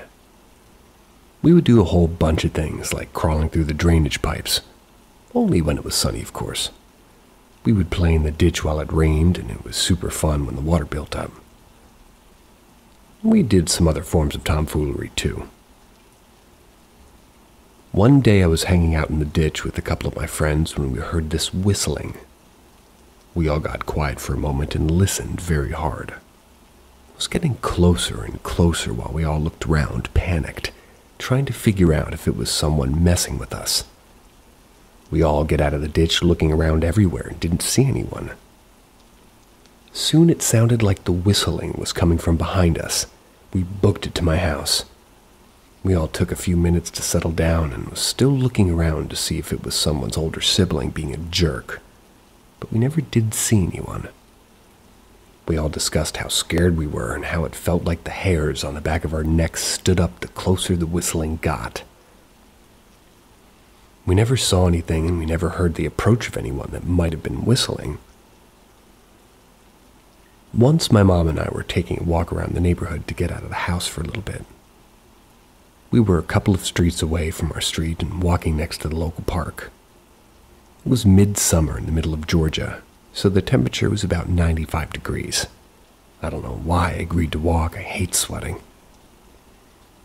We were just chatting about different things when both of us got silent as we walked through an ice-cold spot. It was 2 seconds at the most, but the change in temperature was very jarring. We get through the spot, walk in silence a bit further down the road, break the silence first, and asked if she felt the icy spot back there. She looked at me and nodded her head and said she also felt like we were being watched. We weren't supposed to go through that spot. The mood had drastically changed. We decided to end the walk early and go home. Lastly, a bunch of friends and I were sitting in the neighborhood park. And being your typical obnoxious middle schoolers, we were sitting around the picnic table area and we were laughing and joking. My younger sister was there, and I happened to be best friends with somebody with the same name. So we're all laughing and joking together when suddenly, a few of us hear something calling my sister or my friend's name. We aren't sure who it was directed to. Those of us who heard it the first quickly told the others to be quiet and to listen. We heard it again and more clearly because everybody was quiet now. It was very unsettling. The way the name was said, especially. None of us could tell the gender of the voice or pinpoint where exactly it was coming from. It kept saying the name over and over, getting more drowned out each time it was said. There were a few other kids and parents at the park and the play area, so we figured it was one of them calling their kid. However, we were all watching them, and they were on the other side of the park, which means they would have had to be yelling for us to hear them. This voice that the name was saying, it wasn't yelling. It was just speaking it. After that, we decided to go our separate ways. We didn't go back to the park for a while.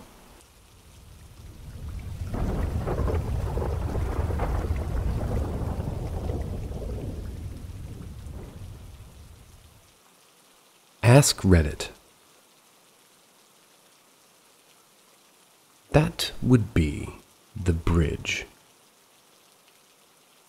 I was driving home late one night, somewhere between 1 and 3 a.m. The stretch of road I was driving goes through the back end of a couple of counties in the deep south. Nothing around but forests, fields, and occasional groups of shacks huddling under a light that only barely keeps away the night.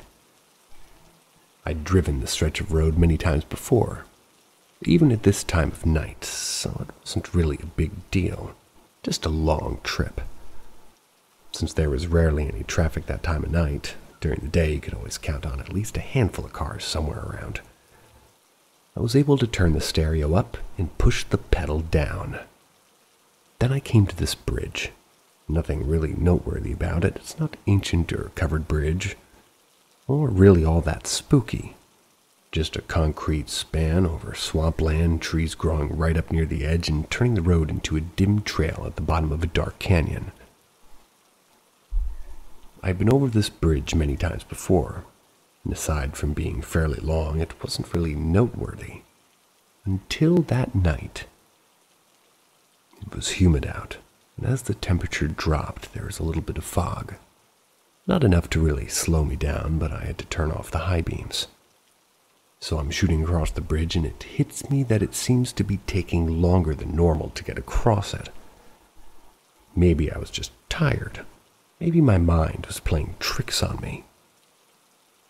Then I thought I was finally getting to the end of it. I saw a figure walking on the opposite side of the road, and at first, no big deal, right? Guy walking in the middle of nowhere in the middle of the night. Probably lives nearby. Probably drunk. Watch them to make sure they don't fall in front of the car. But my mind is already racing. I mean, this is the middle of nowhere. There are no houses around, there are no lights but the stars and my headlights stabbing out into the darkness. And as I whizzed by, going way too fast for my own good, I noticed two things. First, the figure is wearing what appears to be a straitjacket, the sleeves undone, the straps trailing to the ground, glaring white against the background of the night. No mistaking it, a straitjacket, hands covered, straps dangling and waving as he walked. Second, it has no face.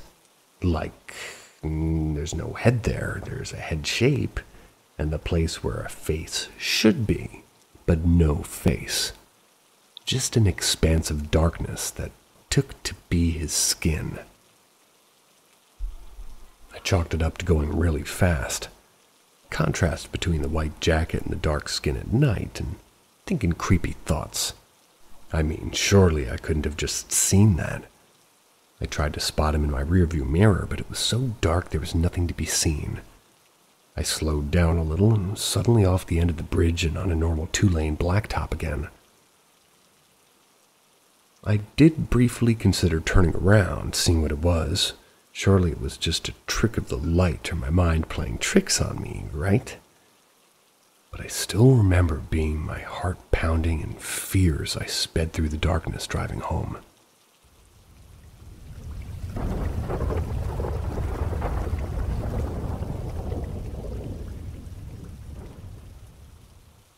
Ask Reddit.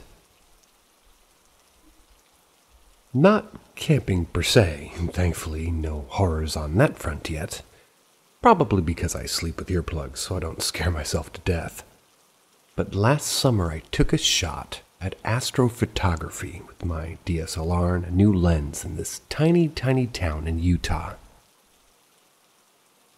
My boyfriend and I drove down from the little ranch lodge that we were staying at around midnight. That's when the stars were out and beautiful on a moonless night. The downside was it was dark as hell and we only had our phones to set up the camera and tripod on a random empty driveway in the middle of someone's alfalfa field. When you take astrophotography shots, you have to do at least 10 or 15 long exposure shots at minimum, then stack them in post-processing. So I get everything set up just past a small rope marking this person's property off in the road. We wouldn't be there for more than 30 minutes, and the closest house is probably 500 yards away. So I wasn't too worried. And I started taking photos, each of which is about 15 to 30 second exposures, otherwise known as a long time when you're in complete darkness in an empty field. My boyfriend comes over to me and mutters, "Do you hear that?" I say no, and right about then some cows across the road start mooing like crazy. Ha! Usually a sign something is messing with the herd. I said, "Hear what?" My boyfriend just shook his head as if to say, "Later." Probably 10 shots into what I had hoped would be 30. With long processing on the camera between each exposure that makes the dark and the silence even more pressing. I start to get an overwhelming sense that something is maybe 10 feet away and watching us. The sensation is so strong that I don't even want to turn my flashlight on because I might actually see something and scare myself to death. Plus, I'd have to stop photographing.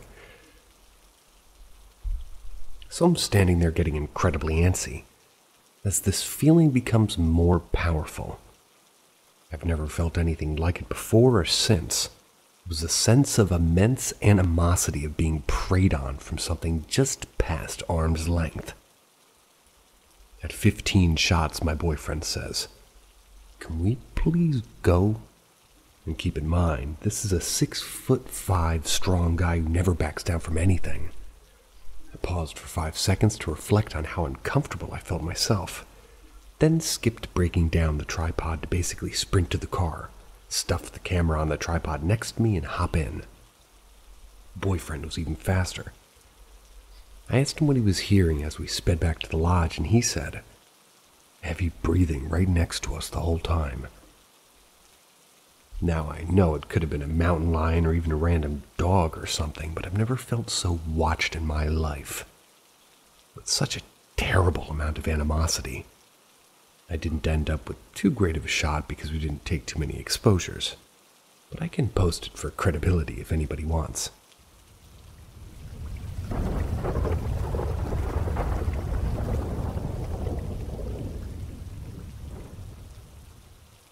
Don't go to the suicide bridge. So I've always wanted to go to the suicide bridge out in Pasadena. Well, when I finally got my first car, me and two of my girlfriends went up there. All three of us are sensitive, which, when it comes to haunted places, paranormal things, if you catch my drift. We had to park on the other side of the bridge, which meant that we had to walk across the entire bridge if we wanted to explore a little bit. Our night had already started off weird. We kept seeing the same blue truck drive back and forth on the bridge. Same driver, same truck. We brushed it off, but then walked along the bridge, and we all got this sick feeling. I started getting anxious. I kept getting the feeling of wanting to jump off. I'd been suicidal in the past, which scared me because I wanted to so bad that night. My other two friends kept feeling like somebody was following them. Another scary thing. My friend had told us that she had this woman spirit that had been following her for a few months, so that definitely didn't help. Finally, we reached the other side of the bridge in hopes we can actually go under, but they have it fenced off. There were a few people there already basically doing the same thing we were doing. There was a group of boys that had found a way underneath the fence, so my friends and I were going to follow and do the same.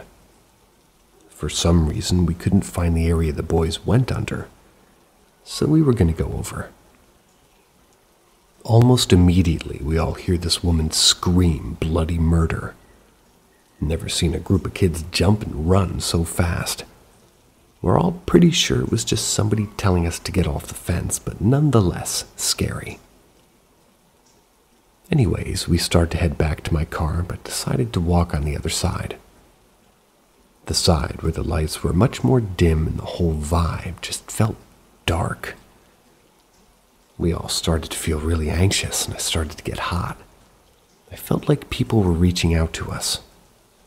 The scariest part was when we looked over the bridge into complete darkness. Then I started to feel like I was gonna vomit. My friends just wanted to leave. They definitely didn't want to be there anymore. One friend kept hearing someone or something whispering in her ear. One friend was feeling anxious and nauseous, and I was feeling sick and suicidal as fuck. We finally made it back to my car, and I couldn't drive. My head was pounding. I started getting really bad cramps. I started sweating and my vision was getting blurry. I really thought I was going to pass out, but my other friends weren't feeling sick anymore. It was only me, so we had to sit there for a few minutes until my body stopped bugging out. It was definitely a scary experience. Sucks we didn't get to explore underneath the bridge, but it's also been 3 years since we first went to the suicidal bridge. I'm definitely going back at some point, but I'll be more prepared, especially now that I know my body's going to react. Be careful if you're sensitive or medium, an empath maybe, because that bridge fucks with you.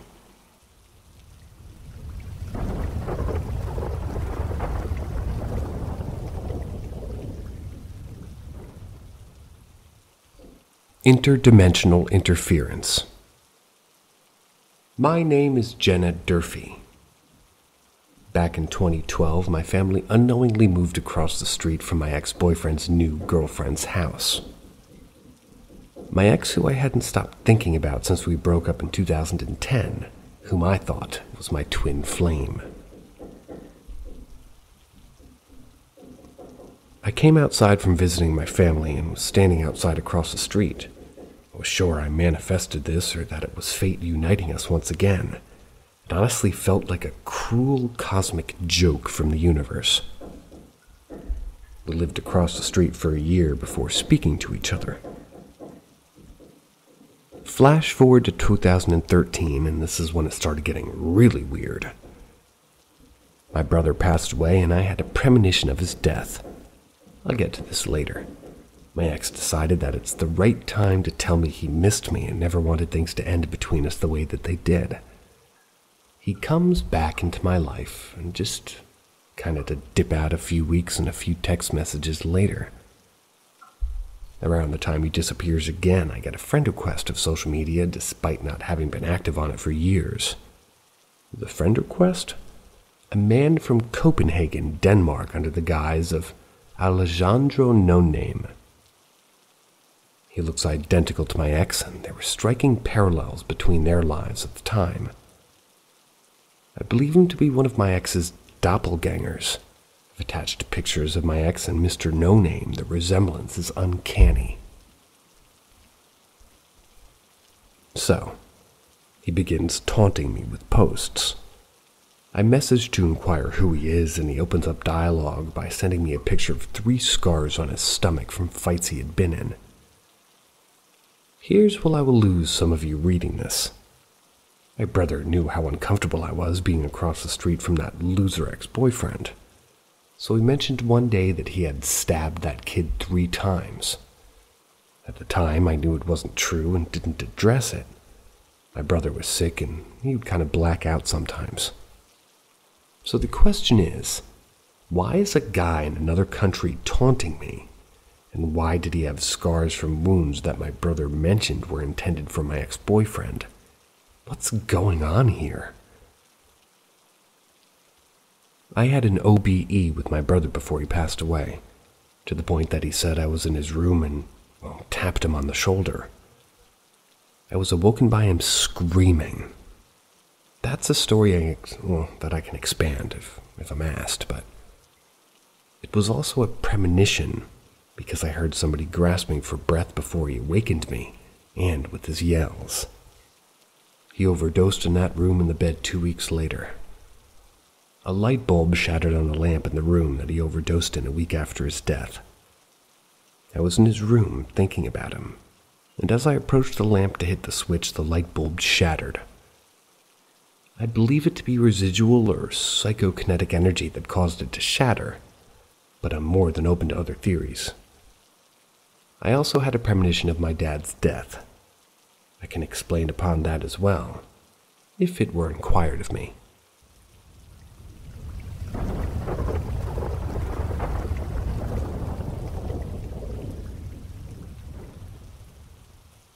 Well, heck, read this. This one's off to a better start, I have a good feeling. Been off work for a bit. Finally have the time to come home and do some reorganizing. Haven't been able to do anything for about 3 years due to work, but be it Mama's and my room, it was sister's, then brother's old room.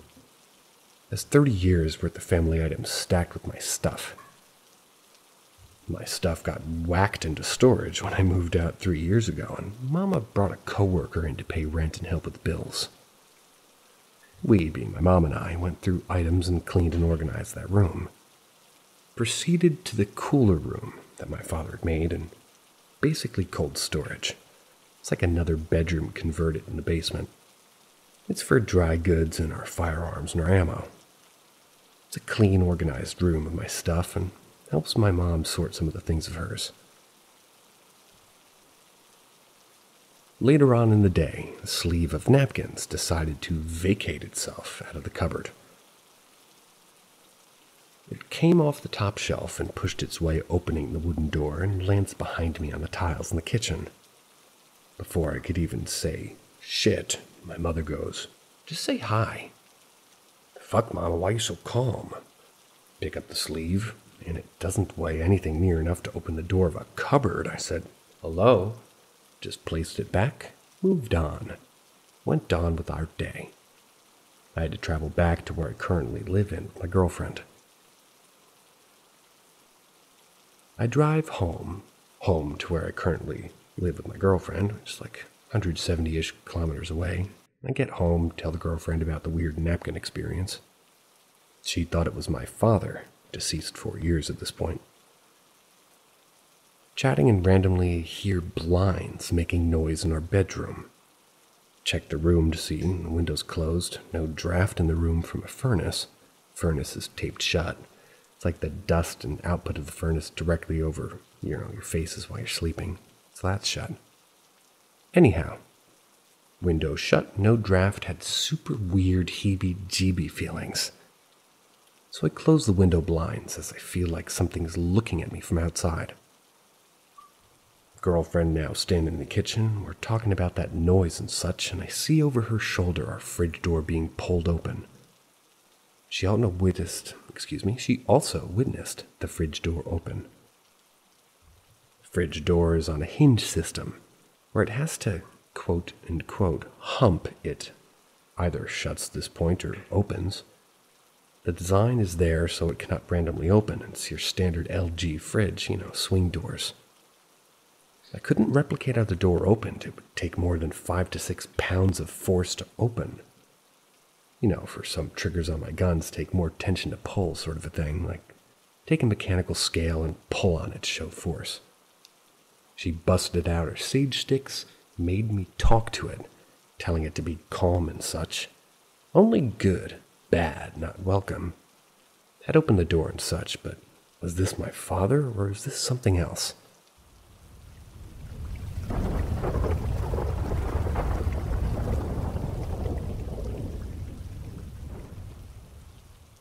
Radio-like noises in the night. My name is Marco. I live in the south of Italy, in Sicily. I've been a paranormal enthusiast from when I was 6 years old.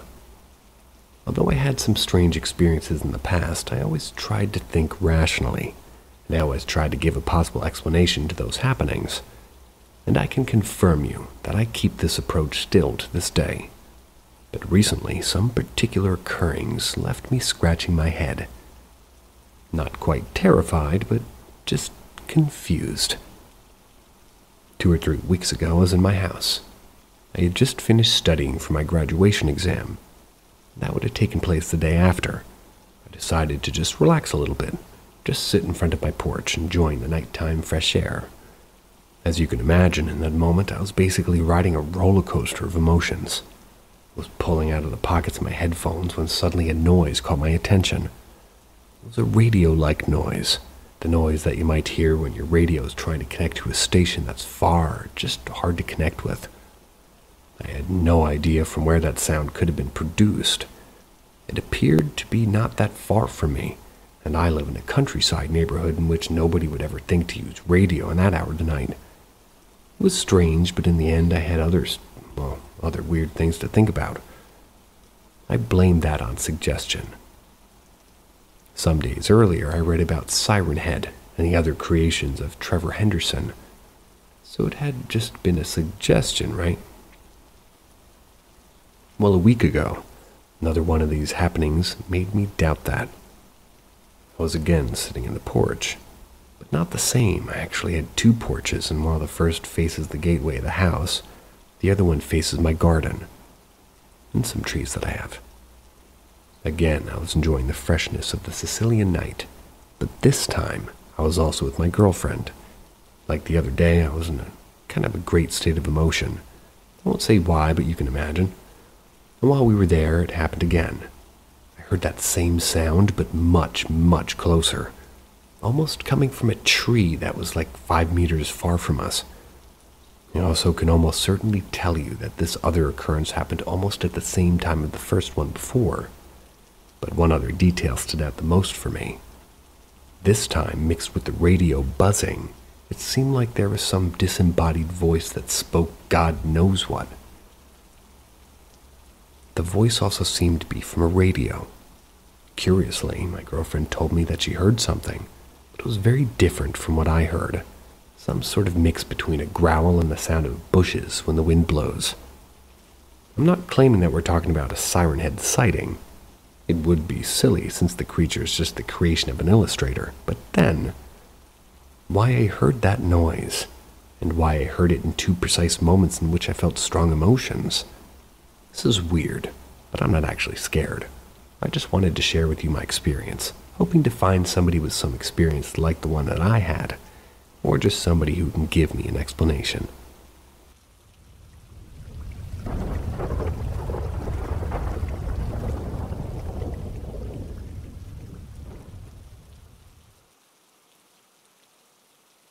Ask Reddit. When I was in college, I used to stay at my buddy's house, and I would come to town on the weekends to see my girlfriend.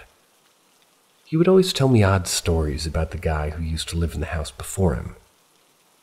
Wrapped up in drugs, in and out of jail for numerous different things, and just an overall very odd fella, to top it all off. And anyway, there was a kind of shed connected to the side of the house where there was a bunch of boxes of the previous person's belongings that were left behind. That's when the guy went to jail the last time. I was bored one day at the house doing some cleaning and found myself going through these boxes. There were files upon files of court documents from every time this guy had been locked up. I was probably doing a little more snooping than I'm proud to admit, but hey, I wanted to know what this guy's background was like, and the court documents sucked me in. As I'm browsing through the many manila envelopes, I came across one that was clearly labeled as witchcraft, with a bunch of weird notes and phrases scribbled all over it too. I opened it, pulled out a huge stack of papers that were all photocopies of what looked like a very old book about witchcraft. My buddy had just gotten off work and walked through the door around the same time I stumbled across this witchcraft envelope. He lets his dog outside quick, and when he comes back in, I start showing him the super creepy witchcraft envelope that I stumbled upon. I look back into the now empty manila envelope and I see that there's a crumpled up piece of paper in the very bottom. Pull it out, uncrumple it, and it's like an older newspaper clipping of a Target ad. The only thing on the ad was a picture of a polar bear, a Target store logo, and the phrase "Dig Out" written in big bold red letters. It was at this very moment I knew I fucked up. I looked at it for a moment in awe, hold it up and turned it around for my buddy to look at. And at that very moment, his dog started barking louder and meaner than I'd ever heard her bark before. Her eyes were locked on a certain spot up by the ceiling, and she would not calm down. Hair standing up on her back, growling, barking, whole works. I immediately threw every single piece of paper back in the envelope, put the envelope back in the box, and put the box back right where I found it. The dog started to calm down once the papers were back in the envelope. Even my buddy said that he had never seen his dog react to anything that way before. It was without a doubt the creepiest, spookiest thing that has ever happened to me. I couldn't help but think that there was a specific reason the guy put that newspaper clipping in the bottom of his witchcraft envelope. As if it were to never be dug out and went through. I can still see that newspaper ad in my head today with the big red bold letters saying "Dig Out." Super sketchy. I should have known better than to dig that stuff out and go through it.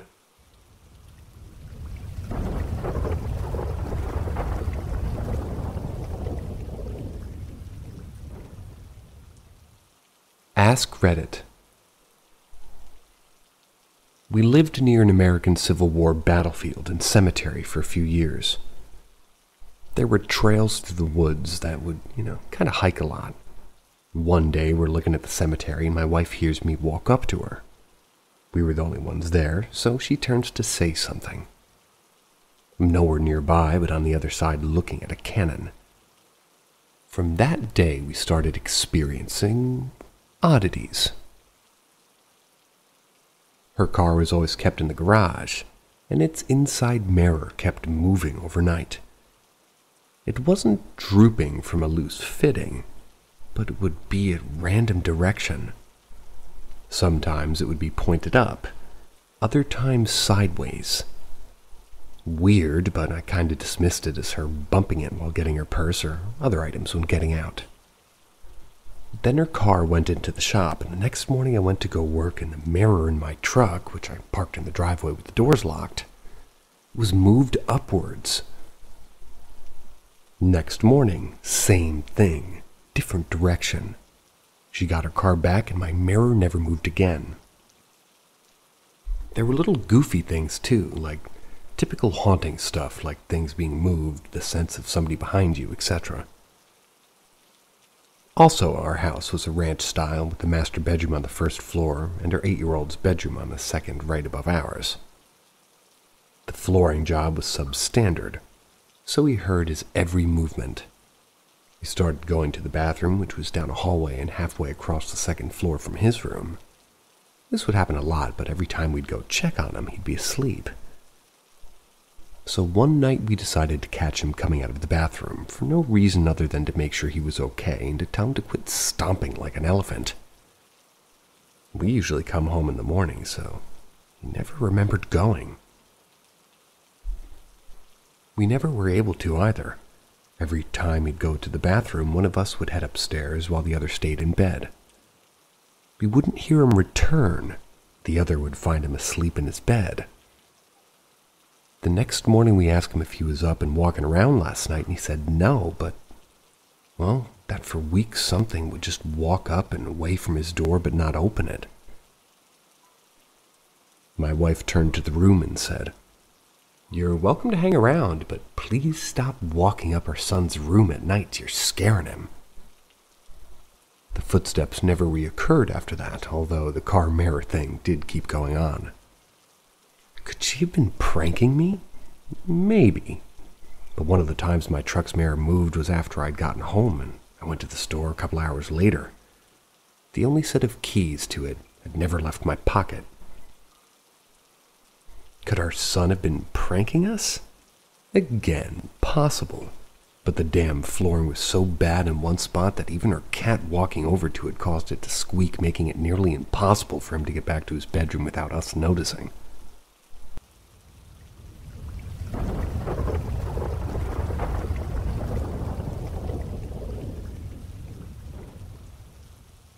Girlfriend's father's experience in the 1990s. My girlfriend's dad went to school in Kansas, actually right around the corner of the Sally house. In the mid-1990s, he and his baseball buddies all got a new professor who they all loved. The University of Benedictine, Catholic University. And at the time, they would provide a Victorian-era home for all the professors and their families to stay in for free of charge. However, the catch was that they would have to maintain the home and work on restoring it. Well, their new professor was living in the home, and the professor would frequently have him and his friends over to eat pizza, drink some beer, and watch some TV. Then, after about a month, they noticed the professor and his family began sleeping in his office. This, understandably, was very bizarre to them, so they asked them why they were doing this. The professor wouldn't provide an answer, so they just assumed something must be wrong with the house, tried to make sense of the situation the best they could. Then nearly a week later, the campus priest stopped him and his friends and said that he knew that they were friends of the professor, that they need to work on his lawn to help him out. He let the lawn go to shit when he left for his office. As they were working on his lawn, the professor and his wife showed up along with their daughter to get some more stuff, told them to leave. So they left and decided to kind of pool some money together for a hotel room in another town so they could work on his yard and fix up the house a little. But so the school would chill on him, and so the professor and his family could relax too. The professor didn't want to accept, but he did on one condition, that they wouldn't go upstairs at all. So him and his family left town for a bit. When the professor left, they fixed up the yard and painted some stuff in the house, and of course went upstairs as all the college kids would. They then decided to have some people over and drink at the professor's house, because they said fuck it. Toward the end of the night, after the girls left, they heard a loud bang come from upstairs. They found a paint can they left up there was knocked down, but luckily the lid was on, so there wasn't a mess. But as they were taking the paint cans downstairs, they heard a noise from the little girl's room. Every toy was in a perfect circle looking at one another. One of the guys picked up a beer and threw it across the room, and they all went back downstairs. They heard another bang and all went up to find the beer back in its place. They pieced together that the bangs were the doors slamming shut. They then were getting freaked out, but they thought, oh, the ghosts and all that was bullshit. So this time they threw the toys around everywhere, till they all felt a burning sensation all over their bodies and their eyes. They all ran out of the house and their backs all had scratches. Their eyes were all turning bloodshot. They called the professor and told her what happened. He rejoiced that him and his family weren't crazy. It had happened to them too. That's why they fled the house. After that, the professor quit, and the university shortly thereafter tore the house down. My mother's visitor. I have several experiences due to my mother's side of the family. My family is a mixture of Mississippi Choctaw and Dine or Dine. I don't know how to pronounce that. My apologies. During my childhood, I experienced the spiritual side of the Dine religion, medicine men, ceremonies, and living on the res. The females in our family have power. My mother is able to see and communicate with ghosts. She's able to perform ceremonies that she learned from her parents. They were both medicine people. My parents met in a city far from their homes. They went to BIA schools and earned degrees and certification for their respective careers. After graduation, they moved to a big city in Texas and got a house and started a family, otherwise known as me. Alrighty, here is my first story about my mom. Both of my parents worked. My dad worked for a big corporation on the outskirts of the city. My mother worked downtown for a private insurance company. She rode the bus line to get around. Went to a religious private school that provided after-school care. My mother one day at work got violently ill. Her boss was very worried about her, so he took her home. Our home was in a suburb which at the time was quiet. Didn't have a lot of natives in our neighborhood. My mom got home and called my dad and asked him to pick me up. Mom told my dad not to worry and came home at regular time. My mom had just decided to lay down in the living room, so she locked the house up. Since she didn't feel well, she didn't turn on the TV or the radio. She remembers drifting off and had blankets on her, her trusty Pendleton, a childhood blanket. Mom woke up with the start of an old lady dressed in formal clothing. A velveteen blouse and a print skirt that was emerald green. She wore her best jewelry squash blossom, 2 heavy bracelets and a long beaded earring, like silver and turquoise. The woman was dressed to the nines in her culture. She had her hair up and covered with a green kerchief. The woman had no face and she hovered over my mom. She had pulled up a dining room chair and sat down. The lady took her hand and reached for my mother's hand. She started to sing and chant the blessing way. My mother said she knew this voice, but it wasn't any of her large family. The old Dene lady's grip on my mother's hand was ice cold. My mother spoke Dene to her, asking her to let go. The lady said, "Not yet, not yet." Mama finally jerked her hand away. She got up and saw the chair empty by her. The front door was open, but the storm door locked. The remnants of corn pollen and cedar covered my mom's hair and around the couch. This woman knew my mom and was doing a healing, but no one except my father or boss knew she was sick. My grandmother went and placed stones, and it finally was revealed my mom's grandmother had done this.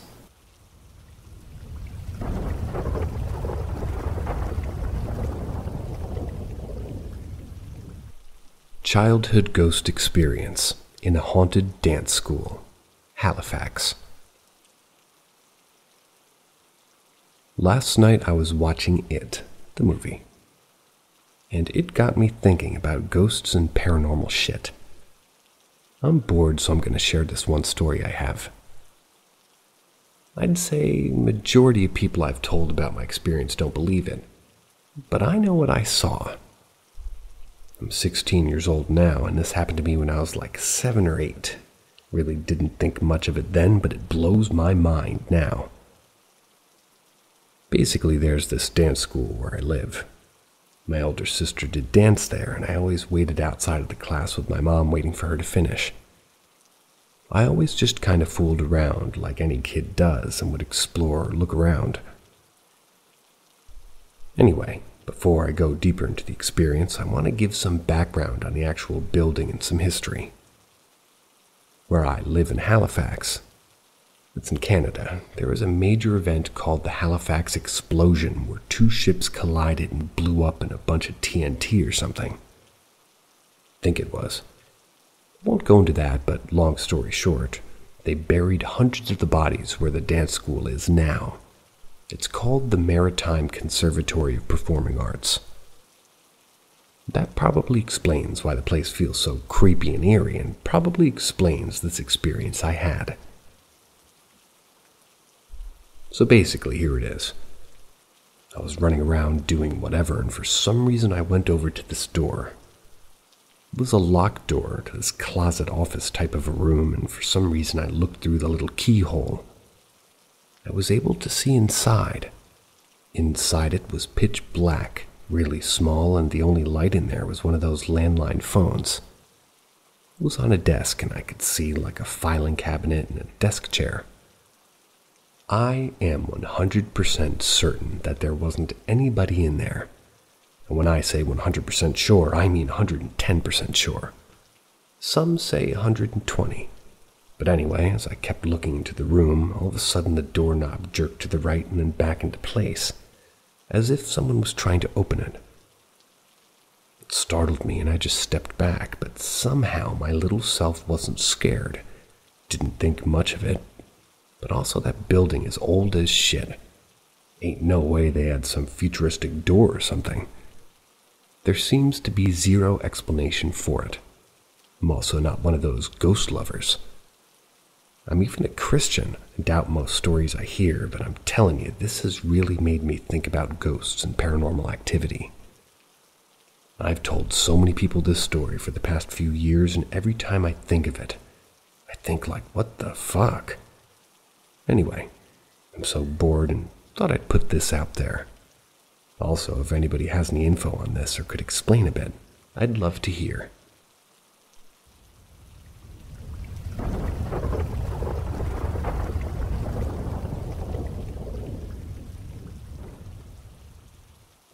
Ask Reddit. I've told this a few times and it always freaks me out because, me and a bunch of friends used to break into this abandoned asylum. There had been a long-standing rumor that anybody who takes something from there is haunted or followed. It was a story of one of the kids who took something and kept seeing a dark figure in his bedroom window at night until he returned it. Obviously, I didn't believe any of that. So one night we're snooping and we find a lot of medical records and really old books. Had some crazy stuff in them. So I decided to take one of the books with me. When we got outside, my phone buzzed and I looked to my timer and it started. It was set for 5 minutes and counting down. None of us knew what it meant and I didn't set it, so we decided to just wait it out and see what would happen. 5 minutes was up and nothing. So we went on our way, pretty much, with the book. A couple of days later, we're driving down this road at like 5 a.m. My friend loses control over the car. We crash into a phone pole, flip and land nose first in a small lake. The car was absolutely destroyed. One friend was thrown from the backside window, which ended up saving our lives because none of the doors were working and we all had to get out of the way. Water pressure doesn't let doors open, which is why the advice for a car in water is to let it sink and then open the doors. Amazingly, I was the only one seriously injured with a broken leg. Even the guy who got thrown landed in the lake, so he was fine. Nobody else had more than a few bruises and cuts. One girl stayed in the hospital overnight for observation because she had an existing heart issue, but she was fine.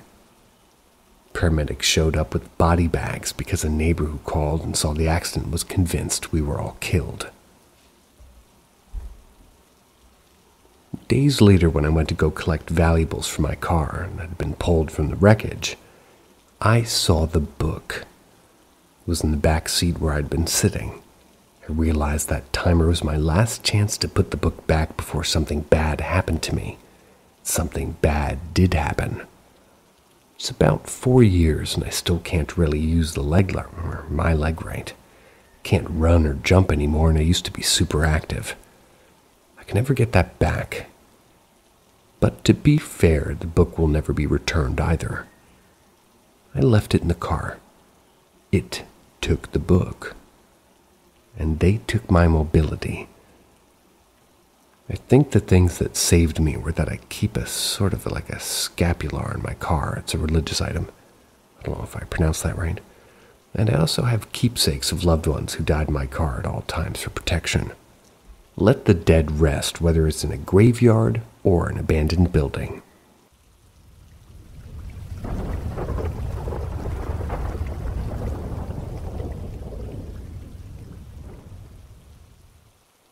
I don't even know how to title this. Indigenous Spirit Hurts Me. I'm a labor worker, and the company I work for flies me out to different places in the north of Western Australia. The Pilbara region, near Nulungin. I don't know if I can say, because I don't know if my employer tracks the history of me, to do work on mining plants and the likes. This is the area for iron production. It pays well, so I show up. This is my first time on a new mine site. Brand new place. All the facilities like a gym, food hall, and my accommodation are sweet. I basically get told as soon as I land in the morning that I have to sleep that day because I'm working night shift.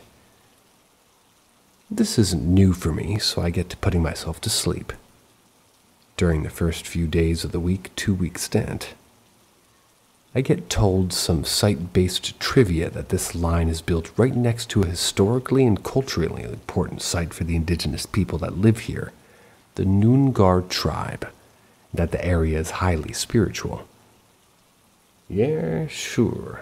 Cool trivia, but I'm here just doing job. 5 days into the work, I get up at 5 p.m. The sun started to set down at this point in the winter.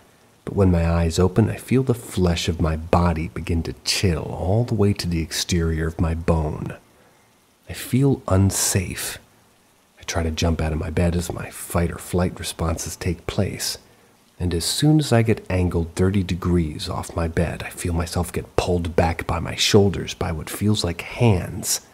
They're on fire. I can't get out of my bed thrashing for about 10 seconds.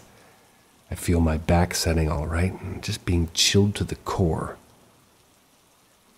It feels like I have full control of my waist down and my neck up, but the thing or presence holding me down has a grip on my upper mid-body, and I can't do anything about it. As soon as what I feel like an eternity, the vice grip on my shoulders releases itself, I leap out of my bed with the force of 1,000 suns and run out of my little room still in my underwear. In classic fashion, a bloke discreetly smoking a cigarette outside has just said to me, "You might need a uniform for work, mate." And as I'm standing outside with my beefy Hanes in the breeze. After about 30 seconds of embarrassment, I rack up the courage to run back in, slide on my uniform like that flash, get a glimpse of myself. These are huge mirrors they have for workers on the site, and I realize I have red fingernail marks running all the way up from my shoulders to the bottom of my spine.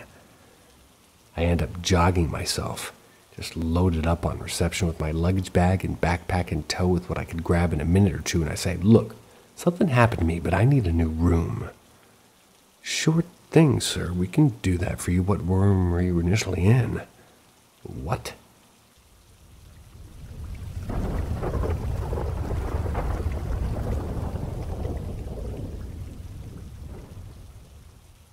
Secret basement. In September, my partner and I signed the lease on a dream apartment. I was ridiculously excited and just kept telling everybody I knew about it. to the point where I was probably actually pretty annoying. One day, a friend of mine came to visit me at work, and of course, I told her the news of our new place.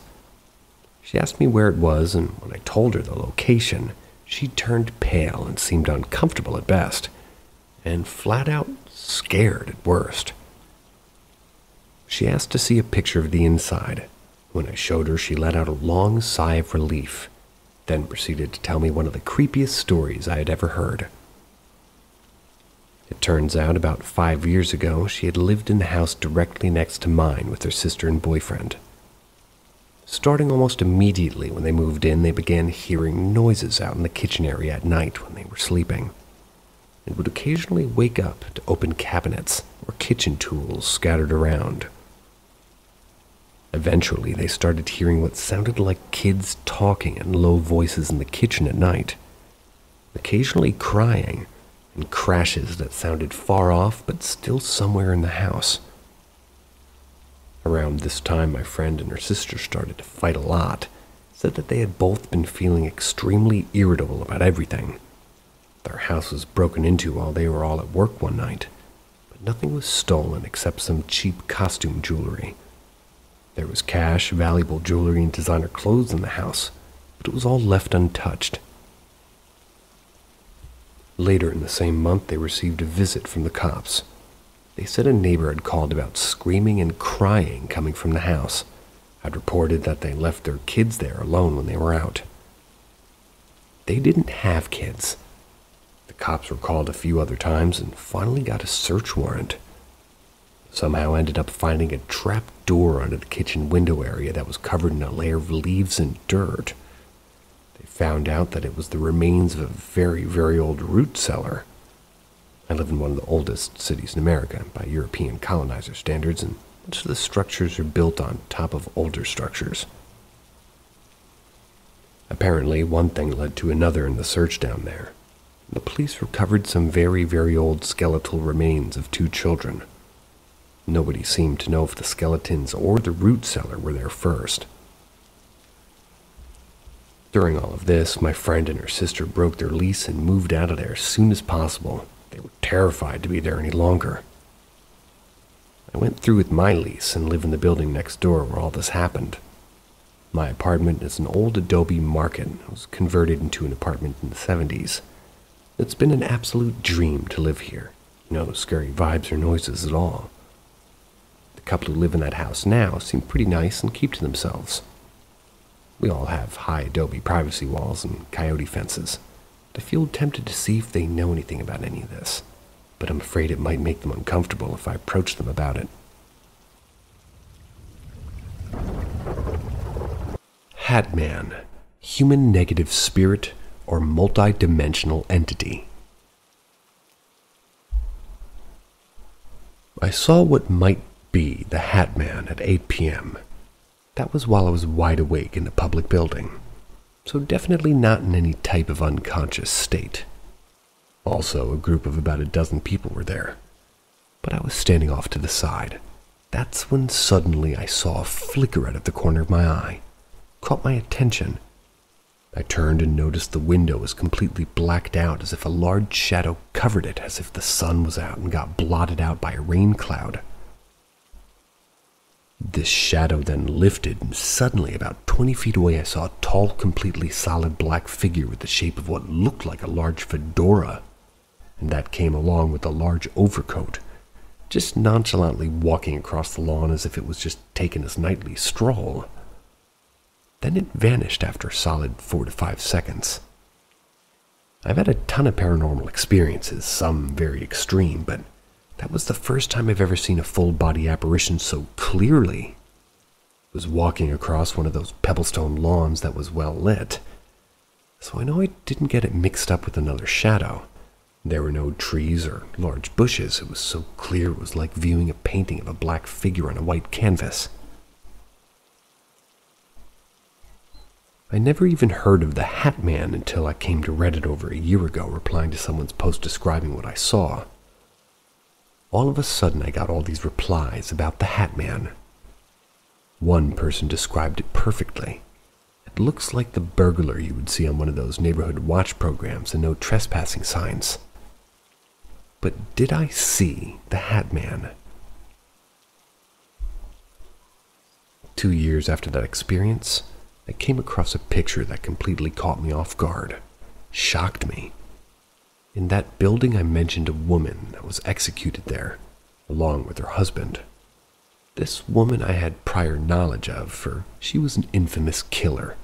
Her husband was also executed there, but hardly anybody knows about it due to the sensationalism of his wife for, well, quite a long time ago when female killers were sort of unheard of.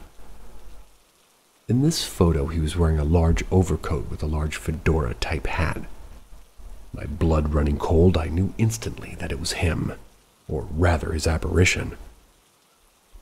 So I perhaps made a mistake. It wasn't the Hat Man that I saw, but rather a spirit trapped there. For a while, that's what I dismissed all of this as. But what if both theories are correct? What if this person's spirit is indeed the Hat Man that so many people see in their nightmares? If so, he was a real person who lived a couple of 100 years ago, perhaps trapped in several different dimensions or trapped for doing evil deeds, thus perhaps terrorizing society for his revenge.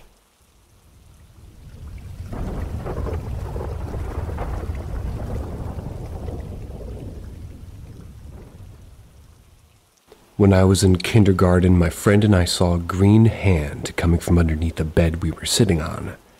It was feeling the bed sheets and the pillow. I'm 25 years old now, and I still remember this event pretty distinctly. At the time of when this event occurred, I was living in Aurora, Ohio, near Cleveland. I had one younger brother who was not present for whatever reason. The time of which this event occurred was probably either after school or during the middle of the day on a weekend. I don't remember. I do, however, remember that it was broad daylight. My brother and I shared a room with the bunk bed in which the bottom bunk was perpendicular to the top bunk. It was allowing the sort of a cubby space underneath the top bunk.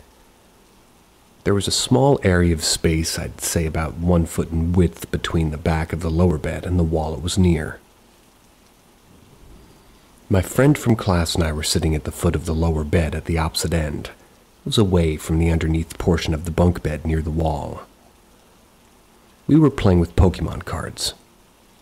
This was in like 2001 or 2002, so Pokemon was all the rage at this point for the young kids.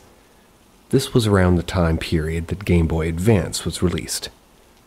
Everything was normal. We were having a conversation as we were messing around with the cards. Then all of a sudden, at the back of the bed, I caught the corner of my eye. Naturally, I turned to look and see what it was. As I looked to my left, the seemingly normal conversation I was having with my friend abruptly and ominously came to a halt, and both of us stared in bewilderment in complete silence for I'd say a good 3 seconds. It was very quick. When I turned, I saw a green hand which had come up from the back space behind the bed. I was feeling the pillow and the bed in the area where my brother would put his head to sleep. Like I said, the whole thing lasted, I'd say, maybe 3 seconds. Then the hand vanished. I don't remember if it went back behind the bed or if it just dissipated. It happened very quickly. As soon as the hand disappeared, I broke the ominous silence. Asked my friend sitting next to me, "Did you see that?" He replied, "The hand?" confirming that we had both seen the same phenomenon.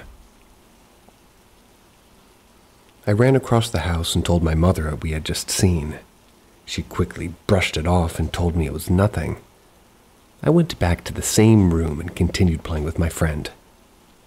I wouldn't say that my friend and I were particularly scared by the event, though it was definitely very strange. I never told my little brother about it, who slept in the lower bunk bed. To this day, I remember this event distinctly, and I've looked online and have found other events that were similar to this event described on the internet. Other people claimed to have seen green hands in their house. Has anyone else heard of this before? Ask Reddit. Dominican Republic, about 4 years ago. I took a night trip with some friends out in the mountains. We were staying at a friend's cabin and left at about 10 o'clock at night to a secluded valley called Valle Nuevo. In this valley, there are 4 pyramids that mark the center of the Hispaniola island. A good portion of the trip took place on a very, very dark road through the mountains. On this road, you can go for miles without seeing a house, or even telephone poles or electric lines. At about midnight, we were driving through one of the empty parts of the road. No civilization for miles. And we see a man dragging another man by his arms. The man being dragged showed absolutely no sign of consciousness, being dragged on the dirt road like a sack of potatoes or something. When we were approaching my friend Artie, the driver, he slowed down and said, "I think we should help them." As he said this, our light shined on the 2 men. The conscious one turned around and gave us the most terrifying look I'd ever seen on a man's face. His eyes were saying, "Do not stop if you know it's good for you." After convincing our driver friend that this man did not want our help, we continued down the foggy dirt road into the night. By about 2 a.m., we were on a good 25 kilometers away from any civilization, driving along delicate and dangerous cliffside roads. All of the stars in the sky, pretty visible. That's when the road started filling up with fog. The fog caused us almost to drive our truck off a cliff, leaving our front right tire hanging off a 30-meter ledge. We understood this as a message from whatever energy had been following us that night to stop, turn around, and go back home. After some amazing maneuvering, we managed to get the truck back onto the road and decided to continue onward to our destination. In other words, challenge accepted. The fog got thicker, the road got smaller, the cliffs got steeper, and we moved forward. At one point, the fog had gotten so thick that we couldn't keep moving, and a light appeared over the trees. It could easily be passed off as a star, but the fog didn't allow a single star to creep into our vision.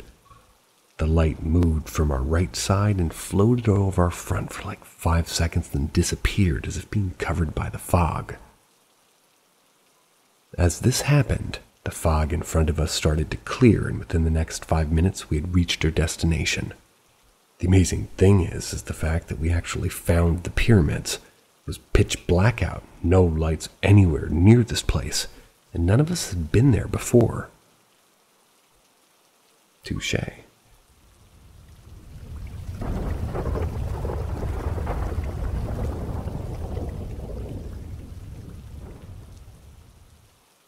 Help me sleep again.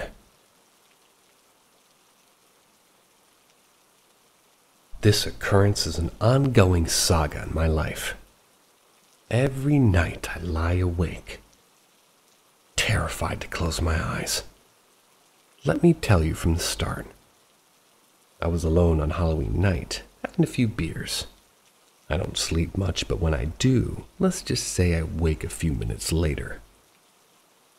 The last dream I had took me back to my grandmother's place after her funeral. I was alone, feeling kinda sad, and suddenly the old clock on her wall started to chime. This was my grand's favorite clock, and it never chimes. Why now? Could have sworn the batteries were dead. Suddenly this took me back to 3 weeks previous when I was at a visit with a medium with friends.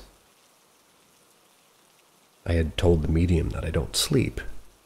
The medium told me I had a gift to see what others don't, and that my grandmother's journey to the other side was about to begin.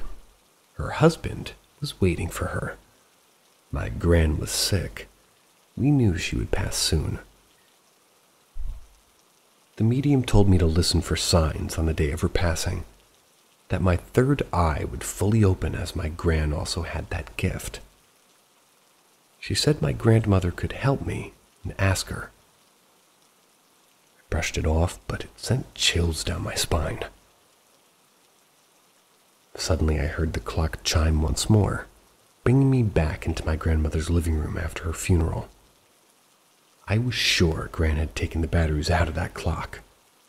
Ever since then, I've been having bad nightmares. When I close my eyes, I see images of death and destruction, wars, humanity at its worst. So much so that I don't want to sleep. It's making me ill. Last night I fought to sleep. I focused really hard and asked my grandmother if she were alive to help me. Suddenly my phone rang. It was my grandmother's phone calling and I froze. Was it my aunt using my grand's phone?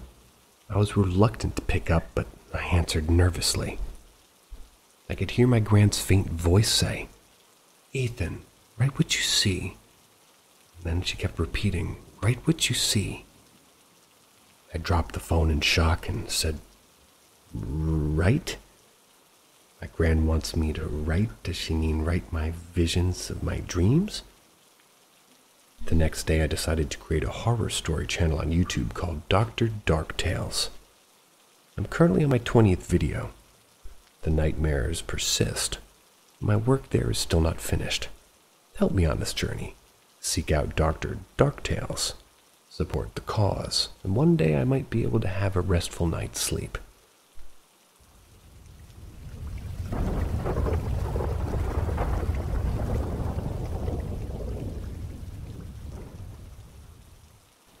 My childhood experience and an update from years later. Growing up, I absolutely hated being home. At night, it always sounded like somebody was walking around. There were whispers from my closet whenever it was left open. I always made sure it was closed, but most mornings it would be partially open. I would refuse to go into the basement even during the day, and you could never escape the feeling of someone or something watching you. I'm talking full-on blankets over the head, nose poking out type of childhood. One night in the summer, we had a powerful thunderstorm roll through. I remember it vividly because the lightning was near constant, and instead of white and blue, the colors were more purple and green. The storm took out the power. My father asked me to go into the kitchen and help with the candles and flashlights. I was walking down the dark hallway when something jumped out from the bathroom. The kitchen door was 5 feet behind it. Thinking it was my dad trying to scare me, I laughed and said, "Nice try." There was a loud growl. My father put his hand on my shoulder from behind me. He pulled me back into the living room, closed and locked the door while saying that it wasn't him, and he saw it too. The growling continued from the kitchen entryway for a good 10 minutes, and it sounded like something was pacing the hallway. Dad and I spent the night in the living room. We didn't sleep, we just watched the door. We moved a few months later. The house we moved to felt good. I had no issues with feeling watched or hearing things. Felt like I could sleep without the blankets over my head. Years later, when my father was diagnosed with cancer, we started watching the ghost shows on cable. That got us talking about that night and what we saw. It was then that my father revealed that the house I grew up in was an old renovated funeral home. The way the house was renovated, my closet was the mechanical room for the lift to bring the bodies from the basement embalming room. It'd go from there to the viewing room on the first floor. Our floor was the funeral director's private living space. My father's aunt actually owned the house and lived on the first floor, which was the floor where they would have the viewings and such. The house has changed hands to cousins of mine. Talking with them, they said that they had similar experiences in scratching on the wall and footsteps and banging on the basement bulkhead. And lights would come on dimly as if they were connected in a series rather than each light being on its own circuit. They even told me they won't go down into the basement alone, because the stairs down go past a walk-in storage room with no lights, and they swore they hear breathing or growling when they went past. They've since moved from that house also.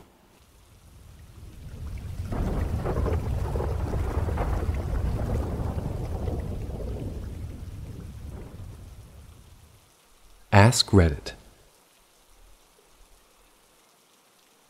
When I was around 8 years old, I lived on a military base in Hawaii. My older brother and I used to explore all over the woods and streets. But the oddest place we kept coming back to was this sort of concrete sewer opening that had a metal grate over it. It was located at a dugout ditch by the side of the road. It was sort of standing and overlooking down. You could see it was a pretty deep drop. So, me and my brother used to walk to this thing that lived in the sewer. It started one day when we were dropping rocks down inside it to hear the echo. Then we started yelling into it and something answered back. It was this echoed noise that sounded kind of like a faraway water running in a pipe, but also kind of like the songs whales make all mixed together. It's really hard to explain, and it sounded very faint but very distinct. So we yelled again and it responded again, and the noises lasted for maybe 5 to 10 seconds and then stopped. Some answers were longer than others, and we kept testing it. We were asking it questions like, "Do you live in the pipes?" Or, "Are you a ghost?" And when we were finished speaking, it would make the sound again. The space of time between our questions and the corresponding sound varied. Sometimes it was immediate, and sometimes there was a short wait. We weren't even freaked out, though. We were kids, and we just thought it was really cool and weird. So we said goodbye and left, but we checked back the next day and it was still there. We waited in silence before we initiated conversation, trying to listen for the noise, but there was nothing. Then we started yelling and it started back up again. And so we just kept coming back and, talking to it. We always said hello and goodbye, and we would experiment with the things that we said to see if we got different reactions. Sometimes we would insult it and say, "Just kidding," right afterwards, being dumb. I would bring my friends to show it off, but they would get creeped out and want to leave. Once my brother and I brought a whole group of kids, but the noise never came back. We were just hollering into emptiness like idiots. They all thought we made it up. Then, when I went back to basically ask, "Where were you, dude?" took like 10 minutes to hear it again. Weirdly, I'd forgotten all about this incident until a couple of years ago. I was so young when it happened that I just accepted it as a bizarre but mundane part of my life. I had entire meaningful chat sessions with this thing, man. My brother had forgotten all about it too until I brought it up fairly recently.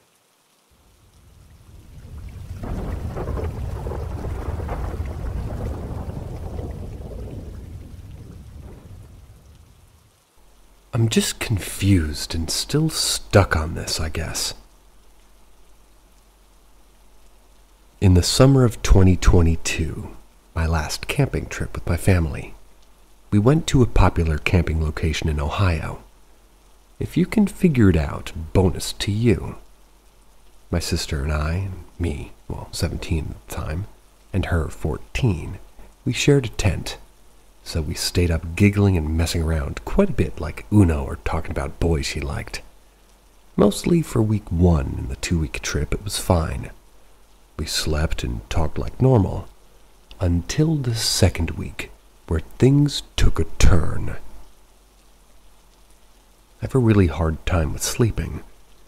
So when week 2 strolled around, my sister would be passed out asleep and I'd be sitting wide awake for hours at a time. While these hours where I sat awake, I heard noises, crunching, shifting, growling, and howling. The basic outdoor noises, you could say. For the next 2 days of the week, I heard a lot of walking and talking in the woods. Things like, "Come here," or "Help me." Sometimes I'd hear faint whispering near my tent. I was honestly scared shitless.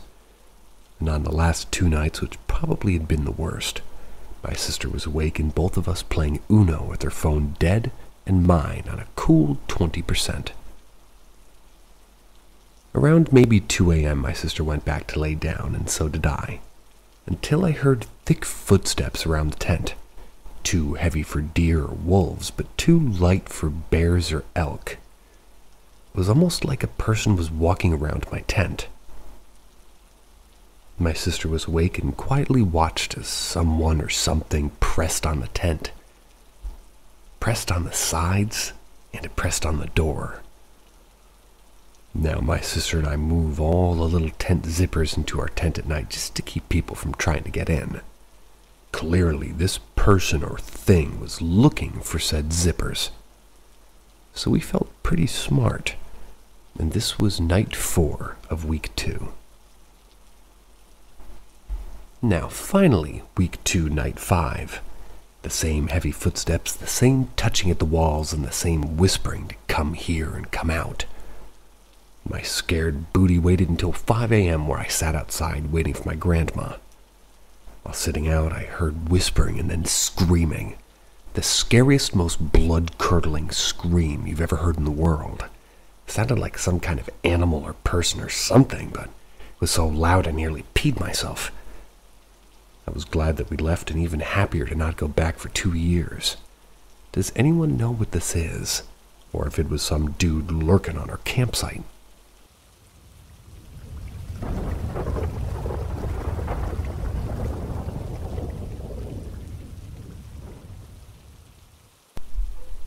Paranormal dream, reality or spiritual? Once I was sleeping, everything was normal. Until morning arrived and I woke up a bit. I was still sleepy, but I only woke up to see the time. It's 9:20 a.m., so I went back to sleep. Soon as I woke up a little bit later, but felt like I couldn't move. I couldn't open my eyes either, so I thought I was doing sleep paralysis, so I tried to squirm around on my bed to possibly break out. Afterwards, I was able to open my eyes, but my vision was blurry. I was able to tell if I was in my room, but for some reason I saw my dad in the corner of my desk, which was next to my bed where my head lies. Except his eyes were all black and he was looking down on me. He had no mouth either.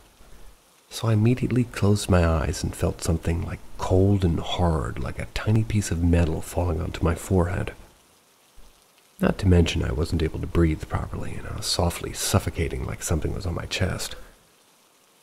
I remembered a video said that if you're in a sleep paralysis, move your big toe in a circle movement. And so I did. I know you're not supposed to believe everything on the internet, but it was worth a try.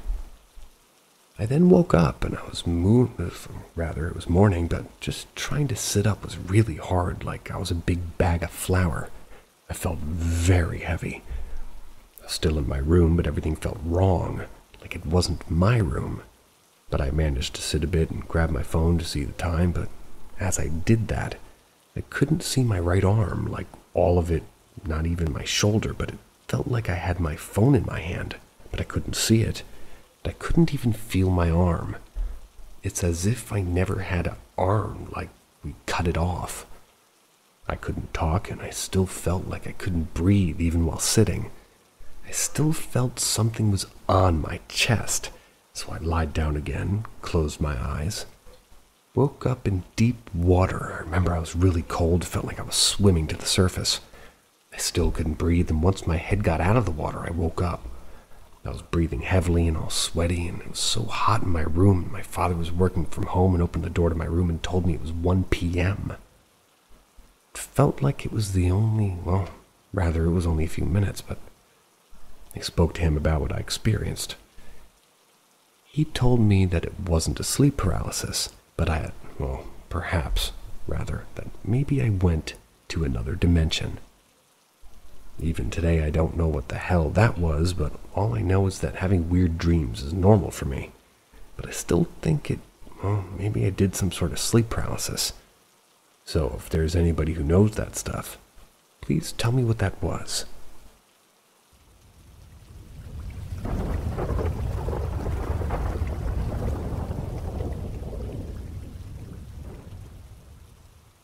A nighttime visitor. This is an experience that happened with my friend who was sleeping over at my house. We had a finished basement that was dubbed the second living room. It was our hangout with an old couch, a chair, and all of our gaming consoles. My friend slept in the basement. That's when she would spend the night, and I was in my room upstairs and always told her that she was more than welcome to sleep in my room, or at least the actual living room. She always declined because of how hot it got upstairs. She told me that she was laying down on the couch, having kind of a hard time falling asleep, and she was on her side with her back, was out to the room. She was feeling okay for a bit, but suddenly felt like someone was in the room with her. She turned around to see if it was me or my sister, but didn't see anything. She turned back around and just kind of laid there for a bit longer. Suddenly, she heard a man's voice start talking. She flipped around and saw a figure sitting on the chair on the other side of the room. She stares at it for a second, trying to get a good look at it. She realizes that it doesn't really have any features. It's just the shape of a person sitting in the chair. Soon it actually speaks to her. According to her, it asked her what she was doing, or how. Asked how he's doing in like a typical southern girl kind of an accent. They carry on a conversation full of your typical small talk. Towards the end of the conversation, the figure asks, "Did I frighten you?" She answered honestly and told her that she was startled because he kind of popped out of nowhere. He stood up and moved toward the stairwell and said, "Good," before walking up the stairs. At this point, she loses it. She calls me and yells that I need to get down there as soon as possible. I'm thinking she hurt herself or something, so I'm down there in about 30 seconds. She's crying and telling me that something in the basement was with her. I thought she meant that someone had broken in through one of the windows that was down there. We lived on a hill, and that one wall was above ground. I looked at the window and see that it's perfectly fine. I start to ask her what she means by it. She tells me about the figure and it talking to her. I asked her why she made me come downstairs instead of coming up, and she said she was just paralyzed after hearing it say "good."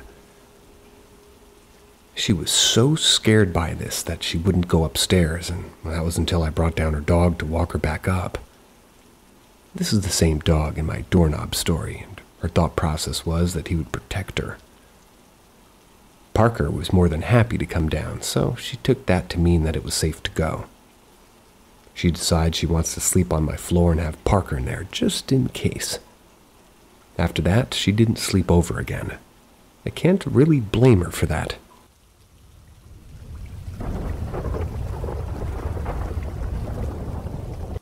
Would love a logical explanation as to what my girlfriend and I experienced tonight. My girlfriend has 3 siblings. About 2.5 years ago, her sister and favorite sibling passed on at the young age of 24. But fast forward to tonight. My girlfriend and I are listening to Pandora that's being played by her Samsung phone that's connected via Bluetooth to a Vizio soundbar while we do some art. This is something we do often. Well, tonight, something happened that has never happened before. The song Angel by Shaggy comes on. It is many times before, as she's the song thumbs up in Pandora, and obviously her taste in music is questionable. And I know this, but she's hot and awesome, but I digress. So as the song's playing, I hear a girl's voice singing the chorus. I pause, because at first it sounds like it's coming from outside. I ask my girlfriend if she hears it, and she's like a deer in headlights, but with tears flowing down her cute face. She shakes her head, and I'm like, "What's wrong?" She says the voice sounds exactly like her dead sister, and that Angel is a song they would often, all the siblings would sing together. Bad taste in music clearly runs in the family, right? So we put our ears close to the Vizio speaker, and it was so obviously coming through the speaker. We've never heard this before with this song or another, and we press pause and disconnect the speaker from Bluetooth so we can listen to it straight from the phone. And now the background female singing voice is gone. So I then connect my phone to the speaker and open YouTube and play the same song. Same thing, the voice is back again singing the chorus. Unplugged from Bluetooth and the voice is gone. We start playing random top 40 hits from the same era via the speaker, and we can't duplicate the background singing voice. By the way, our nearest neighbor is almost a block away. There are no vehicles on the street either. So I'm sitting there thinking, what the fuck? Before I go all the way what the fuck, I'm hoping someone can point out some logical explanation as to what had occurred. Somebody also play that song by YouTube or on Pandora on a Bluetooth speaker. Tell me if you can hear a voice singing the chorus in the background. We're both dumbfounded. If the Bluetooth speaker has surround sound, there's some parts that won't pan and won't show up on a phone or other certain mediums, and perhaps your sound bar is tuned to surround sound and you get more sound from the song. Just an idea as a sound guy.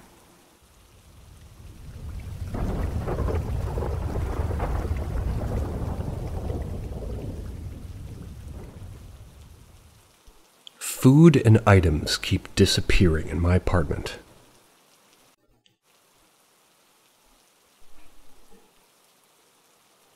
Me and my partner moved into our apartment about 6 months ago. And since the first month, things and food in the fridge have been disappearing. I'd like to state first that we're very careful people. We have a Ring camera, we changed our locks to our apartment and put new strike plates, as well as an inside security lock to prevent the door from being able to be kicked down. And on the balcony door we have a jammer bar.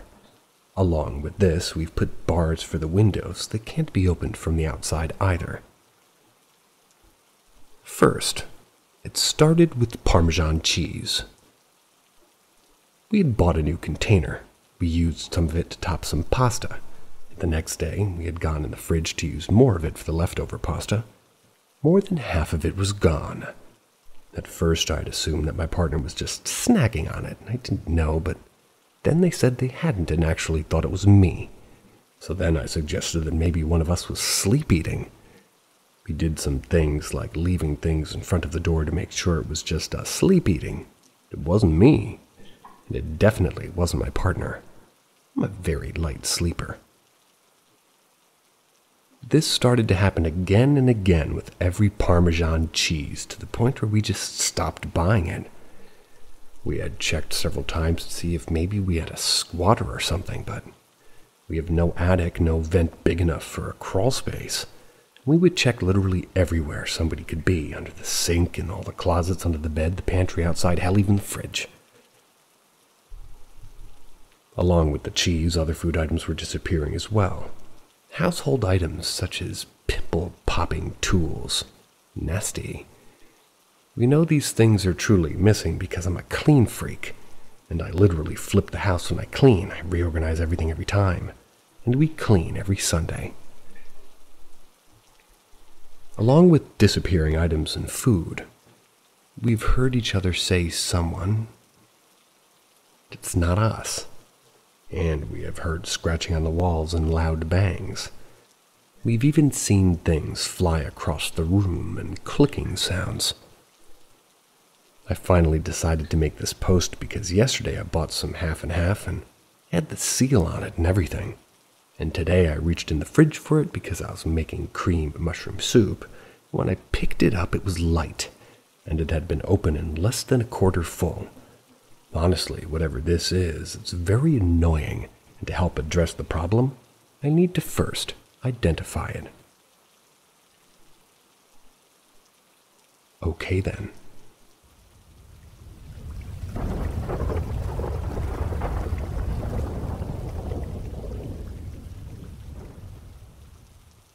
Haunted apartment.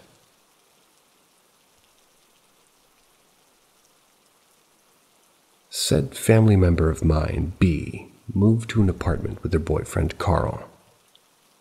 Ever since they started living there, they had an odd feeling about the place. Both B and Carl claimed that one of the rooms in the flat was overwhelmingly cold. This was in one of the hottest cities in Europe, mind you. This will become relevant later. One night, Carl was alone in the flat. He reported hearing voices that sounded terrified. When inspecting the place, he looked past a mirror in a cold room, and there he saw a girl in a white gown. She said something to him, but I don't recall exactly what it was. It was along the lines of, "Please don't hurt me." Obviously, he started freaking out, called B to tell her to come home. When she did, he told her what he'd seen. Although she was creeped out, she brushed it off. A few months later, one of B's dearest friends came to visit along with her boyfriend, Steve. Steve was a self-proclaimed medium, although B had no knowledge of this at the time. They ate a few coffees in the living room and all was well. Out of nowhere, Steve turned pale white. He seemed very out of it and couldn't keep up with the conversation the way that he'd been doing just a few moments earlier, and his eyes fixed on a corner of B's living room. B noticed his change of demeanor and, worried that she might have said something wrong, asked him what was up. Steve was very adamant about not telling her, saying it was nothing and that she shouldn't worry. She's quite hospitable and doesn't like people feeling uncomfortable in her home, so she asked a few more questions along the lines of, "Don't you like the coffee?" After a bit of interrogation, Steve caved in. He explained that he's a medium and he's got a bit of a history of seeing ghosts. Then he began describing what he saw. A small girl in a white gown. He said she looked very scared, but not scary. B was, to say the least, shocked. The description fit perfectly with what Carl had seen, of which Steve had no knowledge. There were more weird occurrences, like gusts of wind on very warm days, and again, this city is like asphyxiating in the summer, and that's putting it lightly. Cold spots, voices, footsteps, all the faucets turning on at once, etc. At some point, B and Carl decided that they couldn't take it anymore and moved out. They even broke their lease in a bad situation economically. Basically, they couldn't have been more desperate about leaving.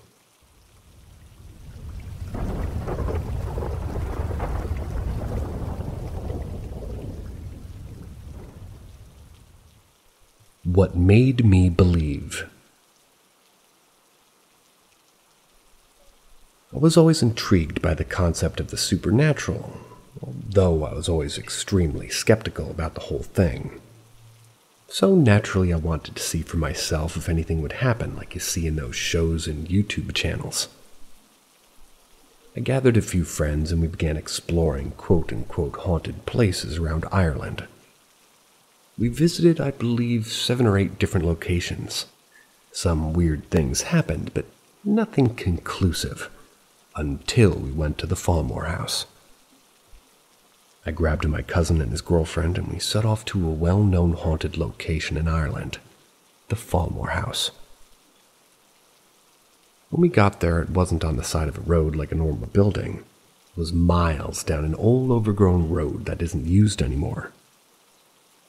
After driving for a while down this road, we came to the entrance, which is even more overgrown, and another long walk to the mansion. Getting through was tough, as the pathway to the place was mostly blocked by bushes and overgrown vines. Anyway, we got there, and the place didn't seem too bad. Although the look of the old building was spooky, I didn't believe it was haunted. We walked through the old mansion and the other smaller buildings that surrounded it. We ended up out the back end of the house, which was surrounded by forest. We began joking and having fun until we started hearing noises in the trees. It sounded like people walking and whispering to one another. It was getting closer, and we decided to go back to the car as we were getting extremely spooked at this point. When we got to the car, we tried an app that could talk to ghosts through this box thing. I can't remember its name. The whole time we genuinely had the feeling we were being watched by something natural or supernatural. That was yet to be seen. Then my cousin, who I had the car running and his reverse camera on, videos himself asking us, "Show us a sign in the camera that you're here." Then suddenly a white figure crosses behind the car. We freaked out, and once we calmed ourselves and stopped videoing, got out to try to debunk it. Now I have to note that it was during summer and it was a beautiful night.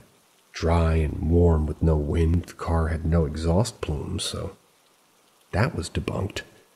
We literally couldn't find a reason why it happened, and what made it even weirder is that feeling of being watched. Then asking it to show itself for it to instantly do something. The fact that we're in the car for almost an hour at that point and nothing has happened beforehand. Anyway, we just bounced after that, never went back again.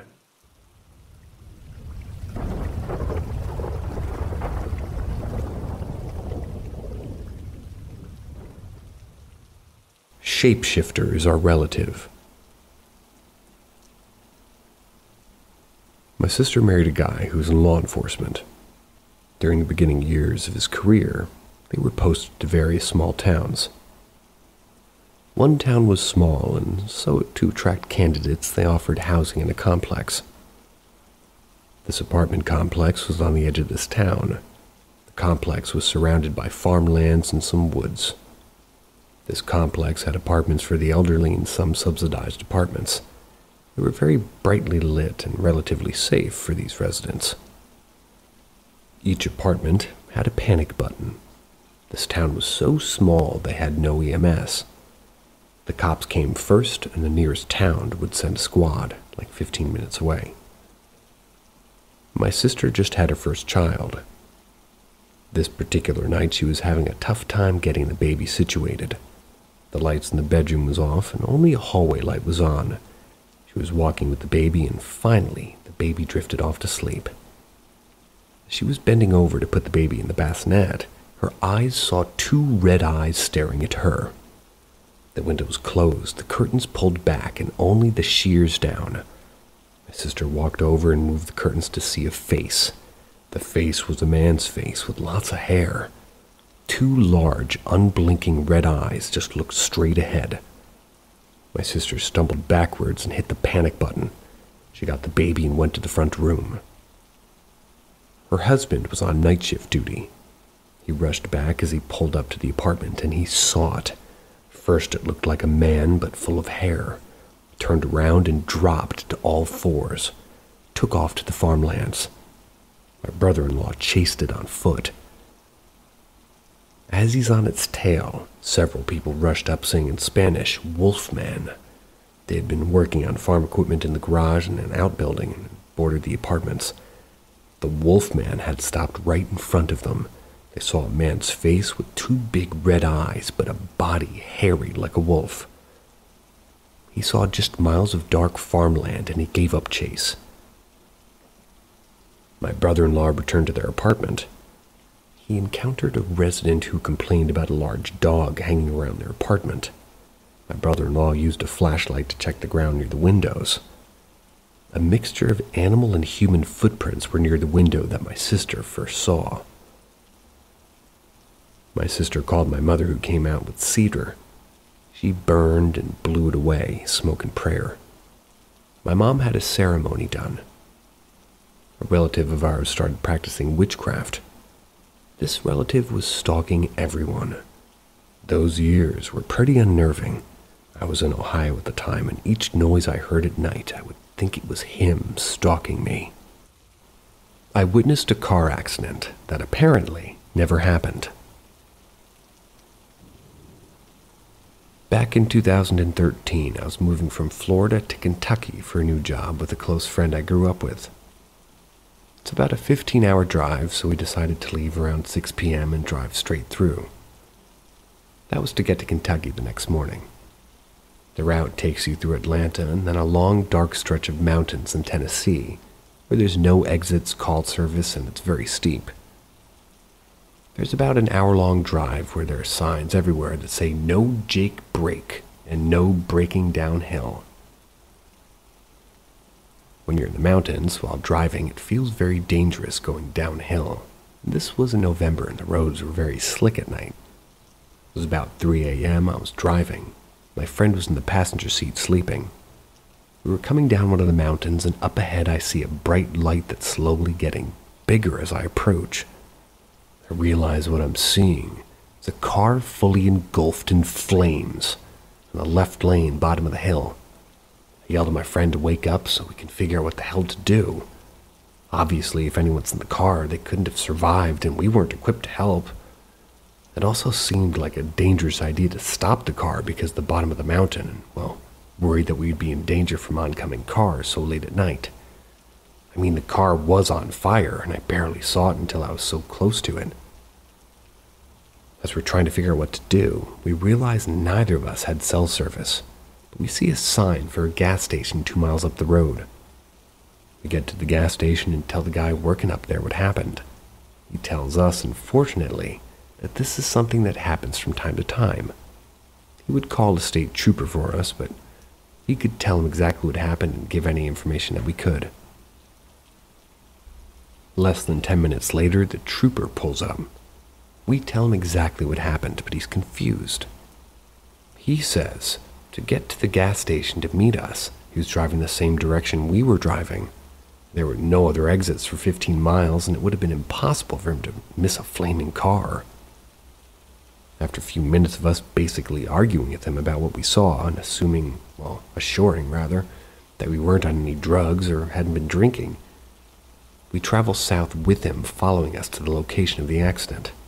And sure enough, there is no burning car there. No car at all. To this day, me and my friend are sure of what we saw. We passed within maybe 10 feet from the car itself, 1 lane over. We saw clearly a car burning, but apparently it never happened.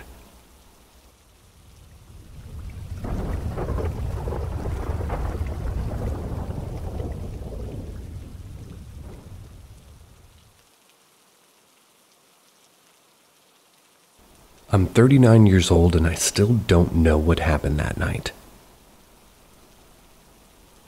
When I was 13 years old, I went down with my mother. Went to Tennessee to visit my family members on my stepdad's side of the family. That's where I met my cousin TJ. We became fast friends and I stayed over his house a few nights. Then it was time to go to Grandma's house for the night. TJ wanted to come and was invited.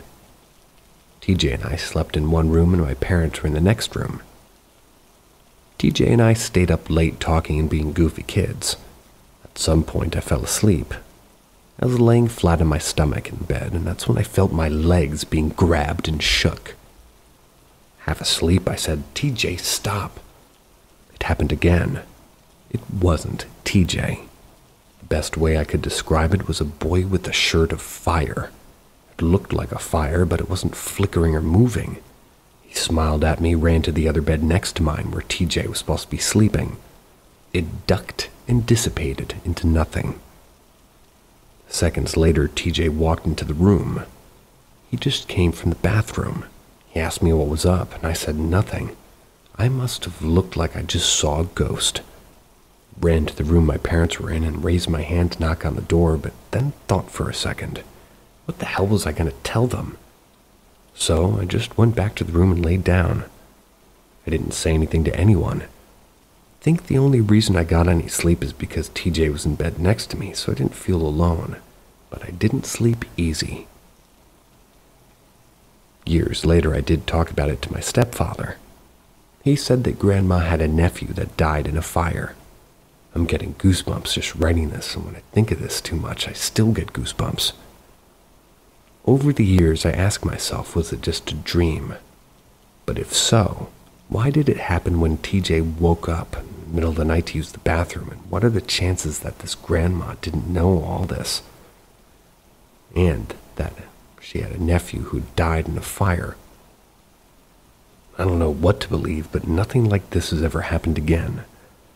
I don't hear a lot of people that have had such a ghost experience. I can remember his face and everything. For years, I never liked sleeping on my stomach with my legs out of the blankets because of this. Either I had one hell of a dream, or this really happened. I didn't make this story up, and I know it's just a post on Reddit from some stranger, but something happened to me that night. I've told other people, and even tried, but I'm careful who I tell to. That's because I don't want people to think I'm crazy.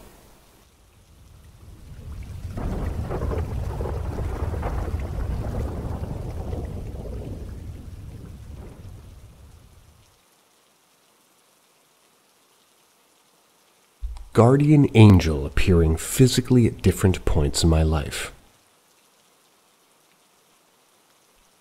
So at different points in time throughout my life, I've encountered a specific man.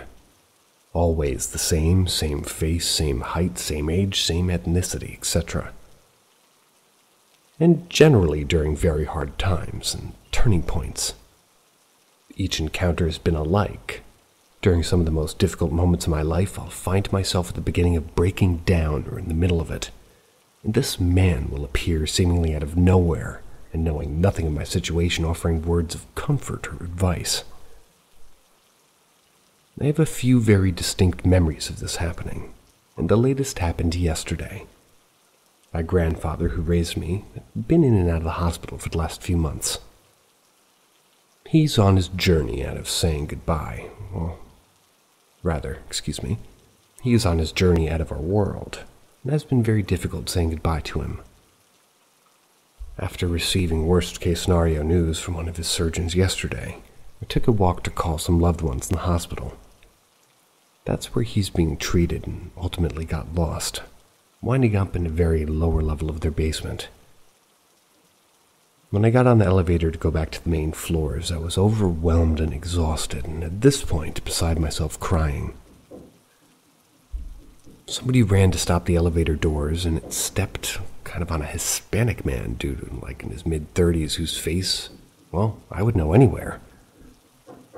This is the man who shows up in my worst moments every single time. He said hello and asked me why I was crying.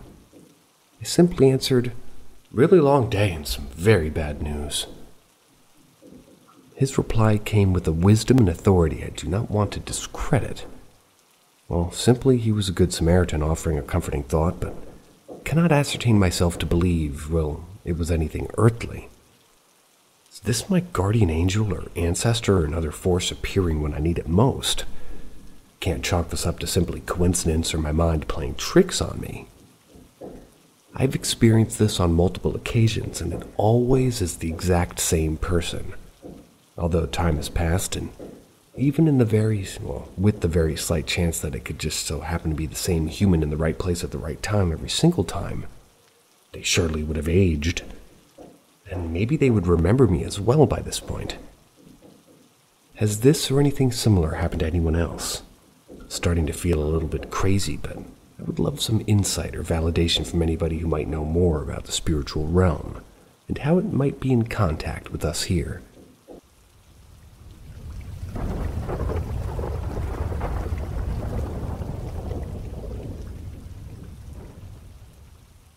Brother visited my fiancée. Continuation of story from yesterday. Something to note before getting into what happened. My brother died when I was 13. We were both in a car accident. My fiancée never met my brother. Never seen photos of him before this. My fiancée is bipolar. Extreme highs and extreme lows. We had been dating for 4 months at the time and just moved in together. I didn't know at the time, but she had gone off her meds. This all happened while I was at work, and she told me about it later. She went out for a walk to get some air. She was feeling really claustrophobic. The start of a manic depressive episode. Got to the point that she thought dying would be the best option, and standing on a corner, she thought the best idea would be to just walk into traffic. As she took a step off the curb, someone grabbed her and pulled her back, turned her around into a hug, arms wrapped around her, telling her that that she doesn't truly want to do this, and that everything will be okay, and that she's stronger than she realizes and it isn't her time. Told her to just breathe nice, slow, deep breaths, and she looked up at him and said thanks, turned around, wiped her eyes, and when she turned back, the person was gone. She told me about this when I got off work, and she wanted to put up a post online to see if she could find the guy to say a proper thank you for his help for saving her. It was when she started saying what he told her and describing him that my heart started beating fast. I knew who helped her. She described him as being 17 to 18, athletic, slightly taller than her, dark brown shaggy hair, big freckled birthmark under his right eye, and a blue shirt that said JS, Jenks, in yellow letters. It brought B back. It brought B back to... Okay. I think it says, it brought me back to the visits I got in the hospital. The shirt my brother wore on the day of the accident, and when I saw him by my hospital bed. I told her I know who helped her, and I can't explain it. Told her it was my brother, and that she said that was impossible. It was a real person. She got mad for just suggesting it, because she never believed in ghosts or spirits or anything like that. Very skeptic. I asked her to please trust me, and that night we drove to my parents' house. I went into the basement and found a picture of my brother and asked if it was this person who helped her. Her face went pale and kept asking how it was possible. I had no idea what to say because I didn't know either, but told her how he came to me in the time of need, and it looks like he came for her and hers.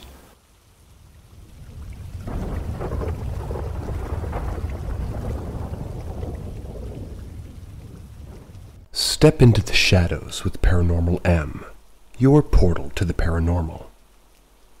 Subscribe and hit that like button and explore the unexplained with us.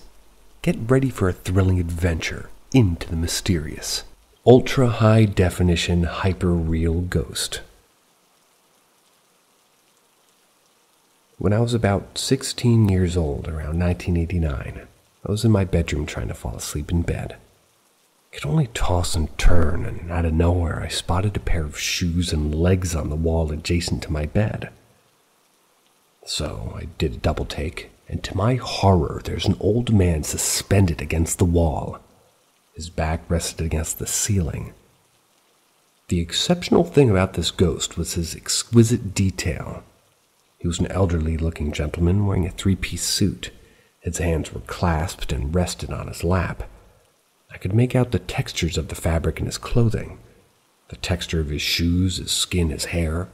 He looked perfectly real, or even hyper-real, except for the fact that he was completely white. Everything about him the same shade of white, clothing and skin and hair with a tinge of blue that emphasized his texture detail. Almost as if he was carved from chalk that illuminated a sort of luminescence. However, the light did not radiate on other surfaces around him as normal light sources do. He didn't move. He was like a statue, a terrifying, out-of-place, mind-melding statue. My heart rate was very high, and I was completely petrified. My adrenaline was pumping at full force, yet I was having trouble accepting what my eyes were showing me. So I turned my head to look away, then turned to look again because I couldn't believe what I was seeing. When I looked back, he was still there, not moving, and I was too afraid to move. I stared at him for a while and finally had to retreat my gaze. I closed my eyes and looked away and didn't look again. I lay in bed for hours, terrified with my covers over my head. Eventually, I fell asleep. I guess I convinced myself that this man was in my head in order to cope. I wasn't doing any drugs or alcohol, and I have no history of night terrors or schizophrenia. But after that night, I never saw him again. But to this day, I'll never forget that night. Although I've had other supernatural experiences that involve objects suddenly moving, bizarre premonitions that can come true. I've heard other ghost stories and seen strange videos on YouTube, and I've never seen or heard of a story where a ghost had this sort of extreme high-definition detail. Every other ghost story is a dark figure or some blobby image. Or sometimes it doesn't even resemble a human at all, so I'm left wondering if perhaps this was an angel.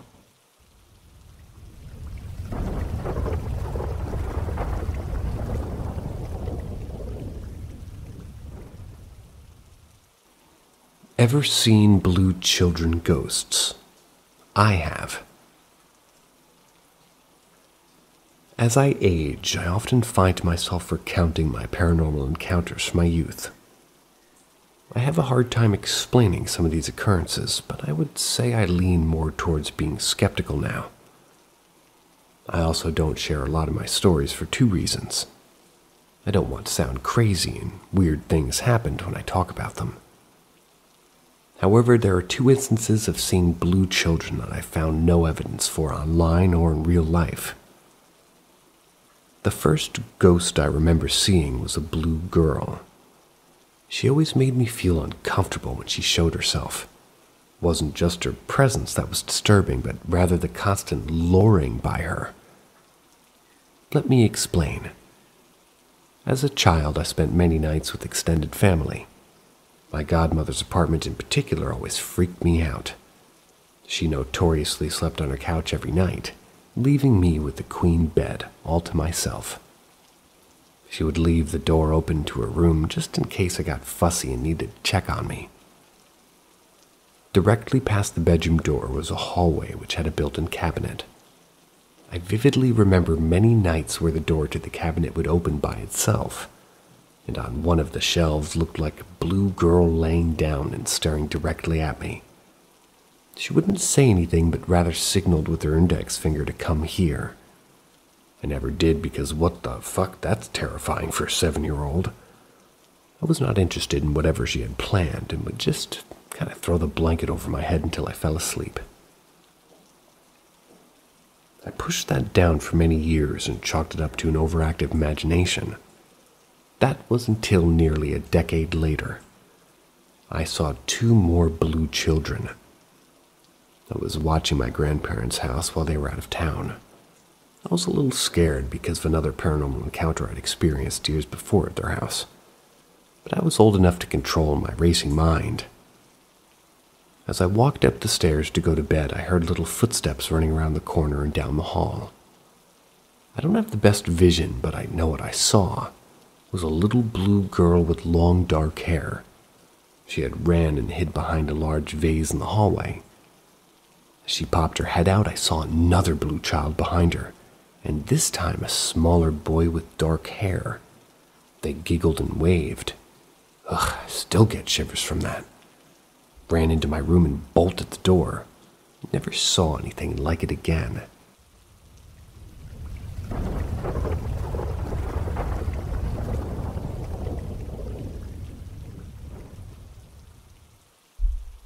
Ask Reddit. When I was a teenager, probably about 16, I started developing bad insomnia. Our house at the time had 2 stories and a basement. It was on just over 2 acres of land, so close to neighbors but far enough away that there wasn't much neighborhood lighting. So you could say it was pretty much dark outside. Once night, I was home with my younger brother while my parents and youngest brother were at a hospital with my dad who had just had surgery. My brother was asleep, and I was starting to go to sleep around 3 or 4 in the morning. That's when suddenly I heard heavy footsteps downstairs and somebody walking back and forth. Naturally, I thought somebody broke in and I was terrified. I determined that if I remained quiet, whomever broke in would just take some stuff from the main floor. We didn't have many valuables. Maybe they would leave without risking waking anybody up. When day came, it turned out everything was fine and nothing was taken. There was no trace of any intruder. Eventually, I got over it, but about a month or 2 later, I heard it again, and again, and again, always between 2 to 4 a.m., and always on the floor below me. My family doubted me because of the insomnia and my general sleep deprivation. One night I was up really late with my mom. We heard it together. Not only that, but this time it was on the same floor as us. She said, "No way. That's just Dad. I'll go look." When she came back, she looked surprised and informed me Dad was fast asleep. The validation was nice, but I would have preferred sleep deprivation hallucinations.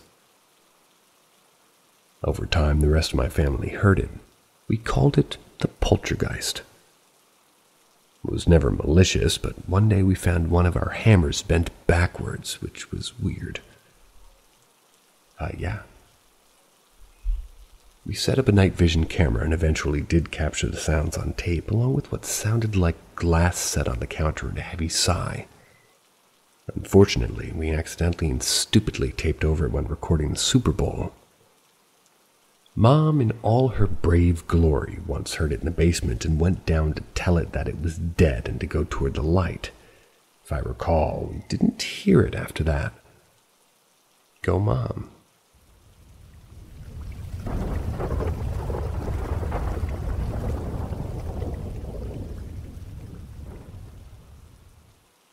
A haunted house I lived in a few years ago, and some of the experiences I had. Hi, I wanted to share some experiences from a house I lived in 2 years ago. The house was renovated bungalow and had a second floor put in. So the second floor was entirely bedrooms and the bathroom was attached to the kitchen downstairs. During the first 2 weeks at night while laying in bed, I had heard footsteps going from outside my door and then going down the stairs. I believed this to be my ma'am going to the bathroom, as the passageway in the upstairs was very narrow and our doors were across from each other. Happened a few more times before I made a comment to my ma'am about how much she needed the toilet at night. My ma'am responded that, well, it was not her. She thought the footsteps were me. We were both freaked out, but assumed that it was a new house and maybe they were noises. We had just moved in after all. This continued until we left 3 years later. Other unexplainable things occurred, including hearing voices around the house. Began with me walking up the stairs, and once I reached the passageway, hearing a male voice from the direction of my ma'am's room saying, "Come inside." I didn't register what I'd heard until I was standing in my room. I then turned and opened the door to my ma'am's room, and there was only her inside asleep. A friend of mine was on Instagram. He was on a call with me. And that's when I walked away from my phone and was on the opposite side of the room, when my friend said that she had heard a male voice telling her to shut up. There was also a few times where our TV would turn on at night, and currently we have the same TV. This has never happened. While we've been at 2 other houses, the scariest experience in the house was at night. That's where I was in my room at night and I heard a knock on my bedroom door. So I had sat up in bed and then I felt something touch the back of my head to my lower back. This freaked me out so badly I went to go to sleep in my ma'am's bed. Other occurrences have happened with appliances turning on with nobody around, door handles moving, seeing figures, doors opening on their own, cupboards opening, scratches, and a death smell in one area of the house. Overall, it was quite the spooky house to live in. We did try to contact some ghost investigators to take a look, but it never followed through.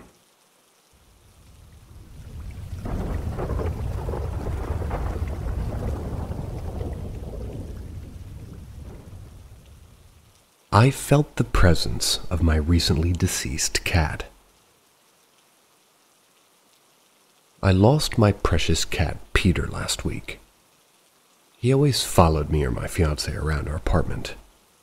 He was 100% a COVID cat through and through. He always wanted to be around us. If we wanted to shut him out of the room, he and his brother would throw a fit outside our door.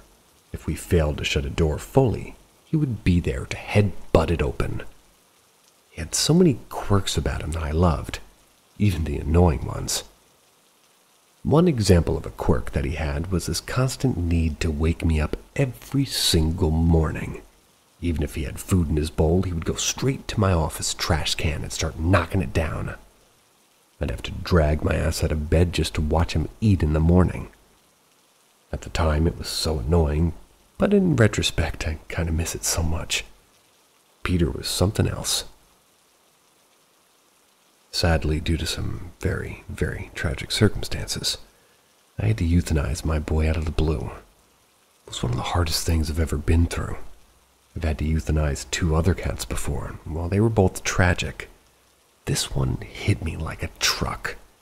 I haven't been able to do anything around my apartment without it instantly reminding me of him. I've never grieved so hard. Yesterday I was getting ready to leave my place to meet my fiancée for lunch. I went into my bedroom to quickly grab my water bottle. I failed to shut the door behind me, leaving it slightly ajar. I grabbed my water bottle, and when I turned, the door cracked open just enough for a kitty to slip through. At the time, I figured it was his equally attached brother, Charlie. When I opened the door to check Charlie, he was across the hall cleaning himself on his back. I was instantly taken aback.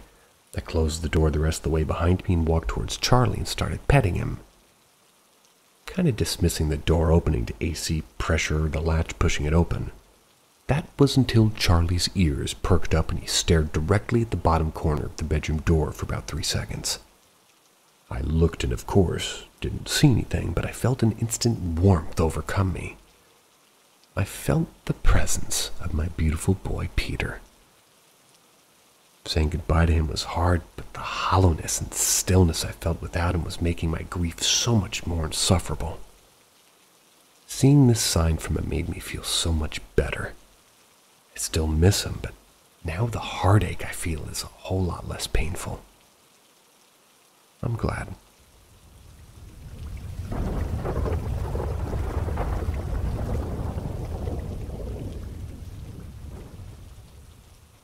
Shadow figure at my friend's house.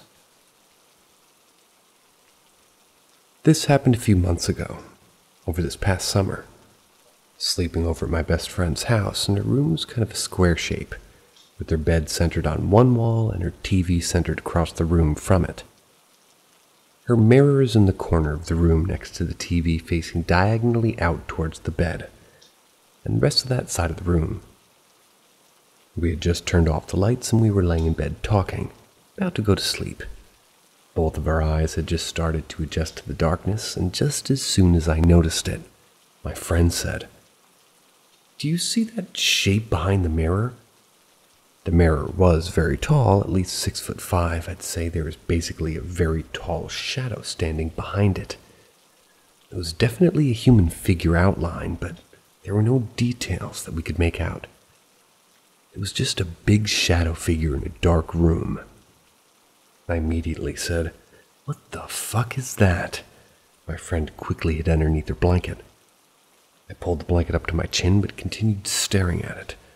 I'm not sure how to explain this, but it almost just felt like it had a super strong negative energy.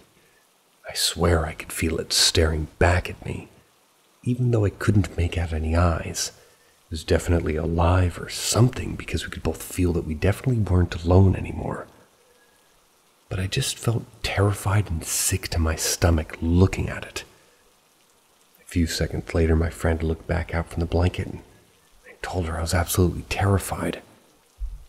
About 5 seconds later, we both immediately reacted at the same time, almost like we snapped back into our senses. She grabbed her TV remote and quickly turned it to light up the room. As soon as the TV light came on, it just disappeared. I had expected to see a different object behind the mirror or something, but there was nothing there. It literally just vanished.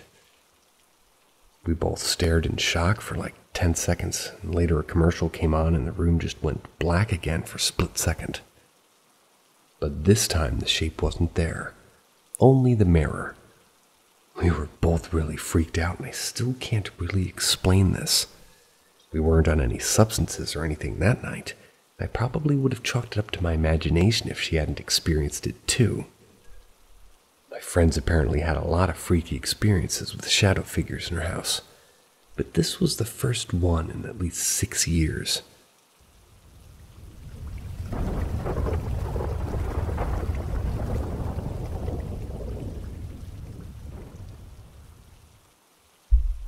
Creepy daycare experience.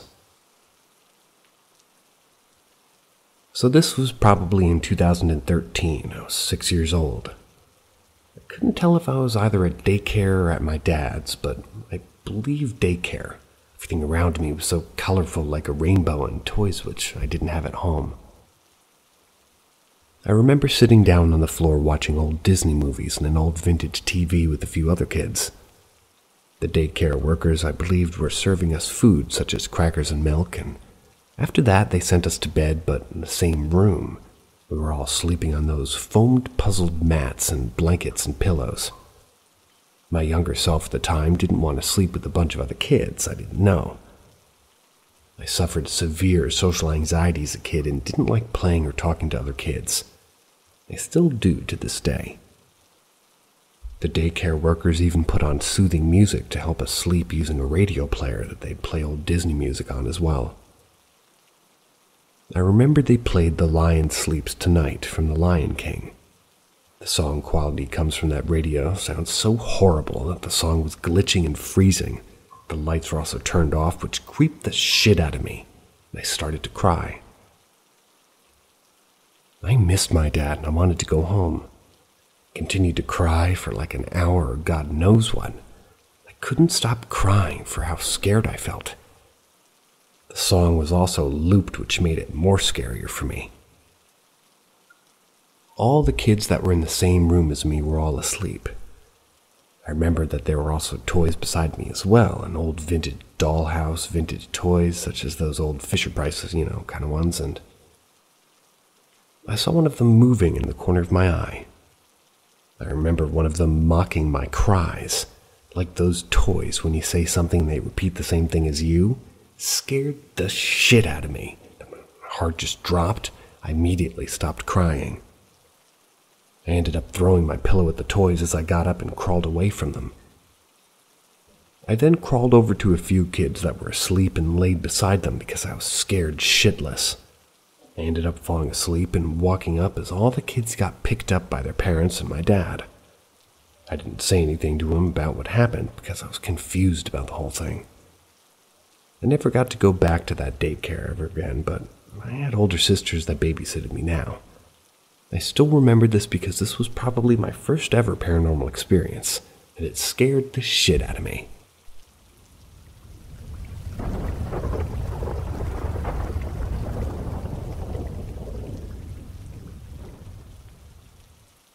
I had a dream, and I don't know if it was a visitation or just part of my subconscious mind. My stepmom's mother died 15 years ago, and while she was definitely a presence in my life since I was a baby, I wouldn't say we were substantially close. Just normal childhood memories of her babysitting me or going over to her house for occasional dinners and holidays. She always had cute stories to tell me about growing up, and despite her being known as a sour, disagreeable woman, she always took a liking to me in my life and was always kind. I mention the nature of our relationship because I'm not sure we ever had the type of bond that would require her to visit me in the afterlife. I wasn't actually related to her, and I don't know, I just feel like why would she bother? She has actual grandchildren who, as far as I know, I've never seen her. After she passed, I had a dream that she was getting out of a car, and after I went to give her a hug, she collapsed in my arms. I woke up feeling that it was like a goodbye.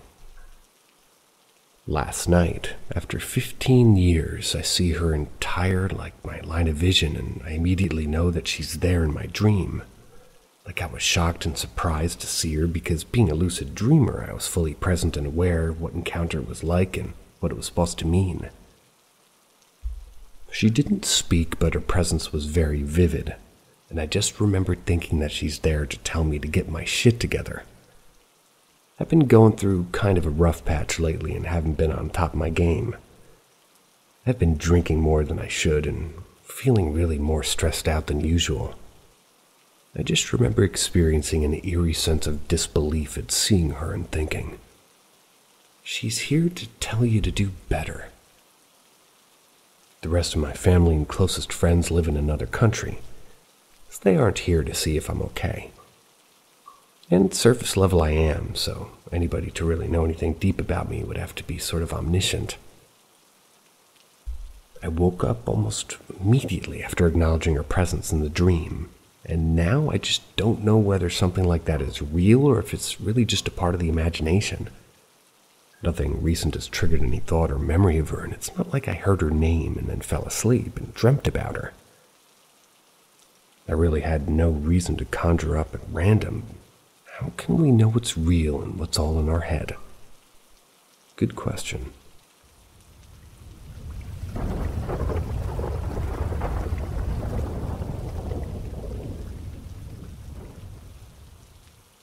The chanting within the abandoned library, a haunting discovery. Growing up in a small city, we've been pretty continually fascinated by the vintage empty homes. They seem to cover secrets and techniques and treasures waiting to be located. One such area became the metropolis's antique library, closed for many years and included mystery. As a group of curious young adults, we decided to discover its dusty halls armed with torches and a starvation for adventure. The library was a maze of tall shelves full of books, nearly touching the cracked ceiling. Sunlight struggled to come in through the grimy windows, making it experience a sort of eerie interior. As we walked further in, a typical quietness crammed the air. Handiest was sort of damaged by the sound of our footsteps echoing the hall. Suddenly, a sound we had by no means heard before echoed via the library. It was a deep, atypical chanting coming from the back room. We checked out every different place, nervously feeling scared, but our curiosity changed into more potent than something of a worry, so we cautiously pushed the squeaky door open. The room becomes even darker, with most effective a chunk of light coming from a marginally open door. As our eyes were given used to the darkness, we noticed a circle of books scattered to the ground, pages open like they had been thrown in a rush. The chanting grew louder, a steady chorus of voices that made us shiver. Fear took preserve of us, and we rushed out of the room, slamming the door shut in the back of us. We ran out of the library determined to break out, the chanting echoing in our ears lengthy after we're out of the doors in the vivid sunlight. We never went again to the library, the memory of that day constantly with us, whether it was simply the vintage construction gambling hints on us, our imagination soaring wild with the excitement, or something else totally. We can never recognize it, but that experience left a robust mark on us. A reminder of the atypical matters that may be determined within the forgotten corners of our town. The narrator hears a hint of translation or AI there. Too easy.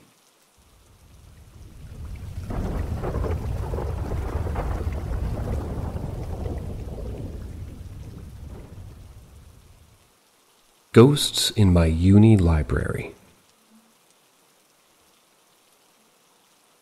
So I have this particular study spot in my uni library that I sometimes study at. It's sort of in a more secluded area where usually not many people study at. To give you a visual picture, it's in front of a wall, so all I see is the wall in front of me. And then next to me are more desks and chairs. I normally only go there when the library's pretty full and I can't find another spot.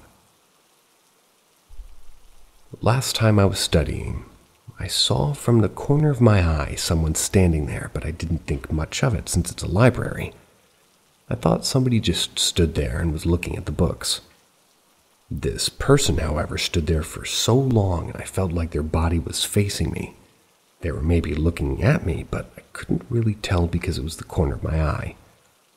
So I eventually just turned to my right, but to my surprise, no one was there. I wasn't freaked out, I genuinely was confused as to why there was no one there. You know how you sometimes just feel the presence of someone? This happened to me a couple of times after that. That's where I thought somebody was walking by, and I was so sure of it, but I brushed it off saying that my mind was playing tricks on me after I saw the first quote-unquote person. Today I went to the library to study again. I sat at a different spot. Strangely, all of my electronic devices suddenly stopped working. They were working earlier. My phone suddenly had no reception for 10 minutes straight. My laptop just had a blank screen. My iPad was saying every website I tried to visit was dangerous. It's never happened to me before, and I got really frustrated, went to change my study spot. I was walking around for ages even though the library was pretty empty, and I somehow ended up at that spot. Settled down, and suddenly everything started working again. So I continue studying, and the same thing happens again. I'm so sure that someone is standing there. I looked to my right, and no one was there, and to demonstrate how clearly I could see these people from the corner of my eye, at some point a real human was standing there. My mind played it off as, yeah, these are the things you keep seeing. And after I look, it's a real human. I think it's strange how this only happens at this particular spot. I've never experienced anything like this before. What are your thoughts that this could be?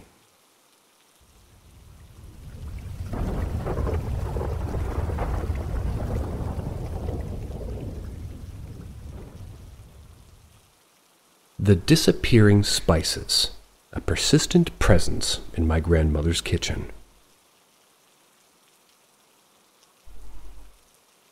While I wouldn't name myself a believer within the traditional field, there's one recurring phenomenon in my grandmother's kitchen that defies any logical explanation. It started years ago. Once I was a youngster, assisting her preparing for family collecting. We had been attaining this for a particular spice jar. Interesting word choice from the shelf. A acquainted blue tin categorized cardamom pods. It changed into unusually stored inside the equal spot. Okay then. However, that day it was certainly long gone, so we searched the entire kitchen. Excessive and low. We don't need high. Checking each cabinet and drawer, however, the tin changed into nowhere to be found. My grandmother, female of unwavering practicality, brushed it off as misplaced and endured cooking. Good on her. However, this wasn't an remote incident. Over the years, numerous spices, such as turmeric powder, dried fenugreek leaves, even a hefty bag of an entire black peppercorns have mysteriously vanished from their traditional places. The disappearances don't observe any sample. Sometimes the lacking spice reappears in the equal spot just as inexplicably as it vanished. Other instances, it remains misplaced for weeks, best to expose up inside the most unexpected locations. On a high shelf, at the back of rarely used cookbooks, nestled in a basket of onions, or even tucked away in a drawer filled with kitchen towels. It's critical to be aware that my grandmother lives on my own. There is no possibility of somebody else taking the spices. We've joked approximately a mischievous kitchen spirit with a penchant for culinary chaos, but the revel in at the same time as atypical isn't malicious. Story does not compute with the narrator.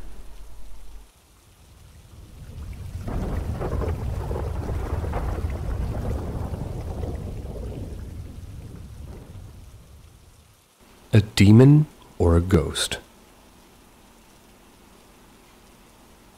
I was around 12 years old and sitting on the back of my dad's truck with the tailgate down.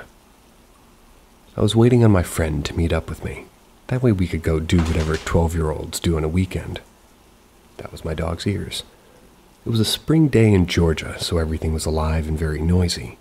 Dogs were barking, flapping their ears, and birds were chirping. Bugs were screaming. After sitting there for a while, everything goes silent. There wasn't a peep. I look around to see if there were any birds or dogs around me, and there wasn't.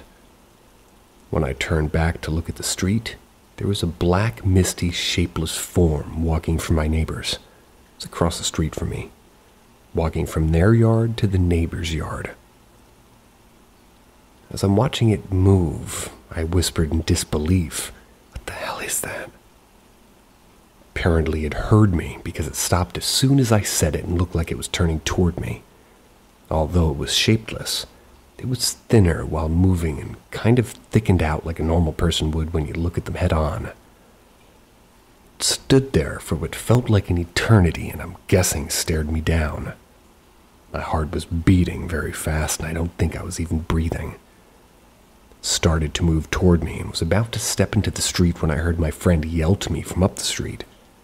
The way the houses were built, she couldn't really see the side of the street with him. I snap my head from her, raise my hand so she knows I'm there, and immediately go back to look at the form, and it wasn't there anymore. Once I saw that it was gone, everything came back to life. All the noise expected at springtime hit me at once, and I became extremely overwhelmed and started to cry. My friend reached me and saw that I was crying, and she was rightfully confused and asked why I was upset. I told her everything that I'd experienced, and she got quiet.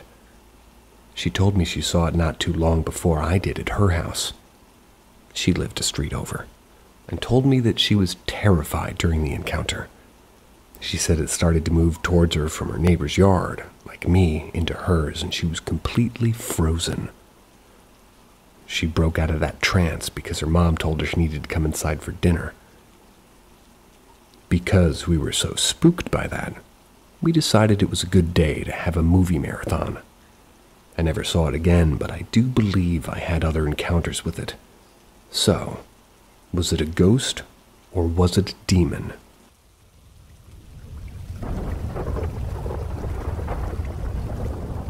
Just had a weird feeling. So this encounter's not scary, just weird. But some would say it's all in my head. But I do believe there's a spirit that's watching me and my family. So this happened today at 1 a.m. I was trying to lay down and sleep, and then I heard my doorknob slightly moved as somebody touched it without the doorknob turning.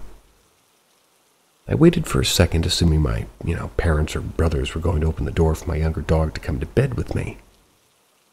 It was utter silence, so I assumed it was in my head. I did hear voices 30 minutes earlier, but sounded like a lady when I was walking in my room with the light on. It was such a strange sound, like somebody saying, "ah," but just faintly and a little scary. Thought it could have been my neighbor's cat or a person from outside who was on drugs or something. Brushed it off and, couldn't go to sleep. So I watched Super Nanny videos on YouTube. Then I heard the doorknob slightly move again, so I turned off my phone thinking somebody's actually gonna come in this time. Wait a couple of seconds and nothing. I get up to open my door and see that no one is near the door, not even my younger dog who usually scratches at it. The oldest dog is sitting in his bed laying down staring at me. I know it wasn't him making any noises because he has long nails that scratch on the ground and he's kind of fat. So he sounds like a horse walking. It wasn't my brothers because I don't hear video games playing in the rooms. They are pretty much dark. I could hear my parents' TV on and open their door to just, they were awake watching TV. I told them about my doorknob and they asked if it was my older brother. I said, no, he's asleep. I can hear him snoring. They told me to get my younger dog with me to go to bed so I could feel safe. I realized earlier that she wasn't in the living room sleeping like she usually does when she, doesn't feel like sleeping in my room.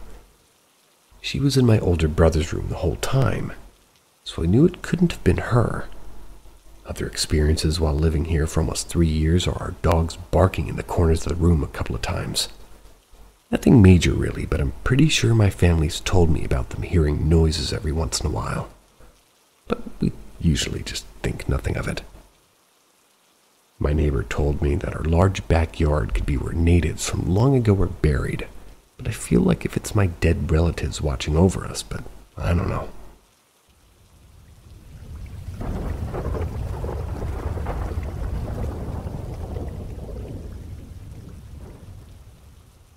First time posting here, but I have some experiences and I can't quite explain them. Anyway, so I'll give a little bit of information, vague obviously, about my home. It's a terrace house and it's relatively modern. And where I live was once farmland, and the area of the village is only about maybe 1979-ish. So, my experiences.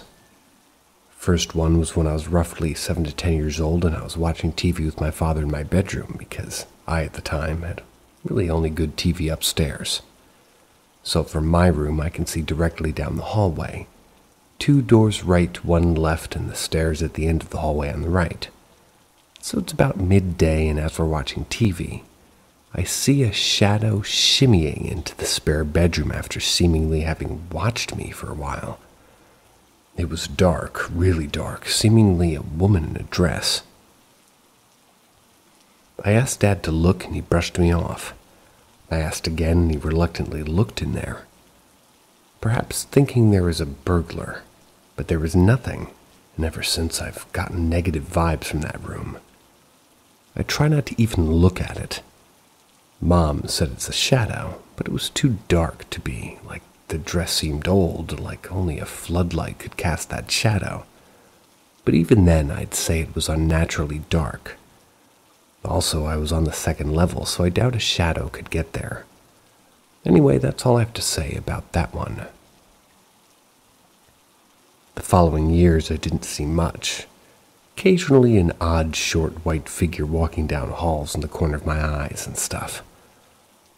But one night I was in my room looking through my toy boxes, and that's when I heard a weird growl that I've never heard before or since. Sprinted out of there. Could have just been an animal, though. So fast forward a while, and I'm now 15 to 16. I was playing my Switch in the living room in the daylight, and I heard a man blow right into my right ear. Told my father, and he started looking for a gas leak or a burglar that there wasn't. Next, I was in bed on the phone with my beloved. Shout out to that legend, and she's my world, but I saw a black mass jump at me. I could move, and it wasn't sleep paralysis. It disappeared, and she told me that it was just my mind playing tricks. I hope so.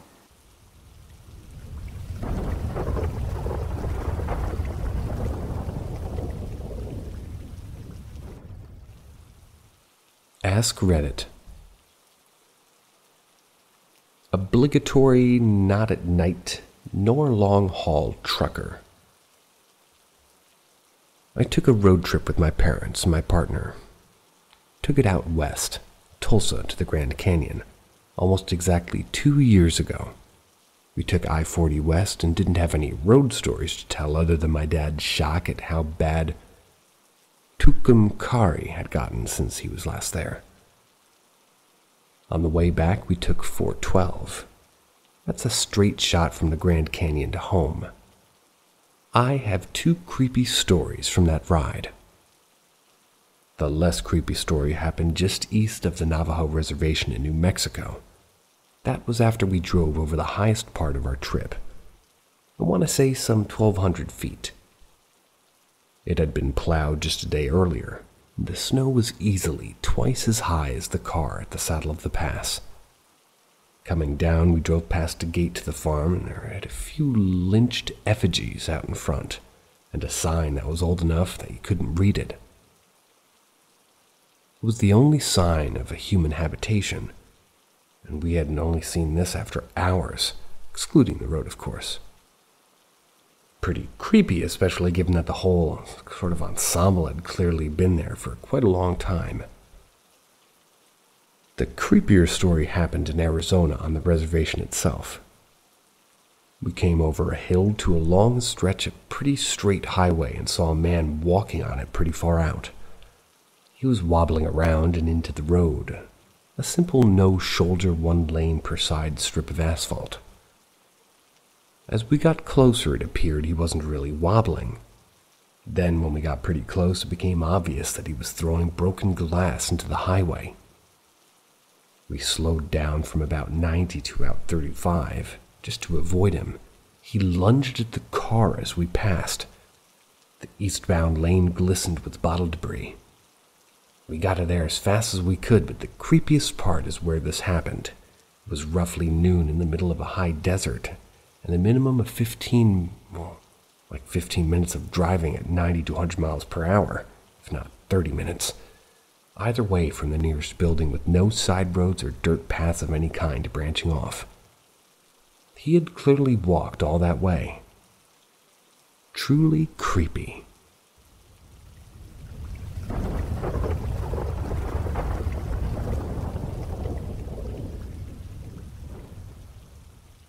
Saw ghosts frequently when living in Kadena Air Force Base in Okinawa, Japan.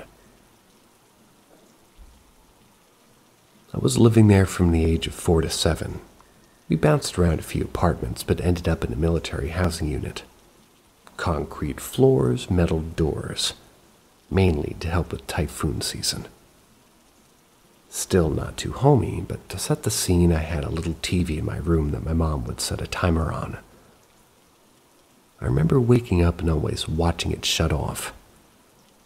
Maybe I was trained to know when, but it was eerie to say the least. I would then see about 7 shadows walk from the window across the room and out the door. My room was on the 2nd floor, so there was no way it was just people's shadows from outside. I remember lying there in bed terrified under the covers after having seen them. They were all different heights, and one being particularly short, like my height. She had pigtails as well, and I made the connection of her shape to Angelica from Rugrats. I would tell my mom that she was in my room at night, and after being frozen under the covers for God knows how long, I would eventually run across the hall and into my parents' room. I would crawl between them and try to get comfy, only to see, like, one shadow in their room. I called this shadow in particular, Seaweed Man. He looked like he was covered in stuff. Getting older, we kind of realized it may have been a soldier in a ghillie suit. I remember this happening a handful of times, but my parents said it was almost every night. My dad would hear toys going off in the middle of the night, and he would get up thinking it was me. But I'd always be sound asleep in my room. The area would be ice cold. You know, the classic shit. It's undeniable when I was younger, but it's impacted me so much, and I struggled so much in high school just with philosophy on everything. Why are they still stuck here? Are they aware? Is energy just repeating itself because they exude so much fear in one moment? As I got older, it became something too familiar, almost like I missed the fear. And when in areas that may have the same type of thing going on, I can almost smell it. Anyways, hope you enjoyed, and if anybody else has ever lived in that area or had a similar experience, let me know.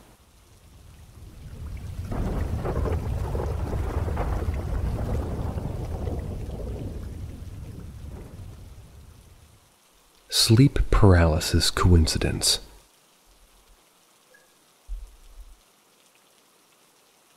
In 2014, I had my first and only bout of sleep paralysis. I had a box spring on the ground and a mattress, so my bed was rather low. I was laying on my side, and I remember an intense feeling of dread and terror.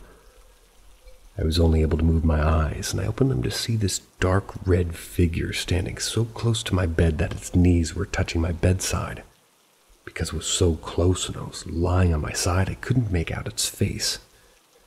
It began communicating with me, but not through speaking. I just felt this low rumble and the message of, "You're not dreaming, I'm very real. I've visited you in the past, and I'll visit you again in 9 years to remind you of my existence. You cannot forget me. Find the red book." It then listed some page numbers, but I don't remember them. I searched around for a bit back then and found something about the Demogorgon in one of the D&D monster manuals and figured that was that. Fast forward to last November. I'm listening to some YouTuber talk about dream theory, and he mentions Carl Jung's The Red Book. My jaw just about hit the floor and the hair stood up on end. How could I have not found this before? So I look it up, and it's a book detailing Jung's journey through his subconscious. I then realized 9 years had passed, as the entity had told me. So I'm obviously a little freaked out, but more anxious with excitement. I call my friend who's a librarian in the area, ask if the book is available. He searches his database, and the closest book is a few hundred miles away, and you're not going to be allowed to check it out.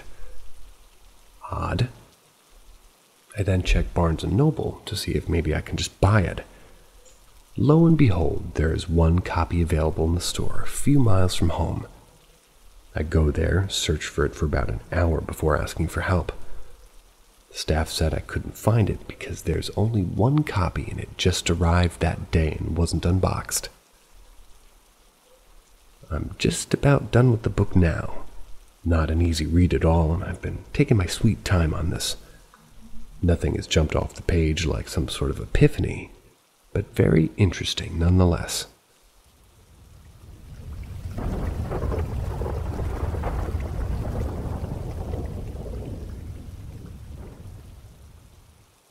Story time. I grew up in Vietnam. Throughout my adult life, I've always been interested in ghosts, spiritual things like that. So I often try to find ways to meet ghosts. So I study tarot. And this is what happened to me and my family. It all started when my brother started telling me that he had met someone in his dreams who was exactly like what I knew about tarot ghosts. I can tell their looks somehow, so I tried asking, and it was really them. It may sound unbelievable, but it's completely true. My brother dreamed about them so much that he and I had a big fight over them. We gradually talked. My brother stopped dreaming about them, but then there was my mother.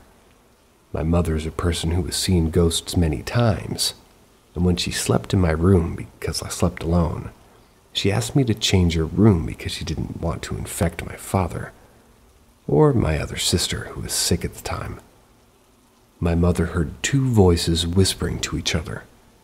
She couldn't hear what they were saying, but the whispers were clear, and she simply told them not to because my mother hadn't done anything to them. But maybe they don't think so. Luckily, my father and brother have never met them. But lately, they've been doing it again. My mother was singing on the ground floor when she wanted to turn on more music. But when she connected Bluetooth, it emitted nearly 10 different laughter voices, both male and female, laughing loudly, very clearly, while my mother didn't play anything yet. My mother had a chill down her spine, but luckily she only had to apologize to them and tell her that she hadn't done anything and they would have stopped. They need to learn to respect my mother. In my room, the furniture would sometimes move around, or I would see a black or white shadow pass across my bed. Sometimes it's a knock on the door, and luckily they only knock 1 to 2 times. But I'm also pretty scared. I dream about one of them a few times, but they simply wake me up to go to school or flirt with me in my dreams. I don't know if it's really my tarot or something else, but I can tell that they are disrespectful to my mom and sister, but so nice to me. This happens quite often. My mother is also very scared. But they also helped my mother from an evil spirit, so I can tell because they said they would. I didn't see anything wrong with my mother after that.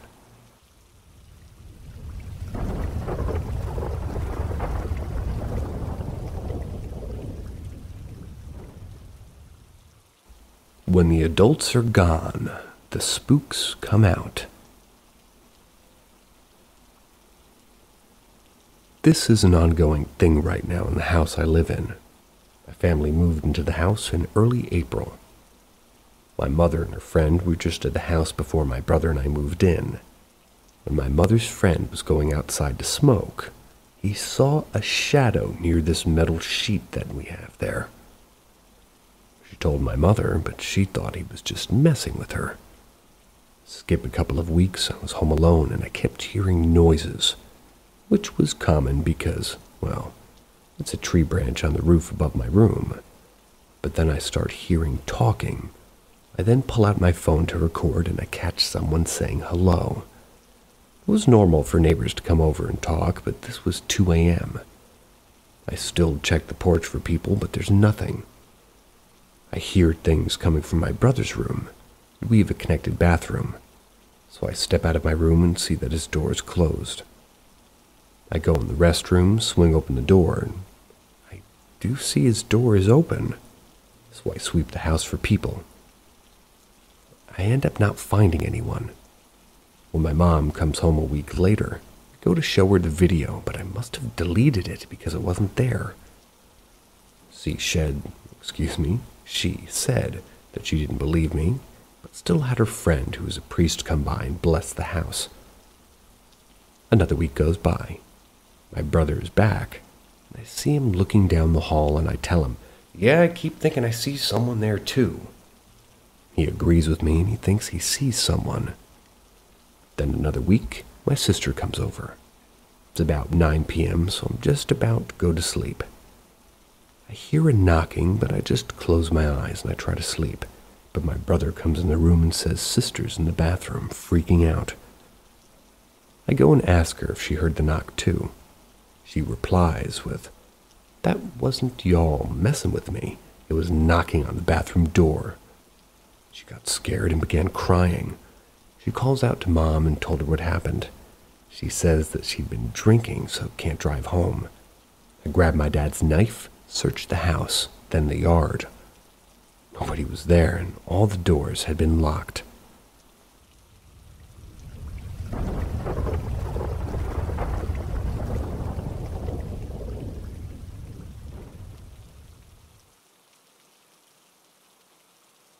Had conversations with brother for 2 days before I found out he died the week before. In parentheses, cross-posted. So when I was 13, my older brother 18, and I were on our way to a movie. That's when we were hit by a drunk driver. I woke up in the hospital 4 days later, having lost my right leg and the other leg in a cast along with other injuries. That night I woke up to my brother sitting by my bed telling me everything will be okay and to go back to sleep. Next day, parents came to visit, see how I was doing. I asked why my brother wasn't with them. They looked at each other, but they didn't say anything. That night I again woke up to brother sitting by my bed again, telling me he knows I can get through this and that I need to be strong and overcome this, and not to let my injuries stop me from living life. We talked a bit, him not answering specific questions, but answering more general questions. I remember asking him why he was still wearing clothes from yesterday, because that was very unlike him to wear anything similar to what he wore the day before. He didn't answer, but when asked how he was, he said better than he thought he would be given the circumstances. He reminded me to be strong and keep living and not let anything stop me, no matter how, and basically remind me that he loved me before telling me I should get some more sleep. That next day, parents again came to visit me in the hospital, and I again asked why brother wasn't with them. And they again looked at each other, and it was only after I said that I would like family visit together, not at different times, and would like brother to visit during the day when we can talk more instead of at night, that my dad asked what I meant. I told him Andy had been coming at night to visit. My mom broke down and left the room. My dad then told me that it was impossible because Andy died in an accident instantly. I didn't believe it. I argued it. I ended up having to be sedated. That night I had no visit, and the next day, parents brought newspaper articles about the accident. Years later, my fiancée had an experience, and having never seen a photo of my brother, she described him to me to a T and what he was wearing. That's a story for another time, but it was nice knowing brother's still around looking out for me and those I love.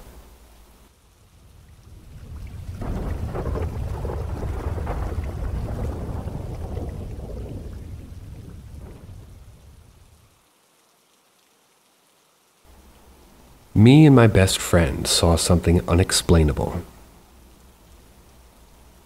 I don't have a lot of memories from my past. I've undergone a lot of trauma in my childhood that I blocked out. Yet, this one memory is something so vivid and clear I can detail what we saw that night. It all happened in my backyard.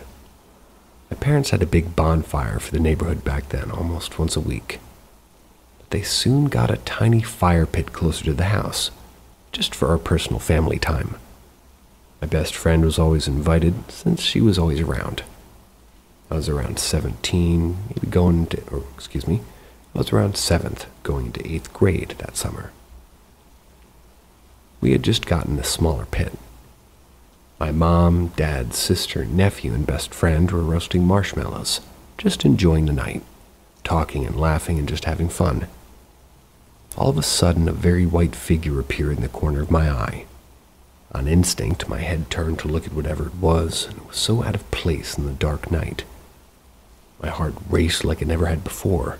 My eyes went really wide, breathing, picking up as I saw this white saber-toothed tiger. It had the black stripes accompanying its white fur, and it saw me, and I saw it. And when I blinked, it calmly walked behind my neighbor's dog fence and disappeared. I went to turn away as I'm used to seeing these things, but usually alone. I was afraid my whole life until that point I was crazy. That I was just seeing things. But when my head turned so I could go back to my family, my eyes met my best friend's. Her eyes were way more frightened than mine. She whispered to me, "Did you see that?" To which I honestly was stunned and replied, "Yeah." She was terrified more than I. And that's when my mom asked what we were talking about. So, before I could answer, she responded with exactly my own description. I knew I wasn't just seeing things, as she had been the one that actually said she saw what I saw. My mom told us we were seeing things. No one else saw the white mass. We did. They just saw darkness. We still talk about whatever it was, and she's still terrified to talk about it.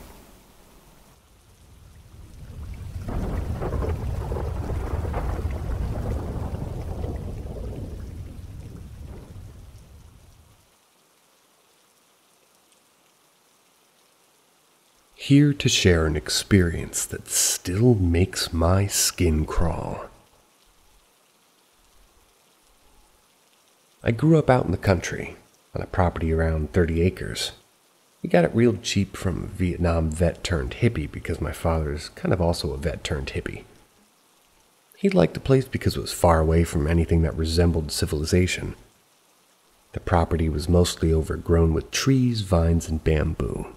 It could only be accessed by a long dirt road that led to a sort of out-of-the-way main road. The property was surrounded by other equally secluded homesteads and ranches, but mostly woodlands. I was around 11 years old when I realized that I'd forgotten my Game Boy in my mom's car. She usually parked the car up close to the house, but this time she had parked the car further away from the house, about halfway to the main gate. It was like a short walk, admittedly, but it was dark. I always hated being out in the dark. So I walked carefully, telling myself not to be afraid. About halfway to the car, I get a feeling of warmth up on my neck to the right. I tense up and freeze, petrified. I then hear a woman screaming directly into my ear, so close that I can feel the warmth blowing into my ear and I feel the hair on my head move. I sprinted to the car and hopped in, panting and looking through the window to see if anything was there. But alas, there was nothing but the lights from the house. After I get my Game Boy, I work up the nerve to then run back to the house, and I busted through the porch door like my life depended on it. At first, I thought that perhaps I was so scared that my mind was playing tricks on me. But then my older brother comes out and asks why I was out screaming in the dark. I tried to figure out what happened for 13 years, and I'm honestly not really a ghost person, to be honest, but who was it and why did she scream? If it was a random woman, why would she do that? What was she doing out in the middle of nowhere screaming in a child's ear, and how did I not see or hear on my way out to the car? I sometimes wish I just had looked to the right and seen for myself who or what did it, but I guess I'll never know.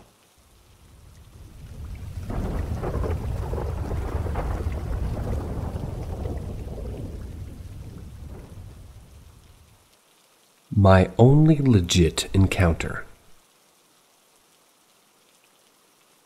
A few years ago, I went to go hang out with my friends. While the girlfriend was at work, Her boyfriend picked me up with her kid, James. He's important. Once Dude and I arrive at the apartment, it's just the three of us. We're pretty much waiting for the other friend to come home. Now, as the night comes and dinner is over, getting James ready for his bath, I decide to stick around instead of being alone in the bedroom. So I'm in James's room just monitoring the dude, giving his kid a bath, and James looks at me and claims there's someone behind me when there isn't.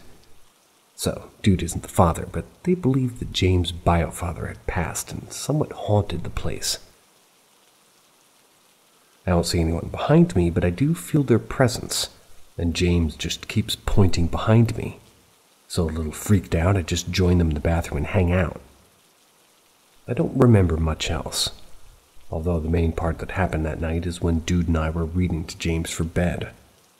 I sat in the middle and just helped him read, and the dude sat next to me watching the whole thing. So three of us are on the bed. No one else is in the house. They only have one car, and as I'm reading, James looks toward his closet and he points again, stating that someone is coming out of it. I can't see anything, and I'm just staring at Dude like, what the hell? James still goes as he's claiming and comes out. He's going toward the door. The room is quiet and we're kind of waiting on something. Before I frickin' know it, there were just 3 faint knocks on the door. They were like 4 or 5 feet away from it. So this guy's close, and I was so scared hearing that coming out of nowhere. I didn't care if Dude had a girlfriend. I was not gonna let it see my face anymore. I just hid in it and hid in the shoulders.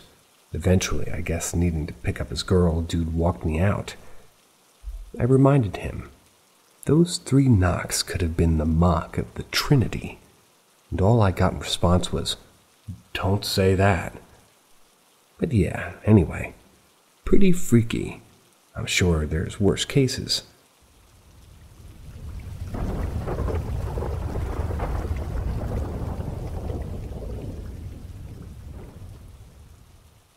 My first and only encounter.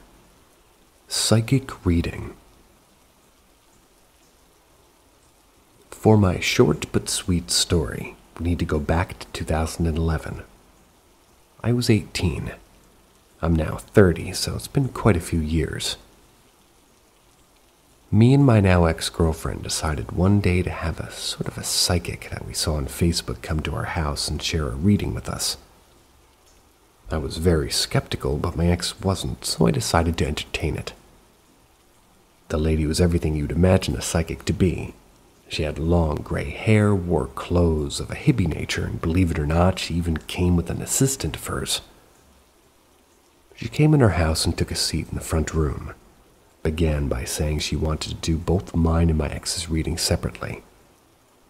So I went into the back garden and had a cigarette with her assistant.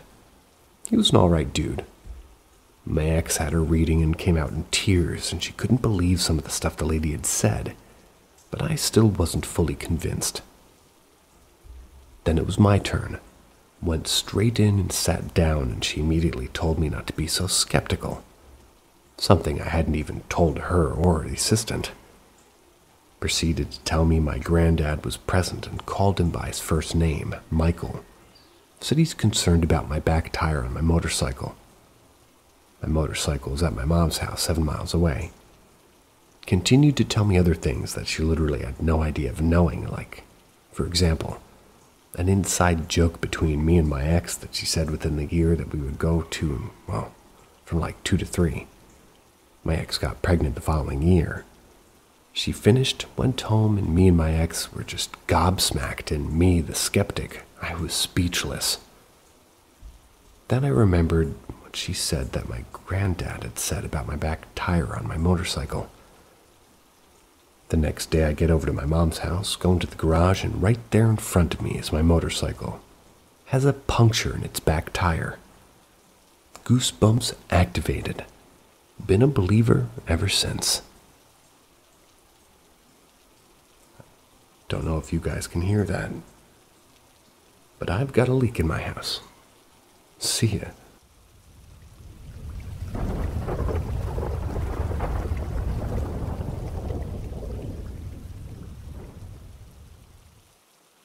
The dead visiting in dreams. I've carried this around for a while, and I'm not really sure where else to voice it except here. So I'm hoping somebody may be able to provide some insight if possible. My spirituality is not the strongest, and I've been kind of rattled since this occurred, so I don't know. Well, I guess I just want to get it off my chest, if anything. My father passed away in 2019. It was very unexpected, and he and I didn't have a good relationship at the end, so it was rough. A few months after, though, I encountered him in what I can only describe as a lucid dream. The dream itself was quite long, but I don't remember anything except the bit with my dad, which took place at the very end. He and I were standing in the kitchen of my current house at the time talking. What specifically about, I don't remember. We were just laughing and shooting the shit, and in the middle of him saying something, I had this really strange feeling come over me. I don't know how to fully describe it, but it sort of felt like the sinking feeling you get in your gut when something isn't right, mixed with like a brain fog. It wasn't scary, really, but very uncomfortable and sobering. At that moment in the dream, I raised my hands up and looked down at my palms. The second my eyes saw my skin, it was like a snap into reality, and I was lucid. I knew I was in a dream. I looked back up at my dad, who had gone silent during this happening, and he had this defeated and sad look on his face, almost like he knew what was going on but didn't want to say anything. I said, "I'm not awake now, am I?"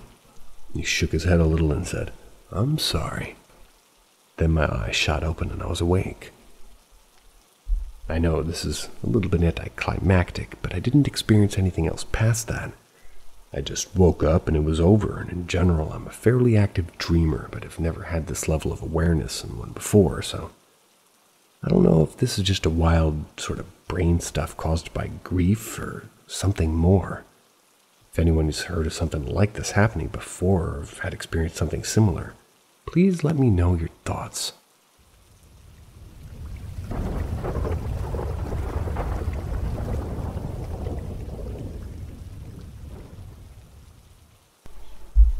Spirits in my home. But let me tell you the weirdest thing that's happened in our house. It was built in the 50s.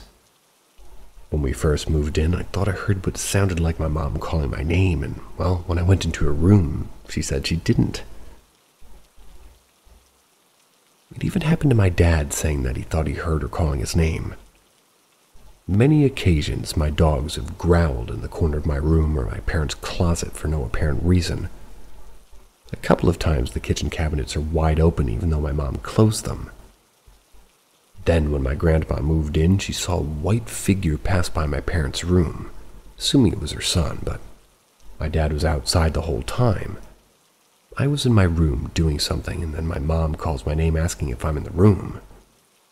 I shout out that I am, and she tells me her and my grandma were sitting on the couch and both of them saw someone in white pass by her bedroom. They thought it was me for a moment because I had white pants on. In my room, my grandma saw one of my beauty blenders on my makeup drawer just unexpectedly pop off and hit the ground. The scariest experience I've had. It was early in the morning. I hear my oldest brother getting ready for work. I hear him open the door for my dog and come to sleep in the bed. I call her name to lay down as I'm falling asleep, and I feel a light poke near my shoulder. I freeze in fear and I feel my dog near my feet. But I assume in that second it's my brother in the room, but all I hear is silence. The next day I ask if he can come to my room, and I just got poked, and he gave me a look and said, "No, he never went into my room. He just opened the door for the dog." My mom downloaded a ghost app so we can talk to spirits to see who's in our home. We did have someone with a female name wanting justice for her death, and another time we tried it with a different female name, talking about this man named Joe. My mom asked the landlord if anybody with these names lived here. She said actually there was a tenant named Joe who moved out decades ago. Once in a while, we'll hear faint noises out of nowhere, but it's all stopped.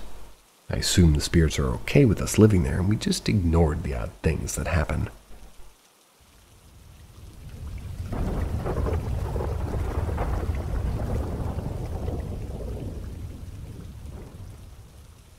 Kentucky Ghost Stories.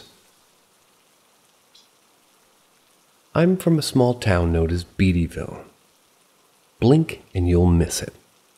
Everyone here has some kind of ghost story, and I do mean everyone.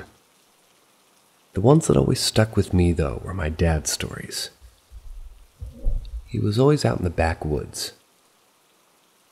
My family lives pretty much in the middle of nowhere, so the woods was pretty much their only entertainment. There's a place known as the Old Grade. It's a notorious ghost hunting spot for my family now.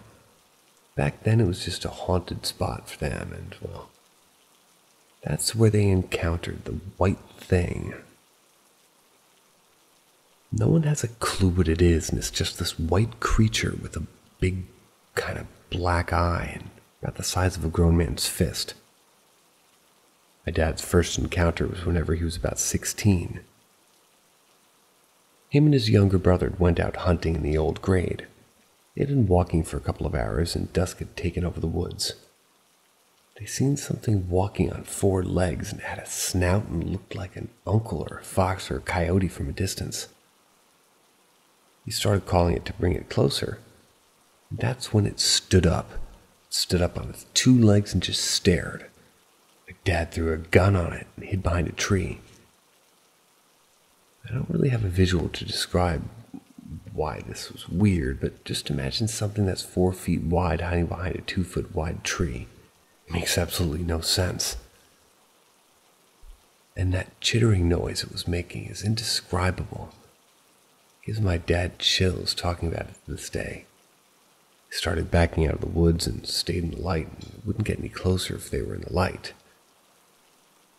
They made it home and tried to sort of brush it off, but my dad and uncle know that they'd seen something. You could just read the dread and fear all over them when they talk about it. It's always been the one stuck with them. I don't go in haunted woods or anything else like that anymore. But I do feel like whatever is haunting those woods just don't want us there, and I'm quite happy to oblige.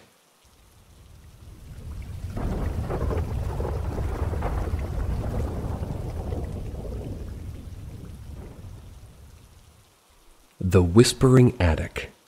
An encounter from childhood. Though I've never thought of myself as somebody who believes in the paranormal, there is a childhood memory that defies any rational explanation. At the age of 8, my family and I lived in a grand old Victorian house. The house had its fair share of creaks and groans, typical of an old building, but there was one room that always felt different. The attic. This attic was a spacious area, mostly reserved for storing items, with a single dusty window that offered a slanted view of the backyard. Every time I ventured up there, the air felt heavy and still, making me uneasy about being alone. Yet curiosity often got the best of me, leading me to sneak up there to explore. One afternoon, as I sifted through an old trunk filled with forgotten toys, I distinctly heard a whispering sound. It was soft, barely audible. It was above a murmur, yet unmistakable. My heart raced as I froze in place. The whisper seemed to be coming from the corner of the room near the pile of old clothes. With cautious steps, I approached the pile, my breath caught in my throat. The whispering ceased as soon as I drew near, leaving only the creaking of the floorboards beneath my feet. Despite thorough searching, I found nothing unusual in the pile. The experience left me shaken and bewildered. When I recounted the incident to my parents, they brushed it off as my imagination running wild. However, the memory of that day has remained vivid throughout the years. It wasn't a terrifying encounter, but it was certainly peculiar and left me feeling unsettled. Even now, I'm uncertain what to make of it. Was it merely my mind playing tricks on me? Or was there truly something inexplicable happening in that old attic? The answer remains elusive, but the memory serves as a poignant reminder of the enigmatic mysteries that sometimes dwell in the hidden corners of our world. Enigmatic-y.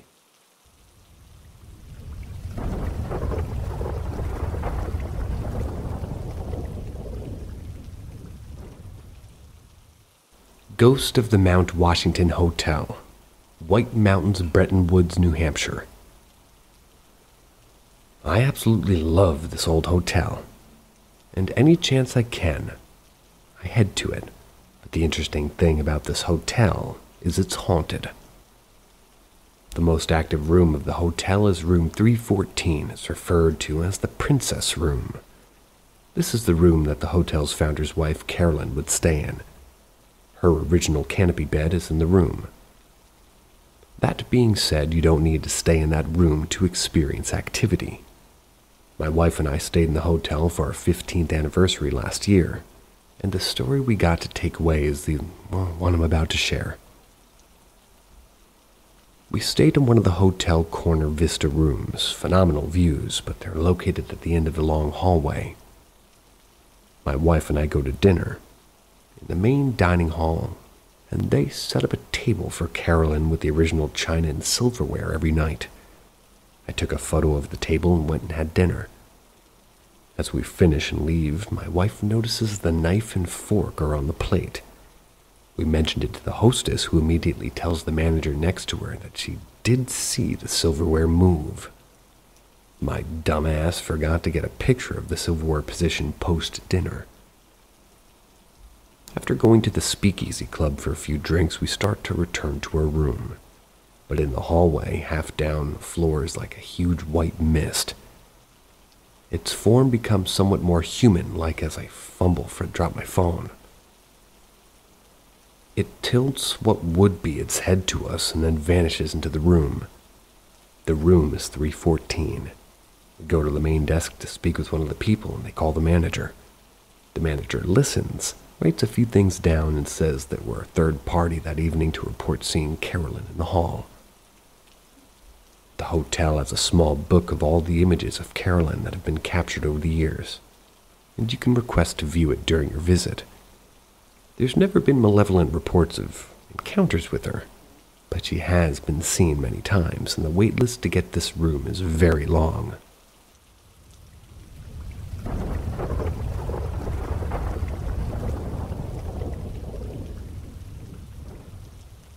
Boyfriend and I had supernatural experience at the same time. So my boyfriend and I went to an exhibit on the supernatural at our local art museum. Some of it was really cool with beautiful paintings of angels. And some exhibits there were creepy as fuck, like real voodoo dolls, ghosts caught on film, etc. After the show we got home and there was just a general bad vibe. We ended up getting in an argument and sleeping in separate rooms. Middle of the night at like 3 a.m., I woke with a start from a nightmare that a man with a knife was banging on the door, then burst in to come kill me. Heart racing, I popped up and rushed to the door, and I had the immediate urge to lock it. My hand was on the doorknob when logic kicked in. Don't lock the door, it was just a dream. I didn't want my boyfriend to think I was being passive-aggressive, locking him out of the bedroom. So I took a few deep breaths to collect myself, decided not to lock the door, and was in 2 steps from the bed when my boyfriend then burst into the room, scaring the living shit out of me. He was more frantic than I've ever seen him. What is it? What's the matter? What? I'm fine. He was so distraught that his knees literally buckled, and then he said, I heard you screaming, and it sounded like you were getting attacked. I've screamed in my sleep before, but it's always woken me up. I remember doing that in this instance. Also, the timing of it. I had already been awake long enough to walk across the room and back. Then, as an added creep factor, I noticed that the door had a long crack from the handle down to the side of the part that fits into the jamb. At some point, the door had been locked and forced open, then repaired. Who knows what it was? Something creepy followed us from the event? Some remnant of something that had happened before in the room? Amnesia of sleep screaming? Pure coincidence. I'll leave it up for you to decide. But after, we definitely slept in the same bed the rest of the night. Nothing like that threat of murder for instant reconciliation.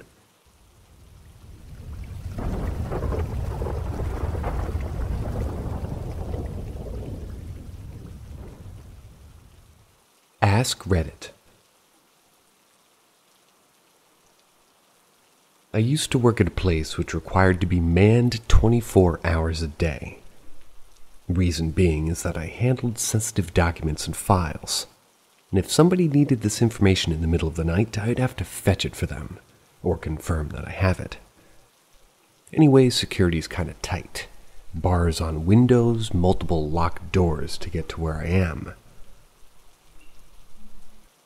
They would give me work to do during the night, to, sort of underestimated how quickly I could get it done, so, like most nights, I finished my work in like 30 to 45 minutes and pulled out my phone and played games and, Netflix, browse Reddit, since nobody else is in the building at night.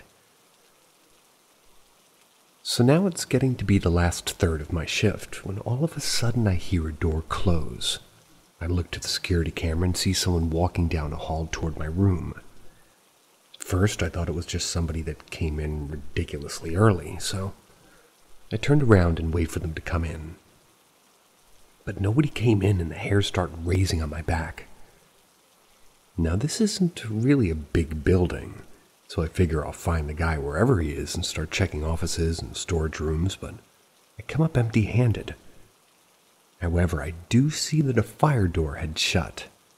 I go to try to rewind the camera, but the digital recording is password protected. I don't know the password. Anyways, the whole thing freaked me out, the way the person was walking down the hallway like a determined walk. It was right to where I was. So I sit with my spine tingling for the last couple hours of my shift, and finally people start coming in. My replacement shows up and I tell her what I saw, and at this point, I figured I must have imagined the whole thing.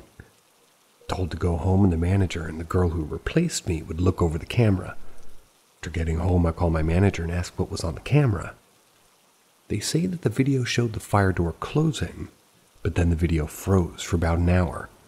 The next thing it records is me reopening the door.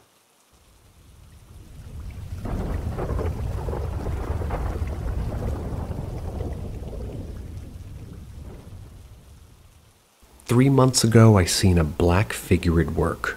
Ever since then, things have changed. It's been a while since I posted. With the whole COVID-19 and life getting super insane working at a hospital, I haven't had much time to really get on Reddit or any social media. There's something I wanted to discuss, share, and even get some input on.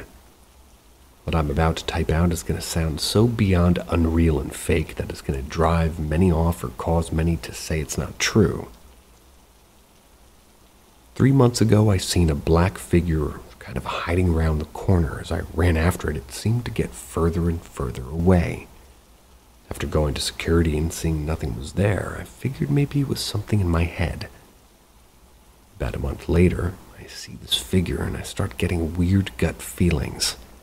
It's almost hard to describe, but it's kind of like a sick-to-your-stomach feeling at the worst, and others feel like something's off, like the feeling you forgot your phone when you're leaving home and don't realize it yet. What I realized over time was that when I got these feelings, me, friends, family, and most recently, even I, was in danger. I was in a dark spot. The first account of many I had with a friend was he was in a dark spot. Got that uneasy feeling in my gut, had the urge to message him and ask him if he was okay. That was when he told me he was going through some dark stuff and wasn't sure who to talk to or where to go. He said if not for me messaging him, he might have done something bad. The most recent one that happened was to me. A few days before I went out to my friend's place, a whole 3-hour drive away, my stomach was in the worst twist possible. Throughout that Monday night, I kept seeing the black figure around my area.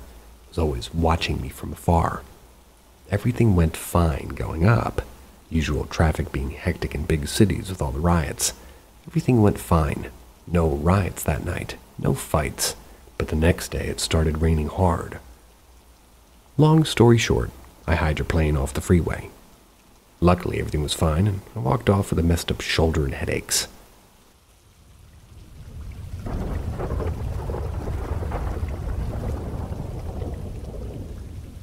I call her Question Lady. Over the past year of living in this house, I sometimes hear a soft female voice ask a question when I'm not paying attention. It's not the vents, because I can hear the voice when the vents are completely off. It's not the pipes, because I know what those sound like. I can never quite make out what she's saying, except for once I asked her to come closer, and she did. She asked her question, and it sounded like she said, "Can you hear me?" I told her obviously I could, but nothing ever came out of that. I don't think anybody believed me for a while. Then one day my parents and I come home from a trip, and my brother and my cousin both said that they had heard her as well. My cousin had come over one day on his lunch break, didn't know that we were out of town and my brother was at work. He opened the front door and called out and heard a soft female voice say, "Hello?" That night, when my brother got home from work, he was in the process of getting ready for bed and he got to his room and he was closing his door. That's when he heard the same soft voice say, "Have a good night." Scared him so bad that he walked around the whole house with a blade, but of course didn't find anyone. Question Lady seems to be nice.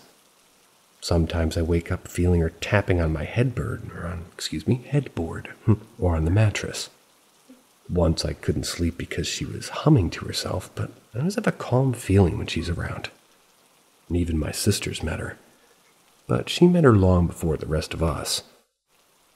She woke up one night to the feeling that somebody was standing next to her bed, so she reached out and felt a tingling sensation as if she'd touched something that wasn't really there.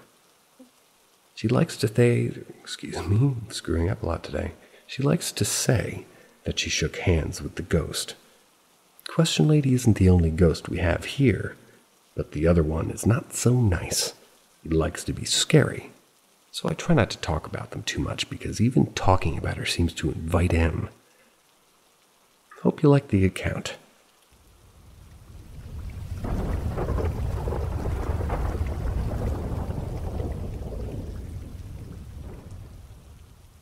What's the scariest experience you've ever had? I lost my father in 2021. He passed away at age 56. He worked at a factory where they made paint. Due to his field, he developed scar tissue in his lungs. He had pulmonary fibrosis. We fought for 5 years, but during COVID he got bronchitis and passed away. Shortly after his passing, I dreamed of my dad one time prior to this time. He was laying on his bed smiling with a thumbs up. When he appeared to me, he didn't say anything. It was more like a feeling that I knew it was him. He looked so young and he glowed. Not in a movie or cartoon way, but in an out-of-this-world kind of way. I ended up crying in my sleep and my mom woke me up. I was sobbing. After that time, I dreamed of him again about a year later. This time it was different. I remember my living room, and my dad had his lazy boy recliner in the corner of the living room, and that recliner was his sanctuary. He spent most of his time in that chair. I remember seeing my dad rocking in his chair with his oxygen tank right next to him. That's because of his pulmonary fibrosis. He has a very distinct cough. In my dream, my dad was weak and sick, and he was rocking back and forth and coughing as I got closer. And his cough got more exaggerated until it eventually turned into an evil, loud laugh. I also remember saying, "You're not my dad," and trying to wake up. Then I realized I was stuck. I had sleep paralysis. My mom was laying next to me, and it was really hard on her losing my dad, but for the first year I moved in with her and slept with her because she hadn't slept alone in over 30 years. My mom felt somebody get on the bed, but obviously there was nothing there, so out of fear she woke me up. When she did wake me up, she was terrified. She said she felt and saw the imprint of something climbing on the bed.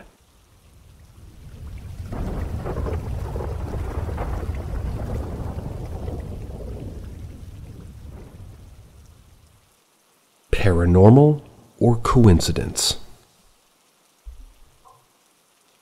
I've been thinking about a scary situation that happened 6 days ago. Here it is. It was around 12 to 1 or midnight. Once I entered my room, I felt uncomfortable. The feeling I had was unusual, as I only had this feeling when something bad is happening. Like when I get those random intuition moments when my mind tells me something is going to happen and it really does. However, I stared at a misplaced pillow, which had been above the closet for weeks. I stared deeply and felt sucked into it, as if my eyes were zooming in and felt really strange. My mind was telling me that it was going to fall. It was like a voice was coming from my mind. But I tried to dismiss my thoughts and not care. Then I turned back to see a drawing of mine. It was a cat with big eyes. The eyes were as if they were moving. But I also tried to dismiss this thought and continue. I thought that I was tired and hallucinating. Then I looked at a bag that I had forgotten to take out, so I looked out for 3 seconds and went back to my room, and I couldn't believe what I saw. I've seen the pillow lying down far away from me from the closet. I got chills. I tried to explain it by putting it back to where it was and applying different theories on how it could have fallen.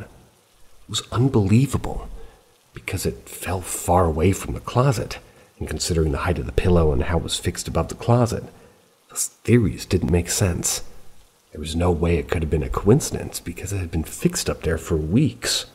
Once I've thought of it, it fell.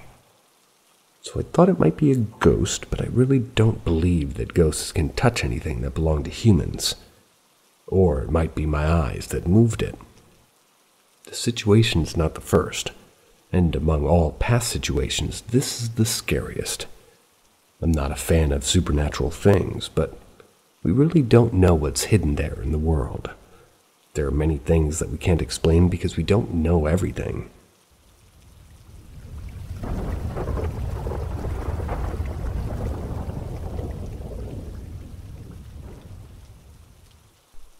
Going to share my experiences soon, plus disembodied voice story. When I was a kid, I seemed to be plagued by paranormal occurrences. Been wanting to get these off my chest for a while. It's a long story that happened almost 25 years ago, so I need time to get the details organized, but the gist of it is me and my best friend and neighbor were plagued by a poltergeist for most of the summer of 2001. But not to make this post completely pointless, I will share a shirt experience I had.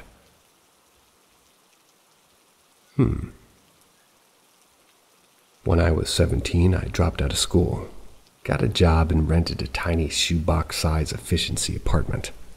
The walls were thin, so I'd hear the neighbors most of the time. One night I was chilling by myself. I honestly don't remember what I was doing, but it was quiet. No television, music, video games, or background noise of any kind. It was around 12 or 1, and out of nowhere I heard a voice loudly and clearly half shout a quick, "Hey!" It sounded like it was coming from directly in front of me, as if I were having a face-to-face conversation with someone.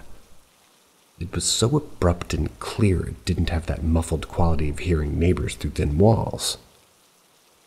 I ended up spending the rest of the night sitting outside on a staircase, not entering again until the sun came up. That was the only experience I had in that place, although I have had weird experiences in almost every place I've lived, from sleep paralysis to unexplained noises, and even figures and things touching me. We'll post poltergeist stories soon, as well as a few others like it happened during my 11th birthday party camping in the woods, but I recently heard somewhere most people don't report their paranormal or unexplained experiences, and it got me thinking, Maybe most people did share what they witnessed. Maybe we could possibly have a better understanding of what causes these things to happen. See ya.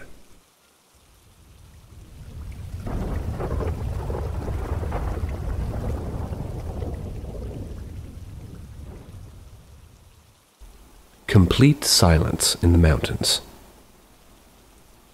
Sounds nice. About 3 years ago, I went hiking in the Atlas Mountains of Morocco. Since I didn't speak Arabic and my phone didn't receive data in Morocco, I decided to hire a guide. He suggested that we hike Jebel Yagur. It was a smaller mountain, but I was told that it had an excellent view. About a quarter way up the journey, I suddenly couldn't hear anything. Thought I was about to pass out, and I sat down quickly. As I sat there, I realized I wasn't lightheaded. My vision was perfectly fine, and I began to stand back up. I took a step forward, but I couldn't hear my foot hit the rocky ground beneath it. I took another step forward, and then once again I could hear everything. I could hear my guide call out to me and ask if I was okay. I could hear the wind again, and I could hear the voices of other people further up the mountain. I turned around, stepped back where I was standing a moment prior, and again I heard nothing. I slammed my foot into the ground trying to make a sound, but I still heard nothing. I even picked up a small rock and threw it downward, and still nothing. I eventually stepped forward again and called my guide to come to me. I asked him to stand where I was a moment ago. He looked at me weird, but he stood there, and I saw his eyes get wide. He took 2 steps forward very quickly and asked what just happened. I told him I hoped he'd know. He had no idea. He seemed really spooked, and even more so than me, and suggested we keep hiking. On the way up the mountain, we talked about how weird our experience was, and I decided to try to find the same spot on the way down. Once we reached the top and hiked back down, I was just standing in the same spot as earlier.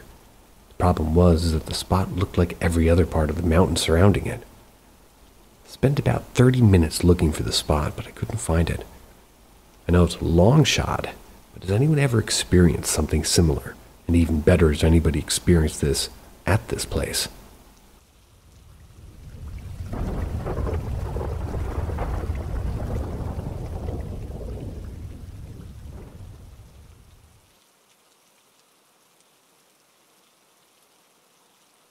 Premonition or just hallucinations?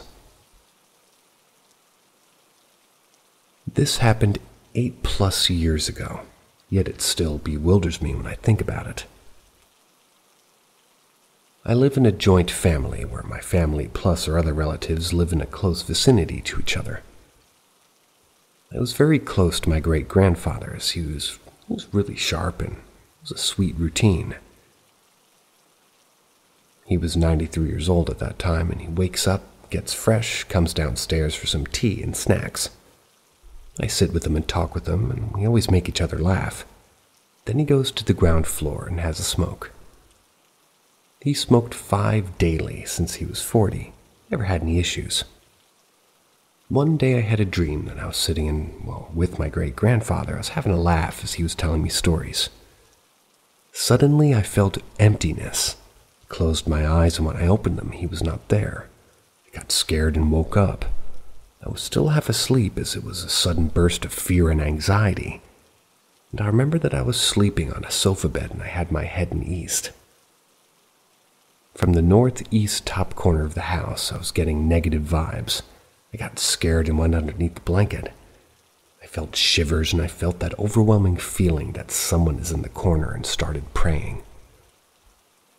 I don't know when I fell back to sleep and I started dreaming again, but this time my great-grandfather was there, and he was saying not to be afraid. He said that he's very happy. Next morning I told this to my parents, and they suggested that it might be an omen for a death of the family. They've experienced that with their own other family members as well. This was the only time when my great-grandfather got very sick, and he was put on bed rest. A week later he died when I went to school, and I got called back home to be part of the final ceremonies. I never cried at the funeral, but I got a distinct feeling of melancholy and burst into tears remembering that dream during cremation. Now every time I think about that story, it brings joy to my heart.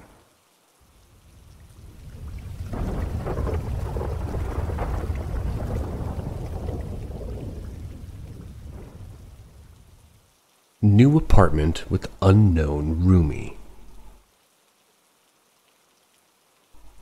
So I moved into this apartment about 2 weeks ago. I've come to terms with the fact that I have a roomie. The problem lies with the fact that I think it doesn't like me. I'm trying to make light of it, but I'm honestly scared. So it all started when I moved in, to be honest. I knew there was a presence, but it seemed more curious than anything. I didn't feel threatened or anything, just that I was being watched sometimes. I've always felt presences even as a kid though, so this wasn't a new or surprising feeling. It wasn't until a few nights ago where I felt threatened, for lack of a better term. I went up the stairs, 2-floor townhouse, and I was greeted with one of my shoes on the stairs, which was strange as I left it around the corner. My cat was by my feet the entire time I was downstairs.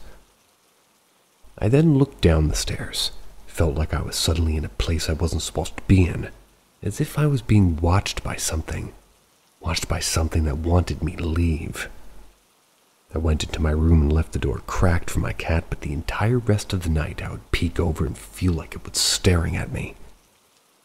Called my girlfriend and talked to her for a bit, but still, I felt like I was being told, "Don't leave this room. You're not allowed to leave this room." It was stern, but maybe not violent. Then in the morning I found a little wall hook in the toe part of that same shoe, which was impossible because it was downstairs and my cat doesn't carry things and place them in shoes. Good cat. So then last night was fine until I left my room to look for my cat. Once I entered back, I know it watched me for hours. I would hear moving, and then at 3:06 a.m. I heard 3 knocks and taps. I was mad, and I felt like if I had left my room again, I would have been hurt. My cat is also now starting to act strange.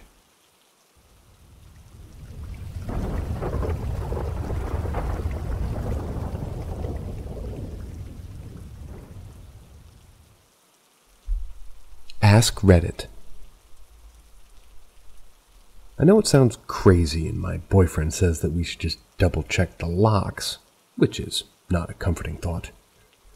But I watch too many scary movies to not find this weirder than that. I manage a store in a building with 2 other businesses and shared bathrooms. There's been construction next door, so we have some weird power outages.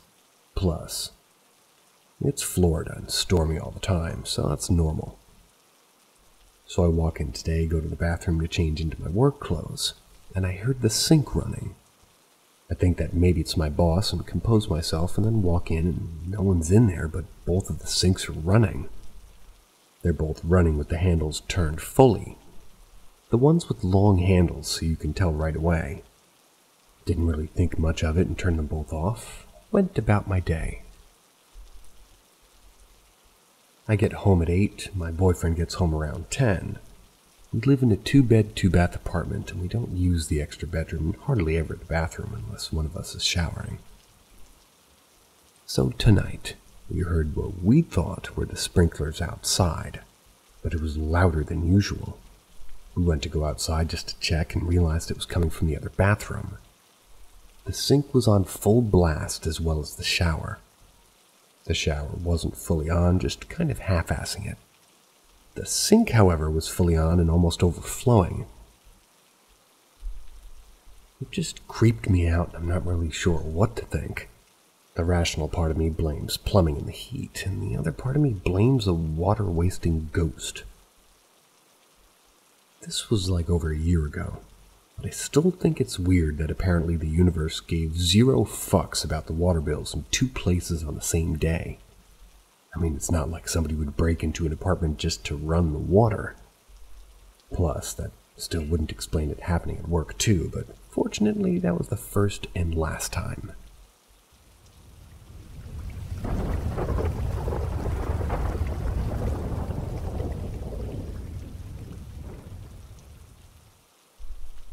hearing someone come home, but no one is there. So when I lived at my parents' house, we had a sleigh bell tied to the door handle on the front door. It's mostly because we taught our dog to ring the bell when she needs to go outside. And for a while, our garage was full of junk. We wanted to sell all of it, so my parents would always park in the driveway and come inside through the front door. And every time that front door opened, you could hear the bells ringing. I was in my bedroom on the same floor as the entrance. In my room, I'd be watching YouTube videos, and I suddenly hear bells in the front door. Thought that was odd because my mom didn't usually get home till later in the day. Thought nothing of it, and usually after she comes inside, she sets her stuff down and then comes says hi to me. By the way, the sound of my dog ringing the bell to go outside and the door opening was very different. My dog would always gently nudge the bells. It would be like 1 or 2 light jingles. When the doors opened, they bang against the door and make a lot of noise. This sound was definitely the door opening. The house was pretty old with original wood floors. If anybody was walking through the house, you could always hear every footstep. Once I heard the bells, I realized I didn't hear any footsteps or my dog jumping for joy that somebody was home. I waited a few minutes for my mom to come say hi, and no one came. I went out of my room and into the living room where the door was, and there was no one out there. I checked the kitchen, my parents' bedroom, the bathroom, then checked downstairs. Even my dog was downstairs taking a nap. I go back upstairs confused and look at the door, and the deadbolt was still locked. The only people with the key are me, my mom, and my dad. I tried to figure out what made the bells ring so loudly, but the fact I heard no footsteps. My dog was sleeping downstairs and the door was locked still. I got kind of spooked.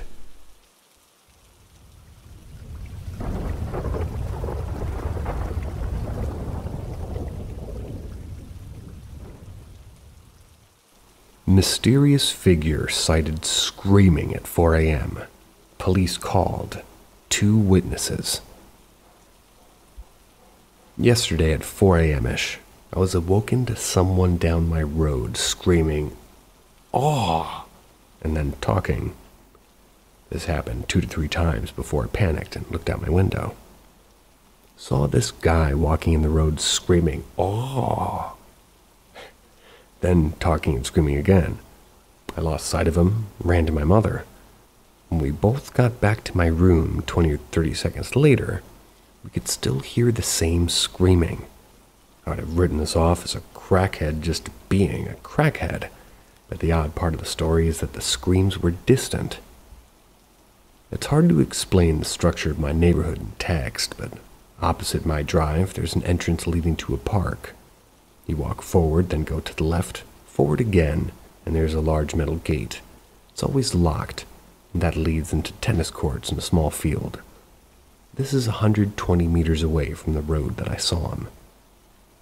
When I got back to my room with my mother, the screams were distant, and the same sound, but they were distant too, not in the direction he was walking. My mother's hearing is not that great, but she heard it twice before it stopped. It sounded like he was far away and had to get to where it sounded like he was at. He would have had to run and climb a broken, locked, and rattly gate. We heard nothing for 2 minutes, so Mother called the police and gave a description of what I saw. Stayed up for the next hour looking out, trying to hear anything, unsure if the police did anything. My mother asked around with my neighbors, and no one heard anything at all, and rang the doorbell, didn't pick up anything. Distance too far away from the door. I check out the route that he would have had to take to get the gate locked, and nothing out of the ordinary. I'm just really dumbfounded at how the screams got so far in a span of 20 seconds.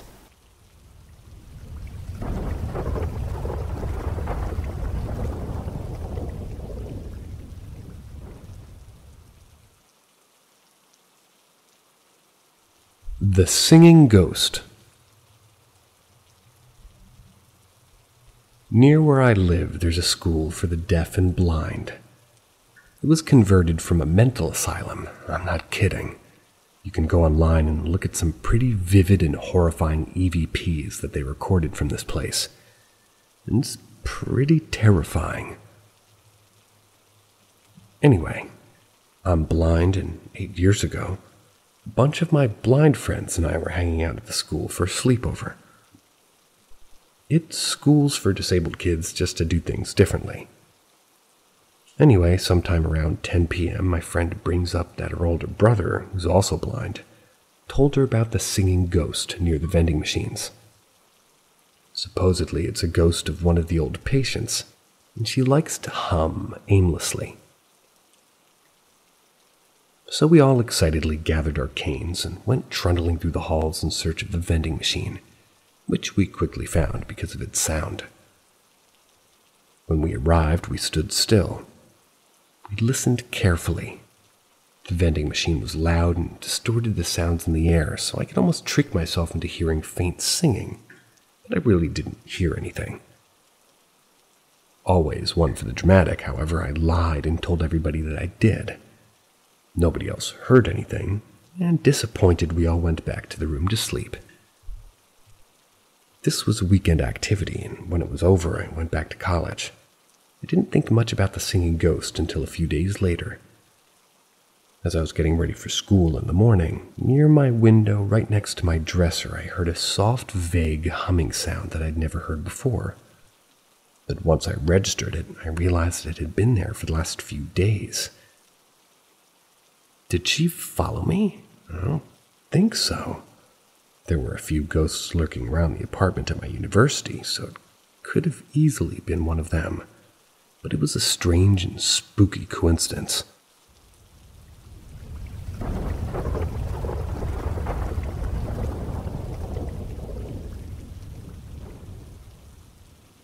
House hunting ghost. During our first home search, we looked at a lot of homes. We thought we wanted a particular style of home. We focused on those type of homes anyway. Our realtor found one in the northern suburb in our town. The day arrived for the showing. The realtor opened the door and the house was empty. A few pieces of furniture remained. We did the standard tour, following her from room to room. The master bedroom was on the first floor, and it had Berber carpet, and it was kind of snagged and messed up. My husband and the realtor went back down the hall to the great room. As I continued to look at the carpet, I was bent down looking at the carpet. I saw the realtor go past the doorway and through the door to the basement. I stood up to follow her down the stairs, and the lady had short black hair, a tan coat, and gold earrings. Just as I was starting to go down to the basement, I realized that my husband and the realtor were upstairs. During this moment, I took my eyes off the lady and stopped. I did not proceed down the stairs. When I looked down the stairs, the lady had turned the corner. The realtor and my husband came down the stairs, saying the basement was next. The realtor went down the stairs. I followed, looking at the realtor. Her hair was different, and her coat was not the same, and no earrings. The basement was empty. All the lights were on. No one was down there. I was spooked. That had to be a prior owner. I faked a headache and called off the next showing. When we left the house, I saw the lady looking out the window at us. I told my husband what happened. They said the realtor told him the owner had passed away. I knew the lady had died in that home. My tribes, I'm dying in Mississippi Choctaw. I believe you cannot live in a home where somebody died. The ghost was not malevolent, but I feel she was letting me know that she was present.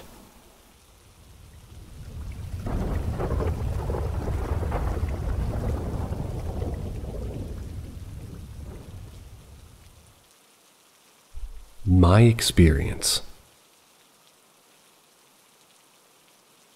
So all the way back in 2009, I was 17 in North Dakota. I was completely by myself one random night around 9 p.m. playing Wii. That's when I noticed a shady corner in my peripheral vision, where the two walls and the ceiling meet. At the corner appeared extra dark to me even though the light was on. I literally thought to myself, that corner looks extra shady. immediately followed by, what does that even mean? What a stupid thought. What I'm about to say sounds corny, but this is just 100% what I experienced. I looked straight ahead, back to my Wii after thinking that's a stupid thought, and I heard the deepest imaginable voice say, "Get out now." Except I didn't hear it like you hear your friend in the same room talk. It's as if it was in my ear. Absolutely zero way to tell where it came from. Ran outside, convinced myself it was nothing, tried to go to bed. My room was in the basement, and the lights wouldn't work unless the upstairs lights were on. Dad didn't like that. So I walked all the way back to the corner of the basement, opened the metal sliding door leading to my room, and laid under the covers with zero light. Then I proceeded to hear the deepest growl imaginable. But this time I could tell it was over my feet. Ran outside again, proceeded to fall asleep outside, wake up to the sun. The day I woke up, I asked my dad if I could go home early. He tried to throw a punch at me, and I was gone within 24 hours, to which I don't remember a second of. Never told my family, basically nobody until recently. That's my story. I know it sounds corny at parts, believe me or not, but it's what I experienced. Whether some other outside factors caused this, I'll never know. Just curious what y'all think, and maybe somebody's experienced something similar.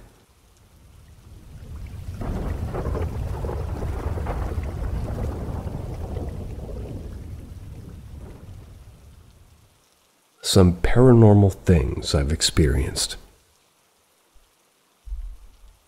To start off, I lived in an old house and it was built around the 1940s, but it's been renovated many times in the past 18 years. There was an older woman who lived here before us, but I'm not exactly sure if she died here. If she did, then that might explain things. First time I experienced something odd was when I was around 7 or 9 years old, maybe. It was Christmas, and I was laying on the floor in our living room with my family. I looked up and saw a figure staring into the room through the window. Our front door leads to our living room, and we have a light just outside the front door. The light was turned on, and I could see the figure looking in with a smile. It also had dark eyes. I was really scared and kept staring back at it, but none of my family members could see it. This happened to maybe a couple of years back when I was home alone and with my sister. We were in the living room again and heard steps coming from the stairs that sounded exactly like our dad's steps. But there wasn't anybody else in the house, and it was probably 3 or 4 steps that we heard. My sisters told me that she heard steps coming from upstairs before. My newest experience happened a few weeks back when I was upstairs in our bedroom playing my sister's piano with the door open. We have vinyl flooring in the upstairs rooms, which basically makes the floor kind of slippery and hard, if that makes sense. We can hear when something moves against it easily due to how hard the flooring is. So when I was playing, I started to hear this noise as if someone was scratching the floor. We didn't have any windows open at the time, and we don't have mice in our house during summers. I shook it off, but I kept hearing it, and eventually got too creeped out to keep playing and went downstairs. I was also home alone at the time, and the noise came from the next room for sure.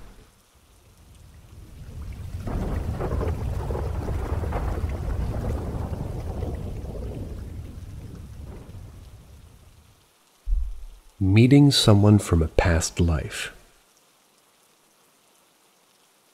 So first of all, I'm 34 years old and I've met thousands of people in my life. So this is a very rare thing I'm talking about. The first time it happened was with a girl. We were both in the store. She saw me first. I noticed her staring at me and a very, very weird feeling came over me. It's hard to explain. I knew she was a stranger, but at the same time, I didn't know her. Or maybe I did. It was like a very distant feeling, but I felt it. And then we both smiled like we were seeing an old friend, and we talked for a while about our lives and, well, basically anything about ourselves that we could think of. Then there was a moment when it was like reality hit us both at the same time. She teared up and gave me a hug, and I remember saying, "Yeah, it was really good to meet you." And she said, "Yeah." And then I said, "I guess I'll see you around." And I don't remember her response, but I never did see her again. The second time was at a park. It was a guy this time. We noticed each other at the same time and smiled almost to the point of laughing. At least for my part, like with the girl, I didn't know him, but I got that same distant feeling. And like with the girl, we told each other about our lives and talked for a long time about things ranging from our childhood to where we are now. I don't remember how we parted, but I do remember reality setting in the way it did with the girl, and then things becoming a little awkward. I also don't remember how we parted. Now, for the record, I did consider the possibility that these were childhood friends or something, and they recognized me. Well, I simply didn't recognize them. I genuinely had never met these people in my life, I don't think. All you can do is believe me when I say that.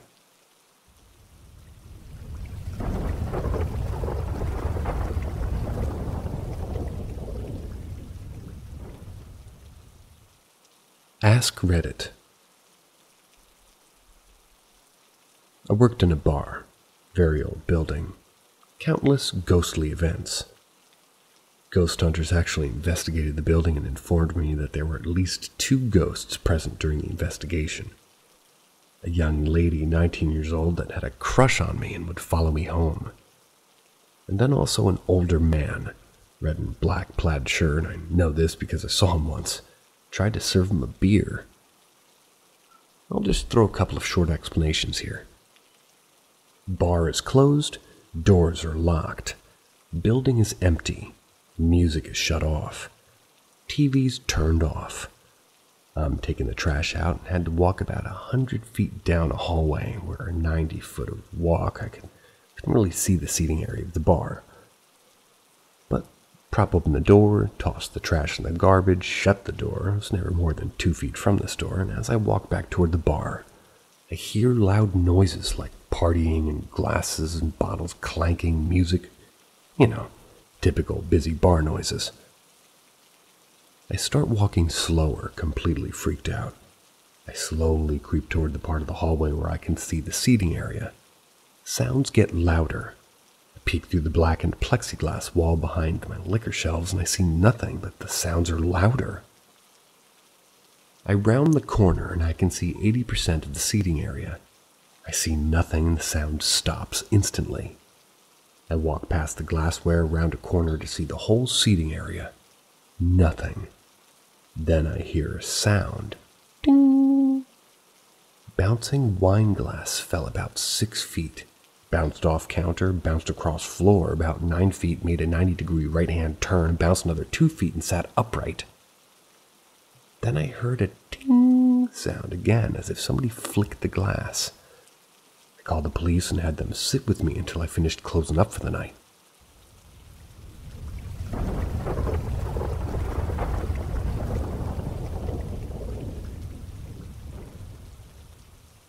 Possible occurrence. I enjoy hanging out in cemeteries for the peace and the nature and the weird symbolic attempt to connect with death. Nothing ever happened. No sightings, no movements in the corner of my eye, no change in temperature. Nothing. I even own a Ouija board, which mostly serves as decoration nowadays, and I've tried by myself, and with others, countless times. I never had any sort of communication. Absolutely nothing. People I've been doing, well, maybe I've been doing it wrong all this time, but really, the lack of evidence just made me decide that, yeah, ghosts or spirits don't exist. However, I've had quite an unexplained thing happen to me about 2 to 3 years ago. I've been with a couple of friends to Edinburgh, which those who know is pretty much a haunted capital in itself already. We happened to stroll through the historical cemetery, otherwise known as the most haunted cemetery in Europe, if not the world, which I've been to many times prior without any unusual activities. aside from tourists trying to spook each other. As we were heading down the slope toward the exit gate, I felt a slight push in my back. It shoved me toward the exit. For a moment, it genuinely felt like somebody nudging me with their hand, or it's a feeling that can't be replicated by anything else, really. It definitely couldn't have been my friends, as we all barely know each other at the time, and I was walking by the side of the group. They felt nothing themselves, and it could have been someone else trying to joke around since there was quite a few people visiting that place. But I figured, why would anybody want to do that to a stranger? So the chances are minimal. I've been to the cemetery countless times ever since. Nothing has ever occurred, so this experience stayed quite fresh in my mind due to the lack of explanation.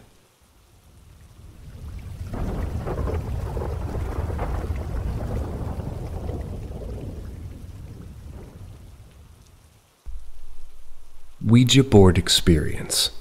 Object shows appears out of nowhere. So me and a couple of friends decided it would be a good idea, it wasn't, to go use a Ouija board in my dad's doctor's office, which was built in the 1800s. I had heard there was a lot of history behind it, and could possibly be haunted. So anyway, it was about 8 p.m. and just turned dark. We decided to start using a Ouija board. We started by asking simple questions like how old he was before he passed, his name, and some other random ones. He seemed super chill at first, and I think he even cracked a joke at one point. But I swear it was out of nowhere where he told us, "Evil spirits are here, and help me." Obviously a very intense turn of events. Me and my friends started to become super worried and got scared and wanted to stop. So we tried saying goodbye and took a long time to say it back, which worried us. But once he did, we decided we were done with this stupid idea. Went to go turn the lights back on, and then I swear to God, a random pill dropped out of thin air. We all went silent and my heart was racing. We immediately left the room, and after I went back to look up the number that was on the pill, came to find out that it was an allergy pill which my father doesn't even take, or anybody else who works there, which is only like 3 other people. Plus it wasn't even allergy season. And I asked everybody if they had one or threw one in the air before the lights turned on, but both of them said no, which I definitely believe because I trust them a lot, especially considering how scared everybody was. It would have been no time to try to prank someone or joke, but I just wanted to share this experience and wanted to know if anybody else had had an experience of the same kind. You know, when an entity or spirit made a random object just show up out of thin air.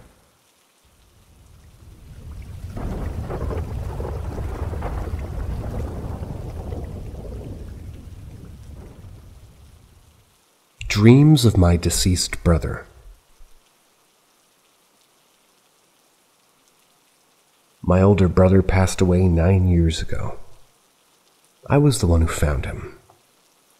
Last night I dreamt of him again. There have been periods spanning months when I dream of him nearly every night. I notice when I'm stressed, he comes more often.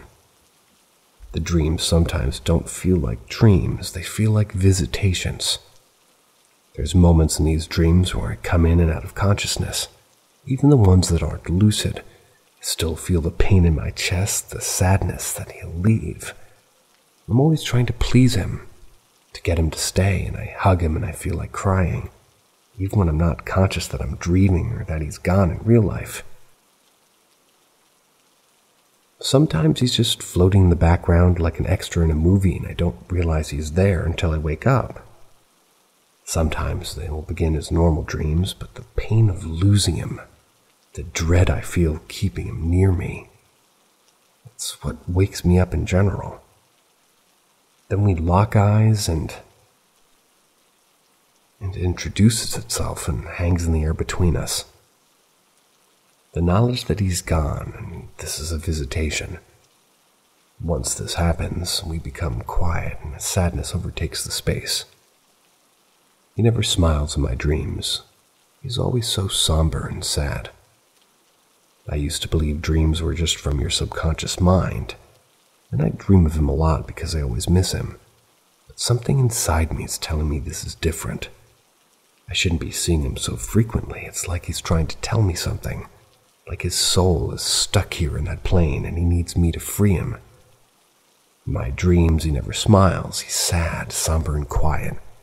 It's almost like he's counting on me to wake up in my dreams so we can talk. When I don't, he's disappointed.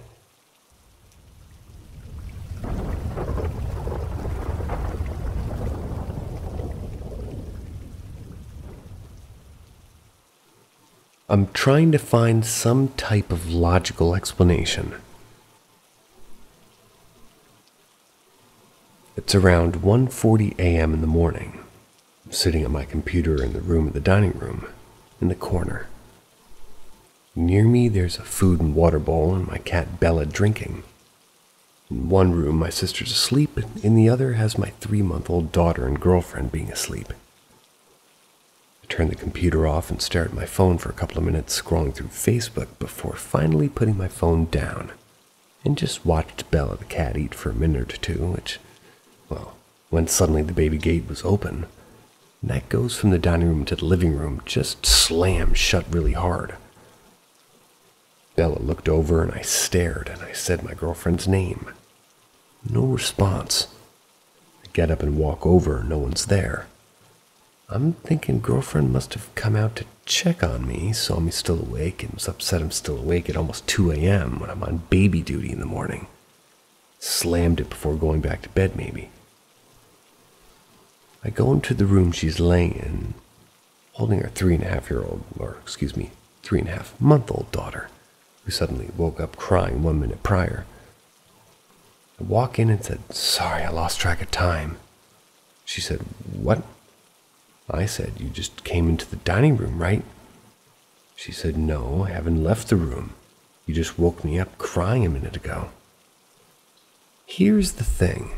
This girl is only 3.5 months old, and since getting on schedule and learning her nights, she's never woken up at 5 a.m. This was a first, coincidentally right before the gate slammed shut. Then reality hits and I'm freaked the hell out. This just happened and I'm still shooken up by it. Went to the living room and examined the room and gate trying to find any logical explanation to make sense of what happened, and I just can't.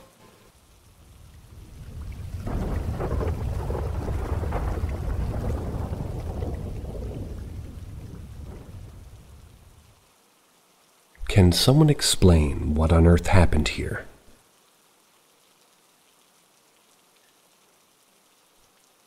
So early this morning, me, my girlfriend, her brother, were leaving to go home from a concert.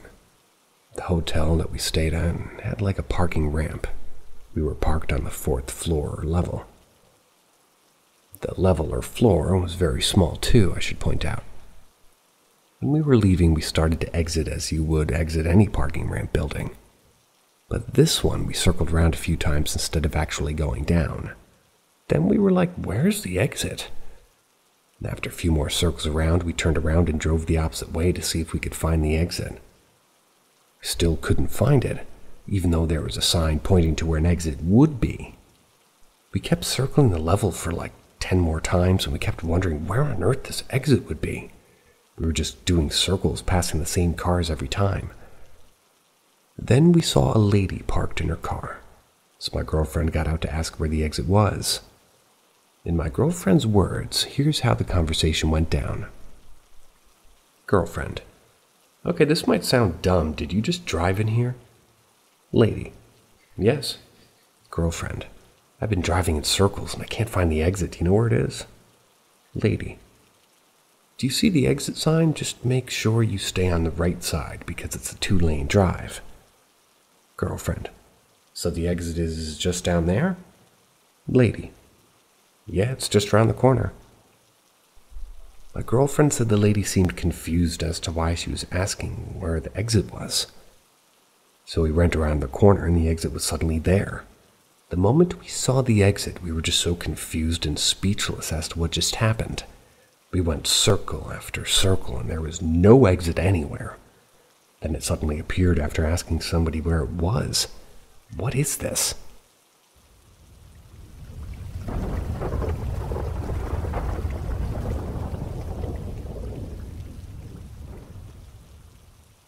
Knock, knock. Nobody's there.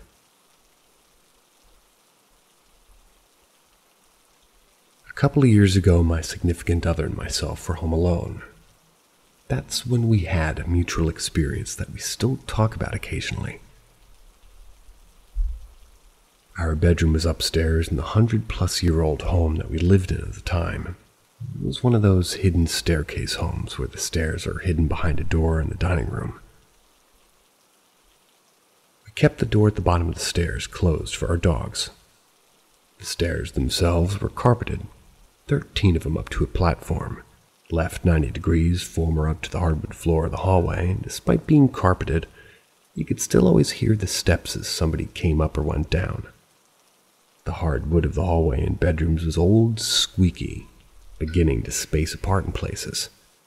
There was absolutely zero chance of hiding anyone's steps regardless of how much they might try on that hardwood floor.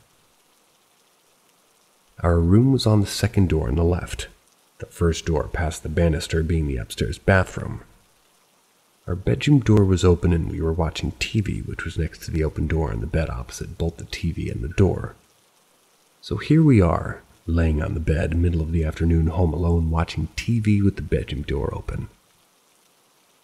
You could hear the stairwell door open. We heard it open and close.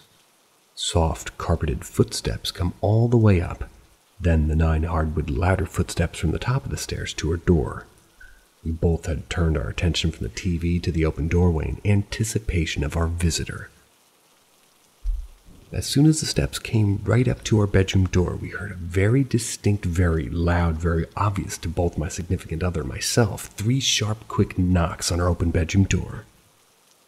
Yet there was nobody there.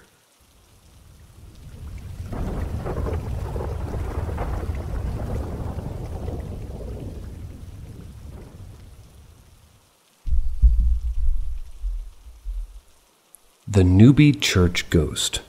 Photo and history of the church, and photo. I have always been interested in ghost photos, and over 30 years ago, when I was 9, I saw the famous Newby Church photo for the first time. I never found the photo scary, just weird, as the book said it was supposed to be a monk. But when did he have this face covering? I also found it very strange that the book said he was 9 feet tall. I visited Newby Church around 10 or 11 years ago, and I took a photo myself on the second visit. I carefully recreated the Reverend's original photo, and turned out the ghost wasn't 9 feet tall, but only around 6'3". What I've always found strange is how the church was only built in the 1870s, but the ghost is clearly standing on the altar steps. No church or other building was on the site before. I did research. I'd seen a lot of comments online about how the robe appears to be draped over the altar step. But if you look closely, this appears to be a spill or a stain on the negative. There are a few uneven marks at the bottom of this shape. Also, the stain extends to near the ghost's waist. You can see a cone shape in front of the figure. If this ghost is real, then why has no one ever seen or photographed it? I've seen a photo of the altar from the 1890s that doesn't show anything. It's been suggested that the ghost might be a medieval leper, which explains the face covering, and also the deformed left shoulder. He could be standing on what was an open space in his time period, as the ground level would have dropped when the excavations were done for the church. See ya.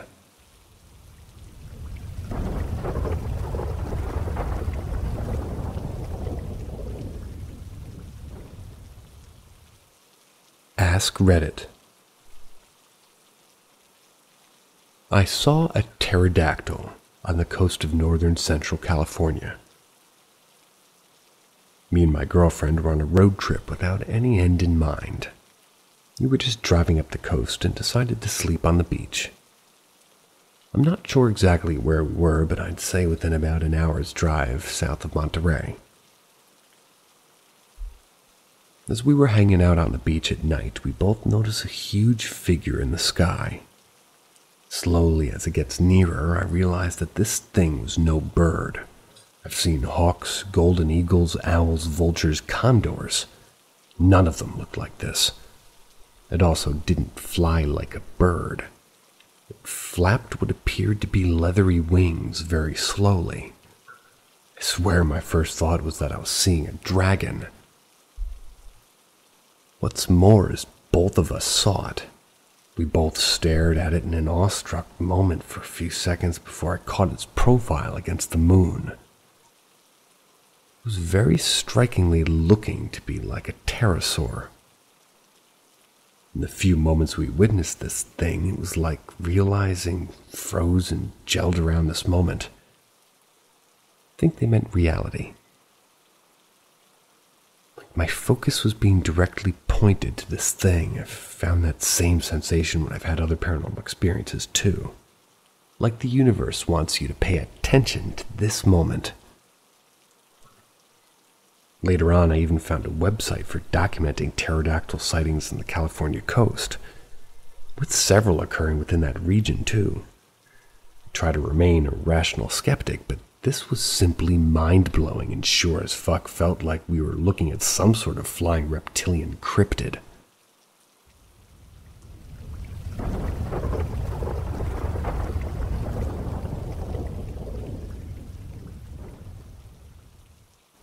Should I be concerned about the shadow man who spoke to me? It was a couple of years ago, but I can't stop thinking about it. One night I woke up and the shadow of a man was looming over me. He had a top hat, if that's relevant. He then spoke to me saying, "I will protect you." While I didn't feel afraid, nor did I feel comforted. Ever since, nothing really happened, with the exception of 2 sleep paralysis experiences. I don't know if I'm just a hypochondriac or something's actually wrong.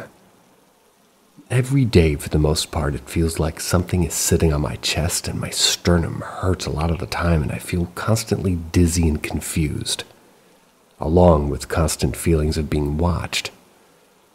I feel as though I'm never alone and whatever spoke to me that night is with me constantly, and I unconsciously have conversations with whatever's with me when I'm completely alone. There is no history of mental illness in the family, though there is a history of being sensitive to the paranormal. Sometimes the pain gets too severe to function and I just cry in pain. Mind you, I was raised with a crying is weak mentality. I've had blood tests, gone to the doctor, he kind of even thinks I'm faking it to get out of things. I don't know if I should be worried or not. I guess I forgot to add that after that experience, it felt like something kept telling me I was going to die by the time I turned 18.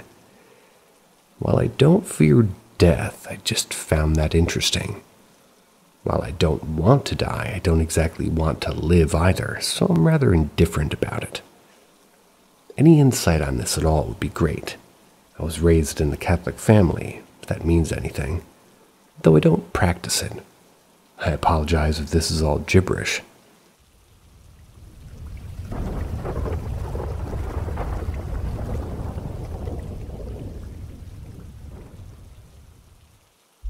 Saw something when I was younger. So this happened when I was about 9 or something, I'm not completely sure. My friend and I were playing in my room with Barbies, but took a quick break when she had to pee, so I decided it would be fun to hide behind my door to scare her. When I stood up and wanted to hide behind my door, I saw some sort of creature. I always thought of it as some sort of alien, but it could be something else. It for sure didn't look human, though. I know how it looked exactly, but have a vague memory of how it looked. This is because it's been so long. When I saw it, I felt intense fear. I couldn't move or breathe, and my heart was going crazy. I don't know for how long I stood there, but eventually I walked out of my room and my friend came out of the bathroom. We both went inside my room and went to play again. At that moment, I didn't remember what happened, but still felt extremely scared. I must have looked scared too because she kept asking me if I was okay. I'm not sure when, but maybe a few days or weeks later, I started to remember what happened that day. Got extremely scared to sleep. I never told my parents, and I just kept it to myself. They just had to deal with me being scared, laughing my ass off. I told my little brother a few years after it happened, but every time I talked about it or every time he would joke about it, he didn't believe me, by the way, I would freak out, and this intense fear would fill up my body. The picture of it standing there and the fear I felt stayed with me. I recently talked about it with my oldest brother because my younger one brought it up as a joke. My oldest brother really believes it could be an alien of some sort, since he also believes to have seen one when he was younger.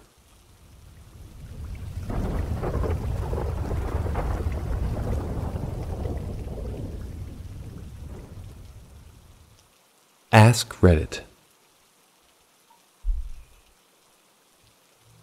Growing up, I used to spend the night at a house that was, in my opinion, haunted. My friend lived there with her family, and they all thought nothing of the sinks turning themselves on and off at night. Sporadically, mind you. Not a drip, mind you, but a fucking full-on sink for 3 seconds and then nothing. They would wake me up every time and scare the shit out of me. Other haunted shit in this house is as follows. The TV turned itself on sometimes and changed channels by itself. One time we laid in the bed upstairs talking and the TV turned on and started slowly flipping through different channels of static. My friend's bedroom was the bonus room, so she had the door to the attic in her ceiling. If we stayed up talking too late, we would hear warped wood start creaking back and forth across the door. So scary when you're all 14 years old. Worst thing. This was the thing that made me officially stop going over to her house. One time the whole family packed up and went to Sam's Club to go shopping. And as a bored 14-year-old, I came with them. The mom locked up the house as usual and shopped for 30 minutes tops and came home. When her mom went inside, she tried flipping on the lights. It didn't work. She said, "Wonder if the power's out," and tried another lamp and, well, nothing again. After a swift check of the house, it was discovered that all of the light bulbs in the house had been moved to the four corners of the living room. I don't know why, but I remember crying when we discovered them. For some reason, it was deeply scary for me.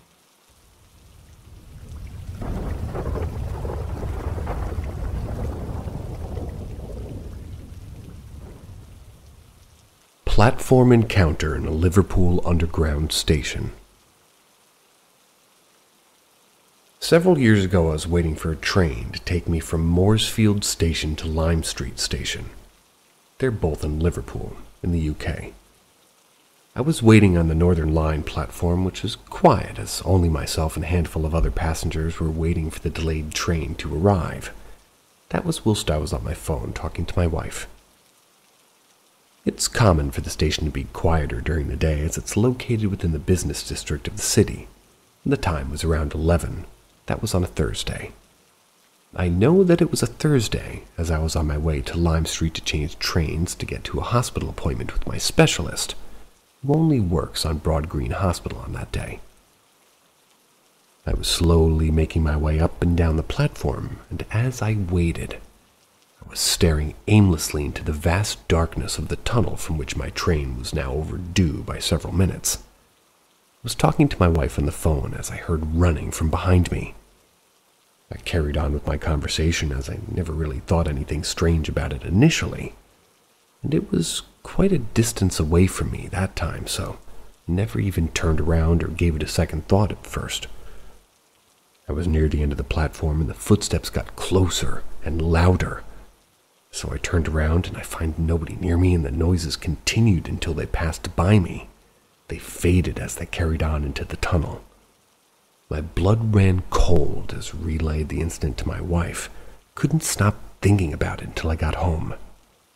To this day, I've tried to rationalize that incident by putting it down to the way that sound travels underground, but that wasn't the case as I heard running footsteps pass by me within inches, and then carried on into a darkened tunnel.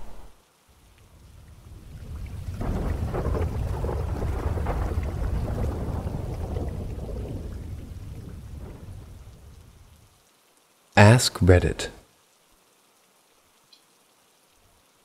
Okay, so almost a year ago, a very close friend died. Pretty much my uncle. It really took everybody by surprise, and he constantly rode his bike and ate very healthy meals. Made sure to squeeze in some extra exercise before work in his hideouts, and a few days after the funeral, I went up to his parents and just kind of dreamt with them for 2 days or 2 weeks or so. I had a dream about my teeth falling out, which in my culture means that somebody's going to die. My mom went on to tell me about a family picture that she had taken. She deleted it as soon as she saw it because of how much it freaked her out. There was a completely different face on top of hers, like she was telling me. She got very pale. And finally, one of the weirdest, most chilling part of all of this is my dad's dream. My dad and my uncle were very close. They were friends in and just sort of built by them for them. A few days before it happened, my dad had a dream and he was walking backwards towards this black vehicle parked outside the house with my mom. He said he was like somewhat of a zombie. A woman couldn't really see her face, but could tell by the shape that she was waiting for them.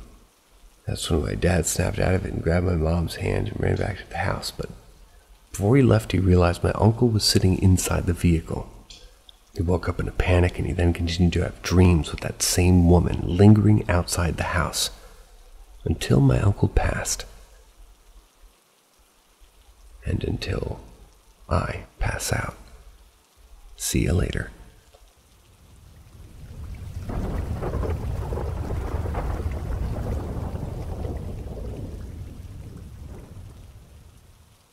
My cousin had a ghost we all named Fred. My cousins had a ghost. One of those ghosts that was caught in a loop and did the same thing over and over several times a day. What was that thing? He stalked down the hallway. It was unmistakable. Some of my earliest memories of going to my cousin's house involved stopping everything I was doing to look toward the sound of somebody coming up the hallway towards us.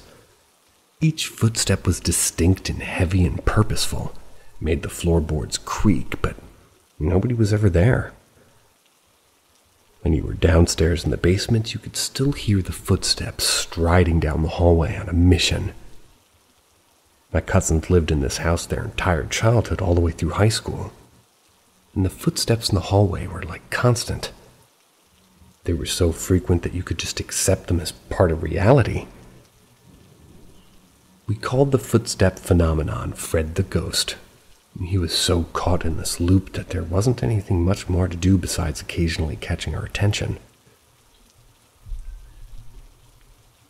The only time anything else came of Fred the Ghost was when my cousin was little. She had to go to the bathroom in the middle of the night, and she walked out of her room just as the footsteps were starting up the hall. Maybe it's because children are somehow more susceptible to this sort of stuff, but when she opened her door, she saw him coming up the hall. A big, fierce-looking guy with a tomahawk. She squeezed her eyes shut as he came closer, and when the footsteps passed her, she opened her eyes, and he was nowhere to be found. That's Fred, and I'm certainly glad nobody else has ever seen him. Whatever he was doing, it didn't seem very nice.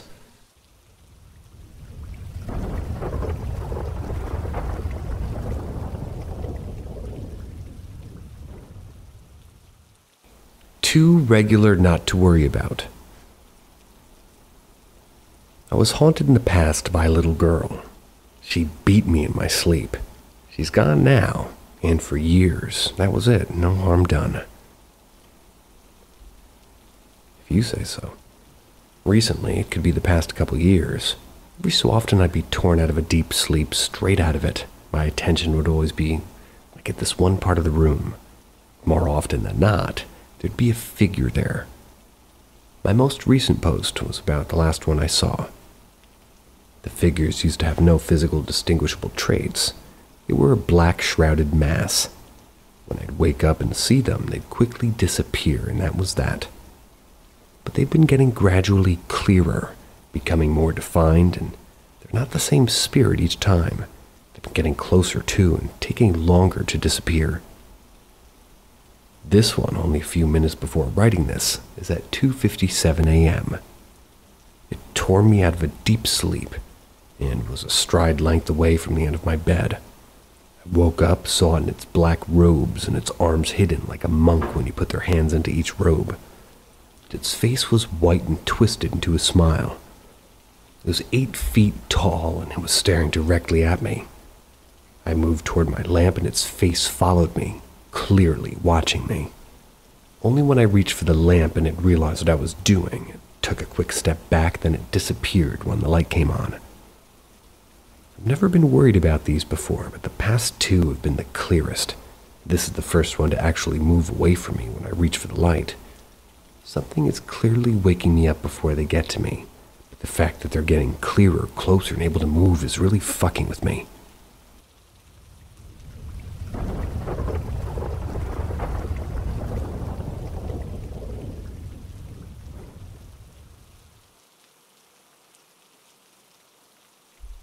What did I saw? Otherwise known as what did I see? Or what is it that I saw? When I was around 12 or 13, I went out with my friend in the evening. She was the same age, and after a few hours, my mom called me to go home, so I had to hurry. I chose a shorter path, which I usually wouldn't because it's a dark street with few lights. But to be honest, I always had goosebumps from that street, but I had to be home in time. I was fast walking, so I was like a few steps ahead of my friend, and then I had a feeling that somebody's watching me. I looked beside me and I saw something which I will never forget. There was a school next to me when I saw a man without a head was sitting on a bench wearing a black suit, and it was huge with long legs. Doesn't even have a neck, only shoulders. Although the entity doesn't have a head, I felt his gaze on me. I wasn't able to move or talk, only to stare at him. It felt like minutes, but it was only a few seconds. When I heard my friend calling me, I started to run without a word when I noticed she's not following me. I looked back and she was staring at the thing. I screamed at her to run and she followed. Thank God. We were running for our lives without a word.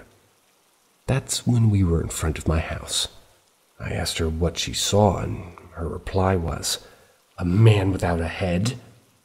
She saw exactly the same thing as me. Next day we visited the school and there was no bench there. We're 22 by now and we still don't know what did we saw at that night.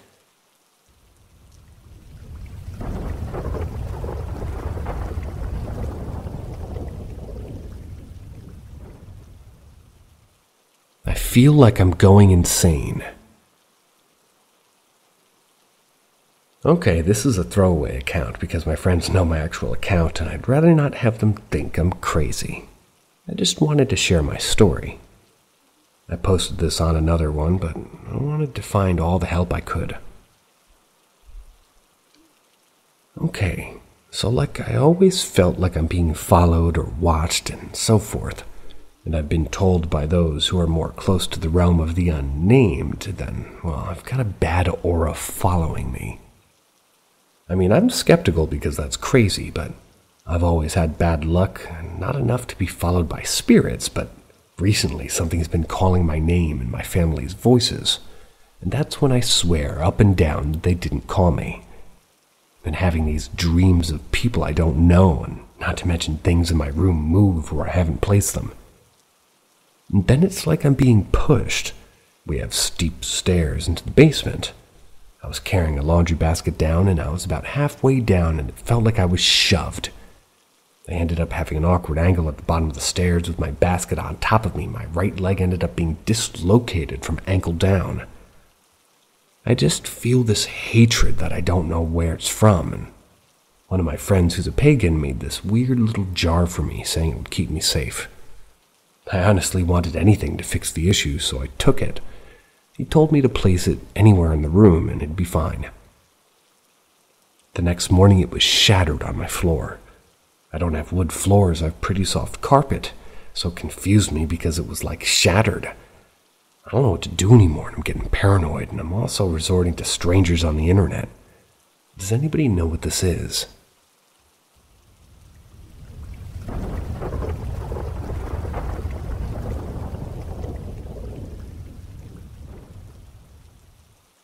What is the most paranormal experience you've ever experienced? I don't know how paranormal this is, but I definitely saw a ghost. When I was younger, maybe between 7 and 9, I'm 17 now, I went to this really old school in Toronto. My parents worked in the morning, so after school I went to daycare, which was provided by the school. The school was a regular elementary school, except for the basement. It was so strange, and it feels so vivid thinking about it. The floor is pure concrete, the walls pure concrete painted this bluish gray color. This daycare took place in the basement. The basement was like a maze. That's why we only stayed in one hallway. Our daycare was just down the hall for a boys' bathroom, and since the teachers didn't want us getting lost, the girls had to use the boys' bathroom too. When you walked into the bathroom, you were met with a wall of sinks like a barricade between two sides of the washroom.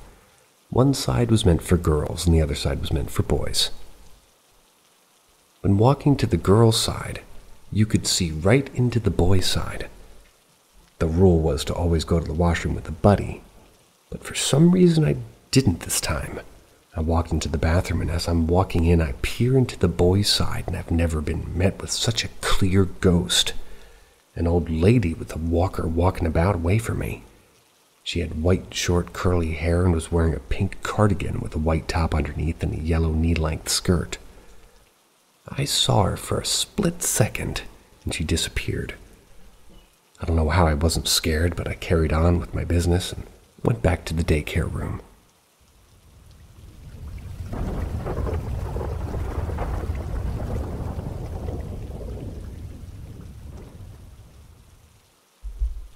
I played even in cemetery and still got no answer.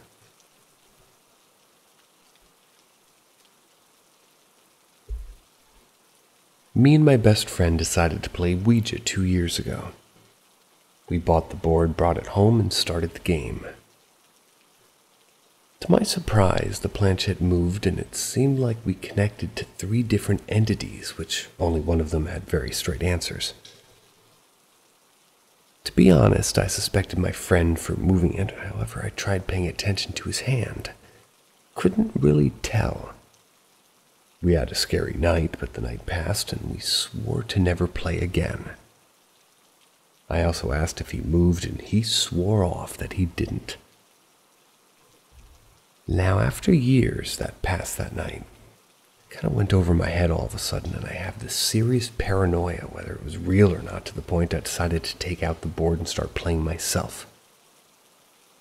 However, I failed. I played in so many places alone and didn't get a single movement. So I decided that I was going to play with another friend. We met and we played, and still no answers. I decided that we should go to the cemetery because that's the end game, and, well, we definitely would have something. So we went to the so-called haunted cemetery and played. Still, no answers. This affected me so badly to the point that I'm losing all my faith in the paranormal, and I want your recommendations. What am I doing wrong? What's happening? Is this thing really fake, or is it the people moving it? Even if so, my first friend would literally have no reason to do it.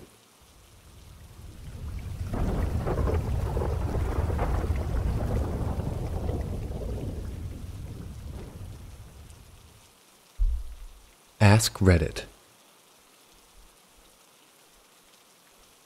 To preface, my family always suspected the house that I/we grew up in was haunted.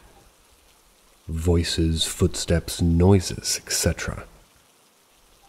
My family had since moved out of the house, but apparently, through chatting with the neighbors, the family that moved in is suspected the same. They asked my neighbors if we had ever said anything about it possibly being haunted. Their young boy talked about seeing a man around the house, whole family hearing noises, and it got to the point where they actually called in some priest or religious figure to cleanse the house.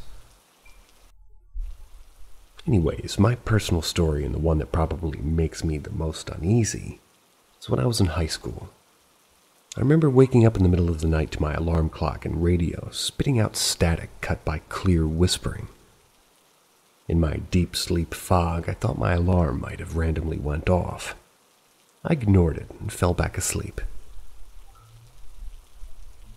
It wasn't until the morning when I woke up and I realized it wasn't plugged in. It doesn't carry a battery. Kinda freaky. I always was super skeptical throughout, but then I was back there for my wedding years later. We had a bunch of family over. Everyone was out of the house running errands except for my aunt and uncle. When we got back, they kind of froze up, and when we asked them what was wrong, they said they had been hearing footsteps in the back room and assumed that we'd been home. I guess the fact that others have heard things, including the new family moved in who hadn't heard any stories or anything, kind of makes me wonder about everything I heard growing up.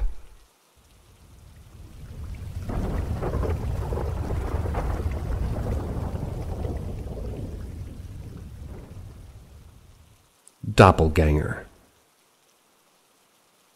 This happened quite a few years back now, but it's something that stuck with me and I can't even really wrap my head around it now.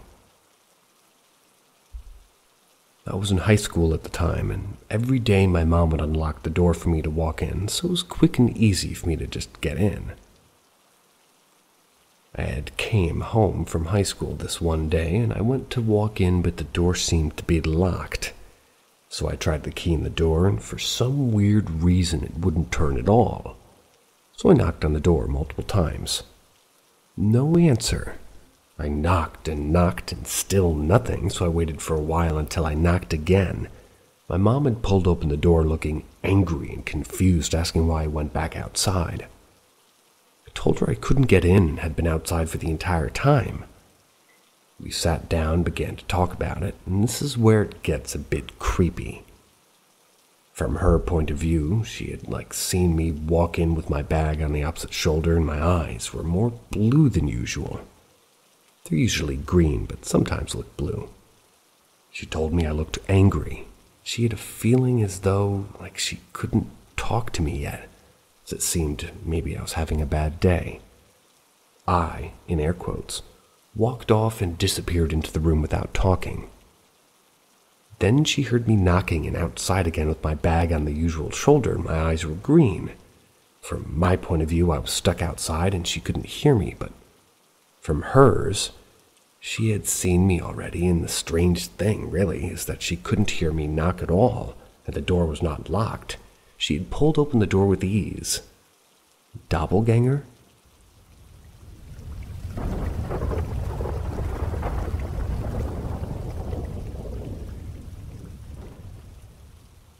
Ask Reddit. Didn't experience this firsthand, but I overheard some of it on the phone. My sister was visiting my parents, home from college. That was for the weekend. I live in my own place in the next town over, and I kind of called her about something, and she was clearly very upset. She told me she was home alone and something was happening. I asked her if there was someone in the house or an intruder, and she told me that there was an animalistic growling noise coming from the corner, and my mom's dog was going nuts on the noise. I could hear him in the background. She said the hallway lights were flashing on and off. I told her to get her jacket and just calm down and get out of the house. Taking the dog with her so she could, be by Sunday, pick her up. She went outside and brought the dog with her. Her friend was even closer than I was, so she picked my sister up and they hung out at her friend's house for a while. About 20 minutes after that, my brother, who also lived nearby, stopped by the house to return some old tools that he'd borrowed from my dad. He went inside, and just because he saw the lights going on and off, he's kind of an electrician. Once he was inside, they stopped. Kept hearing somebody walking around the other room, but when he'd go in there, no one was there, and when he called out, no one responded. He checked the whole house and then also heard animal growling noises from the same corner as my sister. This is an outside wall corner, with windows not even space enough for a raccoon or something to be trapped inside the wall, so my brother really felt unnerved by this.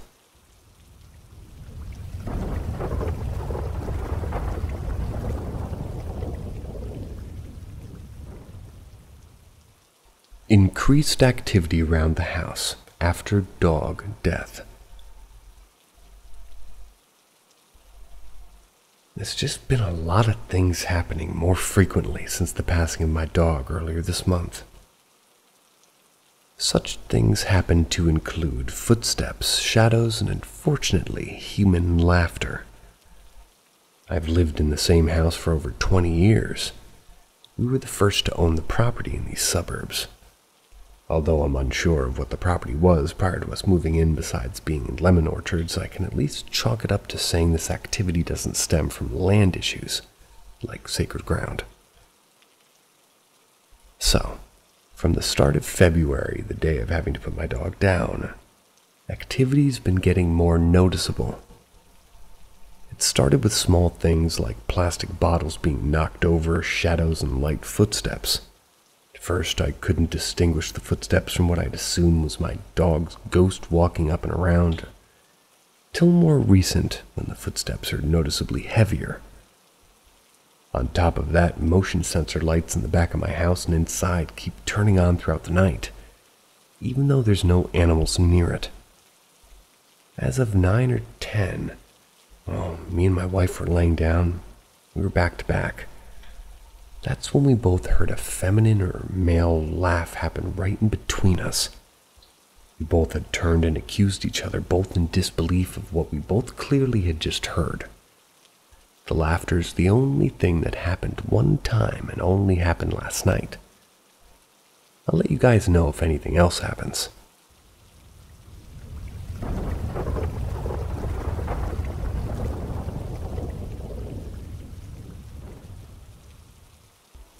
Haunted motel on a mountain. When I was younger, probably around age 7 or 8, my parents brought my brother, my cousins, and I up to the White Mountains. There were a lot of us, so finding a place to fit everybody was difficult.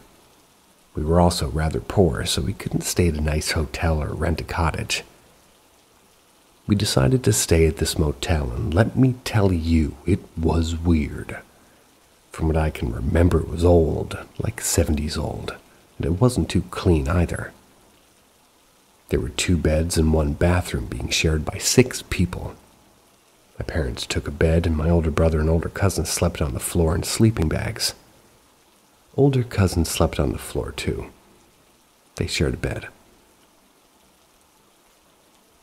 One night I woke up and everything was weird. My cousin, who was sleeping next to me, had her eyes wide open and it looked like somebody scalped her. The walls looked like they were covered in blood and the room was a completely different color. I sat up and scanned the room. My other cousin was in a weird-ass pose and my parents were all gored up too. It was like a shitty, creepy pasta in there. The bathroom light was on, but it was like a scene from Stranger Things. The light was dim and ominous, and I also saw faces everywhere. Best way I could describe it is like shadow faces. I laid back down, closed my eyes. Waited a few minutes, and when I opened them, everything was back to normal. I went back to bed and forgot about it until right now.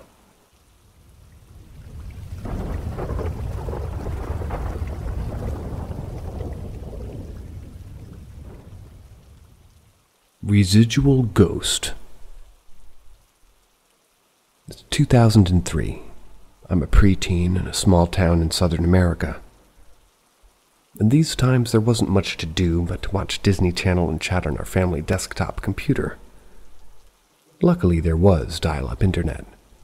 If I close my eyes, I can still hear the...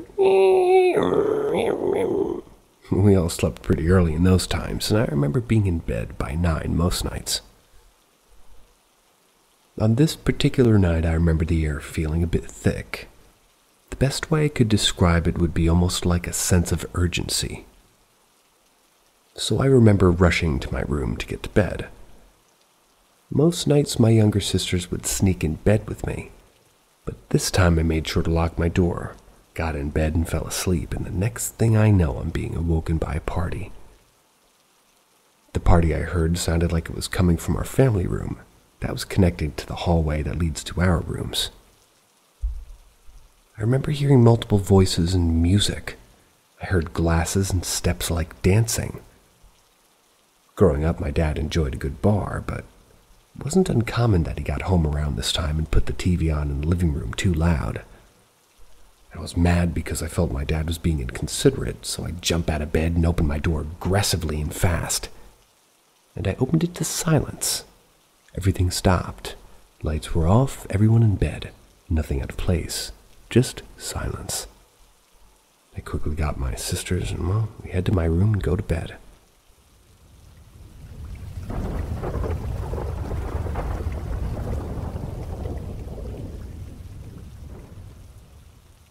Shadow Man with the Hat. When I was at least 11 years old or so, I'm at my great-aunt's house spending the night with my cousins. My elder cousin's room, we're in there, watching kid movies on the VHS, and she was gone at a friend's house spending the night. Me and my favorite cousin were on the bed, while my brother and little cousin were on the ground watching the movie. I guess I somehow fell asleep without remembering that I laid down or even closed my eyes. That's because I wake up in the middle of the night laying still on the bed when I see in the middle of the hallway floating near the chandelier a shadow-like man with those old-fashioned hats.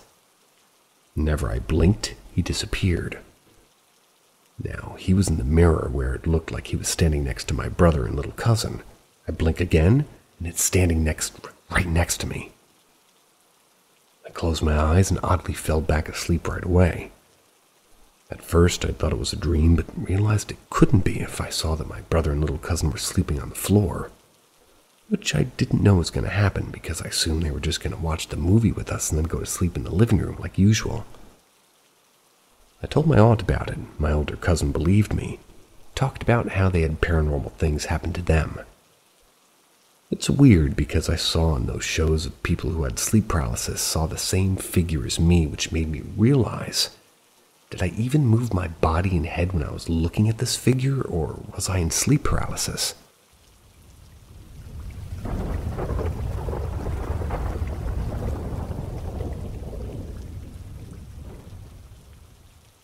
What experience turned you or somebody you know from a skeptic to a believer? I've always been a believer, as the home I grew up in was rife with activity. However, my boyfriend was a complete skeptic until recently. We went on a group paranormal investigation at a location called Dead Woman's Ditch. He went into this as a complete skeptic, mind you. He'd booked this as a surprise for me. That's because I love the paranormal, but he expected it to be nonsense. But a night of tricks and silliness nonetheless. During a dowsing rod session where 8 of us were using the rods, the lead of the investigation asked if any present spirit could use the rods to point to where they were. Simultaneously, all the rods pointed to a gap in the circle. That's where we stood. There was no wind, they all moved at the same time and at the same speed, and they all pointed to exactly the same spot. What helped solidify this was the fact that they all had to move in different directions in order to point to this spot. Some people had brought their own rods, and the lead investigator had his hands visible during this.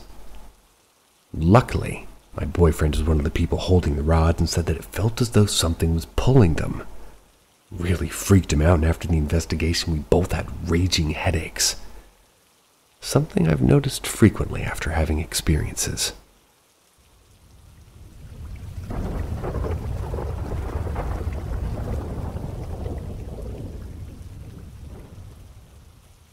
Strange experience I can't get out of my head. I have this paranormal experience that happened to me about 2 to 3 years ago. I've never been able to shake it out of my mind.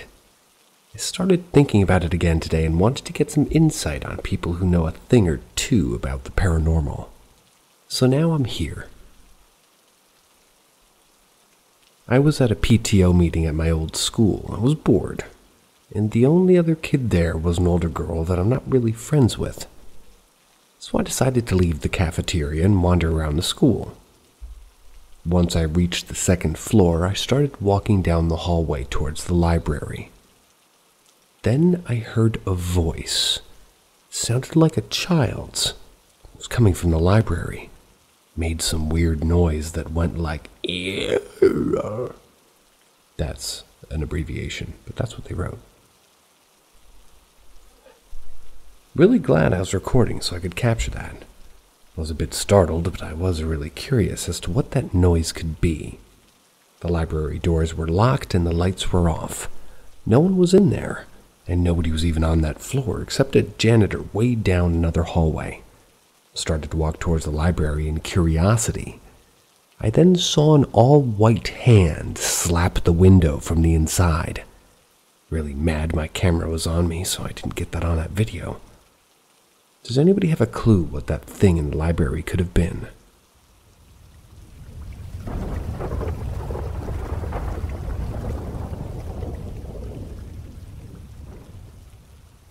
Shadow person or shared dream?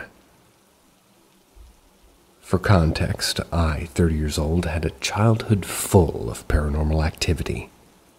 My mom's side of the family, and myself included, is very sensitive, and my grandmother practices witchcraft. My son, who's 9, is not exposed to much, if any, of that, and I haven't told him about my childhood experiences.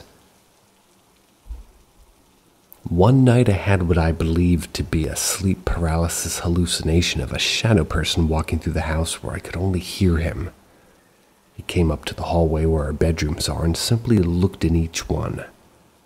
He was a large, dark shadow with glowing red eyes. I couldn't move, I couldn't speak at all. Par for the course with sleep paralysis. I could only watch him, watching us. That was until I went back under for some actual sleep. When I woke up my son the next morning, he was very upset. The first thing he said to me was a tall black shadow with glowing red eyes looked at me in my bed. I asked him if he could move or speak, and he said yeah, but he was too afraid. He said he just pulled his blankets over his head and curled up. My brain says this is a shadow person or a watcher or whatever you want to call it. My heart hopes that my son and I are just very connected, so much so that we share dreams. So Reddit, what are your thoughts?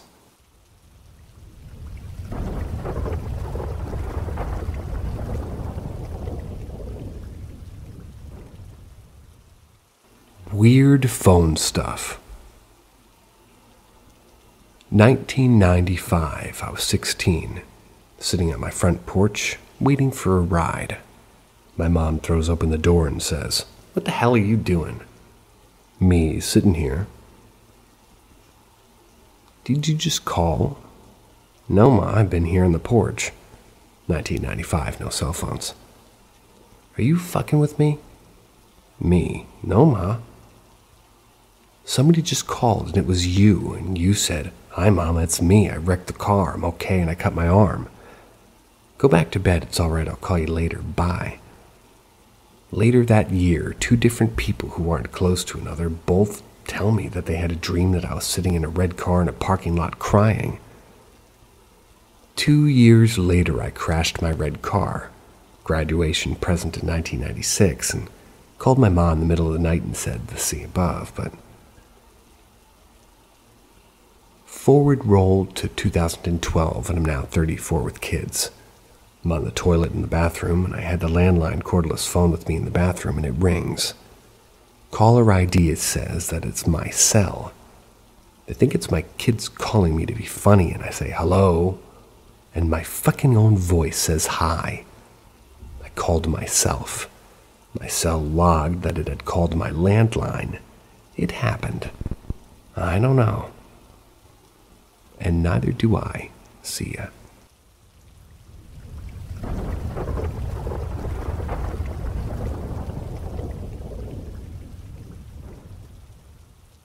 Have you ever looked at a complete stranger and felt an intense supernatural connection? This happens very rarely with me, but it first started when I was a young kid, in maybe the first grade. Now it is brief and fleeting, but can happen when making eye contact with someone in the subway or even standing behind a stranger while waiting in line somewhere. I'll look at a person and experience a surreal sensation almost to my core, like I knew them. Except it feels deeper than that. Sometimes it felt like we could have been lovers, but sometimes it feels more overbearing, kind of like they could have inflicted harm.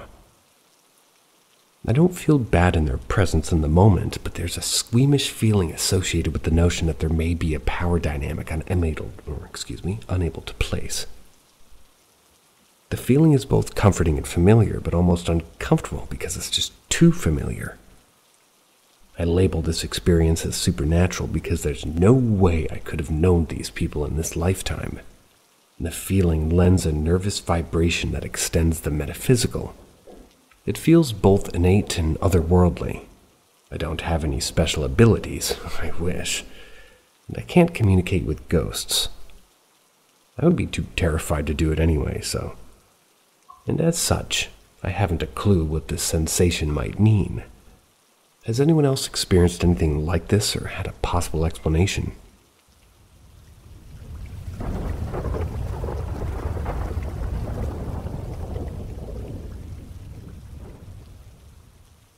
Why am I the only one the spirit bothers? I've lived in my apartment building for about 5 years now with my fiancé and his son. The building is old, originally built in the 1920s. What I cannot explain is why I, the only female in the house, am the only person who experiences anything paranormal. My fiancé works midnights, so I'm home with just my stepson at night. The activities only ever really occurred in her bedroom. I will feel someone come and sit down on the bed and start to pet my hair, and trust me, I'm not sleeping. It's happened far too many times over the past 5 years. I've heard things rattling in her closet, whispering in my ear to wake me up. Another bonus is my 2 cats go frickin' bonkers in our bedroom, completely spaz out, hissing at the closet of our bed and staring at a single corner for over long periods of time. I don't know, the spirit whom I've nicknamed Mr. Ghost, more of a self-comforting thing, only comes out to bug me when I'm alone in my bedroom. I've stayed at my mom's house for a month and to help her after a serious surgery and had no paranormal experiences, only in the bedroom at my apartment. So my question is it normal for a spirit to be more forthcoming to a specific person? Why is the spirit only bothering me?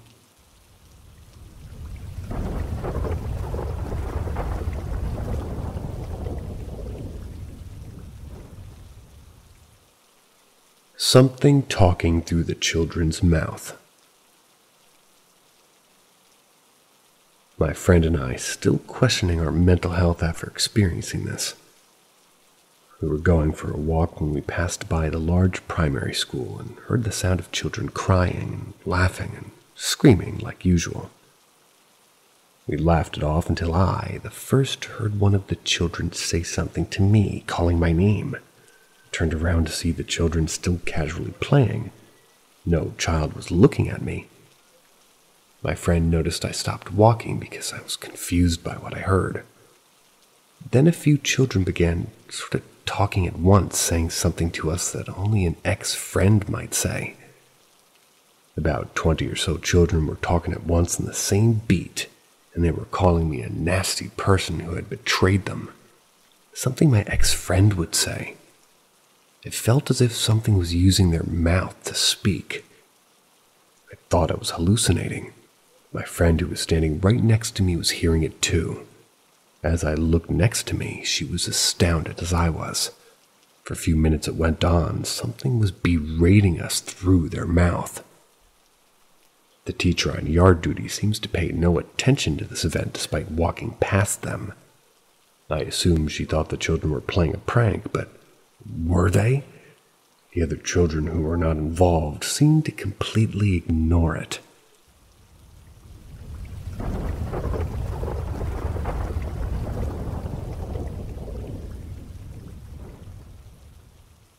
Ask Reddit. When the house we live in today was for sale, we went with our realtor for a tour. The 80-plus-year-old lady who lived there at the time was there, and she stayed in the corner bedroom on the bed and read a book while we looked around. After we left, my wife and I thought it was strange that she hung out in that room and not the master bedroom. The bed in the master didn't look like it had been slept in a long time, and that the master bath had clearly not been used in a long time also.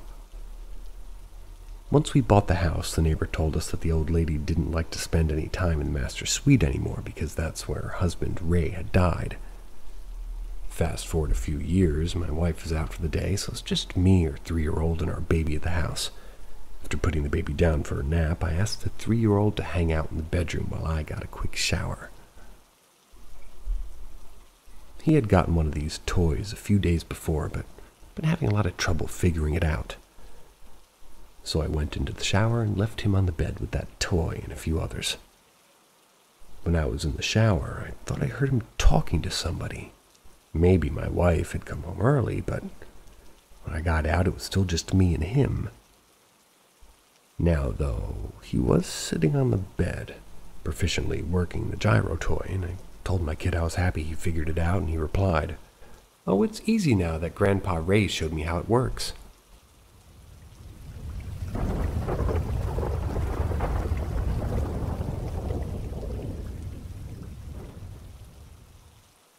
Something is trying to communicate with me, unsure what to do.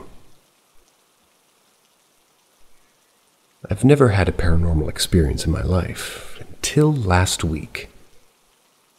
We went to New Orleans, went on a ghost tour, used some equipment, joined in half-hearted seance. We also visited several voodoo places. I didn't feel anything at the time, but started to feel weird at the hotel with chills all over my body and my stomach tightening. I became super fascinated and got addicted to a ghost app for several days. Mostly because it's so interesting and I'm trying to figure out how it all works. But it has also shown some intelligent answers that were pretty startling and some scary ones. Then I started doing more research, realized I had started this whole encounter pretty recklessly, like trying to communicate when I'm drunk or not thinking about my safety. Since I realized this may be more dangerous than I thought, I completely stopped using the app and I've been ignoring things. And also completely stopped talking about it with my few friends. The idea being to not give it attention and then lose interest. So, should I try to communicate and see what they want, and then do a cleanse of my house myself? Or should I just go ahead and try to clear out all this energy, delete the app, cleanse the house, etc.? Where do I even start?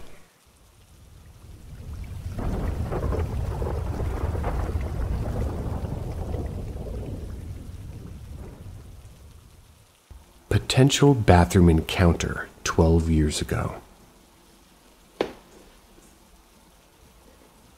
So I've always been a man of science. Never really believed in ghosts. But waiting, some of the things here are interesting. And I wanted to see your opinions on the closest thing I ever had to an encounter. I'm 18 at the moment, so this was well over a decade ago. Maybe 12 years ago. I was getting ready for bed in my upstairs bathroom. As I was brushing my teeth, I turned around and very vividly saw someone for a split second. They looked at me like a young girl, maybe a few years older than I was at the time, dressed in ragged clothes, just smiling at me. Naturally, being a very young child, I burst out screaming and my dad came running upstairs. It wasn't for long, but I can still remember exactly what I saw, down to the facial features. I told him exactly what happened and he just assumed I was tired and seeing things. But I've never had an experience like that from being tired. I feel like I remember it so vividly, but it could also just be because it was so long ago. Now, my sister's a very spiritual person, believes heavily in the supernatural and thinks there's something living in her house. But we've lived there since it was first built, and all that was there before the park with the playground.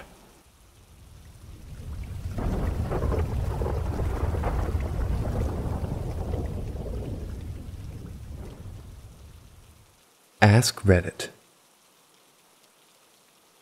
My family moved into a new house when I was 11. The previous owners were a family and the mom died of cancer.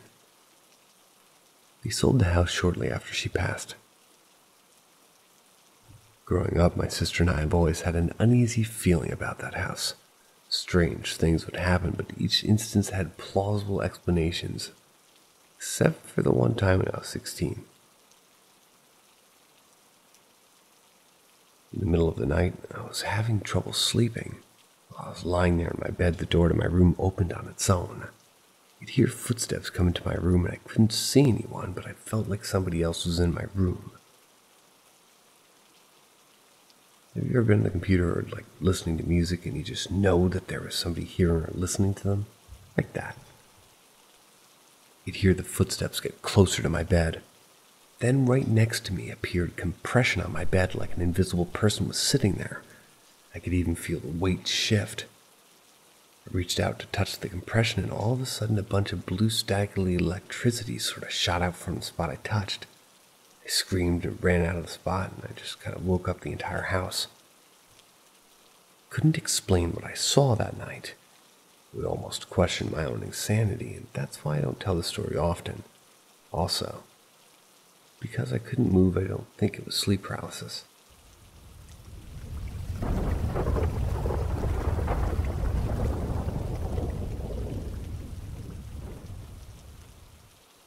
My Girl Guides group used to meet in the elementary school library. That's where there was an ongoing rumor that one of the custodians died underneath the school, and you could see him opening and closing doors as he walked through the school. And you could hear his breathing and the keys on his belt jingle as he continued his job, even in the afterlife. This rumor was around for as long as I attended the school. Several times when my guide group was leaving the library, a chair or two would fall off the desk. We used to say it was the ghost getting angry that we were leaving. My mother was one of the guide leaders, so I would almost always leave last. When we were wrapping up a meeting one night, a friend and I were hanging out in the library reading the books while the other girls were getting picked up. My mother called for us to go down the hall, and we got up to leave, and as we walked out, every single chair crashed to the ground and the power bumped. As cliche as that sounds, I think about that ghost a lot, whether or not it was even real, but after my grade graduated to high school, his activity stopped completely and he was slowly kind of forgotten. I don't think his stories are told anymore in the school, and a lot of the staff retired. They were replaced, and my age group who would remember him are all graduating or have already graduated. And it honestly feels like I've lost a friend.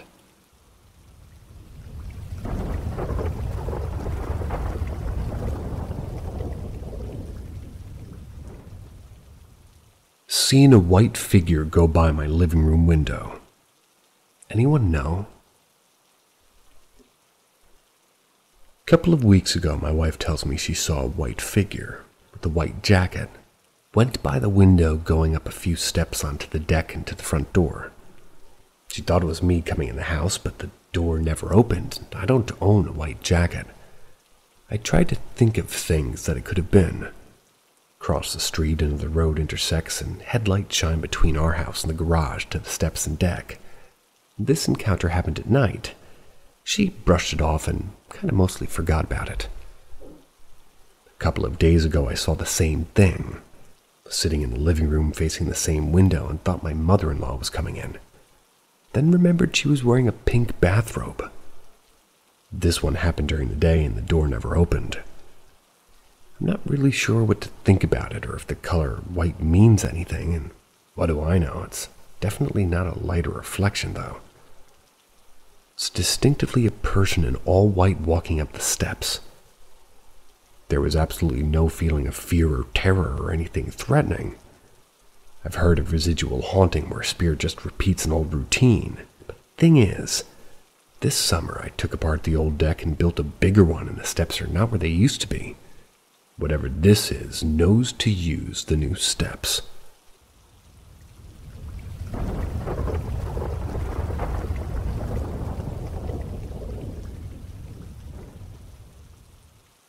Something pulled my hair today. I'm a housekeeper at a resort. This happened in a unit I was cleaning today. It spooked me so bad that I didn't even want to clean that room. So I was standing in the middle of the bathroom looking at my phone. I had my hair tied back in a low ponytail and a clip sort of pinning my hair to the back of my head to keep it off my neck. I have really long, heavy, and thick hair. To make my hair stay in any sort of style, it has to be tight to my head or it'll fall out in minutes. Something lifted all of my hair over my head and dropped it. It was so scary, I literally jumped and looked all around the bathroom to try to figure out really how it happened. I was standing dead in the center of the bathroom away from all the stalls. And the only thing in the ceiling is one of those light fan fixtures that are in the actual ceiling. Nothing could have caught my hair. It couldn't have been static. Static doesn't move the entirety of your hair in one big clump. And I was completely alone. Whatever it was, or whatever happened, it didn't hurt me. Maybe it was just curious or something. I don't even know if I fully believe in the paranormal despite having several encounters. What do you think about this? Any logical explanation on my levitating hair?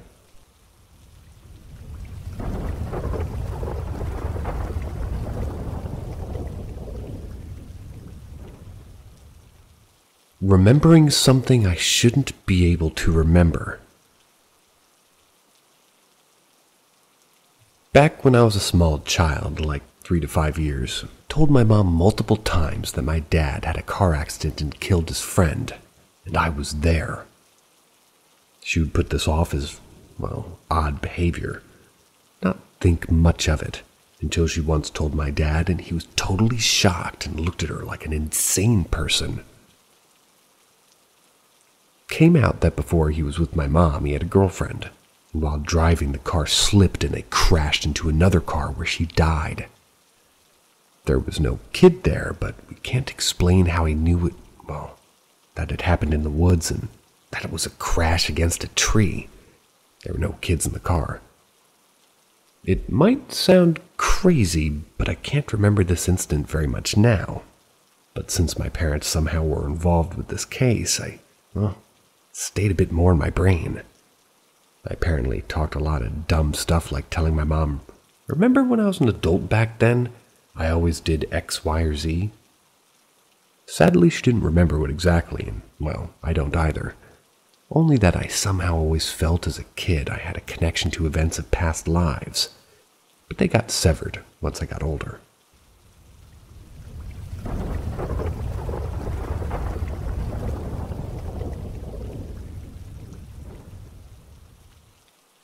I keep dreaming about my dad who died 4 years ago. I'm starting to believe it's him. To begin with dreams, it was just us going to the beach and stuff. Or it would be silly things like we'd be at the zoo and he'd be there and just not doing much. But recently, it's felt a lot more real. He's been saying things to me like, I love you and I miss you. I never used to believe in this stuff, or that it really could be him, but it's all started to feel a lot more real. And now I'm starting to believe it's him reaching out to me. I don't know if I find it comforting, maybe a bit, but honestly, it's starting to make it hard to fall asleep. I guess I'm just worried, which I know is a weird reaction to have, but I also don't think it can be explained. I spoke to a parapsychologist about some of the unexplained stuff. She said that it wasn't her job to tell people if it's real or not if they believe they saw their dad, which is fair. But I also feel really strange. It's like a strange circular thing where I keep thinking, well, it must be him because I'm reacting this weird way and there's no reason for it to feel like this if it's just a dream. If that makes any kind of sense to anyone.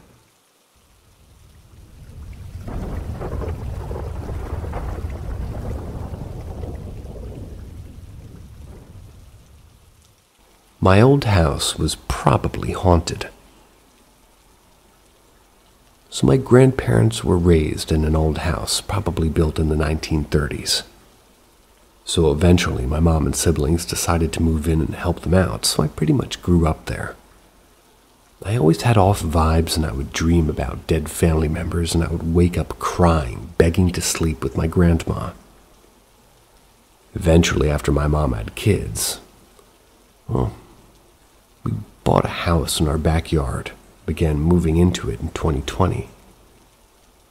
We had to tear down the old house while my brothers were sort of playing in the old house as they were out the back door to come up to the new house and heard a psst, like somebody was trying to get their attention.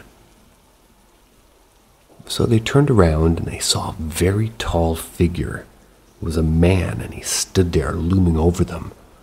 So my brothers immediately started yelling and crying, running up the new house. Me and my grandma were on the porch when they came running up. And I knew they weren't faking, because my grandma said, that was my father. And they refused to ever go back down there. It's torn down now and everything is gone. And please share other stories or something similar to my experience, please.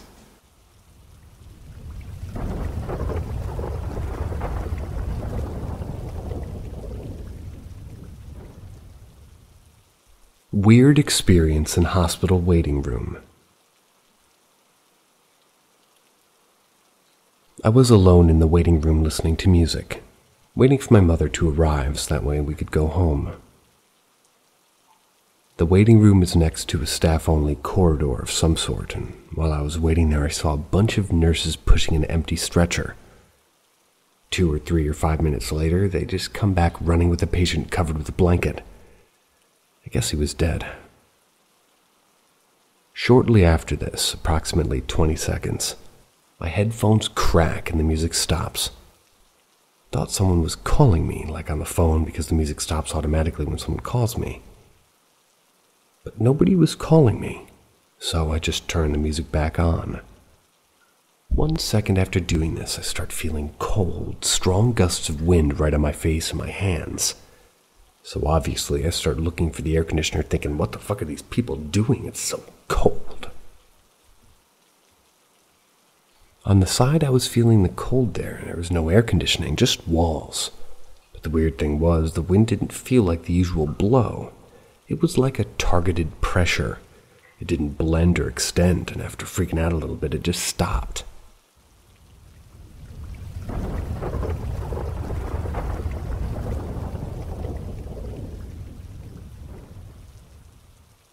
Heard my mom come home, except she was still at work.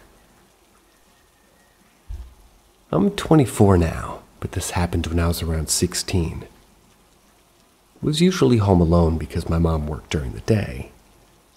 I was hanging out in my room just taking pictures on my phone when I hear my mom close the door and walk into the kitchen. I yelled out, "Hi, Mom," to which she said hi back. A few minutes go by, but I never saw my mom go into her room, so I walked out into the living room. I didn't see her. I checked the kitchen, her bedroom, but she just wasn't home. And I never heard her leave again, and we had bells on the back of her door. I shrugged it off and went back to my room. I start playing on my phone again when I hear her whisper my name right next to my ear. I freaked the fuck out and looked around, but no one was there. I also had my 2 dogs with me, but they weren't reacting to anything, so I don't really think too much of it. Once I stopped freaking out, though, I called my mom to confirm that she was still at work, and she was. That actually used to happen a lot back at the apartment, where I would hear her voice, and sometimes it would be like a random voice just calling out my name. Freaky shit.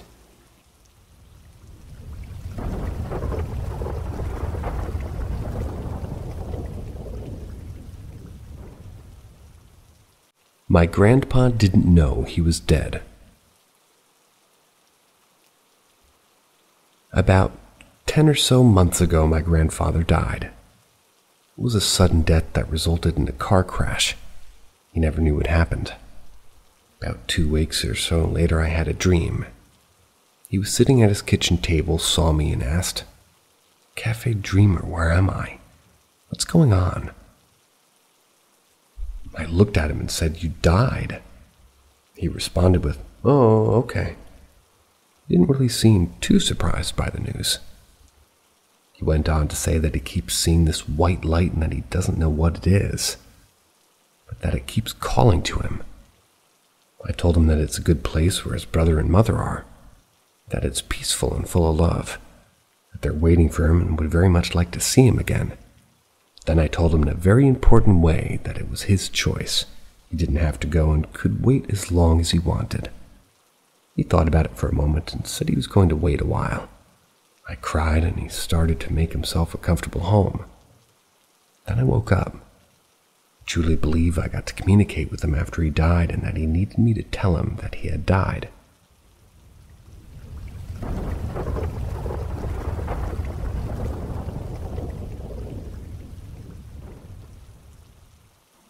I saw the Hat Man with someone else confirmed. One day I walked with my friend from the train station to the city center, and there's a bridge between. It's usually pretty quiet there at 11 p.m. with almost no people. But I heard someone walking behind us, like if it was moving faster and came closer. I didn't see anyone, but the footsteps were clearly there. Walking at the bridge, I looked behind me and I saw a huge man in black clothes, and it really came closer, like 10 to 15 meter distant. Face pitch black, nothing recognizable. You can guess what happens next. It was suddenly gone. We haven't passed the bridge yet, and that's the most freaky part of this. There was no sound of running away, not even a splash from jumping into the water around the bridge. Imagine. My friend looked at me and said, "You saw this?" At this point, I realized I wasn't getting crazy or hallucinating, and my religious conviction is just something-ism, nothing specifically. But I just wonder about potential declarations.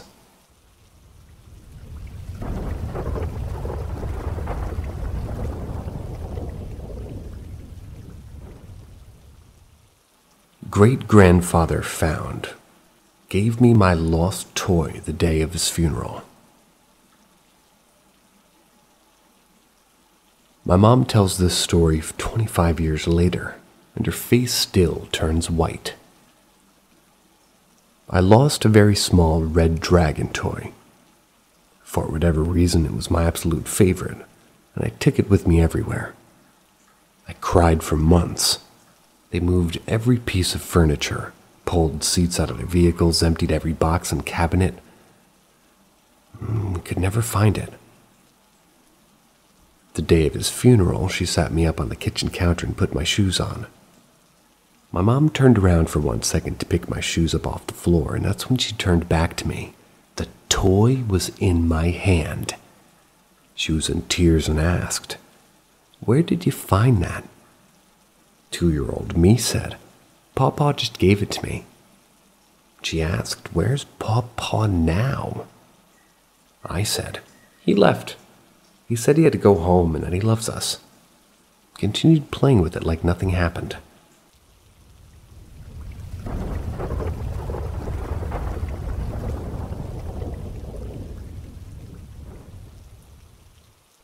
I call her Question Lady.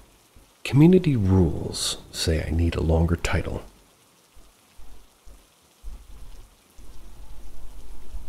Over the past year of living in this house, I sometimes hear a soft female voice. And it's not the vents, because I can hear the voice when the vents are completely off. It's not the pipes, because I'm getting deja vu and I feel like I just read this story a moment ago. And I can never quite make out what she's saying, except for once she asked for, this is definitely the same story again.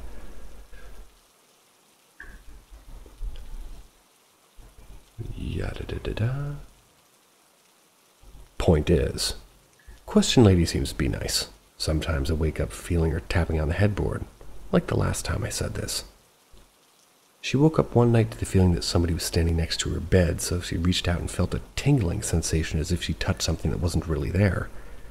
She likes to say that she shook hands with the ghost. The ending is different. Interesting. Next.